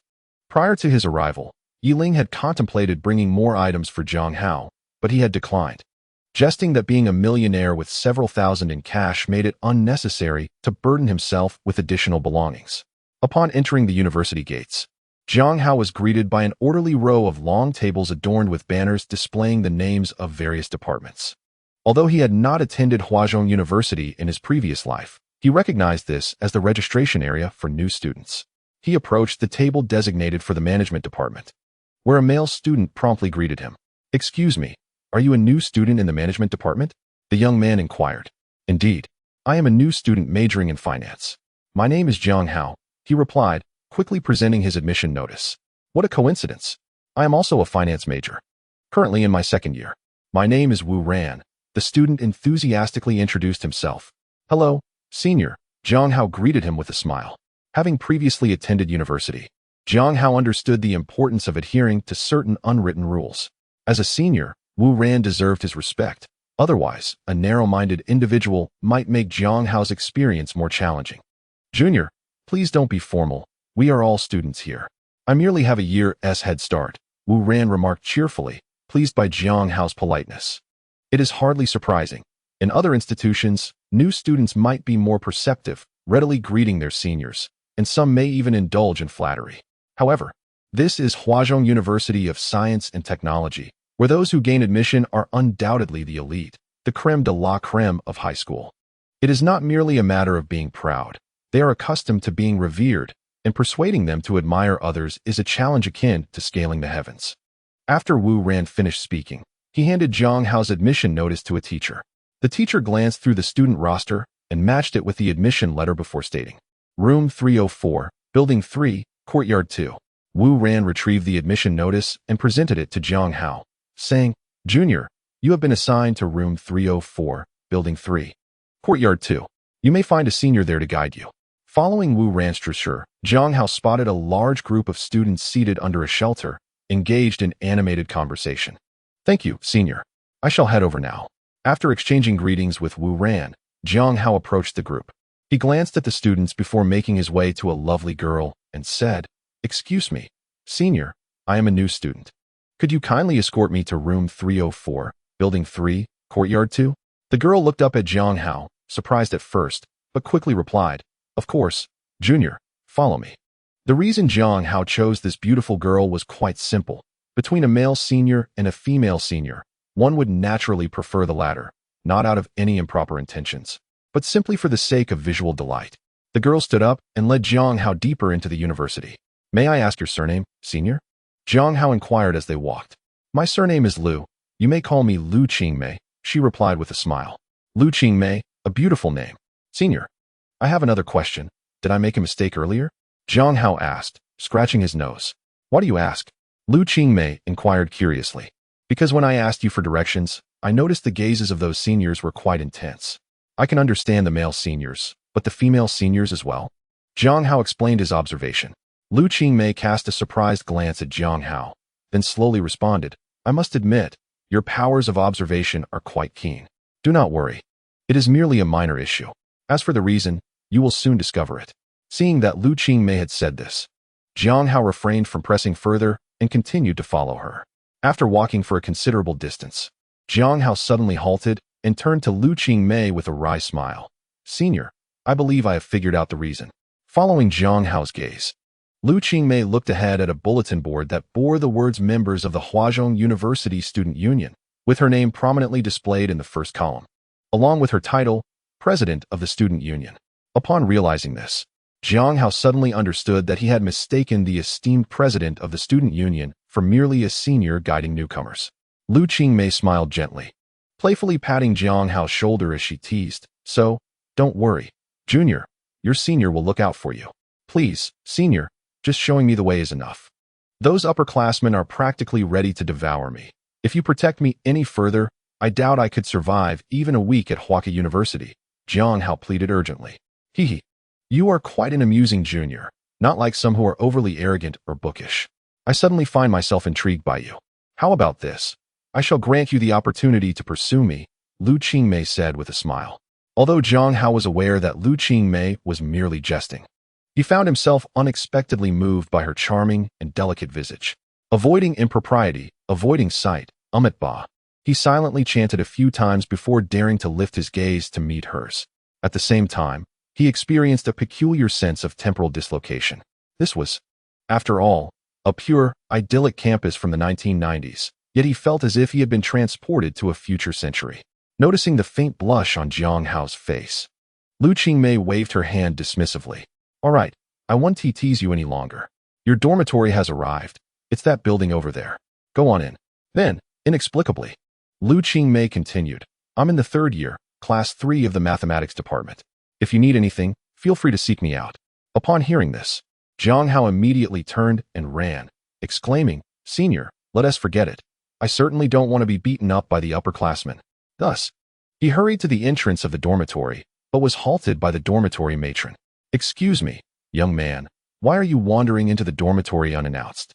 I'm a freshman, and my teacher said my dormitory is here," Jiang Hao quickly replied, presenting his admission notice to her. "Ah, you are from the finance department. Your dormitory is indeed here. Please wait a moment," she said, producing a sheet of paper and handing it to him. "The dormitory management at Huaka University is quite strict. No card games, no high-power appliances, no smoking, and so forth." The matron enumerated numerous prohibitions in one breath, finally gazing at the dazed Jiang Hao and adding, "If you engage in any of these behaviors and are caught by the teachers, it will result in a reprimand." I understand," Jiang Hao replied, even though he hadn't comprehended everything. He knew that if he didn't acknowledge her, she would surely repeat herself, a fate he wished to avoid. After bidding farewell to the matron, Jiang Hao finally arrived at his dormitory. "Not bad at all," he remarked, surveying the surroundings with appreciation. The dormitory was a 4-person room, approximately 30 to 40 square meters in size, with each resident provided a wardrobe, a desk, a bed, and a private bathroom. In this era, such accommodations in a university dormitory were considered quite exceptional. Having registered early, Jiang Hao was the first to arrive among the 4 residents, which meant he could select his bed first. Jiang Hao glanced around and chose a lower bunk situated towards the interior. His preference for the lower bunk stemmed from his laziness to climb up and down, while the choice of an inner bed was motivated by a desire to avoid the discomfort of having someone sit on his upper bunk should any visitors arrive at the dormitory. Although Jiang Hao did not possess a cleanliness obsession, he was quite particular about hygiene. After placing his suitcase in the room, he began to organize his sleeping area. He first laid down 2 layers of blankets, followed by a fitted sheet and a duvet, and finally propped his pillow against the bed, completing the arrangement. At this point, aside from a few articles of clothing, his suitcase was nearly empty. He contemplated a trip to procure some daily necessities. Just as he was about to sit down for a respite, the door swung open, revealing a middle-aged man, a middle-aged woman, and a young boy entering the room. "This is the place," the middle-aged man stated. "The conditions here are quite satisfactory," the middle-aged woman remarked as she surveyed her surroundings, visibly pleased. The man then glanced at Jiang Hao and politely inquired, "Are you also residing here, young man?" Jiang Hao understood that these were the parents accompanying the new student, who he presumed was his future roommate. "Yes, sir," Jiang Hao replied courteously. "Oh, so you will be sharing a room with my son. My name is Zhou Qi, and this is my son, Zhou Yong," the man introduced, gesturing toward the boy. "Hello." Jiang Hao extended his hand in greeting. Zhou Yong quickly reciprocated the gesture, but remained silent. Subsequently, Zhou Yong's parents assisted him in organizing his designated sleeping area before reluctantly departing the dormitory at their son's urging. "Ah, I was suffocating," Zhou Yong exclaimed, stretching lazily after his parents had left. He rummaged through his bag and produced a pack of cigarettes. "Here, have one, brother." He offered Jiang Hao a cigarette. "I truly do not smoke," Jiang Hao politely declined. Then you won't mind if I indulge, will you? Zhou Yong asked, seeking Jiang Hao's approval. I neither endorse nor oppose smoking. Jiang Hao responded nonchalantly. Very well, Zhou Yong said, placing a cigarette between his lips. He retrieved a matchbox, struck a match, and lit it before continuing. Please don't take offense. My parents were overly strict with me since childhood, so I can only pretend to be a good child in their presence. I understand completely. I am in a similar situation at home. Jiang Hao nodded in empathy. The two engaged in a lively conversation, during which Jiang Hao learned that Zhou Yong was a local from the city, and his parents held minor leadership positions in a state-owned enterprise. Despite their courteous demeanor towards Jiang Hao, Zhou Yong faced stringent expectations at home. Any minor misstep would result in harsh repercussions, compelling him to maintain a facade of compliance in front of them. Chapter 68. Encounter with Wang Ming. As Jiang Hao and Zhou Yong continued their dialogue, the remaining two roommates arrived, and with everyone present, they exchanged introductions regarding their backgrounds. Two roommates, one named Lu Long, hailing from northeast China, come from a modest background with both parents working as laborers. As the eldest among them, he claims to have repeated a year 3 times before finally gaining admission to Huazhong University of Science and Technology. The other roommate, Deng Yuan, originates from Yang'an City in the southern province, where his parents toil in the fields, struggling to make ends meet. Even his tuition fees were borrowed from relatives. After a discussion regarding their ages, it was determined that Lu Long is the eldest, followed by Deng Yuan, Jiang Hao in third place, and the youngest, Zhou Yong. To foster camaraderie among them, they decided to address each other as Old One, Old Two, Old Three, and Old Four. Today, an amusing incident caught my attention. Suddenly, Zhou Yong winked mysteriously. Old Four, what is the matter? Do tell. Intrigued by Zhou Yong's secrecy, Deng Yuan leaned in. I heard from a senior who led me here that today a rather foolish individual boldly approached the student council president, Lu Qingmei, while she was resting. Is he unaware of the countless admirers she has at our school? Now, her admirers are seething with indignation and eager to give him a piece of their minds. Zhou Yong concluded his tale with a hearty laugh, expressing his disdain for the unsuspecting fellow. Jiang Hao, upon hearing this, turned grim. What have I done to deserve this? Lu Qingmei doesn't even wear a sign declaring her position as president. Now it seems I've invited trouble. Old Four, there is something else you might not know? Jiang Hao said, his expression darkening as he turned to Zhou Yong. Old Three, do enlighten me. Zhou Yong responded eagerly. The foolish individual you mentioned is none other than me, Jiang Hao admitted with a wry smile, pointing to himself. You. Zhou Yong rubbed his eyes in disbelief. Old Three, if you go out, please do not admit to knowing me. Enough with the jesting, Old Four. It's time for dinner. Let us head to the cafeteria, Deng Yuan interjected, noticing Jiang Hao's simmering frustration. Which cafeteria? Today marks the gathering of room 304. So we must dine out, Zhou Yong quickly suggested. As soon as he spoke, Jiang Hao noticed a slight furrow in Deng Yuan's brow, realizing the latter's financial constraints may be a concern. We shall go, but I insist on treating today, Jiang Hao swiftly countered Zhou Yong's suggestion. Zhou Yong, recognizing his oversight, silently chided himself for not considering the situation. Grateful for Jiang Hao's offer, he readily agreed. Very well, let us indulge in a feast today. After reaching a consensus, Zhou Yong led the way to a nearby eatery, where the four ordered 5 dishes and a box of beer. They reveled in their drinks together. Once the beer was finished, Zhou Yong, feeling invigorated, insisted on going for karaoke, despite the protests from Jiang Hao and the others. All right, since Old Four is so enthusiastic, we shall accompany him. Jiang Hao relented with a sigh to Lu Long. Perhaps it was the long-standing pressure from his parents that left Zhou Yong so exuberant after they had departed. Old Four, lead the way, Lu Long said, understanding that Zhou Yong would not rest until he had his karaoke fix for the night. Thus, they agreed to go. Zhou Yong led Jiang Hao and the others through a maze of alleys until they stumbled upon a karaoke establishment, where they joined Lu Long and began to sing boisterously. Jiang Hao held little interest in karaoke, choosing instead to sit quietly and listen to the performances of the other three. After a while, he rose and approached the front desk, inquiring about the cost, intending to settle the bill himself. Observing Zhou Yong's exuberance, he surmised that it would be challenging for him to regain his composure, and considering Lu Long and Deng Yuan's modest backgrounds, the expense of such an outing could potentially consume their monthly allowance. Thus, he felt compelled to take charge of the payment. No need, Brother Hao. I've already taken care of it, came a sudden voice from behind Jiang Hao. He turned to find none other than Wang Ming, who had previously assisted him at the Starlight venue in Shoqing. Curiously, he asked, Wang Ming, what brings you here? Brother Hao, you may not be aware, but this karaoke place is owned by Brother Zhua. I'm here accompanying a client and happened to see you enter. So I instructed the front desk to handle your bill, Wang Ming explained. Brother Wang's business is quite substantial, Jiang Hao remarked, having known of Wang's extensive operations. Yet he was astonished to learn that even a casual visit to a karaoke venue was under Wang's umbrella. This is just a small part of it. Brother Zhua owns countless such establishments, Wang Ming replied nonchalantly. Jiang Hao, preferring not to sing that evening, thought it better to engage Wang Ming in conversation. He gestured toward the nearby sofa and said, Come, let us sit and chat. Wang Ming followed him to the sofa and settled down. Jiang Hao began by asking, Is Brother Wang currently in Hefei? After a moment's contemplation, Wang Ming responded, To be candid, Brother Hao, Brother Zhua is not in Hefei at the moment. Noting Wang Ming's hesitance, Jiang Hao pressed, Wang Ming, is there something to conceal?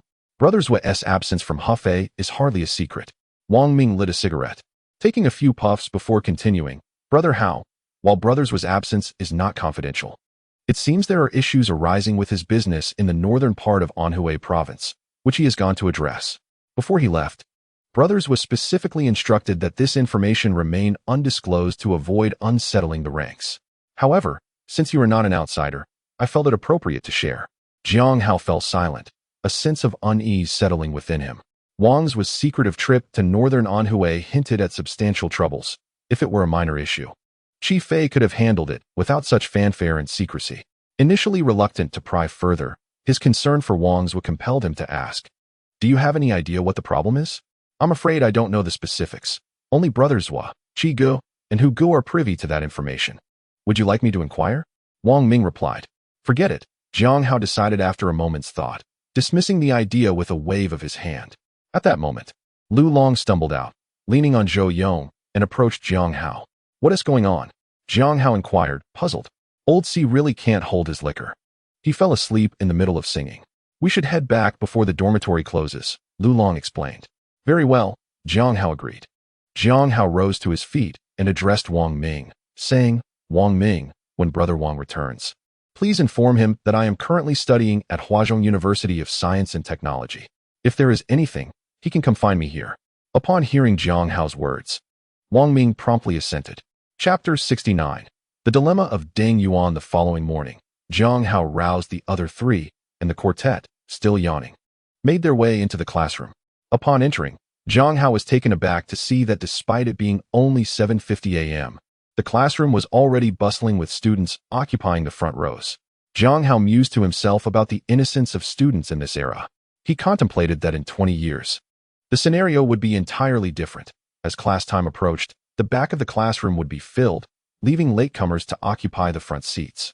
Today's students still harbored a sentiment of contributing to the nation, so even after the pressures of the college entrance examination had lifted, they continued to diligently pursue knowledge. Jiang Hao, along with Lu Long and the others, found a few seats in the back and casually picked up a book to read. The counselor arrived. Zhou Yong whispered. Jiang Hao glanced up just in time to see a young woman, around 25 and quite attractive, gracefully ascend the podium. She was the counselor, likely a graduate student retained by the university. Deng Yuan gazed at her with envy.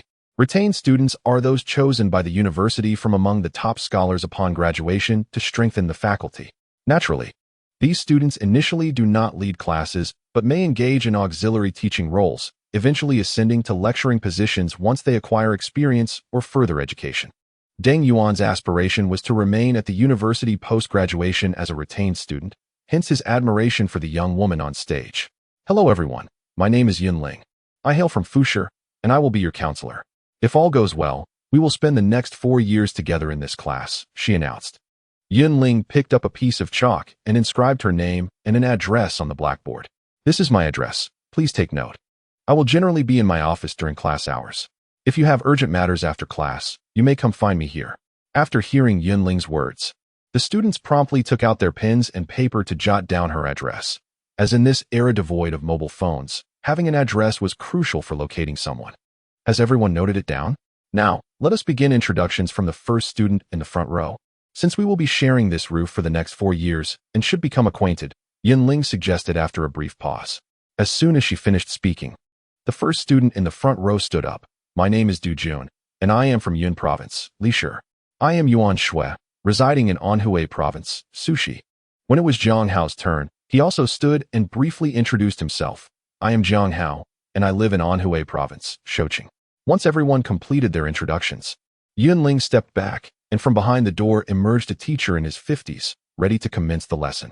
In truth, very few students, like Jiang Hao, possessed such an in-depth understanding of the financial major when enrolling at Huazhong University of Science and Technology. Most merely glance at the essentials. Huazhong University, a key institution, ranked 5th nationally with a strong finance department. If their scores suffice, they simply proceed with their application. Thus, they unwittingly find themselves in the finance department, making the veteran teacher's first lesson a fundamental introduction to the basics of finance. Gradually, through these enlightening sessions led by experienced educators, Jiang Hao concluded his first day of study. This class is quite relaxed, Zhou Yong remarked contentedly on the way back to the dormitory. It is hardly surprising. Compared to the relentless grind of high school, finishing classes at 4 o'clock feels like a luxury. Yes, getting out at 4 is still something I'm not quite used to. Where to now, Lao-san? Ding Yuan inquired. First, back to the dorm, then we'll head out for dinner. I also need to buy some daily necessities. Jiang Hao calculated the time and replied slowly. All right, let's return to the dorm first, and we'll go out for dinner at 5, Lu Long, as the leader, decisively announced. Consequently, Jiang Hao and his companions returned to their dormitory, only to be greeted by Aunt Lu, the dormitory supervisor, upon their arrival. Aunt Lu, is there something you need? Lu Long, as the dorm leader, felt compelled to ask. Which one of you is Ding Yuan? Aunt Lu scanned the room inquiringly. That would be me. Ding Yuan raised his hand in response. I received a call for you while you were out. I took a message and left a number for you to call back. Hurry, the person is waiting on the line, Aunt Lu informed him. Okay, I'll go right away, Ding Yuan said, grabbing his clothes and following Aunt Lu downstairs. At this moment, Zhou Yong, feeling quite bored, suggested, there's still an hour left, and it's quite unbearable. How about I go buy a deck of cards, and we can play do de jeu? Lu Long nodded in agreement. Sure, since there's nothing else to do, a little card game sounds like a good diversion. All right, I'll go get the cards, Zhou Yong exclaimed, dashing out at Lu Long's words. Zhou Yong, when will you ever settle down? Lu Long shook his head and sighed. Among the group, Zhou Yong was the most carefree. Just yesterday, he had insisted on going to karaoke after drinking, ultimately getting so intoxicated that Lu Long had to drag him back. He has been suppressing himself for so long. Perhaps with a little more time, he'll be fine. Jiang Hao explained with a smile. Lu Long expressed his skepticism. Let us hope so. After a while, Ding Yuan returned from making the call. What's wrong, Lao-er? Jiang Hao perceptively noticed the troubled expression on Ding Yuan's face and approached him gently. Ding Yuan remained silent, sitting dazedly on his bed, staring at the bedboard above him. Lao-er, what's the matter? You can share it. We can think of a solution together, Lu Long urged. Having caught on to the situation. My mother's condition has worsened. My father just called to say the living expenses he prepared for me have been used for her treatment, and he told me to figure things out on my own. Ding Yuan confessed, covering his face with his hands. Jiang Hao and Lu Long fell silent, both aware of Ding Yuan's family circumstances. Ding Yuan's mother suffers from asthma, often finding herself gasping for breath. Whenever an attack occurs, a visit to the hospital becomes imperative, incurring expenses of several dozen yuan each time. Ding Yuan's father tends to chickens, pigs, and rice fields, engaging in various forms of labor. Under ordinary circumstances, their family would not be so impoverished. However, due to the burden of his mother's illness, all of his father's hard-earned money is consumed by her medical needs. Ding Yuan has reported that this situation has recurred numerous times, and he has always endured it by subsisting on steamed buns and pickled vegetables. Chapter 70. A man cannot say no upon hearing Ding Yuan's plight. Jiang Hao hesitated for a moment before slowly suggesting, Second brother, if you find yourself in need, do not hesitate to take a little from me.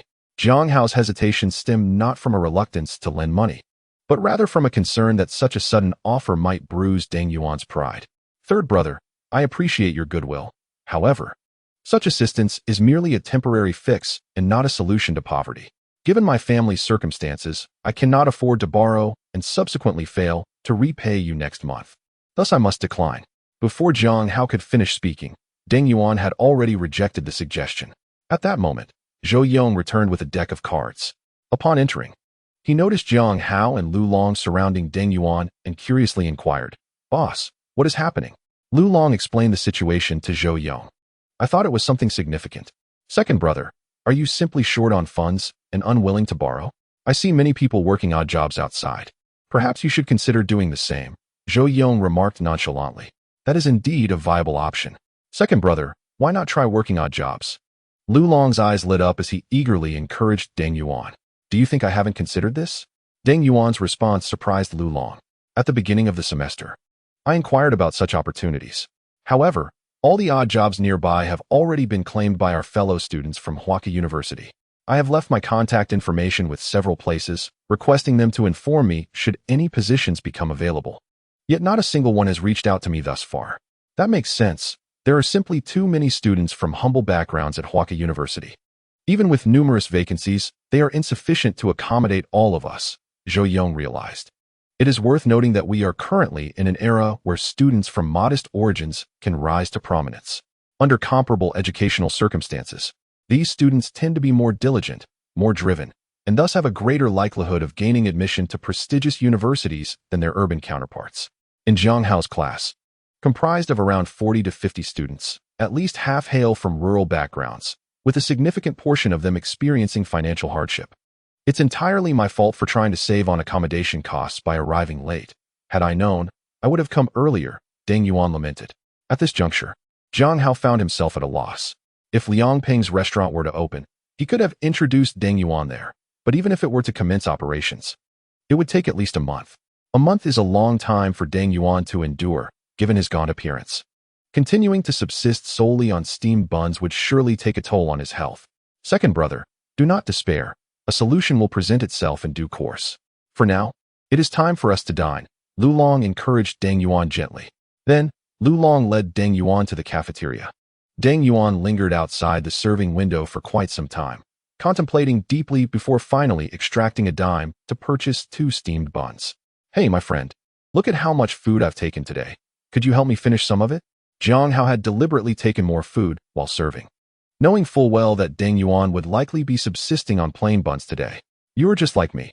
I've taken too much as well," Zhou Yong chimed in. "Then let us give it all to him. Look at that lanky figure. He won't mind gaining a few pounds." Without further ado, Jiang Hao and Zhou Yong began transferring their food into Deng Yuan's lunchbox.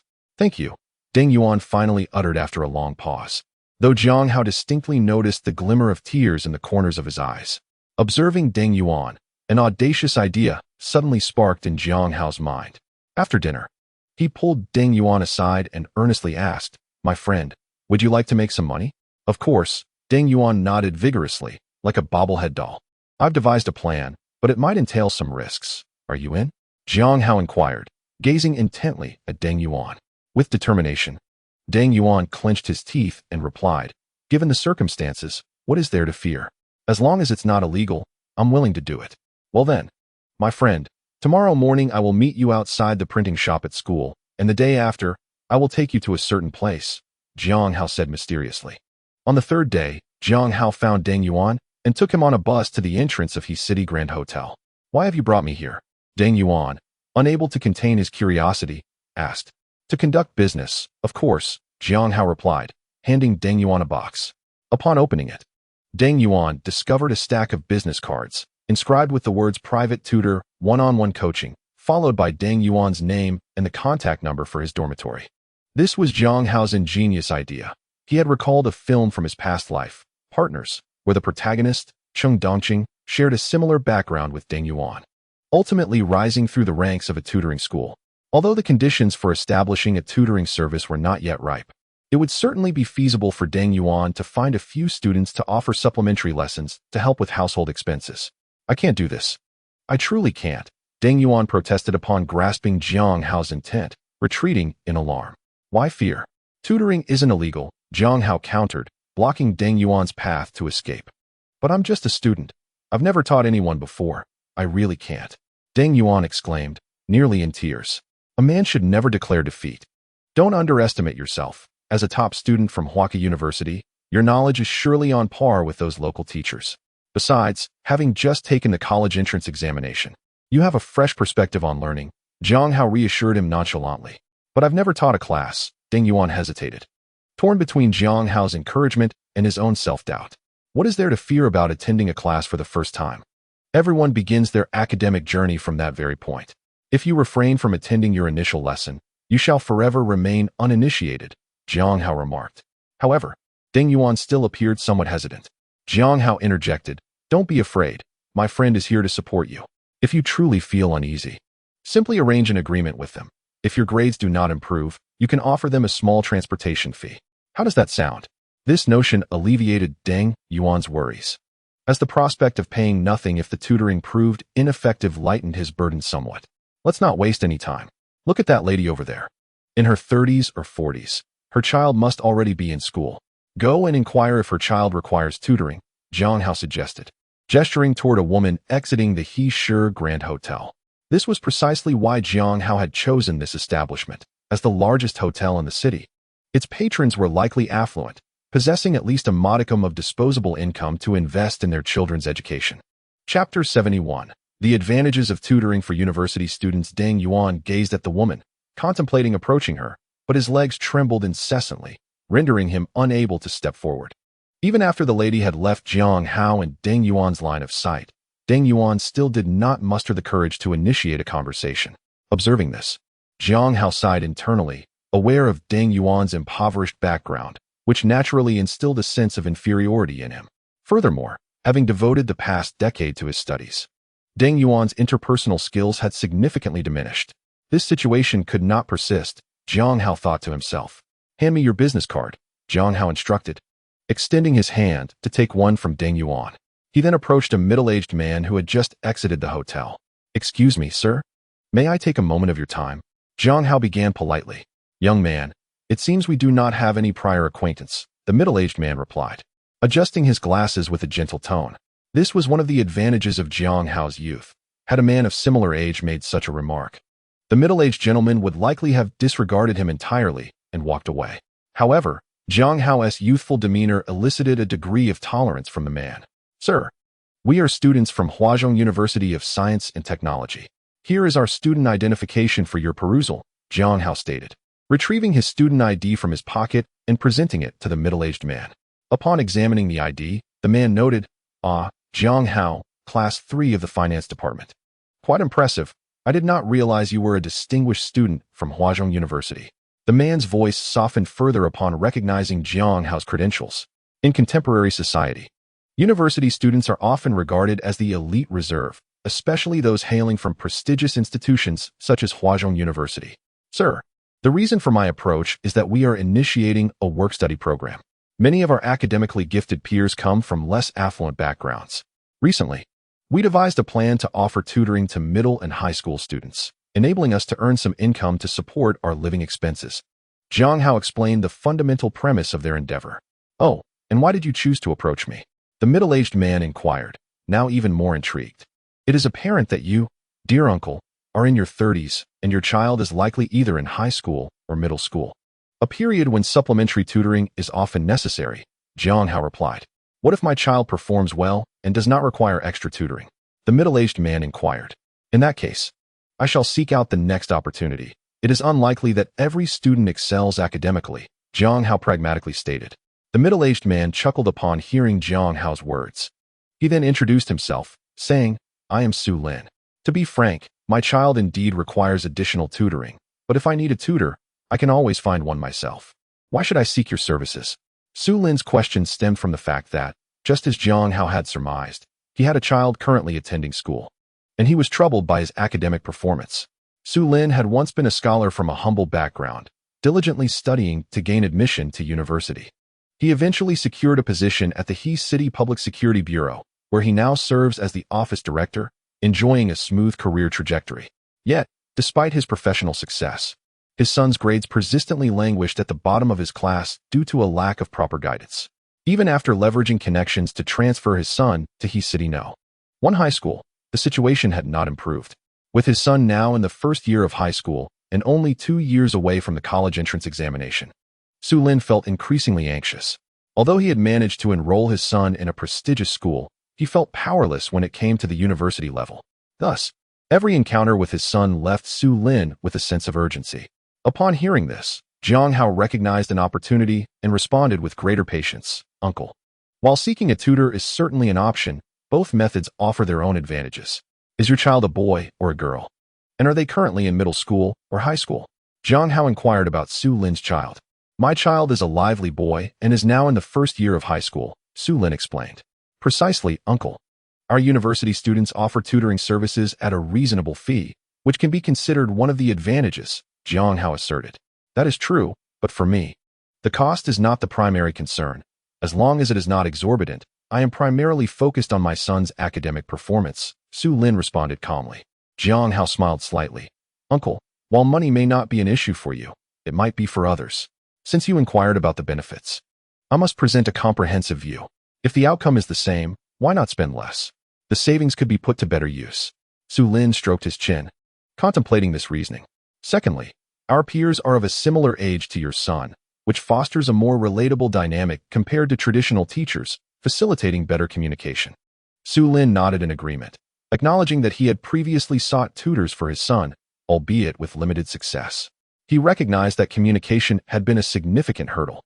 The teacher cannot be dismissed as inexperienced, yet he constantly seeks to leverage his status to exert pressure on his son. While this may pose no issue with ordinary students, his son has been indulged by family members, leading him to naturally disregard the authority of the older teacher. Consequently, the educational process devolves into a confrontation, rendering the effectiveness of supplementary lessons questionable. Noticing Su Lin nodding in agreement, Jiang Hao continued. Thirdly, teachers cannot solely focus on your child. They have their primary responsibilities and personal matters to attend to, often resulting in overly simplistic lesson preparations. In contrast, we, as university students, possess ample time and can tailor our lesson plans to suit your child's learning needs. At this point, Su Lin found himself at a loss for words. Initially, he approached Jiang Hao with a nonchalant attitude, but as Jiang Hao articulated his thoughts, Su Lin felt a genuine stir of interest. Observing Su Lin's contemplative demeanor, Jiang Hao hastily added, lastly, we have just recently transitioned from high school and are well acquainted with the psychological state of high school students. Therefore, should your child encounter emotional difficulties, we can provide targeted assistance to alleviate their mental pressure. After concluding his remarks, Jiang Hao paused, awaiting Su Lin's response. Chapter 72, The Ongoing Supplementary Lessons, Part 1. Very well, I am willing to give it a try. Su Lin ultimately made his decision. Upon hearing Su Lin's words, Jiang Hao exhaled in relief, saying, Uncle, rest assured, my classmate is a very diligent and responsible individual. He will certainly teach your child well. Su Lin, however, remained somewhat skeptical about his own child's potential. Wait, are you the tutor? Su Lin suddenly realized that he had initially assumed this young man was merely a persuasive advocate for tutoring, unaware that he was actually a classmate. Uncle, it's not me. It's my classmate. I'll call him over for you to meet, Jiang Hao said, waving to Deng Yuan, who was still standing nearby. Deng Yuan understood and approached. Hello, uncle. Deng Yuan greeted. Su Lin scrutinized Deng Yuan, who appeared earnest and wore a simple gray garment. Though worn, it was impeccably clean, imparting a sense of comfort. Let's do this. Tomorrow evening at 7, come to my home for a trial lesson. If it works out, you can tutor my son. If not, I won't let you leave empty-handed, and I'll give you 10 yuan. How does that sound? Su Lin suggested in a low voice. Sure, that sounds great. Deng Yuan eagerly agreed. Su Lin then produced a business card and a pen, writing down an address on the back before handing the card to Deng Yuan. This is my home address. Tomorrow, come here. We reside in the police housing area. Just show the card to the gatekeeper, and he will let you in. Su Lin instructed. Afterward, Su Lin glanced at his watch and hurriedly exited. See, this matter has been resolved so effortlessly, he remarked to himself. Jiang Hao patted the incredulous Deng Yuan, who held the business card, and said with ease, Thank you, third brother. At that moment, Deng Yuan could only feel a sudden surge of happiness, leading him to utter just 5 simple words. All right, let us return now. Prepare yourself well. Director Su Lin mentioned that you should give it a try. Whether you succeed or not depends on you, Jiang Hao reminded him. Understood, Deng Yuan replied softly. The following afternoon at 5 o'clock, Deng Yuan donned his finest attire and took along his high school textbooks, preparing to visit Su Lin's residence. He had inquired about the address from Zhou Yong, who informed him it was located about 7 or 8 kilometers from Huaka University. Although the distance was not particularly close, Deng Yuan resolved to walk there, determined to save 50 cents on bus fare. After making all the necessary preparations, he silently chanted to himself, "I must succeed. I must succeed," before finally stepping out of the dormitory. As it was his first experience as a tutor, Deng Yuan felt quite anxious. So he spent the journey recalling the knowledge from his high school days. His pace was not swift.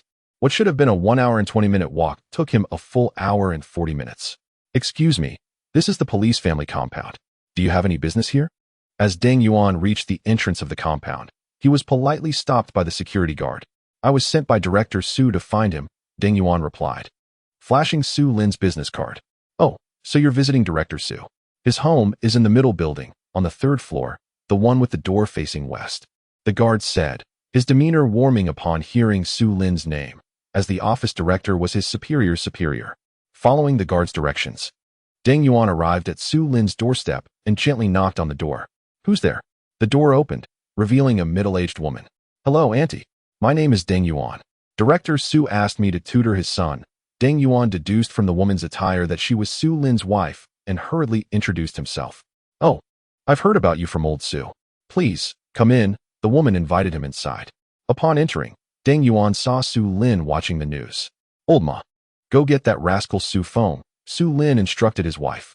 She entered the room and, after a brief moment, emerged with a 15 or 16-year-old boy. "Su Feng, this is your tutor, Deng Yuan. Starting today, he will come to tutor you every Saturday and Sunday, with a 2-hour session today," Su Lin introduced Deng Yuan. "Just him? He doesn't seem much older than I am, Dad.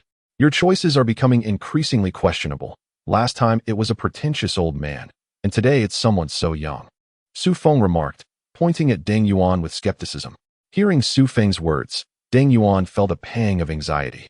He regarded this job with great seriousness, as it was crucial for his living expenses next month. At this juncture, Deng Yuan could no longer afford to maintain his politeness. He stepped forward, fixing his gaze upon Su Feng. "You are Su Feng, are you not? You believe my youth renders me incapable of instructing you effectively. I can understand that. However, I propose a wager." "What sort of wager?"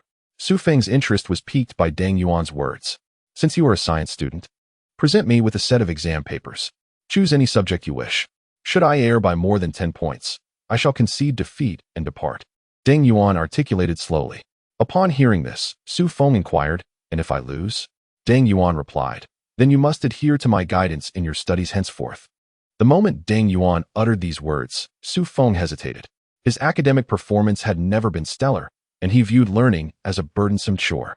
The prospect of losing and being compelled to follow Deng Yuan's directives unnerved him. "What's wrong? Are you afraid? Perhaps we should forego the wager." Deng Yuan intentionally provoked Su Feng. Being a rebellious adolescent, Su Feng could not withstand Deng Yuan's taunts. With a resolute determination, he retorted, "A wager it is. I am not intimidated by you." Deng Yuan scrutinized Su Feng for a moment before continuing to provoke him. "You wouldn't deny your loss, would you?" Su Feng huffed. "Inquire amongst my classmates. They will attest to my reliability. Enough chatter. Let us see if you can win." With that, Su Feng strode into the room, followed promptly by Deng Yuan. How did a study session morph into a gamble? Aunt Ma, feeling anxious, contemplated entering to observe. "Enough, do not intrude. They will resolve their own matters." I believe Deng Yuan possesses commendable qualities. He shares a common language with Su Feng. At least Su Feng is willing to converse with him, which is a marked improvement from his previous disregard for Teacher Wang, Su Lin interjected, halting Aunt Ma's advance. Upon entering Su Feng's room, Deng Yuan noticed an abundance of posters adorning the walls, showcasing his admiration for various singers such as Lao Lang, Lin Yiluan, and Dao Lang, with even his pencil case plastered in their images. Su Feng retrieved a test paper from his backpack and handed it to Deng Yuan, yawning as he did so. "Complete it. If you perform poorly, make haste and leave. Do not waste my time." Deng Yuan accepted the paper and examined it. It was a mathematics test of considerable difficulty. Nonetheless, Deng Yuan remained unfazed. He effortlessly extracted a pen from Lin Feng's pencil case and grabbed a piece of scrap paper from the side. Beginning to work through the problems, Su Feng watched in astonishment as Deng Yuan worked through the questions without pause. Although this test was intended for first-year high school students, The problems contained therein were genuine Olympiad questions. The reason Su Feng possessed this paper was that their mathematics teacher sought to cultivate an interest in advanced mathematics among the entire class, specifically emphasizing the test's difficulty and stating that it was normal for most students to struggle with it. Yet, Deng Yuan tackled this notoriously challenging paper with remarkable ease, prompting Su Feng to steal glances at him in disbelief. As I observed, Deng Yuan's pen swiftly danced across the draft paper, sketching auxiliary lines and formulas with remarkable speed. Su Feng, bewildered by the complexity of the problems, watched as Deng Yuan effortlessly unraveled each one. An hour and a half later, Deng Yuan stretched lazily, handed the completed test to Su Feng, and casually remarked, "Here you go, I'm done. You can check the answers." With a hint of disappointment, he added, "Alas, my skills have declined. If it had been before the college entrance examination, I would have finished this paper in an hour." Su Feng retrieved the answer key from his backpack and began to cross-check each question. To his astonishment, every answer was correct. He gazed incredulously at Deng Yuan, noting that the answer key provided only the final results, devoid of any detailed workings. Yet, it was evident that Deng Yuan had solved them all correctly. "How do you feel?" Deng Yuan inquired, observing Su Feng's dejected demeanor. "You've won," Su Feng admitted, placing the test paper down with resignation. "Very well. A deal is a deal. As a man, you know what's expected of you," Deng Yuan reminded him. Su Feng lifted his chin defiantly. "Go ahead, tell me. First, I'd like to assess your foundation. Since the new semester has just begun, please bring out your final exam papers from last term for me to review," Deng Yuan suggested. "Last semesters? Aren't I supposed to complete a new set?"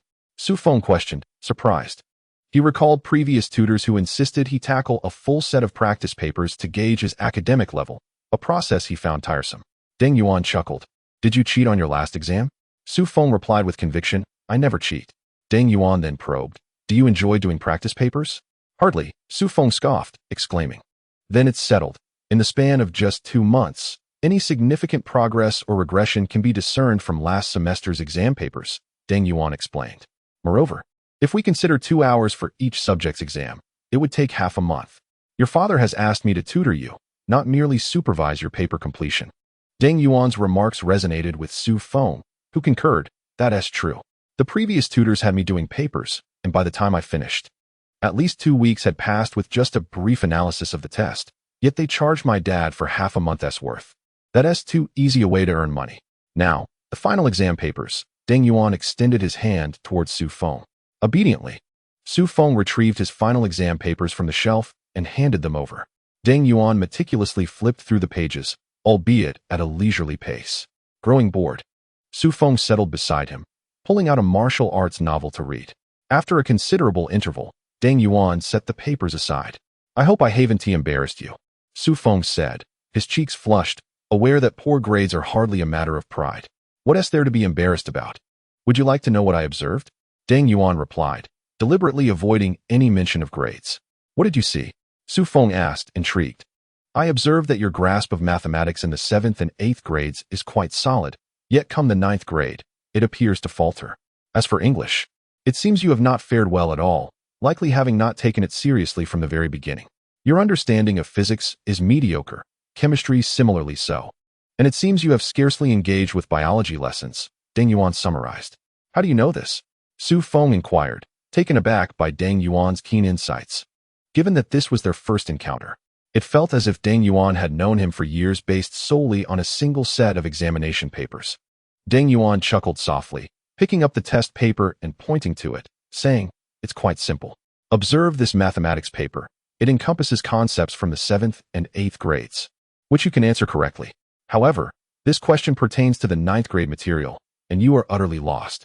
Furthermore, on this question that spans all 3 years of middle school, you answered only half, clearly stuck on the 9th grade content. As for English, your vocabulary is insufficient. You cannot even comprehend words from the 7th grade. The same applies to your science subjects. By merely examining the knowledge points in each question, one can discern your level of learning." Su Feng, feeling somewhat at a loss for words, asked, "It seems easy when you say it, but how have you managed to memorize all these knowledge points?" "One word, memorization," Deng Yuan replied gradually. "I noticed that you possess a plethora of reference books here, yet the school I attended during middle school was in a rural town. Finding a single reference book was no easy feat. Our entire class had only one book for each subject, which remained in the teacher's possession. If one wished to gain admission to high school, what could be done? Memorize everything. You could randomly select a textbook, mention a knowledge point, and I could tell you in which book and chapter it could be found. Teacher Deng, I must say, you are truly remarkable, Su Feng expressed with admiration. What is so extraordinary about it? Back in middle school, the top 10 students employed the same method. Without this skill, dreaming of entering high school is futile. Deng Yuan responded nonchalantly. My grades are dismal. I hardly studied after the 9th grade began, Su Feng admitted, feeling embarrassed. That's of little consequence, merely a minor inconvenience. For the next couple of months, we shall focus on reinforcing your middle school knowledge. As for your goal, I believe it should be to rank within the top 30 by the end of your second year in high school, Deng Yuan stated with ease. Chapter 74. During the tutoring session, Part 2, Lin Feng exclaimed, Isn't that exceedingly difficult? Difficult? Then tell me, is it not a challenge to ascend from the very bottom of the grade to the very top in just 1 year? Deng Yuan smirked, questioning Lin Feng. It seems an impossible feat, Lin Feng pondered before responding to Deng Yuan. Impossible? How so? I have achieved it, Deng Yuan replied with a hint of melancholy. Back in the second year of middle school, I was at the bottom of my grade. After the second year finals, my father was furious and took me home, refusing to allow me to study throughout the summer. Instead, he made me toil in the fields. As he spoke, Deng Yuan unbuttoned his shirt, revealing a long scar on his shoulder, twisting and turning like a centipede resting there. Do you see this? It is the result of an injury I sustained while plowing. After 2 months of farm labor, my father asked me whether I wished to pursue my studies or continue working in agriculture. At that time, I expressed my desire to learn, and my father handed me a large bundle of ballpoint pen refills, instructing me to exhaust them within the year if I truly wished to study. As he spoke, Deng Yuan gestured to illustrate the size of the bundle, and Lin Feng estimated there were at least 100 refills, implying that Deng Yuan would need to use one every 2 days. From that moment, I vowed to gain admission to university and escape the confines of rural life. Thus, that year, I dedicated myself to my studies, rising at 5 in the morning to read and continuing until 1 in the evening. The prevailing belief in our middle school was that to improve academically, there was no alternative but to memorize relentlessly. That year, I recited all the materials from my 3 years of middle school, including reference books, multiple times until I could recall entire volumes with my eyes closed. A year, more accurately, 10 months later, I successfully depleted that large bundle of refills and emerged as the top student in my grade, gaining admission to the prestigious first high school in our county. Deng Yuan reminisced with deep affection, and though much time had passed, the memories felt as fresh as if they had occurred yesterday. You may not realize, but this skill of memorization had nearly become instinctual for me. The set of exam papers you provided was quite challenging, yet I had encountered approximately 80% of the questions during high school. For instance, the first question was from the 1991 National Mathematical Olympiad. Upon seeing it, I instinctively knew the answer and merely verified it on scratch paper. Lin Feng found himself at a loss for words, muttering, Teacher Deng, I can only say that you are truly impressive. I will follow your lead. Very well, bring over your third-year math materials, and we shall commence our studies from there. Deng Yuan replied. Lin Feng retrieved his pristine third-year math book from the shelf and placed it on the table. Look, the first lesson in third-year math is on square roots, Deng Yuan stated as he opened the book, earnestly interpreting the material. Thus, Deng Yuan taught while Lin Feng learned. Their synergy palpable. As Lin Feng progressed, he sensed a transformation, although Deng Yuan adhered to the textbook. He differed from other teachers by not solely focusing on the third-year content. Instead, he interwove first and second-year knowledge with high school concepts, like threading beads on a string. This method of instruction illuminated Lin Feng's understanding, and the goal Deng Yuan set for him, to rank in the top 30 of the class, no longer felt insurmountable. Teacher Deng, you must be tired. Please have some fruit. Aunt Ma entered, addressing both Deng Yuan and Lin Feng. Thank you, Auntie. Deng Yuan graciously accepted the fruit. Mom, could you please refrain from interrupting? Lin Feng complained. He had just entered a state of clarity under Deng Yuan's guidance, where he comprehended the concepts effortlessly, leaving him with a sense of exhilaration. However, as Aunt Ma entered the room, she shattered his state of concentration, leaving him with the illusion of having struck air with a punch. All right, I shall not disturb you any further. Teacher Deng, please continue your studies. I will take my leave, she declared. Despite being reprimanded by Lin Feng, Aunt Ma bore no trace of displeasure, smiling as she exited the room. It was no wonder, for upon her entrance, she noticed that the engrossed Deng Yuan and Lin Feng were utterly oblivious to her arrival, remaining diligently focused on their studies. Had she not spoken, they might have remained unaware even now. This astonished her. In the past, during sessions with previous tutors, Lin Feng would always be glancing around, and upon her entrance, he would invariably insist on a break. Today, however, his concentration was unprecedented, as if he feared any disruption. What was the outcome? Su Lin inquired as soon as Aunt Ma stepped out. Though Su Lin feigned indifference, his question betrayed his true concern. The effect was remarkable. When I entered, Su Feng even claimed I was interrupting him. Aunt Ma replied, her delight evident. I told you, old Su, when I first observed Deng Yuan, I feared he might not be able to manage Su Feng, but now it appears your choice of teacher was indeed astute. That's reassuring, Su Lin responded, visibly relieved, as he picked up a newspaper and reclined comfortably. At 10 o'clock, Deng Yuan emerged from Su Feng's room. Initially, he had intended to conclude his studies by 9, but having spent an hour and a half on a test, he opted to extend his session by an additional hour, finally emerging at 10.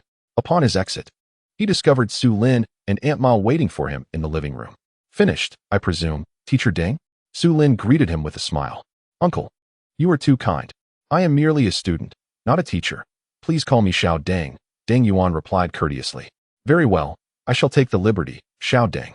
You have worked hard today, Su Lin said with a grin. Then, Su Lin turned to Su Feng, who had just come out.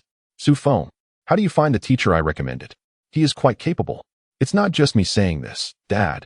Had you found me a teacher like Deng Yuan earlier, my grades would have improved long ago, Su Feng grumbled. As long as you are satisfied, Xiao Deng. Here is the plan. You shall come over every Saturday and Sunday afternoon for 4 hours of tutoring. As for compensation, how does 50 yuan a month sound? Su Lin proposed. That sounds perfect. Thank you, uncle. Deng Yuan replied, elated. With his monthly living expenses only 30 yuan, this arrangement would allow him to earn a month and a half's worth of upkeep. What was there to complain about? Then it is settled. Here is your payment for the month. You may keep it. It's getting late, so I shall have our driver escort you, Su Lin said, handing 50 yuan to Deng Yuan.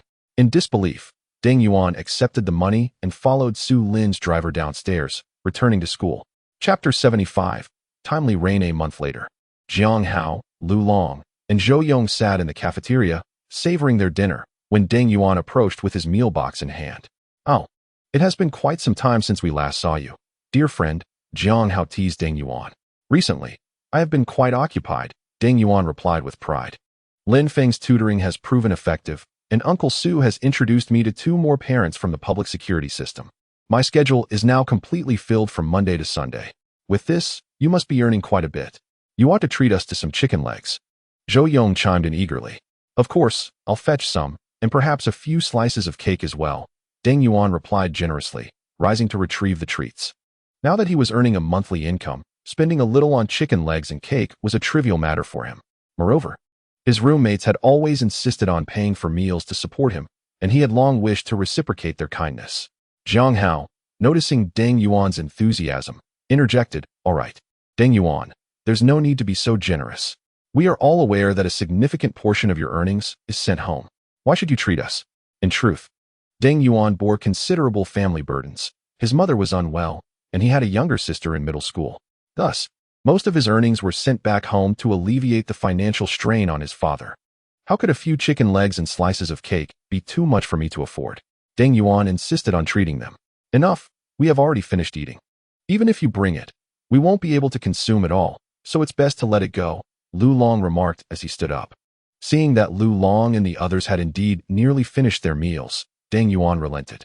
After Jiang Hao finished his meal, he sat beside Deng Yuan, waiting for him to finish before they headed back to the dormitory together. By the way, Deng Yuan, what brings you to the cafeteria for a meal today? Jiang Hao inquired curiously. Although Deng Yuan's finances had improved significantly, his time had become rather constrained. He typically opted to purchase a quick meal in the evening while heading to tutor students, and it had been a while since he had dined in the cafeteria at night. Today is Lin Feng's grandmother's birthday, and his family is celebrating. So I had the day off, Deng Yuan explained before suddenly adding, Oh, by the way, I need your advice on something. Come now, we are brothers. There's no need for formalities. Speak freely. Jiang Hao gestured dismissively. Deng Yuan hesitated before confessing. The situation is this. My current students are progressing well, and several more parents have approached me, requesting my assistance in tutoring their children. However, my schedule is quite tight. Deng Yuan, you cannot take on more students. As a university student, your primary responsibility is your studies.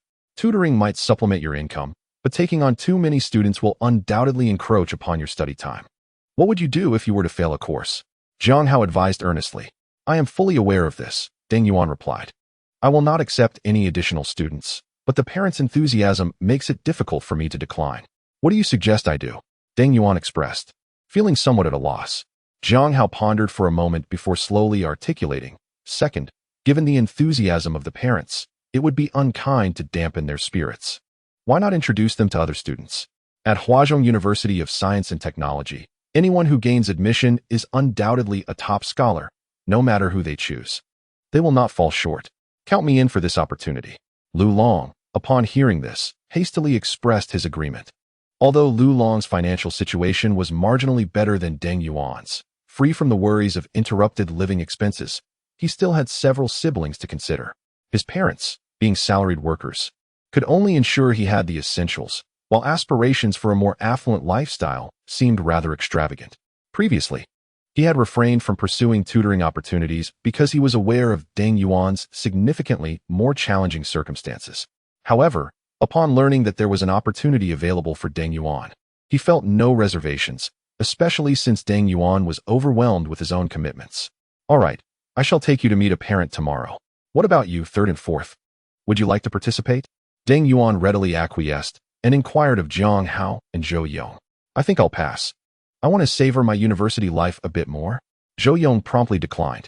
My family isn't in need of the extra income, so I'll also bow out. Jiang Hao reflected, realizing he was not financially constrained and had no desire to rely on tutoring for life experiences. Very well, I shall accompany the eldest tomorrow, Deng Yuan declared. Half a month later, the four of them sat in class, awaiting the arrival of their instructor, while Deng Yuan took out a small notebook to jot down notes.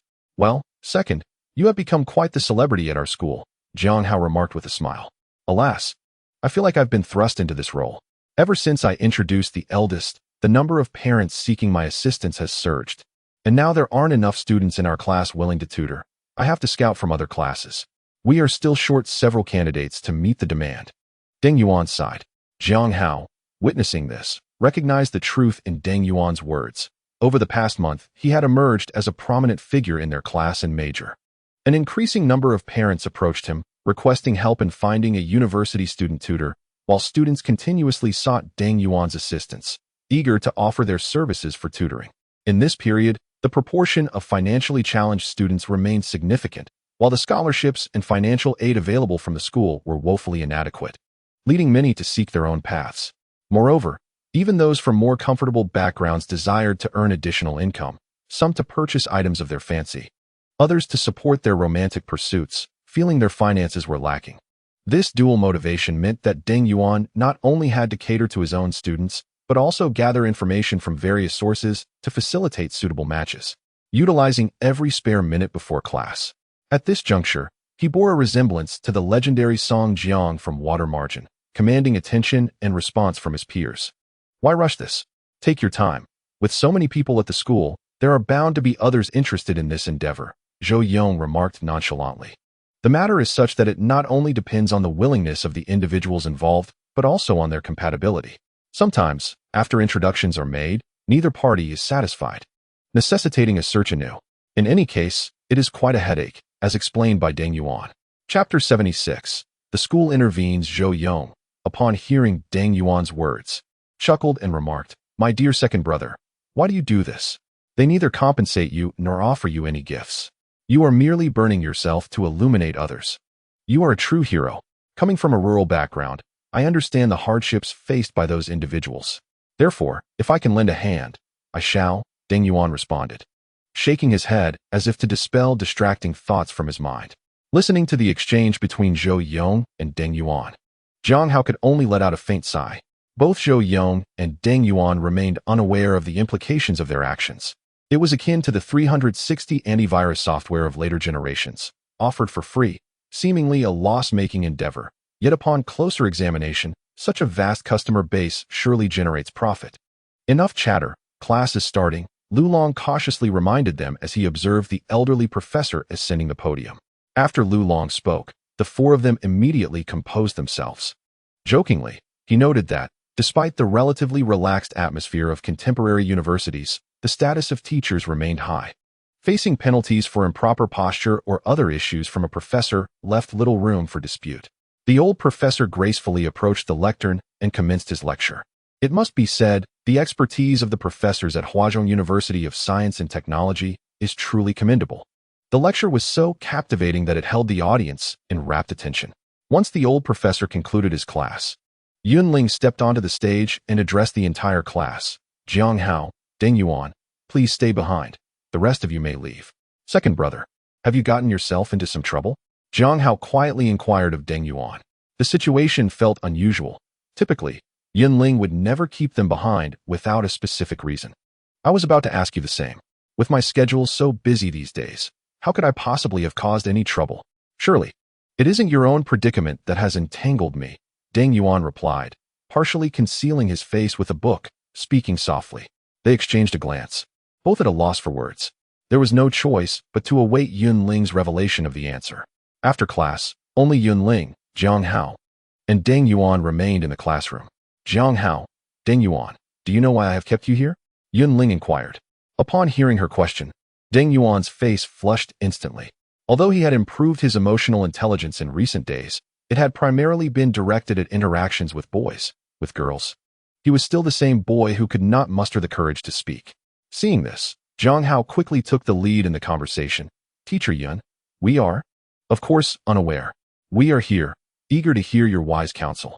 Rest assured, should you instruct us to chase away dogs, we would never pursue chickens. He added with a light-hearted tone. Yunling's expression immediately shifted upon hearing Jiang Hao's words. Am I that old? Realizing he had unwittingly ventured into a sensitive topic regarding age, Jiang Hao thought to himself, oh no, I've crossed a line. Not old at all. Teacher, how could you possibly be old? To be candid, if you donned our school uniform, people would undoubtedly believe you to be a student, Jiang Hao asserted with conviction. Enough of the banter.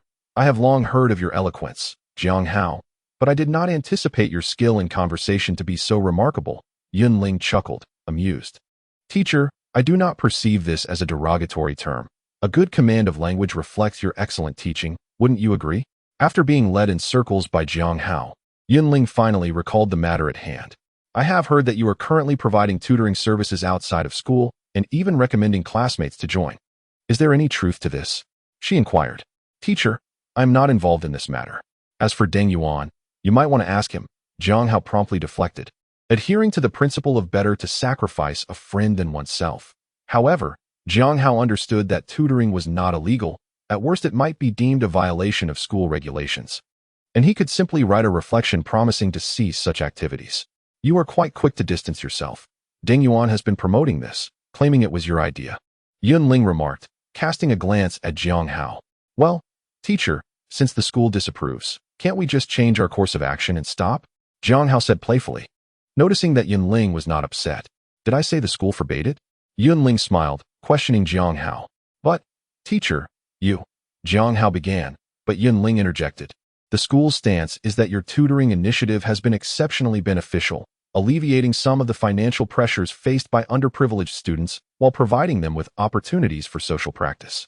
Thus, they wish to extend this program to the entire school, which is why I sought out the originators of this idea to discuss your input. Upon hearing this, Jiang Hao immediately expressed his agreement. Rest assured, teacher, we will adhere to the school's arrangements. Whatever the school requires of us, we shall comply. It was a jest. If the school intended to promote this initiative, it was undoubtedly a positive development, and Jiang Hao had no reason to oppose it. Besides, his graduation certificate remained in the school's possession, leaving him no choice but to comply. Do not be anxious. The school does not aim to strip you two of your leadership in this initiative. They simply believe it would be more effective under the guidance of the student council. Therefore, you should report to the student council now, Yunling explained slowly. Very well, teacher, we shall go, Jiang Hao said, pulling Deng Yuan toward the exit. Why are you dragging me away? Since the school desires this program, let them have it. It saves me the trouble, Deng Yuan panted after running for some time. Are you out of your mind? Jiang Hao chuckled, placing a hand on Deng Yuan's forehead. Deng Yuan swatted Jiang Hao's hand away irritably, retorting, "What do you mean by that? Then why did you express such sentiments?" Jiang Hao countered. Deng Yuan, curious, asked, "What is the issue? Why are you reacting so strongly?" "Brother, you fail to grasp the implications," Jiang Hao whispered. "Consider this. You are currently volunteering. Naturally, it is exhausting and does not yield monetary gain. However, it cannot remain this way indefinitely. This endeavor will eventually be established on a formal basis, and once it is, the revenue could reach millions, even tens of millions." "Millions? Tens of millions? Brother, are you jesting?" Deng Yuan was taken aback by Jiang Hao's words. "In jest, consider this. Once everything is set in motion, it cannot remain free indefinitely. Even if you possess a sense of moral duty and refrain from charging the students, surely the parents' contributions must be acknowledged. Collecting merely 10 yuan from each individual accumulates significantly, and this revenue is incessant as new students enroll annually. Once they embark on their academic journey, their performances will vary, necessitating additional tutoring. However, they tend to seek assistance independently. Why would they approach me?" Deng Yuan remained somewhat perplexed. Chapter 77. Where have I seen you before? Have you lost your senses, second brother? Don't they need to pay for private tutoring? Don't they require time? Isn't it more convenient to come directly to you? Jiang Hao replied, exasperated. Third brother, what do you imply? Deng Yuan pondered Jiang Hao's words carefully before responding. Naturally, we must take the lead in this matter. We cannot allow the student council to monopolize it. Otherwise, after our arduous efforts, we would merely be benefiting them. Jiang Hao asserted resolutely. Very well, third brother, I shall heed your counsel, Deng Yuan readily agreed. Now, let us proceed to the student council, Jiang Hao said. Relieved to have persuaded Deng Yuan, and he pulled him toward the student council's location. It wasn't that Jiang Hao was particularly miserly about the business. Rather, he felt that given the effort he had invested and the considerable energy Deng Yuan had expended, it was disheartening to think they might easily relinquish this endeavor to the student council. As they approached the small building to the north of the school's grand auditorium, the student council came into view. Jiang Hao inhaled deeply, aware that a test awaited them. According to Yunling, the school did not intend to wrest this opportunity from them. Yet the individuals within the student council were another matter entirely. It is vital to recognize that anyone capable of entering Huazhong University of Science and Technology is no fool, particularly those in the student council who are astute and shrewd, possessing not only high intelligence but also emotional acumen. What he could discern, others, even if less perceptive, would certainly not overlook. In the face of such substantial interests, persuasion may not suffice. Upon entering the student council building and gazing at the rows of rooms, Jiang Hao couldn't help but smile wryly. They had rushed in without inquiring which individual or department they needed to approach. Moreover, at this moment, there were no nameplates on the doors, so even if they knew whom to seek, they would be at a loss as to which room to enter. Perhaps we should return and ask Teacher Yin, Deng Yuan suggested hesitantly. Forget it. How much time would you waste going back and forth? By the time you return, the opportunity will have passed, Jiang Hao replied. While they were caught in their indecision, a door creaked open, and a fair-skinned girl emerged, carrying a water bottle, clearly having stepped out to fetch water. Excuse me, senior. Could you please pause for a moment? Jiang Hao hastily approached and stopped the girl. Yes, what can I assist you with? The girl inquired, seemingly indifferent. Well, senior. Jiang Hao paused briefly and explained, we received a notification from the counselor to coordinate with the student council regarding the tutoring activities. However, we forgot to inquire about which person to contact, so we wanted to ask if you, senior, might know. Oh, so it is you. You are under the direct supervision of our President Liu. Please follow me, the girl said, turning to return to her room to drop off her water bottle before leading Jiang Hao and his companion upstairs to the third floor. May I ask your surname, senior? Jiang Hao inquired as they walked. My name is Wang Yan, a member of the arts department of the student council, currently in my second year. Wang Yan introduced herself succinctly. Then, casting a sidelong glance at Jiang Hao and his friend, she remarked with a hint of meaning. You two have certainly tarnished the reputation of our student council somewhat. Upon hearing this, Jiang Hao quickly pressed for clarification. Senior, I'm not sure what you mean. It seems we haven't done anything significant. Wang Yan, observing Jiang Hao's innocent expression, chuckled softly. It's quite a coincidence. One of the students you tutored is the child of our deputy director from the education department. Thanks to your tutoring, his grades have improved significantly. That day, he dined with our principal and specifically mentioned this matter, expressing his appreciation for this initiative from Huazhong University of Science and Technology. However, he mistakenly believed that this activity was organized by our student council, thus commending us. Upon hearing this, Principal Yu was delighted and considered the initiative meaningful, which led him to commend President Liu, leaving her utterly confused about the situation. It was only after extensive inquiry that we discovered this activity was organized by you two freshmen. I heard that the principal asked the office director to prepare a report praising the student council, only to find out about this mix-up. Would you not agree that this has somewhat embarrassed our student council? Listening to Wang Yan's account of the events, Jiang Hao and Deng Yuan were left speechless, never having anticipated that their tutoring would lead to such a situation due to a casual remark from a parent. At that moment, two male students approached from around the corner of the staircase. Well, what brings our Minister Wang to the third floor? It's quite a rare visit. And who are these two? New freshmen? One of the boys greeted enthusiastically. However, Jiang Hao noticed that while the boy spoke amiably, his eyes were cautiously scrutinizing him and his companion. Jiang Hao understood that they were likely encountering Wang Yan's admirers. It was only natural. A girl as beautiful and amiable as Wang Yan would certainly attract attention from suitors. You are mistaken. These two are the ones responsible for organizing the tutoring activity. President Liu wished to speak with them, and they were unfamiliar with the way, so I'm merely guiding them, Wang Yan quickly clarified. Then, turning to Jiang Hao and Deng Yuan, she continued. These two are also members of the student council. This is Minister Liu Tong from the External Affairs Department, and Minister Wang, he from the Sports Department. Jiang Hao secretly smiled at Wang Yan's words, sensing that she was likely aware of Wang He's interest in him. Although her tone was polite, it carried an unmistakable distance. However, he did not notice that Liu Tong, who had previously displayed no particular expression, suddenly changed his demeanor upon hearing about the tutoring activity, scrutinizing both Jiang Hao and Deng Yuan intently. Ah, this junior, I feel as if I have seen you somewhere before. Wang Yi seemed to recall something suddenly.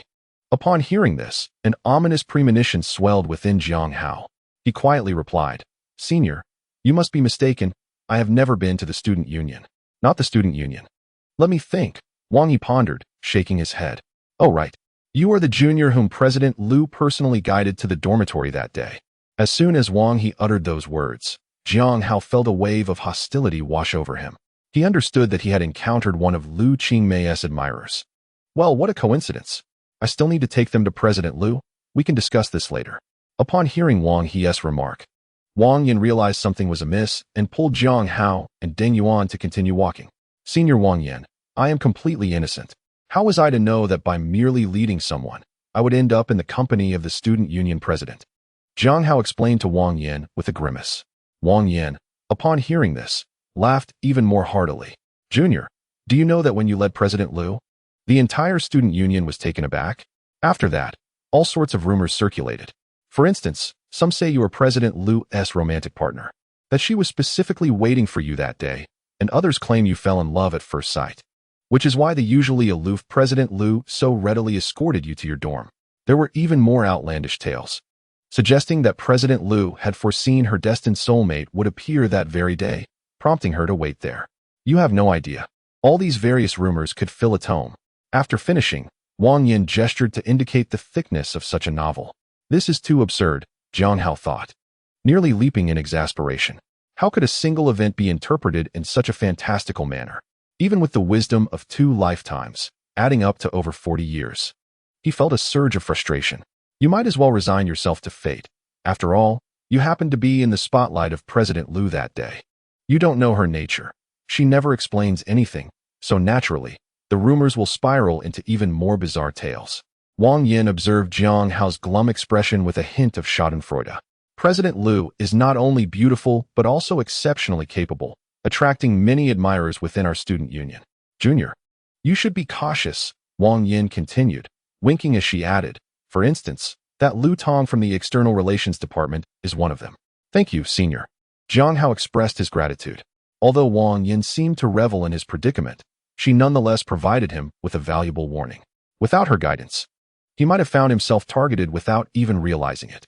Wang Yin led them to a halt before a door on the third floor, gently tapping on it. A clear, melodious female voice resonated from within. Who is it? President, the two students involved in the tutoring initiative have arrived, one of whom is a familiar face. Wang Yin chuckled. Subsequently, she opened the door and ushered Jiang Hao and Deng Yuan inside. Upon entering, Jiang Hao beheld Lu Qingmei diligently reviewing documents at her desk. Likely due to her role in the student council, Lu was dressed formally in a tailored suit, her demeanor exuding an air of authority. As Lu finished her review and looked up, she spotted Jiang Hao standing there. Ah, it's you, Junior. The recent events were still fresh in her memory, and she certainly recognized him. Indeed, it's me, Senior, Jiang Hao responded with a wave. Wang Yin, could you please pour them a glass of water? Lu moved to the sofa and seated herself, gesturing for Jiang Hao and Deng Yuan to join her. They approached the sofa and took a seat, and soon after, Wang Yin served them each a glass of water. Senior, your office is quite impressive, Jiang Hao remarked playfully as he surveyed the surroundings. Indeed, Lu Qingmei's office was spacious. Measuring about 50 to 60 square meters, equipped with a long table, a ceiling fan, a sofa, and a small lounge area. Such conditions were unmatched even by the office of a county mayor. This is all the legacy left by previous student council presidents. I merely benefit from their foresight. Lu explained with a smile. Senior, now that we are here, please let us know if there are any instructions from the student council, Jiang Hao said candidly. Wang Yin, I would appreciate it if you could summon Minister Lu Tong from External Relations and Minister Sun Ji from the Organization Department, Lu requested courteously. Certainly. I will go fetch them now, Wang Yin replied before stepping out. Lu Qingmei took a gentle sip of tea before addressing the juniors. The reason we have called you here is that the student council believes your tutoring initiative has been remarkably successful. It has not only supported fellow students, but has also garnered praise from parents, achieving multiple benefits. She then shifted her tone, continuing, however, this initiative does have its shortcomings. Firstly, at Huazhong University of Science and Technology, there are many impoverished students in need of assistance, and the two of you alone can only reach a limited number. Secondly, despite the goodwill behind your efforts, operating as individuals can sometimes lend an air of impropriety, attracting unwarranted criticism. Thus, the school wishes for the student council to assist in broadening the scope of your tutoring activities and to endorse your initiative under the university's name, with no ulterior motives. Lu Qingmei's remarks were both reasonable and heartfelt. Had Jiang Hao not previously discussed this with Deng Yuan, Deng would have readily agreed. Jiang Hao smiled subtly before responding, Senior, or should I say, President Lu, I must say that the school's endorsement of our initiative is undoubtedly a positive development, and we are genuinely pleased. However, we have worked diligently for an extended period, and this event has grown significantly, gaining influence. It would be unjust for the school to claim the fruits of our labor so abruptly. Such an action could tarnish the school's reputation, wouldn't you agree? Therefore, I wish to express that while the school may lend its endorsement and participate in management, the authority should ultimately remain with us. Jiang Hao's words, though gentle, conveyed a firm resolve. His sole aim was to retain control over this matter. Lu Qingmei furrowed her brow, taken aback by Jiang Hao's tenacity. Engaging in dialogue with him made her forget his age, as if she were conversing with one of the school officials. I must confess, this issue has sparked controversy within our student council. Some believe it would be best to relinquish this matter to the student council entirely to avoid complications. Lu Qingmei stated softly. Others, as you mentioned, advocate for granting you the lead, with our student council serving merely as a regulatory body. Lu, what is your stance? Jiang Hao inquired, fixing his gaze on Lu Qingmei. My inclination leans towards the latter option. Granting you the authority while our student council acts as a regulatory entity to oversee and promote your activities, Lu Qingmei replied. At that moment, the door to Lu Qingmei's office swung open, and Lu Tong entered, accompanied by an upperclassman. Chapter 79, Contest for Control of the Event. President. Sun Ji and Lu Tong spoke in unison. However, upon seeing Jiang Hao, Lu Tong's expression shifted, becoming somewhat aloof. Please, take a seat. These two are Jiang Hao and Deng Yuan, Lu Qingmei gestured. President, we have already met downstairs, Lu Tong interjected hastily. Lu Qingmei then introduced Lu Tong and Sun Ji. This is Sun Ji, the head of organization, and this is Lu Tong, the head of external relations. They are both pivotal members of our student council.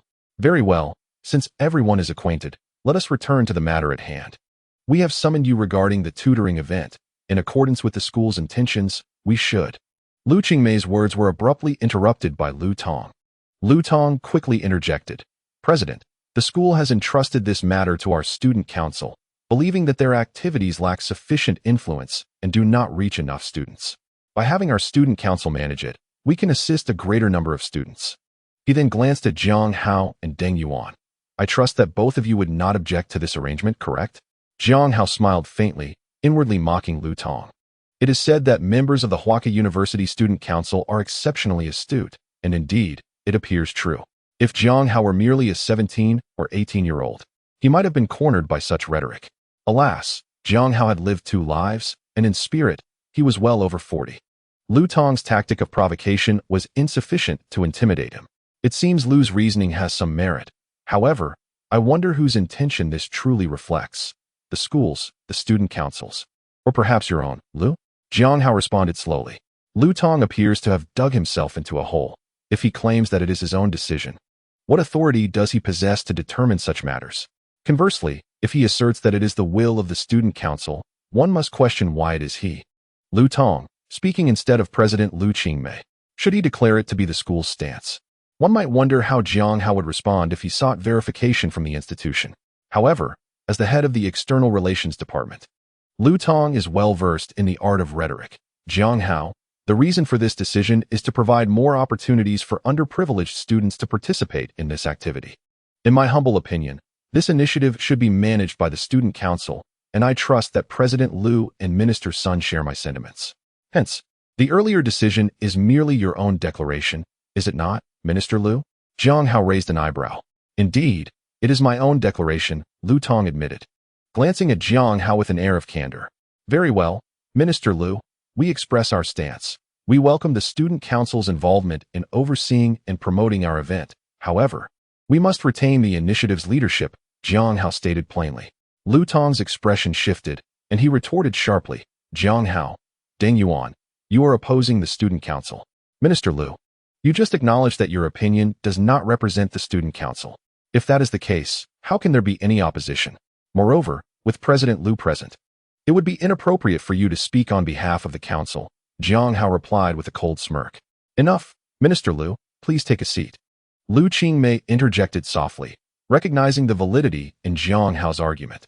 This initiative originated from them, and it would indeed be somewhat inappropriate to hand it over to the Student Council without any promotional efforts or modifications. Otherwise, we would be unable to account for it with the school, she added. Lu Qingmei relished Jiang Hao's subtle provocation of Lu Tong, as Lu Tong often disregarded her directives, making unilateral decisions due to his position as the External Relations Department head, which granted him the ability to secure numerous sponsorships. Moreover, he harbored a romantic interest in Lu Qingmei, which further fueled her disdain for him. In response to Lu Qingmei's abrupt inquiry, Jiang Hao contemplated carefully before responding. Indeed, Senior, if we were to assume leadership, Deng Yuan and I would adopt a 3-step approach. The first step would involve leveraging the Student Council's influence among the student body to promote this activity and gather information regarding underprivileged students, subsequently compiling the data. The second step would entail establishing a company to facilitate this initiative. Wait, Lu Qingmei interrupted. You intend to establish a company? Certainly, Senior.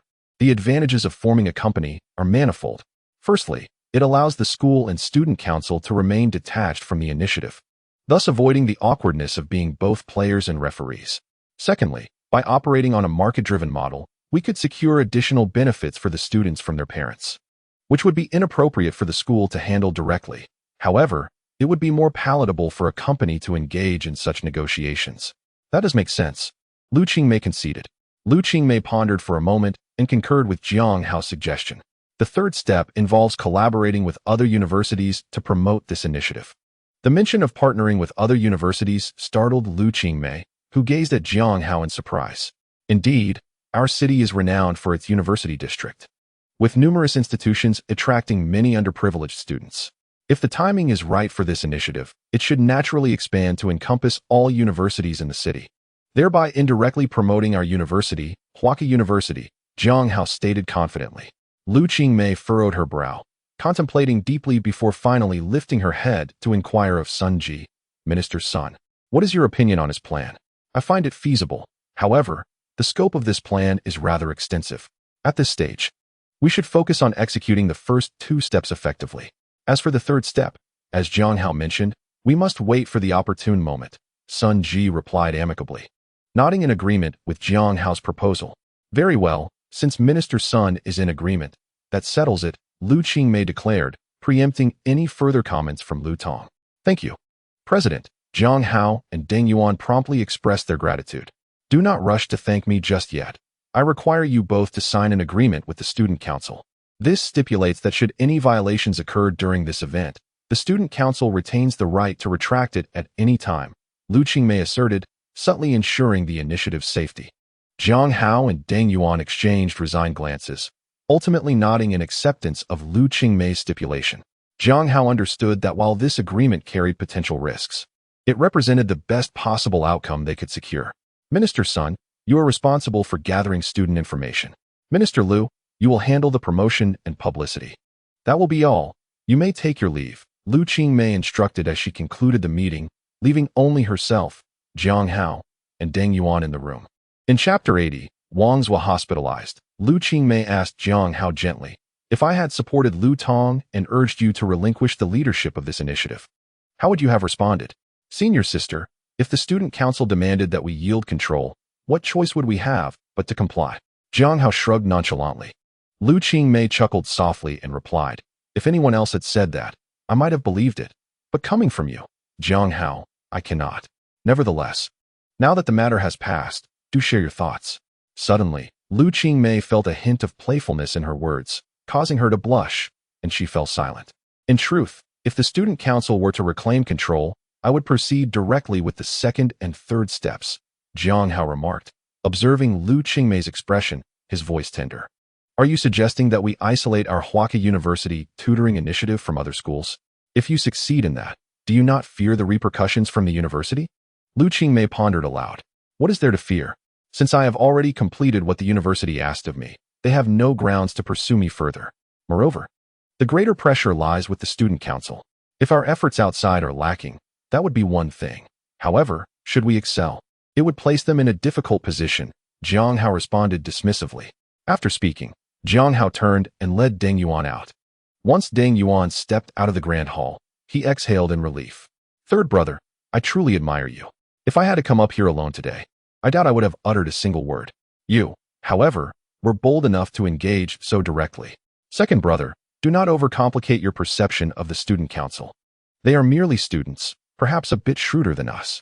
Their authority is rooted in the school's foundation. If the school does not intervene, they dare not act recklessly. Jiang Hao replied dismissively. Upon finishing his statement, Jiang Hao noticed Deng Yuan looking at him with a peculiar expression. He couldn't help but ask, Second brother, why are you looking at me like that? Deng Yuan chuckled and patted Jiang Hao's shoulder. Third brother, you say the members of the Student Council are more astute than me, and I can accept that. But more astute than you? You would be a monkey with a tail. Who could possibly be more clever than you? Enough of that. Second brother, you have much to do ahead. You need to register a company and gather student information. This venture is likely unprecedented in our city, and you will need to seek assistance from the school to facilitate it, Jiang Hao advised slowly. Can I manage that? Deng Yuan gazed at the multitude of tasks ahead, feeling overwhelmed. Second brother, you must have confidence in yourself. Consider this. Anyone who gains admission to Huaka University is exceptionally intelligent. Just tackle one task at a time, and you will be fine, Jiang Hao encouraged him. All right, I'll give it a try. I suppose this is a case of being pushed into the deep end. Deng Yuan hesitated. Thus, Jiang Hao and Deng Yuan arrived at the dormitory entrance. Just as they reached the door, Jiang Hao spotted an unexpected figure. Lin Hu. Brother Hu. What brings you here? Jiang Hao stepped forward, curious. Lin Hu opened his mouth to speak, but the dormitory supervisor approached and addressed Jiang Hao. Jiang Hao. This must be your friend. He has been waiting here for quite some time. While that is not an issue, he has been smoking incessantly. And he hasn't responded to my inquiries or heeded my advice to stop. Ma'am, I apologize. Second brother, could you please fetch a broom to help me sweep away this cigarette? But my friend and I have some matters to discuss, Jiang Hao said, turning to Deng Yuan. Go ahead and handle this. I will take care of it. Deng Yuan readily agreed upon assessing the situation. Once everything was arranged, Jiang Hao turned to Lin Hu and asked, Brother Hu, what is wrong? Why did you come here suddenly? Is there something concerning Wang Go? Without warning, Lin Hu grabbed Jiang Hao and started running outside, saying, Hao, Wang Go is in the hospital and wants to see you. Come with me. Jiang Hao's heart raced at the news. Wang Go was hospitalized? Hadn't he gone to deal with business in Wanbei? How could he suddenly be in the hospital? However, observing Lin Hu's urgency, Jiang Hao realized he would not be able to inquire further at that moment and simply followed Lin Hu to the car he had driven. Though flustered, Lin Hu still remembered that Jiang Hao disliked ostentation, so he parked the car at a distance. It took a while for Jiang Hao and Lin Hu to reach the vehicle. As they continued their journey, Lin Hu drove while Jiang Hao occupied the passenger seat. Racing towards the hospital, wasn't Brother Wang in good health? How could he suddenly be hospitalized? Jiang Hao inquired during the ride. Don't mention it. It's all because of the Gu family, Lin Hu replied, maintaining his focus on the road. The Gu family? Jiang Hao echoed softly, then asked, what is their background? Lin Hu elaborated. Well, Hao, our brothers Wa has a substantial business in Anhui province, but there are a few rivals who can contend with him. And the Gu family is one of them. They hail from a lineage of prominent merchants in Anhui. However, after the establishment of the nation, they vanished for a time when the situation turned unfavorable. But now, following the reform and opening up policy, they have re-entered the business arena. Their connections in Anhui are quite formidable, so even though they started later than Brothers Wa, their business scale is not at all inferior. This time, Brothers Wa personally went to Anhui to oversee the establishment of supermarkets, primarily to guard against interference from the Gu family. Upon hearing this, Jiang Hao began to grasp the situation. So you mean to say that the Gu family ultimately succeeded in disrupting the supermarket business? He queried. Indeed, Lin Hu nodded, continuing. Initially, our supermarket business was thriving, and seeing its success, the Gu family decided to stake their claim by opening their own supermarkets. That would have been acceptable. Everyone could compete based on their abilities. However, the Gu family resorted to underhanded tactics. They noticed our financial constraints and sent Li De, the president of the Anhui branch, to approach Brothers Wa, claiming he could provide a loan. Naturally, Brothers Wa was overjoyed and verbally agreed on the loan amount with Li De, while simultaneously pushing forward with his expansion plans in northern Anhui. However, on the day the funds were supposed to be released, Li De inexplicably cited incomplete paperwork as an excuse to withhold the loan. This left us in a dire predicament, having already invested significant initial capital into numerous supermarket projects. Now, with the funds unavailable, what were we to do about the money already spent? Upon hearing this news, Brothers Wa could no longer contain himself and spat out blood, resulting in his hospitalization. Which hospital is Brother Wang in? Is his condition serious? Jiang Hao absorbed Lin Hu's information before continuing to inquire. Brother Wang is at the Anhui Provincial Hospital. The test results haven't come back yet, but it appears his condition is rather grave, and he is currently receiving treatment, Lin Hu responded. Hearing this, Jiang Hao felt relieved knowing Brothers Wa's life was not in danger, and he settled back into the car, awaiting their arrival at the hospital to see Brothers Wa. Simultaneously, Lu Tong returned home in his private vehicle. His residence was located on the outskirts of his city, a charming three-story villa adorned entirely with ceramic tiles, topped with glazed tiles. The exterior radiated a splendid and opulent aura. Upon arriving, an aunt approached and took Lu Tong's backpack from him. Aunt Li, is my father home? Lu Tong politely inquired. He's in the study upstairs. Dinner is ready. Would you like to eat now or later? Aunt Li asked Lu Tong. This was customary in Lu Tong's household. His father, coming from a farming background, maintained the habit of having meals early, whether it be breakfast, lunch, or dinner. However, Lu Tong returned home quite late from school. As a result, his parents typically finished their dinner early, leaving Aunt Li to prepare a few dishes for him upon his return. I will go and see father first, Lu Tong remarked to Aunt Li before heading straight upstairs. Upon reaching a room on the second floor, he gently knocked on the door and slowly entered. You're here, his father, Lu Yuan said, lifting his gaze from the documents he was reviewing upon hearing the knock. Lu Tong gazed at his father with admiration and respectfully replied, Yes, father, I have arrived. It is no wonder that Lu Tong held his father in such high regard. Lu Yuan was once a humble farmer from the countryside. In 1985, a community initiative came to their village seeking laborers. The astute Lu Yuan recognized this opportunity and, employing all his ingenuity, successfully secured a position, thus moving to his city. A year later, dissatisfied with a lifetime of menial labor, Lu Yuan resigned and adeptly transformed himself into a prosperous businessman in his city. In just a decade, he metamorphosed from a farmer into a wealthy entrepreneur. Without Lu Yuan's financial backing, how could Lu Tong, the Minister of External Affairs for the Student Council, enjoy such prestige and influence, even commanding respect from Lu Qingmei? What is it? Lu Yuan inquired, observing Lu Tong. After a moment's contemplation, Lu Tong finally spoke. Father, I was unable to take charge of the tutoring initiative as you wished. What happened? Lu Yuan asked, his tone tinged with discontent. Sensing his father's dissatisfaction, Lu Tong hastily explained. Father, the situation unfolded as follows. He then recounted the events of the day in detail.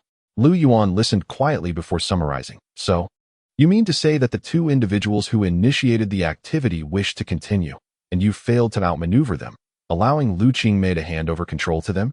Yes, Lu Tong admitted, lowering his head. Lu Tong, you have erred in this matter, Lu Yuan stated calmly. Upon hearing this, Lu Tong bowed his head even lower, too intimidated to retort, yet internally grappling with a sense of injustice, struggling to comprehend where he had gone wrong. Lu Yuan observed his son, well aware of his thoughts. Are you feeling somewhat resentful? He asked lightly. Father, I do not dare, Lu Tong quickly replied. Do not dare. That suggests you are still dissatisfied. Lu Yuan remarked with a scoff. Your approach has been overly ruthless, always seeking to engage in ventures with no investment. This is your greatest flaw, and I have admonished you countless times. Have you ever truly listened? Take today's events. For instance, you relied too heavily on the student council's authority to secure the initiative. But they were not swayed by such tactics. What a futile endeavor that turned out to be. Had you offered a few thousand yuan to persuade those two students, they might have willingly relinquished the project. Remember, force is not omnipotent. It is the promise of profit that endures. Listening to Lu Yuan, Lu Tong broke into a cold sweat, then sincerely addressed him. Father, I realize my mistake. Knowing that is good. Now, go find those two individuals and inform them that I am willing to purchase their company for 200,000. Lu Yuan responded coldly. Hearing this, Lu Tong grew anxious. Father, this is merely a school activity. Spending 200,000 to acquire it seems excessive. Lu Tong could not comprehend why he merely mentioned this event in passing, and yet Lu Yuan appeared almost obsessed with securing it. Unable to understand, are you? Very well. Allow me to elucidate, Lu Yuan said, placing his pen down and gazing at Lu Tong. Do you know of the Lanling Club in the western suburbs of Hesh City? Yes, father, Lu Tong replied hastily. How could he not know of the illustrious Lanling Club? It was established by the prominent businessman Yin Fa, specifically catering to the affluent of Hesh City. Within the Lanling Club, an array of luxury goods is available, alongside a racetrack and a shooting range. As long as one pays the exorbitant membership fee, they can enjoy these amenities free for a year, making it the premier choice for Hesh City's elite. Now, do you think this club is profitable? Lu Yuan inquired again. Not at all, Lu Tong confidently replied. Having visited the Lanling Club with Lu Yuan, he understood that despite the exorbitant membership fees, the costs to maintain such an establishment were equally staggering. Even without calculations, it was evident that it operated at a loss. He had often pondered why the astute Yin Fa continued to run a seemingly unprofitable club. In ancient times, when someone passed the imperial examination, the gentry of their hometown would bestow generous gifts. Do you know why? Lu Yuan asked Lu Tong. Without hesitation, Lu Tong replied, it's an investment, betting that this individual will achieve greater success, thereby elevating their own status. A hint of admiration flickered across Lu Yuan's face. Indeed, the rationale behind Yin Fa's Lanling Club is quite similar. Although it appears to be a financial drain, Yin Fa utilizes it to forge connections with the powerful in Anhui province, gaining access to invaluable information. This is one reason why his business has flourished in recent years. Now, can you articulate why I am so invested in this tutoring activity? Lu Yuan continued to question Lu Tong. Father, do you mean that through this tutoring initiative, we can connect with numerous parents of students? While they may not possess the wealth of the top-tier elite, collectively, their influence cannot be underestimated. After all, parents who prioritize their children's education are unlikely to be of low status, Lu Tong replied thoughtfully. Yes, that is correct, though you are only partially accurate. Lu Yuan nodded in acknowledgement. Partially accurate? Lu Tong gazed at Lu Yuan in surprise. Lu Yuan slowly explained. Your understanding is indeed only partially correct. The reason I value this activity lies in three main purposes. The first you have already articulated. The second point to consider is, what will today's college students pursue in the future? Politics or business? Lu Tong readily answered. Lu Yuan continued to elucidate. Indeed, whether in politics or business, forging a benevolent connection now will benefit us immensely. One can never predict when it might prove advantageous. The third intention is to engage in acts of kindness. Our family, the Lu clan, has risen too swiftly, and in the process, we have committed numerous unsavory acts. Albeit legal, they are hardly moral. Therefore, it is essential to cleanse our family's reputation through this initiative. Father, I comprehend. Lu Tong felt a deep respect for his father, with such a seemingly trivial matter. His father had contemplated so much and so far ahead. Lu Yuan slowly responded, "It is good that you understand. Now, go and ensure this matter is executed well. Remember, I am aging, and this family legacy must eventually be entrusted to the next generation. However, you have two younger brothers. Should you disappoint me, I am not obliged to pass this legacy solely to you." "Very well, father, I shall attend to it immediately," Lu Tong replied, beads of perspiration forming on his forehead. He was acutely aware of his father's immense wealth, with the family fortune amounting to no less than several million. If Lu Tong wished to live in such ease, he could not afford to lose this support. Should his father decide to bequeath the estate to his brothers, even if he retained a share, it would be contingent upon their favor. Moreover, what has transpired regarding Lu Qingmei? Lu Yuan's thoughts shifted, prompting him to inquire further. "Well, father, I have pursued Lu Qingmei for quite some time, yet she remains unyielding," Lu Tong continued. Lu Yuan's gaze suddenly sharpened, and his tone grew increasingly stern. The fact that Lu Qingmei is of the Lu family's direct lineage is known to very few. Thus, this presents your opportunity. Why do you think I meticulously arranged for you to join the student council and wholeheartedly supported your endeavors? It was to facilitate your pursuit of Lu Qingmei, allowing you to circumvent a decade of struggle. Do you truly believe that my wealth flows effortlessly? Seeing his father's expression, Lu Tong hastily assured him, "Father, rest assured. I will win Lu Qingmei's heart." "Very well, proceed with this matter first, and then devote yourself wholeheartedly to pursuing Lu Qingmei. As for your studies and the student council, moderation will suffice," Lu Yuan intoned solemnly. Jiang Hao and Lin, who drove for approximately half an hour before arriving at the entrance of the Anhui Provincial Hospital. Lin, who retrieved a pass from the back seat and affixed it to the windshield, driving directly into the hospital grounds. "How did you acquire a pass for Anhui Provincial Hospital?" Jiang Hao inquired curiously. "It's quite simple," Lin Hu replied. "Brothers would donate a substantial sum to Anhui Provincial Hospital each year, fearing that should he fall ill, the hospital may not provide attentive care. With such a significant donation, how could they deny him a pass?" he explained while navigating through the crowded hospital. Jiang Hao found himself at a loss for words. Silently reflecting, Brother Wang's possesses an excessive sense of urgency, even investing in the hospital. After a lengthy drive, Lin Hu finally parked the car in front of a large building and led Jiang Hao inside. Accompanied by Lin Hu, Jiang Hao approached a single room on the second floor. Lin Hu pointed inside and said, "Brothers Wa is within." Jiang Hao pushed open the door and stepped inside, only to find Wang Zhuo lying on the hospital bed, his expression weary, while Qi Fei sat beside him. "Brother Wang, I've come to see you," Jiang Hao gently greeted. Wang Zhuo, with great difficulty, turned his head to catch a glimpse of Jiang Hao and attempted to rise. "Zhuo, don't move. We're here," Qi Fei exclaimed urgently. Then, Qi Fei and Lin Hu carefully helped Wang Zhuo sit up, placing a quilt behind him for support. "I apologize for the sight, Jiang Hao," Wang Zhuo said, managing a faint smile. Jiang Hao promptly moved to Wang Zhuo's side, pulled up a chair, and sat beside the bed. He expressed his concern. "Brother Wang, what happened? You seem gravely ill." Although Jiang Hao lacked medical knowledge, he could discern that Wang Zhuo was severely weakened and would likely remain bedridden for at least 10 days to 2 weeks. "It's nothing. Just an old injury flaring up from when I first started my business, back in the depths of winter while wading through water to catch chickens. I didn't expect it to resurface so suddenly. I'll be fine after a few days of rest." Wang Zhuo feigned indifference. "Well, Brother Wang, you must take good care of yourself. When Lin Hu brought me here, he mentioned the Gu family. What is the situation?"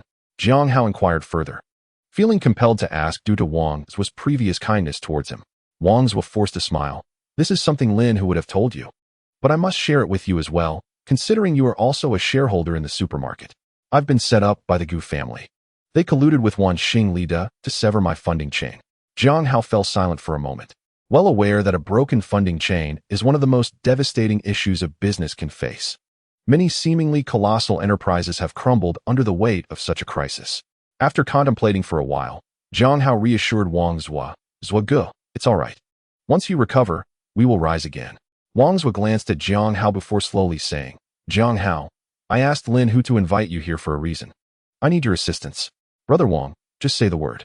I will do whatever I can, Jiang Hao promptly declared in response to Wang Zhua's words. Suddenly, Wang Zhua uttered a shocking statement. Very well, Jiang Hao. As you can see, my illness will not resolve quickly, and the company is currently facing a tumultuous period. I cannot wait for my recovery. I would like to ask you to take charge of the company's affairs during my illness. This declaration left not only Jiang Hao, but also Qi Fei and Lin Hu in stunned silence, staring at Wang Zhua in disbelief. Chapter 83. The Pursuit of Power. This is inappropriate. Jiang Hao immediately rejected Wang Zhua's proposal. It was hardly surprising. Wang Zhua's suggestion was entirely unexpected. Given Wang Zhua's current condition, he was incapable of managing company affairs. However, he had many capable subordinates who could take over in his absence. Among those Jiang Hao was familiar with were Qi Fei, Lin Hu, and Kai Pei.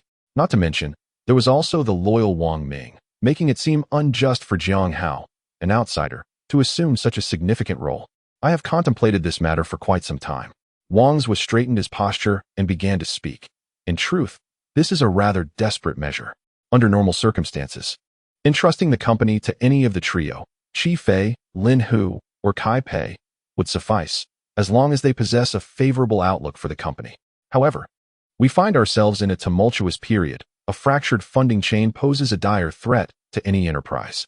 Even if I were to manage it, I would need to tread carefully. Each of the three has their shortcomings. Qi Fei possesses cunning but lacks boldness and decisiveness. Kai Pei is overly meticulous. As for Lin Hu, though he is astute in his roughness, he is ill-equipped to navigate such a complex situation. Thus, I can only entrust the company to you. Jiang Hao. Jiang Hao was taken aback by Qi Fei's high regard for him. It was well understood that Lin Hu, Qi Fei, and Kai Pei, if placed in the external world, would each be more than capable of managing a large company. Yet, in Wang Zhua's eyes, none could rival Jiang Hao. Brother Wang, I merely offered a suggestion and assisted in the preparations for Shoqing Mantiangsing. Why do you place such trust in me? Jiang Hao inquired after a moment of silence. One can discern the autumn from a single leaf. I have faith in my judgment, Wang Zhua replied confidently with a smile. Very well, Brother Wang. I shall take on this matter. Upon hearing Jiang Hao's acceptance, Wang Zhua expressed his delight. Excellent, straightforward indeed. However, Brother Wang, I have one condition, Jiang Hao stated plainly. Speak freely. The company is now yours to command. What else could you possibly wish for? Wang Zhua responded grandly. Brother Wang, you are aware that the company is currently in a precarious situation, and as I have just taken the helm, I require authority, specifically, the power over personnel. I must have the right to dismiss any employee at my discretion, Jiang Hao articulated slowly. As soon as Jiang Hao finished his statement, Wang Zhua remained unperturbed. But the expressions of Qi Fei and Lin Hu shifted dramatically. The authority over personnel is paramount within a company. Should Jiang Hao acquire such power, he would not merely be overseeing company affairs, but would effectively take control of the company itself. If he were to harbor ill intentions, he could easily abscond with company assets. For instance, if Jiang Hao intended to utilize company funds and Kai Pei opposed him on grounds of improper use, without personnel authority, Jiang Hao would be powerless against Kai Pei and would have to forego accessing those funds. However, once he possesses personnel authority, Jiang Hao could effortlessly reassign Kai Pei, appointing a compliant financial supervisor in his stead to access those funds. Very well, Wang Zhua replied without hesitation to Jiang Hao's request.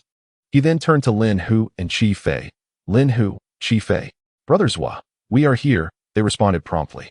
You both heard what I just said, correct? You shall bear witness to this.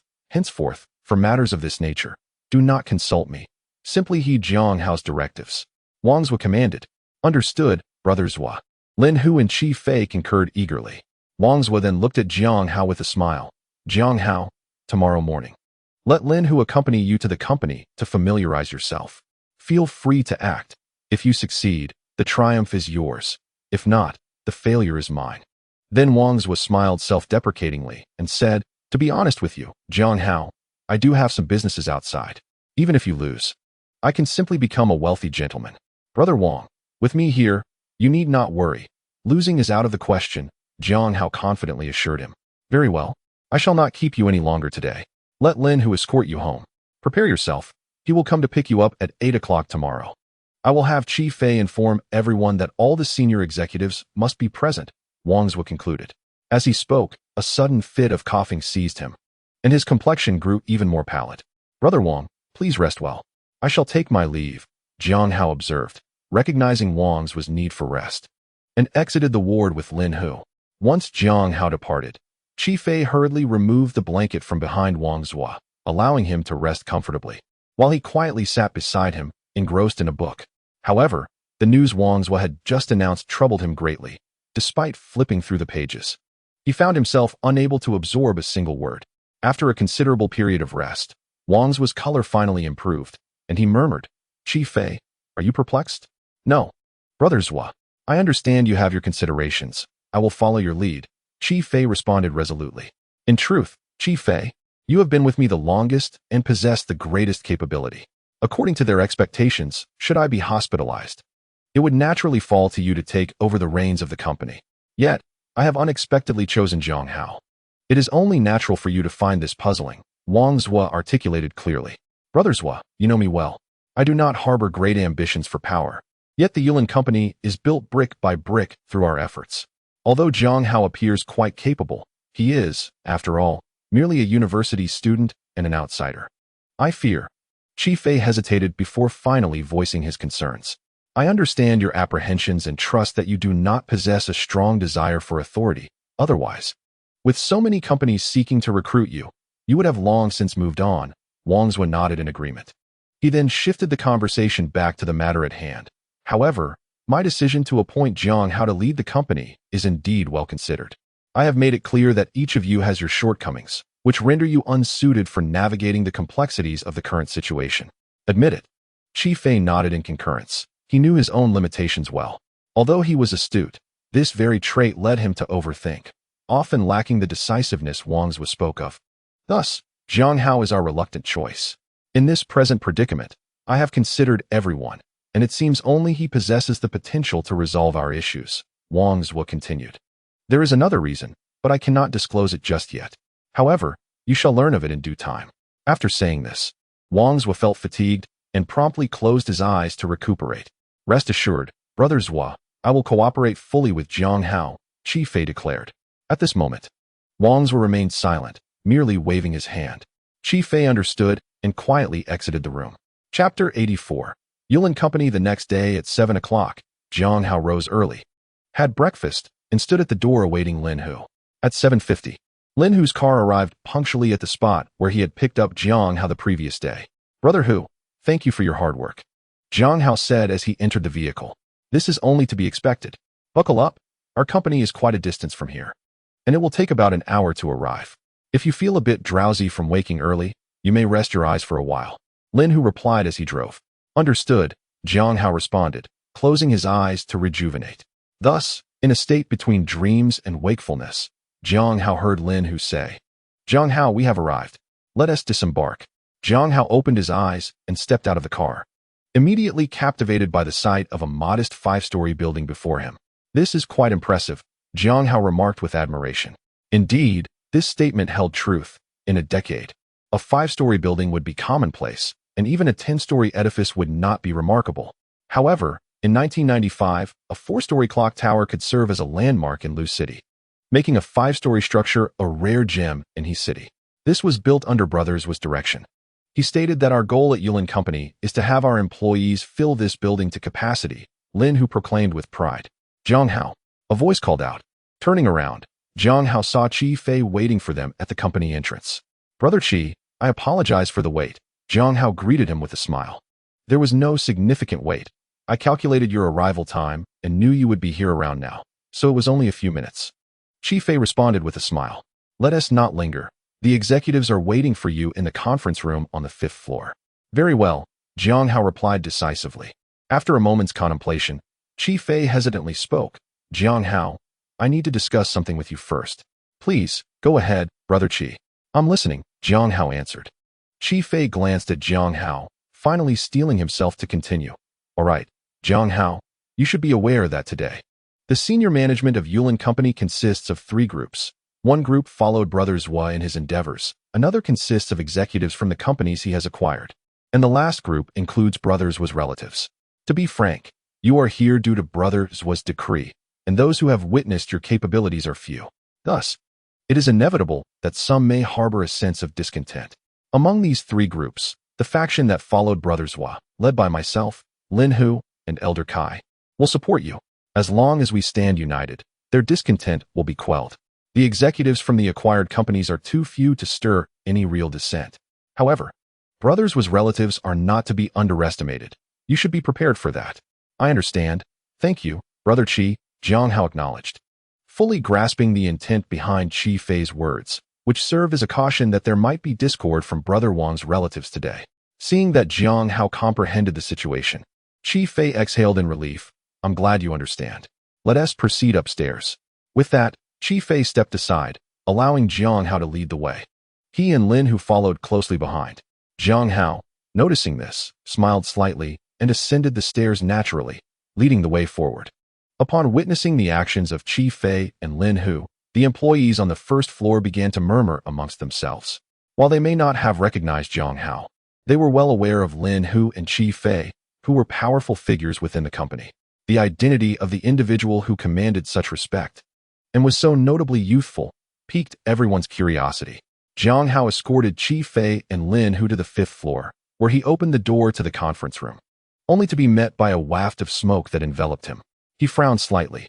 However, the concept of a smoke-free office was not yet a priority, so he refrained from commenting and proceeded inside. Upon entering the conference room, Jiang Hao noticed that a round table was already filled with 30 to 40 individuals of varying ages. The older attendees appeared to be in their 50s, while the younger ones were in their 30s, all fixated on the trio as they entered. Jiang Hao approached an empty seat at the round table, pulled the chair out, and sat down, with Qi Fei and Lin Hu taking their places beside him. Once seated, Qi Fei was the first to speak. Ladies and gentlemen, as you are all aware, Brother Zhua has fallen ill and is currently hospitalized. He is expected to recuperate there for some time. However, the company cannot remain leaderless for even a day, so Brother Zhua has entrusted Jiang Hao with the responsibility of overseeing company affairs during this period. With that, Qi Fei gestured towards Jiang Hao, effectively introducing him to the assembly. Qi Ge, since I am new here and unfamiliar with everyone, might you kindly introduce me? Jiang Hao smiled at Qi Fei. Very well, allow me to introduce you. Qi Fei began. This is Elder Kai, whom you have met. This is Li Fu, who oversees logistics, and this is Wang Ku, who assists Elder Kai with financial matters. In this manner, Qi Fei introduced each of the 30 to 40 individuals present. Jiang Hao observed quietly, taking mental notes. Among those gathered, apart from the familiar faces of Qi Fei and his companions, 3 individuals particularly caught his attention: an elderly gentleman named Duan Fei, a middle-aged man in his 40s named Yan He, and another middle-aged individual in his 30s named Wang Wu. As Qi Fei concluded his introductions with Kai Pei, Lin Hu, and then Wang Ming, Jiang Hao discerned that Qi Fei was following the factional hierarchy of Yulin Company in his introductions. When Qi Fei emphasized the names of the last 3 individuals, Jiang Hao understood that they were leaders of rival factions. It seemed that Duan Fei and Yan He were at the helm of the faction seeking to merge with the company's upper echelons, while Wang Wu appeared to lead a faction connected to Wang Zhua. After Qi Fei finished introducing everyone, he paused and looked towards Jiang Hao. Jiang Hao, sensing the moment, took a breath and began to speak. Ladies and gentlemen, I have been entrusted by Brother Wang to oversee company matters during his recovery. Therefore, I hope we can all collaborate harmoniously during this time, and I sincerely ask for your support in my endeavors. Hold on. Jiang Hao was abruptly interrupted before he could finish. Wang Qian, what are you doing standing there? Sit down. Qi Fei immediately reprimanded upon noticing the individual rising. Wang Qian disregarded Qi Fei's words entirely, rising to his feet and proclaiming loudly, Qi Fei, this company bears the Wang surname, not the Qi surname. By what right do you demand that I sit down? Moreover, I must express my dissent. Why is it that Jiang Hao presides over the company? In terms of contributions, Who among us has not fought alongside my uncle to establish this enterprise?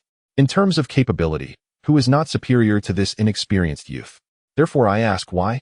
What gives him the authority? Surely my uncle has lost his senses due to illness. Chapter 85. You may leave. Observing Wang Qian's fervor, Qi Fei felt an intense sense of helplessness. Wang Qian was the nephew of Wang Zhua, known for his unrestrained tongue. Even Wang Zhua himself had been subjected to Wang Qian's blunt retorts, and if Wang Zhua could not rein him in, then Qi Fei certainly could not. Moreover, Wang Qian had a point. No matter how capable Qi Fei might be, he remained an outsider. While Wang Qian was of the Wang family, and thus possessed greater authority in this matter. Ultimately, Qi Fei turned to Wang Wu, understanding that while Wang Qian was the one speaking out, it was Wang Wu who orchestrated things from behind the scenes.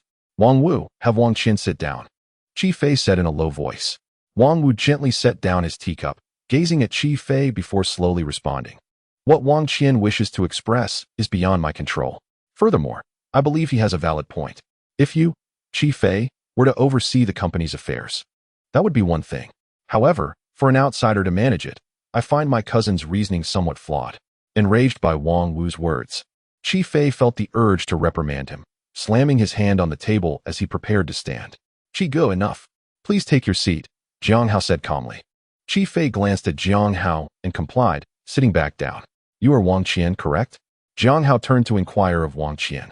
Wang Qian glanced at the impassive Jiang Hao and disdainfully replied, Indeed, I am Wang Qian.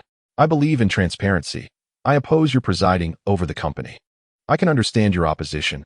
However, it is I who currently presides over the company. Therefore, I hereby announce your termination.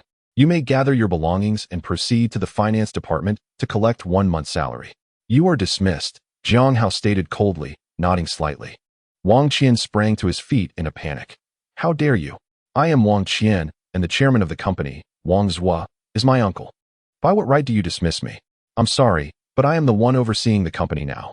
Wang Gu explicitly stated yesterday that I have the authority to adjust or dismiss any personnel within the company. Jiang Hao replied with an air of indifference. Wang Qian, drenched in sweat from anxiety, exclaimed, This is impossible. Qi, Gu, you must speak up. Jiang Hao glanced at Qi Fei, who, understanding the unspoken cue, stood to affirm. Indeed, Zhua Gu mentioned yesterday that he had granted personnel authority to Jiang Hao. Both Lin Hu and I were present and can attest to this. Upon hearing Qi Fei's words, Wang Qian ceased to question the matter further. It was absurd. Wang Zhua was merely hospitalized, not deceased. And Qi Fei had no need to fabricate such a story. Furthermore, verifying the truth of this situation would be exceedingly simple. One need only visit the hospital and inquire with Wang Zhua himself. I will go to the hospital to confront my uncle. I will inform him that you, Jiang Hao, are abusing your power. Wang Qian shouted. Feel free to go. It would be best if your departure could persuade Brother Wang to reconsider and send someone to oversee the company affairs. However, you are no longer an employee here. Gu, please assign 2 security personnel to accompany him. Once he has completed the handover and gathered his personal belongings, see him out. After a brief pause, Jiang Hao continued. Additionally, inform the security staff that starting tomorrow, this individual is prohibited from entering the company premises. Should he appear, the security officer on duty will no longer be needed. Understood. Lin Hu stood up and stepped out. Before long, 2 security guards entered and positioned themselves behind Wang Qian.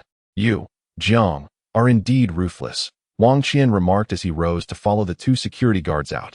He understood that with Jiang Hao's words spoken so decisively, remaining would only lead to further humiliation. It was better to exit now and seek solace from Wang Zhua, convinced that his uncle would not forsake him. Once Wang Qian had left, Jiang Hao surveyed the room with a frigid gaze and softly queried, Is there anyone else who wishes to emulate Wang Qian? Step forward. No one responded. All were rendered speechless by Jiang Hao's actions. They believed Wang Qian, being Wang Zhua's nephew, was untouchable. Yet they were taken aback by Jiang Hao's unwavering dismissal of him, showing no regard for familial ties. Although they recognized Jiang Hao's intentions were to serve as a warning, they remained intimidated. When Jiang Hao posed his question, not a soul dared to speak, and the atmosphere grew oppressively tense.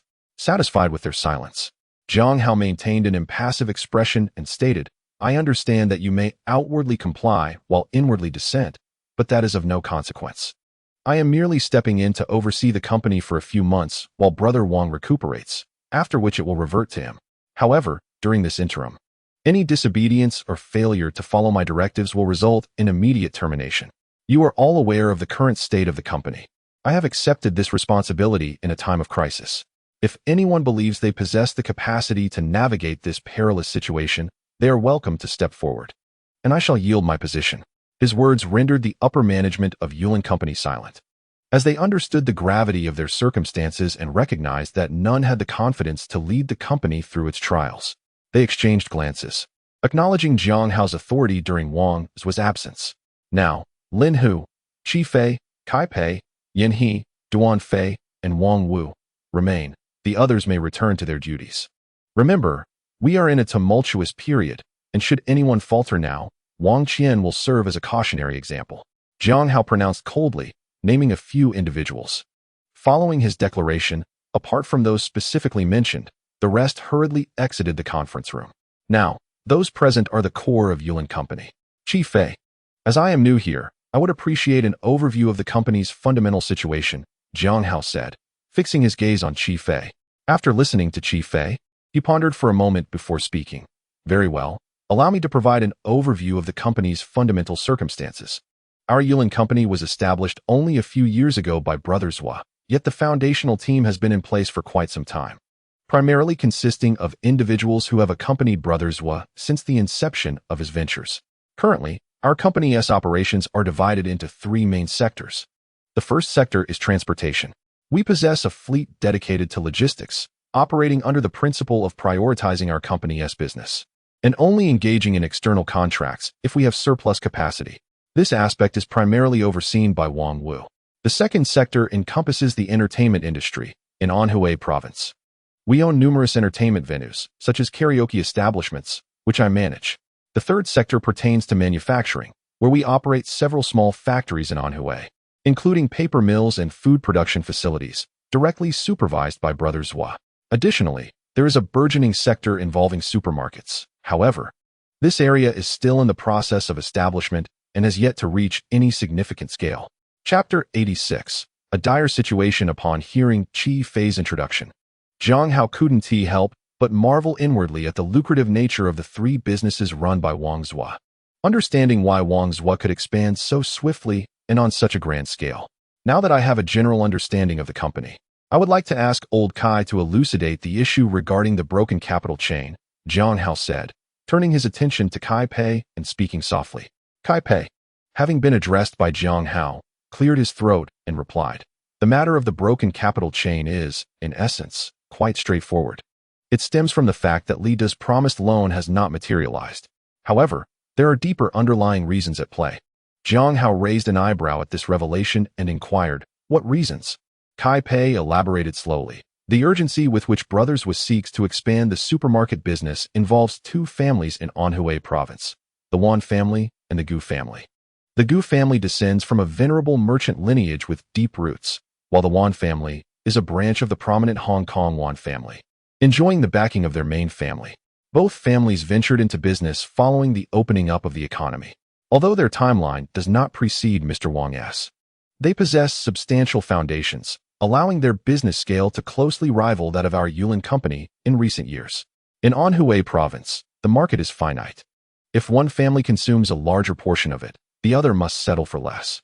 The businesses of these two families overlap with ours, prompting their desire to undermine Brothers Hua and seize a share of the Anhui market.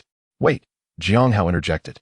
Why do these two families wish to bring down Brothers Hua instead of competing amongst themselves? I shall address that. Qi Fei stepped forward to explain. The reason these two families have allied lies in several factors. First, Brothers Hua's early initiation into the market has resulted in a larger enterprise and a greater market share, making it strategically advantageous for them to unite against us. Furthermore, both families have their own entrenched advantages, while we are mere upstarts, which naturally leads them to look down upon us. Ultimately, it was due to Zhou Ji's occasionally inflexible temperament that he offended both families, refusing to compromise amidst their relentless pressure. Jiang Hao grasped Qi Fei's implication. If the current situation facing Yulin Company were likened to the Three Kingdoms, Wang's would represent the formidable Wei state, while the Wan and Gu families would embody the Shu and Wu states. In the face of Wei's looming threat, it was only natural for Shu and Wu to unite against it. Kai Lao continued. Having understood this, Jiang Hao signaled Kai Pei to proceed. If they were to act independently, we would not fear them. However, when the two families combine their efforts, we find ourselves in a precarious position. Over the years, our traditional business has been significantly eroded by these two families, which is precisely why Mr. Wang sought to expand into the supermarket sector, Kai Pei elaborated. Jiang Hao comprehended Kai Pei's observations. Although Wang's business was lucrative, it lacked technological sophistication. To succeed in such ventures, substantial financial backing was required. Given the Wan and Gu families' robust foundation, it was reasonable to surmise that they would not be financially constrained. With sufficient funding, they could gradually encroach upon Wang's enterprise. No wonder Wang's was so eager to delve into the supermarket business. Jiang Hao mused silently. The recent rupture in our financial chain appeared to stem from Li De's refusal to grant us a loan.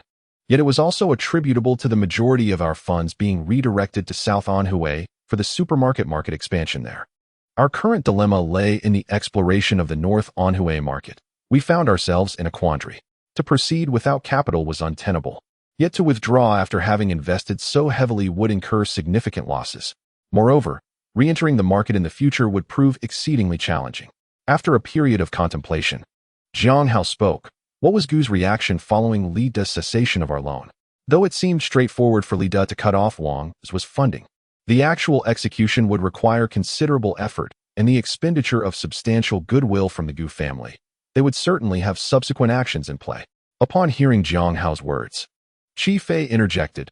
Following this incident, the Gu family sent someone to Zhuagu, requesting him to sell all supermarkets in North Anhui to them. If Zhuagu complied, they would coordinate with Li De to secure an immediate loan for us. Zhuagu was so incensed by this demand that he ended up in the hospital. Such an audacious request to cede the North Anhui market is indeed excessive, Jiang Hao remarked with a sardonic smile. It appears this is yet another accomplishment of yours. Qi Fei responded, his tone filled with admiration. The Gu family has considered establishing their own supermarket chain. However, while they can replicate our decor, layout, and uniforms, they cannot emulate our management. Furthermore, our high salaries have successfully retained our managerial staff, rendering their supermarkets incapable of competing with ours. One after another, they have failed, leaving them no choice but to set their sights on our already established markets. What has been Wan's response? Jiang Hao inquired further. There has been no response, as this maneuver was orchestrated by the Gu family, leaving Wan uninvolved. They merely continue to encroach upon our business in South Anhui, Qi Fei replied. Has Wan Jia ever considered entering the supermarket business? Jiang Hao inquired, a hint of curiosity in his voice. Of course they have. Qi Fei chuckled lightly. However, when we in Southern Anhui launched our supermarkets, we were well capitalized. By the time they realized what was happening, we had already established our foothold in the market, leaving them with no recourse. Jiang Hao then turned his attention to Kai Pei. Old Kai, how long can our current funds sustain us? Kai Pei replied without hesitation. I've calculated that we can last about a month at most. If a price war ensues, that duration would shorten to approximately 2 weeks. Jiang Hao pressed further. When do you estimate Wan Xing will provide us with the funds? Kai Pei responded, I can't say for certain, but I know that Li Delay is under considerable pressure. The reason we trusted him so much initially was not only due to his assurances, but also because our company is a major client of Wan Xing. Consequently, Mr. Wang personally intervened to coordinate matters as soon as the incident occurred. After a brief pause, Kai Pei continued, my initial suggestion to Mr. Wang was to buy time while applying pressure on Wan Xing to expedite Li Delay's loan. Securing that funding would revitalize our strategy. That's certainly one approach, Jiang Hao remarked. Glancing at Qi Fei, he then instructed, I have grasped the basic situation. For now, you both should return. It is undeniable that the company is currently divided into 3 factions. Wang Wu, you represent the Wang family. If any issues arise from your side, I will seek you out. Qi Fei, if your faction encounters problems, I will approach you. And the same goes for Duan Fei and Yin He. By the way, Qi Fei, please prepare detailed information regarding the Gu family and the Wan family for me. I wish to review it. Chapter 87. The Conflict of Emotions. Jiang Hao spent an entire day in the conference room of Yulin Company. During this time, he meticulously reviewed all the documents that Wang Zhua had processed over the past few months, along with the materials Qi Fei provided on the Gu and Wan families. From these documents, Jiang Hao discerned that the company itself was not fundamentally flawed. Although business volume was dwindling, the operations remained profitable. After all, in this era, entertainment venues, small factories, and transport fleets are indeed lucrative enterprises. However, Wangzhou had expanded too aggressively, extending operations in both southern and northern Anhui, which necessitated substantial funding. This overreach had left him vulnerable, allowing the Gu family to exploit the situation with a decisive strike. For the moment, the Wan family in southern Anhui could be sidelined. But the Gu family alone posed a significant challenge. According to Qi Fei's data, the Gu family is a prominent merchant lineage in Anhui. Although they had ceased business for a period following the founding of the nation, their influence in Anhui province remains deeply rooted. Consequently, once they resume operations, they command considerable support throughout the province. Among their ranks is the first-generation member, Gu Longcheng, who is the true mastermind of the Gu family, shrewd and ruthless. Based on Wang's assessment, it is likely that Gu Longcheng is the one orchestrating their current maneuvers. The head of the Gu family is Gu Rong, the second-generation scion and Gu Longcheng's second son. However, the capabilities of the second generation are rather mediocre. Gu Rong is merely the tallest among a group of short individuals. Although Gu Rong is the head of the family, he is unable to assert his authority over his elder brother, nor can he persuade his younger brother, rendering his role as the family leader little more than a mere facade. The third generation of the Gu family, representing the youth, has indeed produced numerous talents, such as Gu Xinfeng, the son of the eldest Gu Xian, and Gu Shi, the son of the second eldest Gu Rong. However, before the third generation of the Gu family matures, the de facto second-in-command is an outsider named Wei Xiu. This Wei Xiu was personally selected by Gu Long, emerging as a pivotal figure alongside Gu Long, exhibiting both strategic acumen and courage. The rapid development of the Gu family in recent years can be attributed to Gu Long's strategic planning and Wei Xiu's valiant endeavors. Consequently, under Gu Long's direction, Wei Xiu acquired 10% of the family's shares. In Jiang Hao's perspective, the Gu family is not without its vulnerabilities. The challenge lies in how he can exploit these weaknesses. "Brother Hu," Jiang Hao called out towards the door. "What is it?" Lin Hu, stationed outside, immediately entered upon hearing Jiang Hao's call. "Have Wang Wu and Qi Fei come over," Jiang Hao instructed softly, glancing at the documents on the table. Lin Hu hesitated, noting that it was already past 8 in the evening. "Is it appropriate to summon them at this hour?" he inquired. "Brother Hu, please proceed. Time is of the essence, and we have no other choice." Jiang Hao waved his hand, signaling Lin Hu to go. Lin Hu cast a glance at Jiang Hao before promptly exiting. An hour later, Wang Wu and Qi Fei arrived punctually before Jiang Hao. "Care for a smoke?" Jiang Hao asked, noticing their fatigue as he retrieved a pack of cigarettes from Wang's drawer and offered it to them. Qi Fei waved his hand in refusal, while Wang Wu unapologetically took a cigarette, tore open the packaging, and lit one.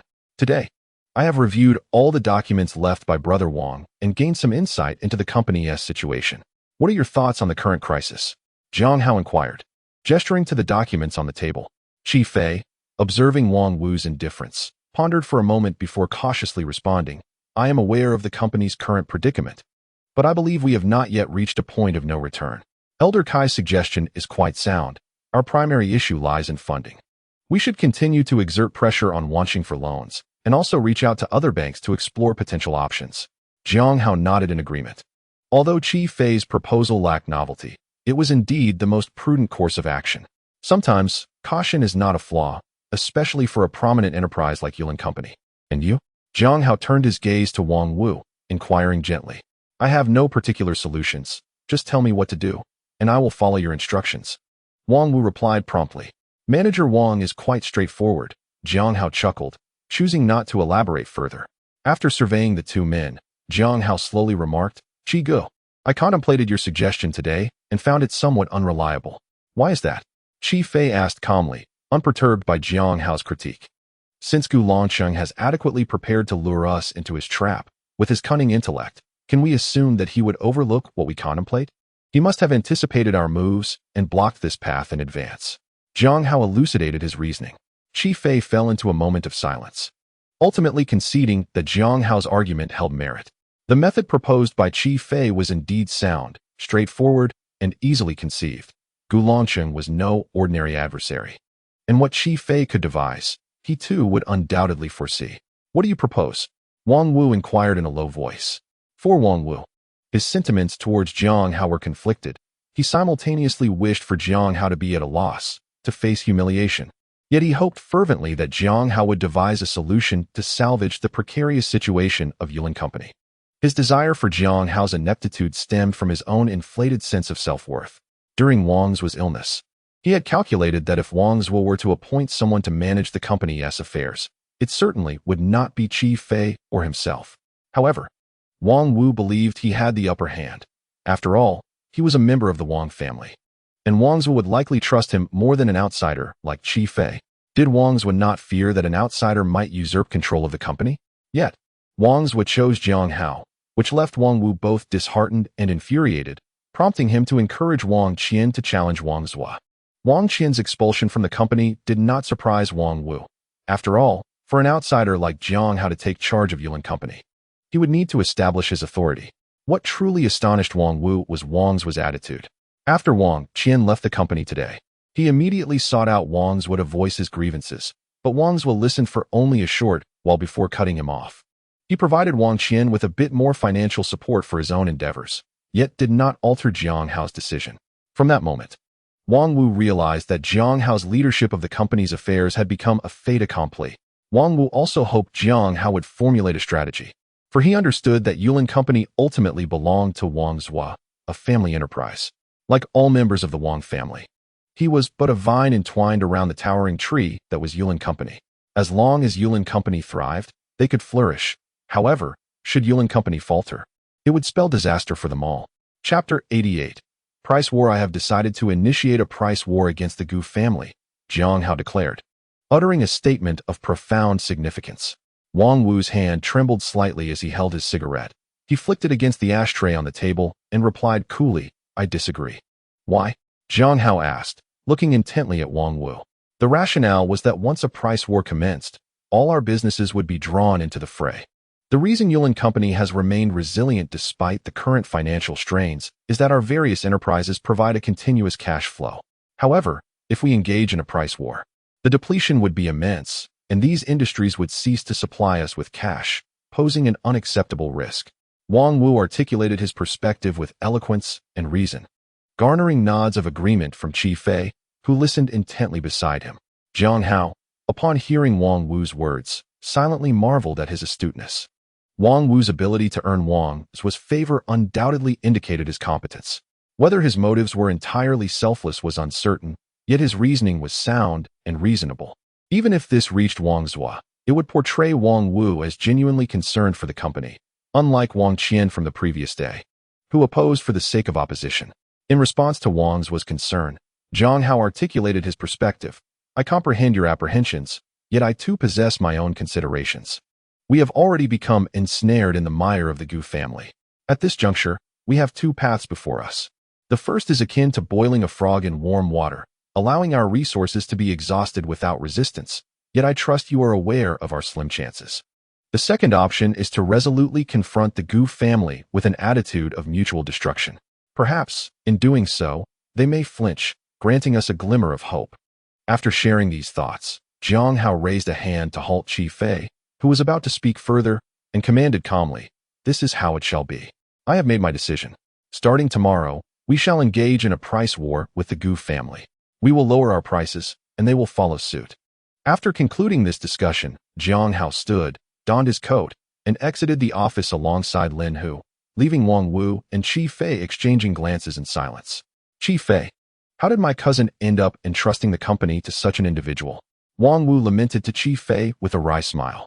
Wang Wu, spare your complaints. Jiang Hao's rationale holds some merit. Let us heed his counsel and give it a week. If it proves ineffective, we shall reassess, Qi Fei replied, rising to support Jiang Hao's decision. Deep down, Qi Fei harbored another thought. He could not believe that the cunning Jiang Hao, known for his stratagems in Shoqing, would resort solely to a simplistic approach of mutual destruction. The following day, despite Wang Wu's reluctance, he had no choice but to execute Jiang Hao's plan alongside Qi Fei. In a short span, Wang's business in northern Anhui was marked by promotional price reductions, leaving the Gu family's enterprises in disarray. Gu Rong, the head of the Gu family, personally sought out Gu Longqing, who was recuperating at their ancestral home. At that moment, Gu Longqing was tending to his cherished camellias, while Gu Rong sat nearby, hesitant to intrude, his anxiety palpable. "Father, the situation is urgent. You must not focus solely on your camellias," Gu Rong finally exclaimed. Unable to contain himself, Gu Longqing set down his watering can and turned to face Gu Rong, gently inquiring, "What do you mean by urgent?" "Father, Wang Zhua has initiated a price war against us. Our family has incurred losses amounting to hundreds of thousands in recent days," Gu Rong said, wiping the sweat from his brow in a flurry. Observing his son's distress, Gu Longqing's expression shifted to one of discontent. In his eyes, Gu Rong was an inadequate leader, easily flustered by minor setbacks. At over 70 years of age, Gu Longqing yearned for a tranquil life, enjoying the company of his grandchildren and nurturing his beloved plants. However, upon observing Gu Rong's demeanor, Gu Longqing could only let out a soft sigh, continuing to bear the weight of the Gu family on his shoulders. If it weren't for a few promising youngsters in the third generation of the Gu family, Gu Longqing would genuinely question the significance of his relentless toil. "It's merely several hundred thousand. Can the Gu family truly not afford it?" Gu Longqing remarked, sipping the pre-rain Longjing tea from the table, his voice languid. "But father, I fear this is merely the beginning. If Wang Zhua is resolute in competing with us, we are in trouble," Gu Rong expressed with concern. "You, the head of this family, your opponent is no longer Wang Zhua." Gu Longqing uttered a statement that left Gu Rong astounded. "Father, what do you mean?" Gu Rong inquired, bewildered. "I mean, your adversary is no longer Wang Zhua. He has been so severely affected by our previous actions to compel him to relinquish the Anhui North supermarket business that he has fallen ill. Now, he has entrusted a young man named Jiang Hao with the daily affairs of Yulin Company." Gu Longqing elaborated on Wang Zhua's situation. "Why was I not aware of this?" Gu Rong asked in disbelief. Upon hearing this, Gu Longqing grew even angrier. "How could you, the esteemed head of the Gu family, be so careless as to not have anyone monitoring Wang Zhua? If it weren't for Wei Xiu informing me, I too would have been left in the dark." "Wei Xiu," Gu Rong muttered under his breath. He recognized his own inadequacies and thus accepted the operational hierarchy of Gu Longqing as the primary leader and himself as the secondary. However, he had not anticipated that such a significant matter would escape Wei Xiu's communication, leaving him embarrassed before Gu Longqing. "Are you feeling indignant?" Gu Longqing shot a sidelong glance at Gu Rong. "Not at all. This matter was my oversight, and Wei Xiu rectified it. I am grateful for his assistance." Not resentful in the least, Gu Rong hastily replied, donning a smile. "Let us return to the matter at hand. I have not yet been able to ascertain Jiang Hao's background, as his emergence has been rather abrupt, even among the higher echelons of Yulin Company. Few seem to be aware," Gu Longqing continued. Upon hearing this, Gu Rong quickly asked, "Father, have you spoken with the senior management of Yulin Company?" The situation within Yulin Company may be concealed from the lower ranks, but not from their upper management. When a great tree falls, those beneath it will naturally seek another towering tree for shelter, and we, the Gu family, are that great tree, Gu Longqing asserted with conviction. "What intentions does Jiang Hao harbor with such actions?" Gu Rong inquired further. "Intentions? I am uncertain. Such core matters are likely known to only 2 or 3 individuals within Yulin Company. However, I suspect it is an indication of a resolute determination to engage in a mutually destructive confrontation," Gu Longqing speculated. After pondering for a moment, Gu Rong continued. "So how should we respond, father? In my view, we should simply let it go. Competing with Wang Zhua in terms of strength, even if we emerge victorious, would leave us severely weakened." Chapter 89. The Decline of a Great Hero. Foolishness. Gu Longqing glared at Gu Rong. "We have painstakingly lured this tiger, Wang Zhua, into our trap. To release him now would be tantamount to letting a tiger return to the mountains. With so much effort, manpower, and resources invested, how can you justify this to the entire Gu family?" Observing Gu Rong's lack of ambition, Gu Longqing's anger intensified. While strategies and tactics could be cultivated over time, Gu Rong's innate lack of courage compelled Gu Longqing to abandon any hope of nurturing him. "So, father, are you suggesting we continue to endure?" Gu Rong inquired cautiously. His timorous demeanor elicited a sigh from Gu Longqing. The limited bravery displayed by his sons was largely a consequence of Gu Longqing's overwhelming dominance. Whether in business or domestic affairs, Gu Longqing's decisions were absolute, resulting in his sons being perpetually overshadowed, lacking both courage and capability. Otherwise, he would not have invested such effort in cultivating Wei Xiao, an outsider. Let's see how it unfolds. If Jiang Hao wishes to engage in a price war, the Gu family will not cower. However, should he be willing to negotiate, relinquishing the business of the Wanbei supermarket to us would yield considerable profit. Gu Longqing proclaimed with grandiosity. Listening intently, Gu Rong suddenly recalled something. But, father, Li Delay has sent representatives multiple times, claiming he can no longer endure. The headquarters of Wanqing has been pressuring him to provide loans to Yulin Company. Gu Longqing scoffed dismissively. Does he think the Gu family's wealth is so easily obtainable? Inform him, no matter the method or strategy he employs, he must endure for another month. Furthermore, Yulin Company is a major client of Wanqing, but so is our Gu family. You must also exert pressure on the Wanqing headquarters and visit several other banks. We do not seek loans. We only wish to delay the timeline. Understood, father, Gu Rong promptly affirmed. With a wave of his hand, Gu Longqing instructed, you may leave now. You must learn to manage such matters. I am aging, and the Gu family will inevitably fall into your hands. Upon hearing Gu Longqing's words, Gu Rong swiftly departed. Watching his son retreat, Gu Longqing experienced a profound sense of melancholy. Throughout his life, he had endured countless trials. Death held no fear for him. His sole concern was that the Gu family, built through his tireless efforts, might crumble under Gu Rong's incompetence. This was the very reason he resolved to confront Wang Zhua head-on. He understood that if he were to pass away before the third generation matured, Gu Rong, even with Wei Xiao's assistance, would stand no chance against Wang Zhua. Thus, he must vanquish the formidable tiger, or at the very least, weaken it sufficiently to pose no threat to the Gu family. A day later, the Gu family's prices plummeted, surpassing even those of Yulin Company. Jiang Hao, we can no longer proceed in this manner. Yes, we have inflicted losses of hundreds of thousands on the Gu family, but our own losses far exceed theirs. Under normal circumstances, that would be acceptable. However, our financial chain is on the verge of collapse. This course of action is ultimately detrimental, Qi Fei exclaimed, urgency overriding his previous hesitations as he sought out Jiang Hao.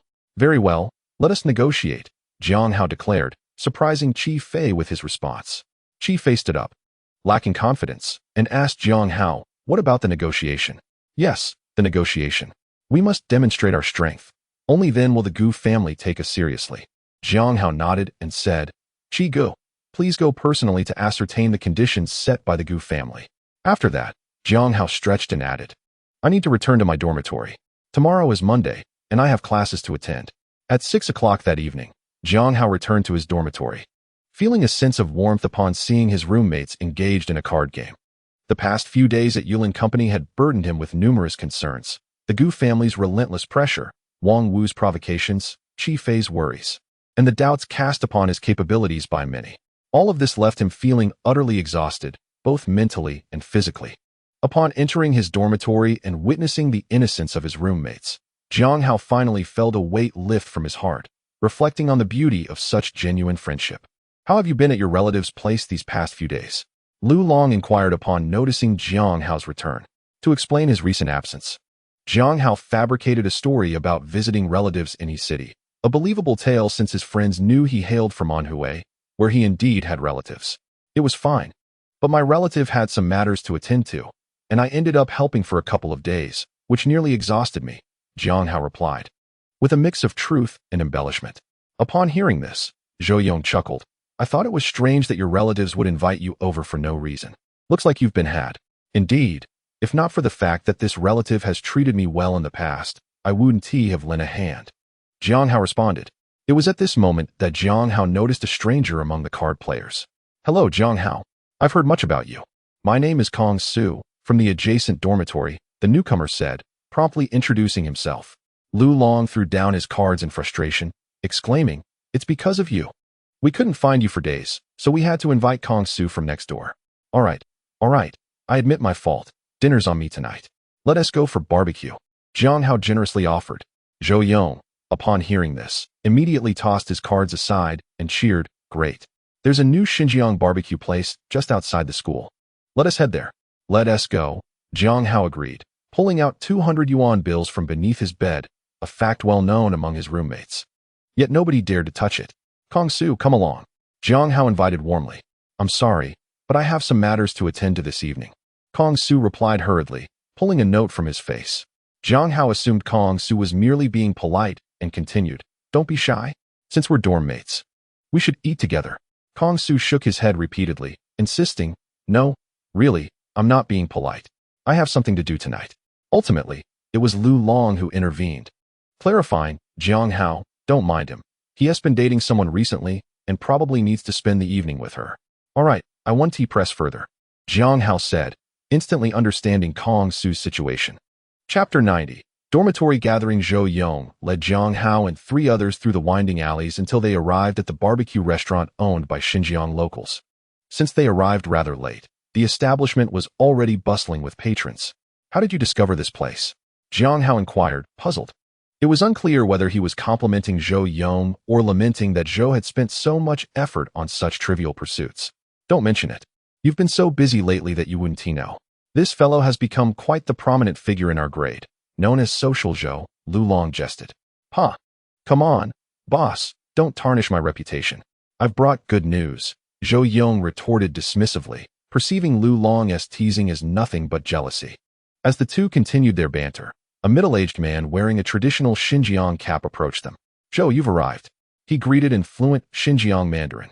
Upon seeing the owner of the barbecue restaurant, Zhou Yong promptly stood up and replied, yes, I brought a few friends from our dormitory along. What would you like to eat? The owner inquired. Zhou Yong pointed at Jiang Hao, saying, let us follow his lead today. He is treating us. What do you have here? Jiang Hao asked, feeling somewhat resigned after Zhou Yong's introduction. We offer grilled lamb skewers, beef skewers, and some flatbread, along with beer. The owner explained. After hearing this, Jiang Hao inwardly lamented, where are my chives, eggplants, cowpeas, yellow croaker, and crayfish? With such limited options, how am I supposed to decide? However, he realized that it was unreasonable to expect the variety of barbecue offerings found in later years. Having these few selections was already commendable. Very well, let us have lamb skewers, beef skewers, and flatbread. And bring us a case of beer, Jiang Hao ordered. Just then, he noticed a splash of green beside the barbecue stall. Pointing at it, he asked, what is that, boss? Oh, that is the chives we prepared for ourselves this evening. The owner quickly explained. Jiang Hao's eyes lit up as he proposed. How about this, boss? If you could grill those chives for me, I'll pay you the price of lamb. Charging the price of lamb for chives was undoubtedly a lucrative deal. However, the owner hesitated. What is the matter, boss? Jiang Hao asked, noticing the owner's uncertainty. To be honest, I've grilled chicken, duck, goose, beef, and lamb before, but I've never grilled chives. Moreover, my wife has gone home to tend to our child, so I'm here alone at the stall and don't have the time to prepare them, the owner confessed. Troubled. That is easily resolved. Just give us the chives and some skewers, and we'll prepare them ourselves. Once they're ready, you can grill them. I'll pay regardless of the outcome, Jiang Hao said, salivating at the thought of the chives. With Jiang Hao's insistence, the owner finally relented. He placed the bag of chives on their table and handed Jiang Hao some skewers. All right, brothers, let us get to work, Jiang Hao declared, finding a faucet to wash the chives before addressing Lu Long and the others. Seeing Jiang Hao's enthusiasm, the 3 companions resignedly took up the skewers and began threading the chives one by one. Can this thing be grilled? I've never seen it before. What if it doesn't taste good? Murmured Zhou Yong as he threaded the skewers. We don't have it here, but old 3 has never been unreliable in his tasks. Just help him out, and when it's time to eat, we'll know if it's good or not. Deng Yuan replied. There wasn't too much chives in the bag anyway, as it was meant for the barbecue shop owner himself. In no time, Jiang Hao and his companions had finished threading the skewers. Jiang Hao then approached the owner with the chives, handing them over and specifically reminding him to add the barbecue seasoning. The owner first accepted the chives, then handed Jiang Hao a plate containing lamb and beef skewers along with a few slices of some delicacy. You all start eating. I'll grill the chives and bring them to you. The beer is right next to your table. Just help yourselves, he said. Jiang Hao took the plate and placed it on the table in front of him before fetching a box of beer. Thus, the 4 of them began to drink, each taking turns with a bottle. Old 2, how is the tutoring activity going lately? After some casual chatter, Jiang Hao inquired of Deng Yuan. I just registered the company and am preparing to contact the student union for promotional matters.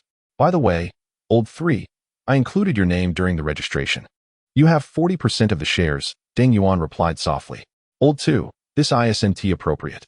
Jiang Hao was adamantly opposed to taking advantage of Deng Yuan. What is inappropriate? It's my company, and if I say it's appropriate, then it is. Besides, I'll need you to oversee things and strategize for me in the future. I can't open my mouth without offering something in return, Deng Yuan asserted firmly. Well, all right then. After some contemplation, Jiang Hao accepted. Recently, that Lu Tong came looking for me again, insisting on buying our company, claiming the price is negotiable. It's quite annoying, Deng Yuan complained. Jiang Hao thought for a moment and said to Deng Yuan, Old 2, you must hold your ground and not sell the company. If managed well, it could become a golden opportunity. I know this, don't worry. Besides, I'm not short on money lately. Why would I sell the company? Deng Yuan replied loudly. All right, if Lu Tong dares to cause you trouble, just go to President Lu. I have a lot on my plate right now. I'll check in on the company when I have some free time, Jiang Hao advised meticulously. What is there to see at the company? It's just a rented room with 2 tables. There's nothing else worth my time, Deng Yuan said, slightly tipsy and with a dazed look in his eyes. Seeing that they were endlessly discussing the company, Zhou Yong hastily interrupted. I say, brothers, can you talk about something other than work? How about discussing something unique to university life? Unique to university life? What do you mean? Enlighten me, Jiang Hao asked, stifling a belch. Haven't you heard? I'm preparing a surprise for you all. I've already arranged for us to have a social event with the girls from dorm 503 tomorrow. Isn't that unique enough? Zhou Yong proclaimed proudly. Zhou Yong, all I can say is you're quite impressive, Jiang Hao said, giving him a thumbs up, genuinely admiring his initiative. The idea of dormitory socializing, where one dorm mingles with another for food and fun, especially between male and female dorms, is a dream cherished by every male dormitory resident. However, this was during the 1990s, when they were merely freshmen, and there were hardly any opportunities for socializing. Zhou Yong silently accomplished this feat, leaving Jiang Hao astonished. Chapter 91. Parents arrived. Zhou Yong and Jiang Hao's conversation was overheard by Lu Long and Deng Yuan, who ceased their chatter and turned their attention towards Zhou Yong. Really? Lu Long exclaimed in delight. It was no surprise. Who wouldn't be intrigued by the legendary gatherings between male and female dormitories? Of course it's true, but I've changed my mind, Zhou Yong declared with a hint of arrogance. Why? Deng Yuan inquired eagerly. Did the boss not say? My name is Social Zhou, which sounds utterly ridiculous. I have decided to focus on my studies, so matters unrelated to academics must be declined, Zhou Yong replied, displaying a touch of pride. Upon hearing this, Lu Long approached Zhou Yong with a fawning demeanor, softly saying, Old 4th, it was my mistake. I misspoke. How about this? I'll drink a cup in penance to make amends, all right? With that, Lu Long filled a glass to the brim with beer and downed it in one gulp. Gazing at Zhou Yong with anticipation, Jiang Hao, observing from the side, felt a chill run down his spine. Can one imagine a robust man, towering at 6 feet tall, speaking in such a gentle tone? Today, Jiang Hao finally witnessed it. Old 4th, do tell, how did you find this dormitory? Deng Yuan asked curiously. Zhou Yong looked at Deng Yuan and Lu Long, a smug expression on his face, and said, Interestingly enough, there is a girl named Chao Ping in this dormitory. She is from our hometown and a classmate of mine. It was through her that I organized this gathering. You have no idea the effort I put in. And I even guaranteed that everyone in our dormitory is a gentleman.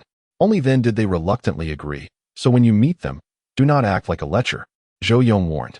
Lu Long immediately countered, Who looks like a lecher? As for me, I'm a true gentleman, all right? Deng Yuan chuckled and glanced at Lu Long, saying, Boss, when you say that, could you wipe the drool from the corner of your mouth? Just as the 4 of them were joking.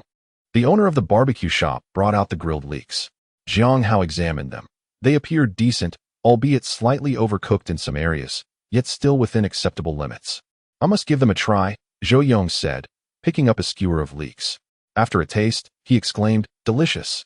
Indeed, Lu Long concurred after tasting one himself, also expressing his surprise.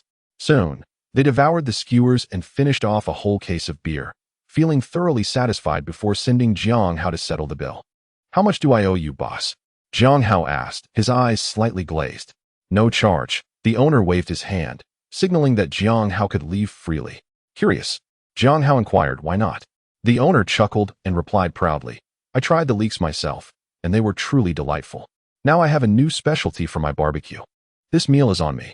You are indeed a wise man, Jiang Hao responded with a smile, offering his appreciation. The boss, visibly pleased, remarked, having traversed far and wide for such an extended period, I may lack in other areas, but I understand that skill outweighs monetary gain. Hearing his words, Jiang Hao, emboldened by the drink, replied, Boss, I am someone who owes no favors to anyone. Let me tell you, not only can we grill leeks, but also cauliflower, corn, and a plethora of vegetables. With that, Jiang Hao led the three of them away, leaving the boss in contemplative silence. The following noon, after school, Jiang Hao was contemplating a meal in the cafeteria when unexpectedly, Yinling approached him, stating, Jiang Hao, your parents are here, waiting at the school gate. You should go. This revelation left Jiang Hao bewildered. Why would they come at an ordinary time like this? With curiosity, he made his way to the entrance, where he found Jiang Yuan and Yi Ling waiting for him. Mom and Dad. Jiang Hao hurried forward to take Jiang Yuan's backpack. Aha, what happened? You've lost quite a bit of weight, Yi Ling remarked with concern. Jiang Hao, feeling the eyes of his classmates upon him, awkwardly avoided Yi Ling's hand reaching to touch his face while patting his own stomach. Mom, I believe you must be mistaken. I feel like I've actually gained weight recently, he reassured her. Jiang Yuan interjected. All right now, we're at the school gate. Let us save our conversation for the restaurant. Let us find somewhere to eat. Jiang Hao quickly suggested. How about we try the restaurant that Liang Peng opened? I haven't been there yet. Very well, lead the way. Jiang Yuan readily agreed. This surprised Jiang Hao. Though his parents weren't miserly, they typically preferred to save where possible. He was taken aback by Jiang Yuan's newfound generosity after their brief separation. However, this was a positive development for Jiang Hao.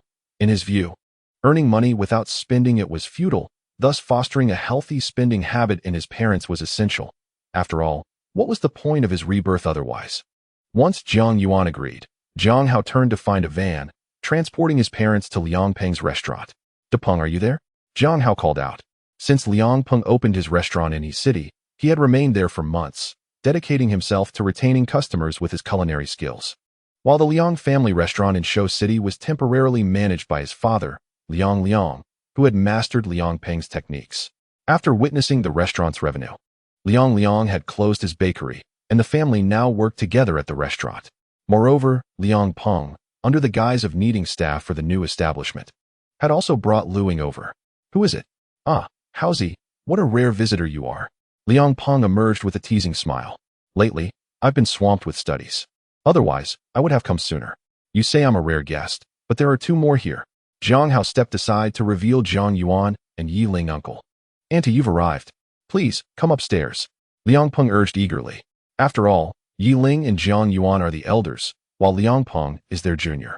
He made jest with Jiang Hao, but he must show respect in the presence of the two elders. Liang Peng then shouted towards the kitchen, Wang Xian. I'll attend to our two elders for a moment. You continue your work in the kitchen. Remember to prepare the cold dishes and stir-fried dishes first, and I'll handle the main courses later. Upon hearing Liang Peng's voice, a young man with delicate features emerged from the kitchen and assured him, All right, brother. You can trust me. I'll take care of the stir-fried and cold dishes and send them up first. The main courses will follow. Liang Peng nodded in satisfaction before accompanying Jiang Yuan and the others upstairs to the private room. Chapter 92. Balancing Public and Private Interests. All right, Depeng. You've even taken on an apprentice, Jiang Hao remarked with a smile. Liang Peng replied. He is not my apprentice. He is my cousin. I'm considering expanding the business, and with just my father and me as chefs, we won't manage to keep up. So, I've asked my cousin to lend a hand. Liang Peng's explanation did not surprise Jiang Hao. After all, in an era devoid of patent awareness, a restaurant's core competitive advantage, culinary skills, cannot be entrusted to outsiders, only to one's own kin for peace of mind.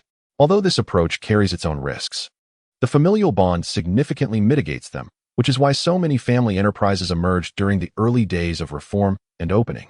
And what about your family member? Jiang Hao inquired, raising an eyebrow. Which family member? Liang Peng feigned ignorance, easily recognizing the underlying meaning in Jiang Hao's words. Oh, it seems you have quite a few.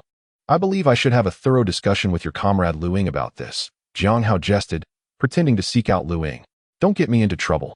She is down in the office handling accounts. Liang Peng quickly grabbed Jiang Hao to prevent him from leaving. Observing Liang Peng's anxious demeanor, Jiang Hao shook his head inwardly. realizing yet another henpecked husband was born. All right, Hao, Liang Peng is a good-natured boy. Do not bully him, Yiling interjected, pulling Liang Peng behind her protectively. Good-natured? Jiang Hao scoffed at Yiling's assessment, thinking to himself that she hadn't witnessed the ruthless determination Liang Peng displayed in forcing several restaurants in Shoqing to close their doors. If he were truly good-natured, then everyone in the world would be as well. Auntie, you must support me. Jiang Hao often bullies me. Liang Peng quickly turned to Yiling for sympathy, while sneakily making a face at Jiang Hao. Don't worry, as long as I'm here, Jiang Hao wouldn't dare bully you, Yiling declared confidently. Liang Peng led Jiang Yuan and the others into a small private room and poured them some tea. This environment is quite nice, De Peng, Jiang Hao remarked as he surveyed the room's decor. In truth, the arrangement was simple yet clean and comfortable, perfectly suited for a few individuals to discuss business or matters in an intimate setting. Liang Peng smiled slightly and explained, this was actually Lu Ying's suggestion. She noticed that we are quite far from residential areas, and many merchants and government officials nearby often can't return for lunch. So they seek out local eateries to resolve their midday meals. Rather than relinquishing this business to roadside stalls, we ought to cultivate this segment ourselves. In recent days, we have transformed several large private rooms into numerous smaller ones, perfectly suited for small groups to order a few dishes, dine, and take a brief respite. Upon hearing this, Jiang Hao exclaimed, we could also incorporate a meal delivery service for those who cannot make it here in time. You could prepare the meals and send them over. Liang Peng's eyes brightened as he pondered this suggestion. That is indeed feasible, but if the distance is too great, the food may arrive cold. Jiang Hao quickly alleviated Liang Peng's concerns, recalling his childhood experience with popsicle vendors. We could craft a few insulated boxes. I estimate the food would remain warm for at least an hour. Liang Peng was thoroughly impressed by Jiang Hao's ingenuity, having posed a challenging problem that was effortlessly resolved. Once the three settled down, Jiang Yuan turned to Liang Peng and said, Liang Peng, you may attend to your duties. We shall remain here and relax. You may manage the meal arrangements. Liang Peng glanced at the growing number of patrons and sighed. Very well, uncle and aunt. Please enjoy your time here while I attend to some tasks. I will return shortly. After Liang Peng departed, Jiang Hao finally had the opportunity to converse with Jiang Yuan and Yiling mom and dad. What brings you here? Jiang Hao inquired curiously. Jiang Yuan and Yiling exchanged a knowing smile and nodded slightly. There was an opportunity for a conference in his city, so your mother and I applied to attend. It serves both our professional and personal interests, professionally representing the school at the conference and personally visiting you. Jiang Hao interjected. So you came to see me? Yiling lightly tapped Jiang Hao on the head with her fingers, teasing. Oh, how naive. Why would we come all this way just to see you? Then what is the purpose of your visit? Jiang Hao asked, slightly embarrassed. Naturally, we are here to expand our business. Jiang Yuan patted the small bag on his shoulder and continued. The clothing store has been quite prosperous these past few months, earning us several tens of thousands. We are nearing a break-even point. We are considering expanding our operations. He added, your mother and I have also approved several franchise stores in recent months. Now, most cities in Anhui province host our Jinli clothing franchises. However, we intend to establish our own stores in Lu City and He City. We are currently scouting locations in He City and plan to open 3 to 4 franchise stores here and 1 in Lu City. Jiang Hao regarded his parents with a sense of unfamiliarity, taken aback by their newfound ambition, which seemed a stark contrast to their previous dedication to their jobs. But, Mom and Dad, opening franchises requires significant capital and management staff, Jiang Hao cautiously pointed out. Jiang Yuan waved his hand dismissively. That poses no issue. Your mother and I have discussed this thoroughly. We can borrow some funds from relatives, and with the profits from the Shoqing store, we should have enough. Our clothing store enjoys high profit margins and robust sales, allowing us to repay any debts within a year. As for management personnel, your aunt has already begun training them, and they will be ready to start when the time comes. Indeed, having considered all these factors, and even daring to borrow money, what more could Jiang Hao say? He could only accompany Jiang Yuan in finishing their meal before exploring a few storefronts. After inspecting several establishments, Jiang Hao realized how challenging it was to find a suitable shop in this day and age. Although it was the early days of reform and opening up, many prime locations with significant foot traffic had already been leased or purchased by others. The remaining options either had unreasonable rental prices or came with demanding landlords. leading to numerous unsuccessful negotiations. Ultimately, Jiang Hao had no choice but to contact Deng Yuan, hoping he might persuade Su Lin to offer some assistance. The rationale behind seeking Su Lin was that current policies permitted the rental of unit properties, with the proceeds contributing to the unit's petty cash. Consequently, many units in desirable locations had transformed their street-facing properties into storefronts for rent, especially prevalent among the widely distributed public security agencies. Before long, Deng Yuan relayed information indicating that Su Lin had a batch of properties available for commercial leasing. Excited by this news, Jiang Yuan and Yi Ling were overjoyed. However, Jiang Hao was not involved in this matter. After providing Jiang Yuan and Yi Ling with Su Lin's address, he returned to school to commence his afternoon studies. Chapter 93. Here we go again. After attending his afternoon classes, Zhou Yong approached Jiang Hao, giving his shoulder a gentle pat. He then quietly said, "Let us go." "Third brother, we're heading back to the dorm." Perplexed, Jiang Hao inquired, "Why return to the dorm? Aren't we supposed to eat first?" Zhou Yong looked at him in astonishment, exclaiming, "You haven't forgotten about tonight's dormitory gathering, have you?" Upon hearing this, Jiang Hao smacked his forehead and sighed. "Can I confess to you that I forgot?" Zhou Yong chuckled, "Of course you can, but please don't let the eldest and second brothers know. They have been preparing for this gathering." Casting a glance at Lu Long and Deng Yuan, Jiang Hao found Zhou Yong's words to be true. Both Lu Long and Deng Yuan had donned new attire and were anxiously scanning their surroundings. Although Jiang Hao was not particularly invested in the dormitory gathering, seeing Lu Long and Deng Yuan so enthusiastic made it difficult for him to dampen their spirits. Thus, he sighed and resolved to accompany them. "Let us go directly, then. Why do we need to return to the dorm?" Jiang Hao questioned curiously. "The eldest and second brothers insist on going back. They believe they must dress up." Zhou Yong replied with a hint of exasperation. Jiang Hao playfully remarked about Lu Long and Deng Yuan. "This reminds me of a peacock displaying its feathers. Legend has it that a peacock does so to attract peahens. The eldest and second brothers are similarly motivated." Zhou Yong paused for a moment before giving a thumbs up. "Third brother, you're incredible. You insult others without resorting to foul language." Despite his jest, Jiang Hao still followed Zhou Yong and the others back to the dormitory. "Prepare here. I'll step outside to confirm a few details," Zhou Yong stated before exiting the dormitory. Just as Zhou Yong departed, Deng Yuan and Lu Long busied themselves in the dormitory. They opened their cabinets and retrieved their toiletries, first washing their faces and brushing their teeth, then filling a basin with water to style their hair. "Hey, third, why aren't you joining us? I can make some space for you," Deng Yuan inquired while grooming his hair. "I think I'll pass. Today, you two are the stars.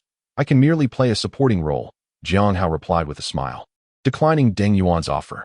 "What do you think of my hairstyle?" Lu Long asked, having parted his hair down the middle and gazing into the mirror for a considerable time before turning to Jiang Hao. Jiang Hao glanced up and thought to himself that it resembled the typical traitorous hairstyle seen on television. However, to avoid dampening Lu Long's enthusiasm, he stifled his urge to retch and responded, "Looks great, really great." After Deng Yuan and Lu Long had spent quite some time fussing over their appearances, Zhou Yong burst into the dormitory, exclaiming, "Hurry up. They're already at the school gate, just waiting for us to come out." Upon hearing Zhou Yong, Lu Long and Deng Yuan abandoned their hairstyling and rushed towards the door. Seeing this, Jiang Hao set down his book and followed them to the school gate.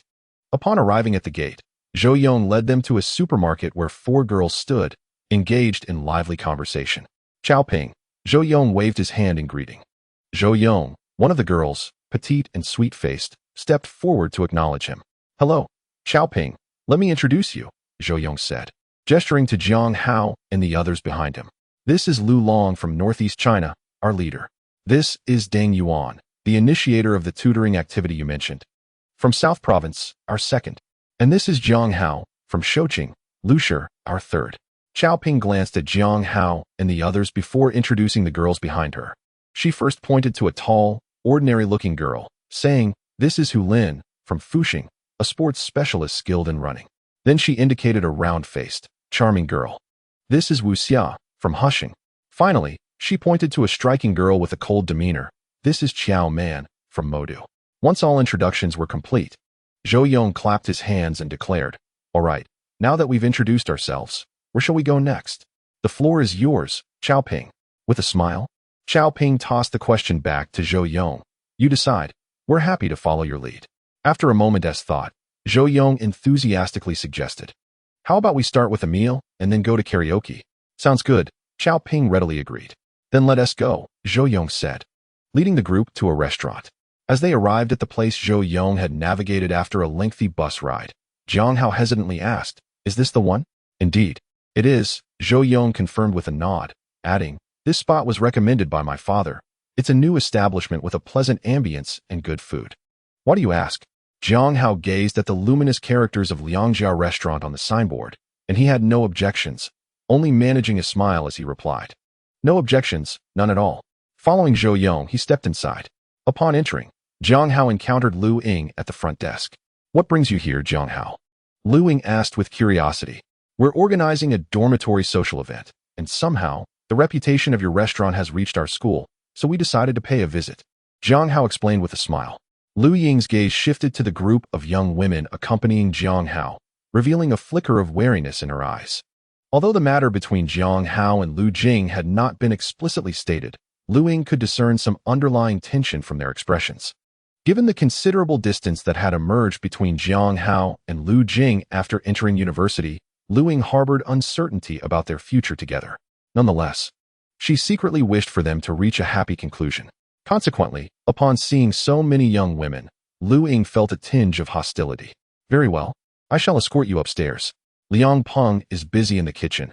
I will have him come see you shortly, Lu Ying said with a somewhat frosty demeanor. Lu Ying led Jiang Hao and the others upstairs to a spacious private room where they settled down. She then produced a menu and handed it to Jiang Hao. What would you like to eat? Jiang Hao passed the menu to Zhou Yong, indicating him. Ask him. He is the one organizing this. Noticing that Jiang Hao was not the organizer, Lu Ying's expression softened somewhat as she took out a piece of paper to jot down the order. Zhou Yong presented the menu to Chao Ping. Chao Ping, take a look and see what you would like. Chao Ping pushed the menu back to Zhou Yong, smiling gently. You all decide. We are not picky eaters. Chapter 94. This name sounds familiar. Zhou Yong took hold of the menu and began to place the order. I will go ahead and order. If you all see anything you wish to add, let me know. He continued.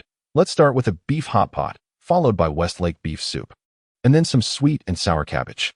Jiang Hao smiled appreciatively at Zhou Yong's selections. Indeed, ordering food is an art. The dishes must be sufficient and enjoyable for all.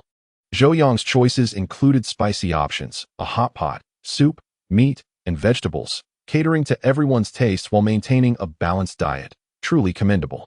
Once Zhou Yong completed the order, Lu Ying took the menu and went downstairs. Old 3, do you know the owner of this restaurant? Zhou Yong inquired curiously after Lu Ying had left. Of course. I do. The owner is from Shoqing, and he is my childhood friend. You could say I know him quite well. Jiang Hao waved his hand dismissively. Then why haven't I heard you mention him before? Zhou Yong pressed on. How could I have known you could find his restaurant from such a distance? Jiang Hao replied with a wry smile.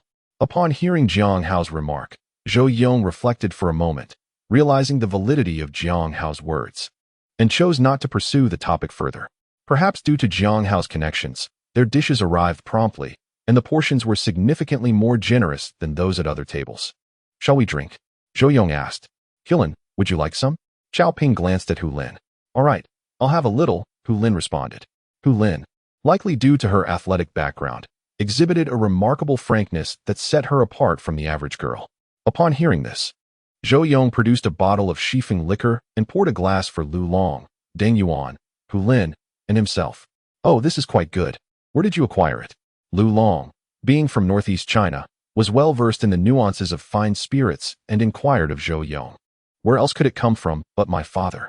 I brought it along today, Zhou Yong replied nonchalantly. Suddenly, Chao Ping interjected, Jiang Hao, aren't you drinking? Zhou Yong quickly explained, don't mind him. His tolerance is low, so he seldom partakes. This had been a pact between them, as Jiang Hao was not one to indulge in drinking at gatherings with others, preferring to abstain entirely.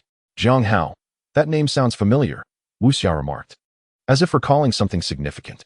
Upon hearing her words, Jiang Hao set down his chopsticks with a bemused expression, already anticipating the topic he least desired. Indeed. After a moment of contemplation, Wu Xia exclaimed, Ah, I remember now. Jiang Hao from the freshman finance program. He's the rumored boyfriend of President Liu, isn't he? At Wu Xia's outburst, the others ceased their dining. Even the usually stoic Xiao Man scrutinized Jiang Hao with renewed interest. This is all a misunderstanding, Deng Yuan quickly interjected, eager to clarify the situation. He recounted the tale he had heard from Jiang Hao on that day when the latter had just arrived at school and was unfamiliar with President Liu. Haha, how amusing. You've inadvertently found yourself entangled with President Liu. Xiao Ping laughed heartily. What can I say? It is in a man's nature to appreciate beauty, Jiang Hao replied with ease, as he picked up his chopsticks and savored a piece of beef. His candid acknowledgement of such sentiments sparked admiration among Xiao Ping and the others, who felt that Jiang Hao was indeed a cut above the rest. After sharing the gossips surrounding Jiang Hao, Zhou Yong observed that their meal was nearly concluded and suggested, "Let us head to karaoke. We can sing and unwind before returning to the dormitory." Consequently, the group rose and made their way outside. Upon reaching the front desk, Lu Long and Deng Yuan playfully brandished their wallets and declared, "Boss, we're settling the bill." "What bill? Why not just leave?" Lu Ying lifted her gaze in astonishment. "That won't do. I know you're close friends with Jiang Hao, but business is business. We can't simply dine and dash," Zhou Yong interjected. At Zhou Yong's words, Lu Ying burst into laughter. "Close friends? They are best buddies. Jiang Hao doesn't pay here. Pengzi wouldn't dream of charging him. You should just leave." Faced with Lu Ying's resolute stance, Zhou Yong turned to Jiang Hao, who shrugged nonchalantly and said, "Let it be. Consider it my treat." Zhou Yong, upon hearing Jiang Hao's words, finally grasped the extent of the camaraderie between Jiang Hao and Liang Peng. This meal, no less than 80 or 90 yuan, was effortlessly waived by Liang Peng, and judging by Jiang Hao's demeanor, it was evidently a commonplace occurrence for him. After exiting the restaurant, Zhou Yong led everyone to the karaoke establishment he had previously visited, where they secured a private room and began to sing heartily. Jiang Hao observed their revelry for a while before discreetly stepping out of the room and sinking into a nearby sofa. "Why don't you join us in singing?" A cool voice suddenly interjected from the side. "My apologies. I must confess, my vocal abilities are rather lacking. I fear my singing might frighten you, so I shall abstain." Jiang Hao replied softly, recognizing the tone belonged to Xiao Man. "I feel the same. Perhaps we should simply wait here." Xiao Man replied icily as she took a seat on the sofa opposite Jiang Hao. At that moment, a front desk attendant seemed to notice Jiang Hao, her eyes brightening as she approached him. "Excuse me, are you Mr. Jiang Hao?" The attendant inquired politely. "Yes, I am Jiang Hao. Is there something I can assist you with?" He nodded in response. "Indeed, it is as follows. When Manager Wang visited us last time, he specifically instructed that if you were to come, your bill would be waived. May I kindly ask you to sign here to complete the formalities?" After speaking, the attendant produced a bill and presented it to Jiang Hao. "There's no need for that. We will cover our own expenses." Jiang Hao waved his hand, declining the bill. To his astonishment, when he returned the bill to the attendant, she nearly burst into tears. "Sir, please allow the bill to be waived." When Manager Wang left, he made a point to show us your photograph, emphasizing that if you were to arrive, we must ensure your meal is complimentary. If we fail to do so, we risk losing our positions. Please, do not make this difficult for us. Seeing the attendant's desperate expression, as if she would weep should he refuse, Jiang Hao relented and took out a pen from his pocket, signing his name in an elegant flourish, Jiang Hao.